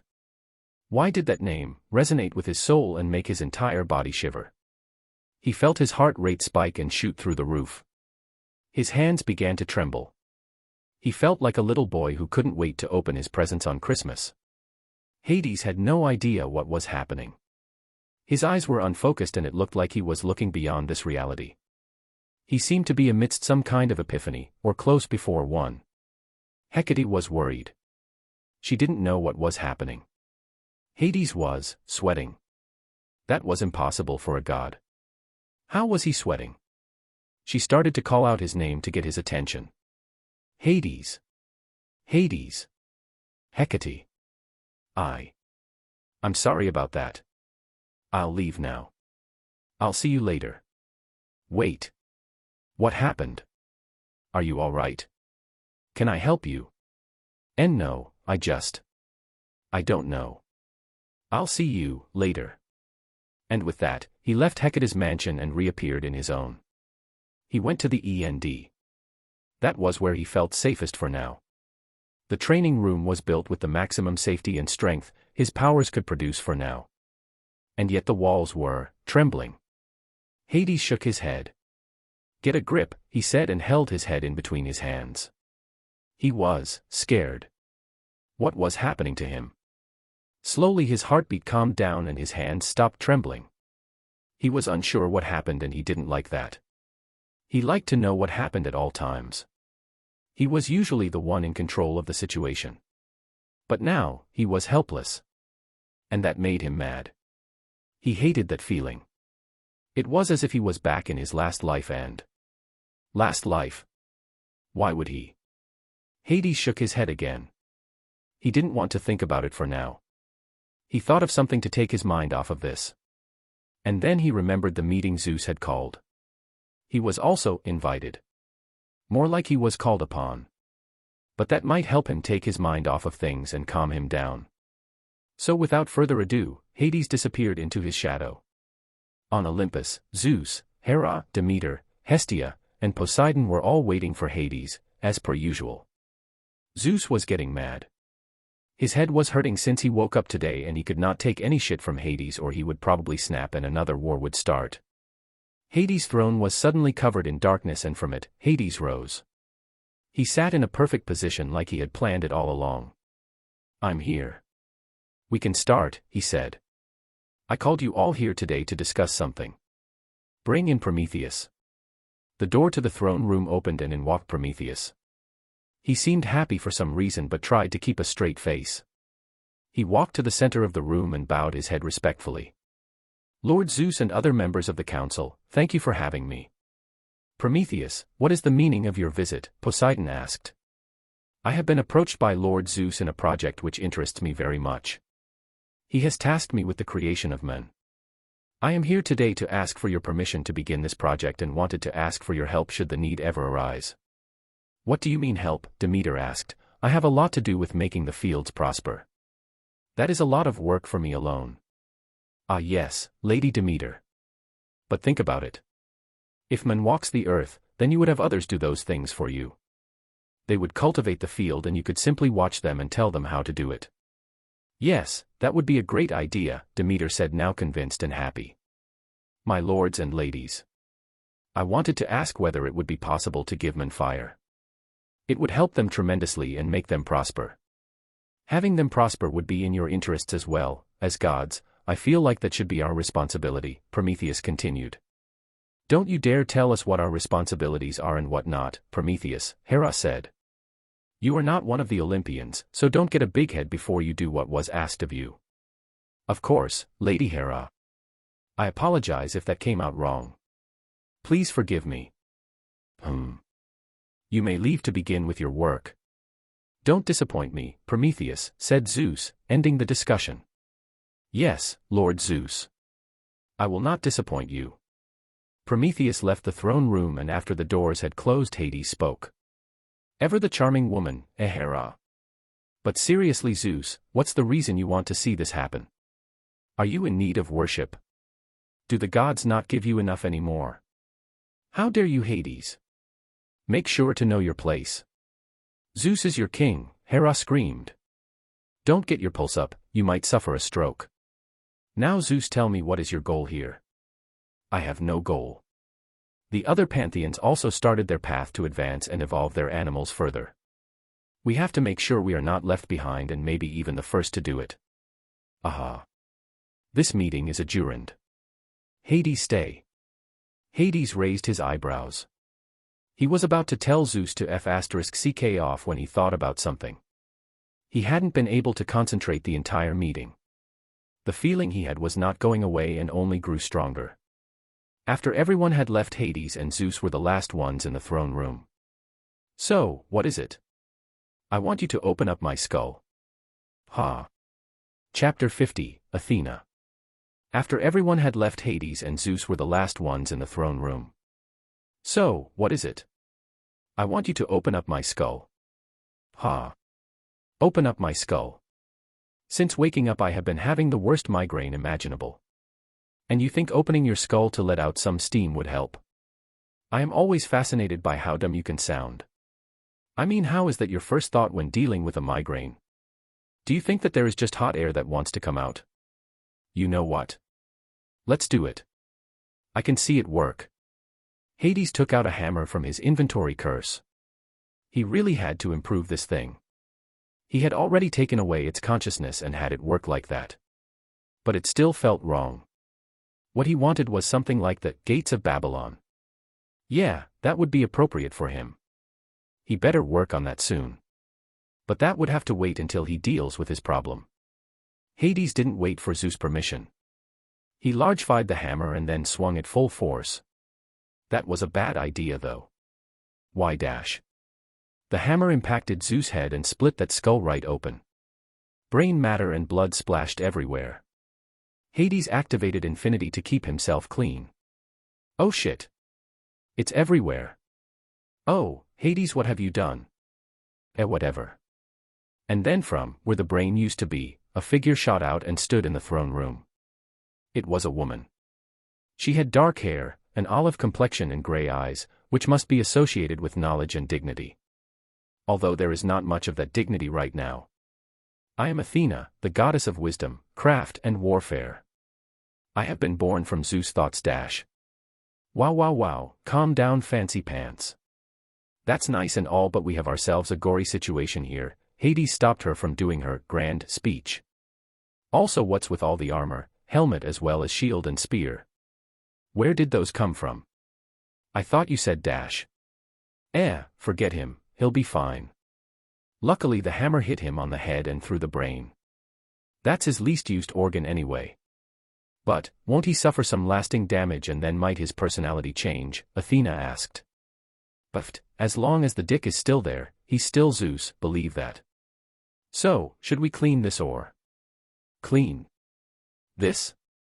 God no. We'll just leave through those doors and let him pick himself up. You can't kill the dumb ones that easy. They're like weeds, they always come back. Athena looked at Hades in a questioning way. You don't have a very high opinion of your king. Why is that? Oh. Are throwing the first stone then? Better make sure that Daddy Dearest doesn't find out your little secret, Hades said with a devious smirk. How do you know that? Why so surprised? There is no chance I would ever believe that Zeus' thoughts could produce something, even less a goddess and one of wisdom no less. Ha ha ha ha. That was a poorly thought out plan. But you'll get an A for average. Athena looked at Hades. He was not how her mother told her. He seemed to be laid back without a hidden agenda for power. But she had to wait and see. If he told anyone who she was, then that could ruin her plan to punish her father. She had to make sure this was kept a secret. You might want to curb your bloodlust, Hades said and looked at her. His eyes glowed light purple with hints of red. Athena could feel the pressure building on her and stopping her from breathing. Or you might get hurt, he finished. The pressure stopped and she took deep breaths. Remember, goddess of wisdom, if you prepare to kill, you should also prepare to be killed. Some things are not to be hunted, because there might be more to them than meets the eye. Still waters, run deep after all. After saying that, Hades sunk into his shadow again, leaving Athena to herself in the messy throne room. Athena POV. My name is Athena. I am the daughter of Métis and Zeus, the king of Olympus. When my mother was pregnant with me, Zeus got a prophecy that stated that one of his children that he would have with Métis would grow to be stronger than he is. So to stop that from happening, he tricked my mother into turning into a fly and then swallowed her. How ironic. I was born inside Zeus' stomach and was taught by my mother. It was hard for her and she told me all about the history of the world that she knew of. I could see the pain and betrayal she felt. She spent some years raising me and teaching me everything she knew and also everything she knew about the family of my father. The Olympians as they were called. The new rulers of Olympus. None of my uncles and aunts seemed like much, except my uncle Hades. Mother told me what she knew about him and how she regretted ever making an enemy out of him. She told me never to anger him or get on his bad side. I wasn't planning to, but the more I heard, the more I was unhappy that he didn't help my mother. I deduced that he could have, had he wanted to. When I confronted Mother with that, she just smiled.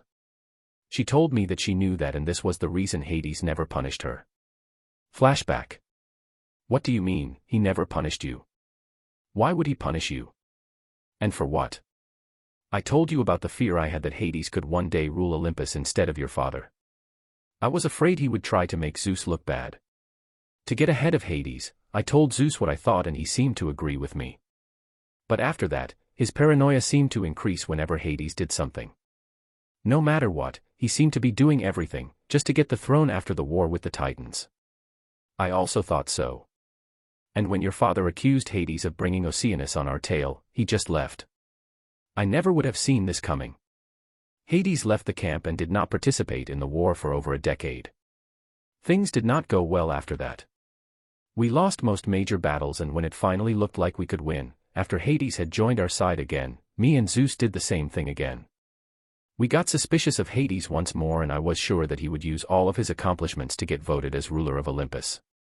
He did not.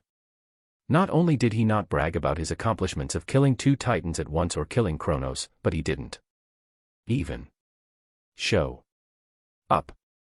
He didn't care about becoming king or ruling. While Zeus and I were making plans to secure his rule, Hades was just relaxing and didn't care about us at all. That is why I know that this is my punishment from Hades. He punished Zeus by cursing him, but he never punished me. And now, I am here. You are correct. Hades could have stopped this, and the fact that he didn't mean that he wanted this to happen. Flashback end. This was huge. Because not only did this mean Hades wanted to punish my mother, it also meant that he knew this was going to happen. And that made him dangerous. The moment I thought about taking him out, to preserve my secret, he noticed and pressured me. He didn't even look mad. Just amused. But his eyes were dangerous, and I understood at this moment. Hades is dangerous. Third-person POV. The doors to the throne room opened, and in came the rest of the Olympians. What happened here? Where is Hades? What did he do? Hera screamed. I am Athena. I have been born from Zeus thought. This has given him headaches since this morning. Zeus asked Hades to help him open his skull, and it would seem that Hades used a bit too much force. You think? After a long explanation, Hera finally seemed to calm down. Zeus was slowly regaining something that looked like a head. Not long and Zeus would go back to his usual self of a philanderer. Meanwhile with Hades. Hades was in the END again. He was currently sitting in the training room. That was the sturdiest room there was in the underworld. Not only could it withstand the chaotic forces of the void, but it could also take his strongest attack and not budge. But as he sat in a meditative position, the walls were trembling again. There was something wrong with him, and he had to deal with it now before he destroyed everything he had built. He could feel it in the deepest parts of his soul that something had changed. He felt like a caterpillar that should now get ready to become a butterfly. But he didn't know how. What was he supposed to do? Hades let the talk with Hecate pass through his mind. He remembered everything. She told him about the sphere of the gods, and that it was the source of all magic, and that it was one of the fundamental forces of the multiverse. That's right. It was then that something had happened. He remembered the fundamental forces from his past life. It was a big deal. He first found out about them because of the Flash and his connection to the Speed Force. But that was not the trigger. It was when he thought about harnessing these forces, or at least some of them, that his problem began. He thought about the Death Force, the Void Wind, and then the sixth note. Once again Hades fell into this epiphany-like state. It was as if something was trying to reveal itself to him, and he was so close to understanding what. What was the sixth note? The sixth note was the opposite of the dimensional superstructure. And the dimensional superstructure was the cosmic force which governs all things imaginable and unimaginable, and it is part of the harmonious forces. How did he know that? It was unclear. All that knowledge to his question seemed to pop into his brain. Now there was only the final straw. If the sixth note was the opposite of the dimensional superstructure, then the sixth note is the cosmic force beyond imagination and is unlocked when the impossible is glimpsed. The impossible is glimpsed, impossible. Of course. The impossible is glimpsed. Just like what he had. He had glimpsed the impossible. He used to be a human, living in the original reality from where all these comics were born. He had seen it and gotten wishes granted to him and had understood the most fundamental part of it all: it was all fiction. No. That's wrong. I used to be fiction. It used to be a comic, an idea, an imagination, but now it was real. It was made real through the fact that he perceived it as such. Was Bishop Berkeley right? It didn't matter, as it was all real now. Asterisk. Time stopped at that moment, and Hades' consciousness left his body and traveled beyond reality, beyond the vast void that encompassed it all, and became so fast that the friction seemingly made him dissolve into nothingness. When he opened his eyes, he was in a dimly lit room, sitting on a comfortable chair, and across him sat someone whose features he couldn't make out. Welcome. Adrian. It has been a while.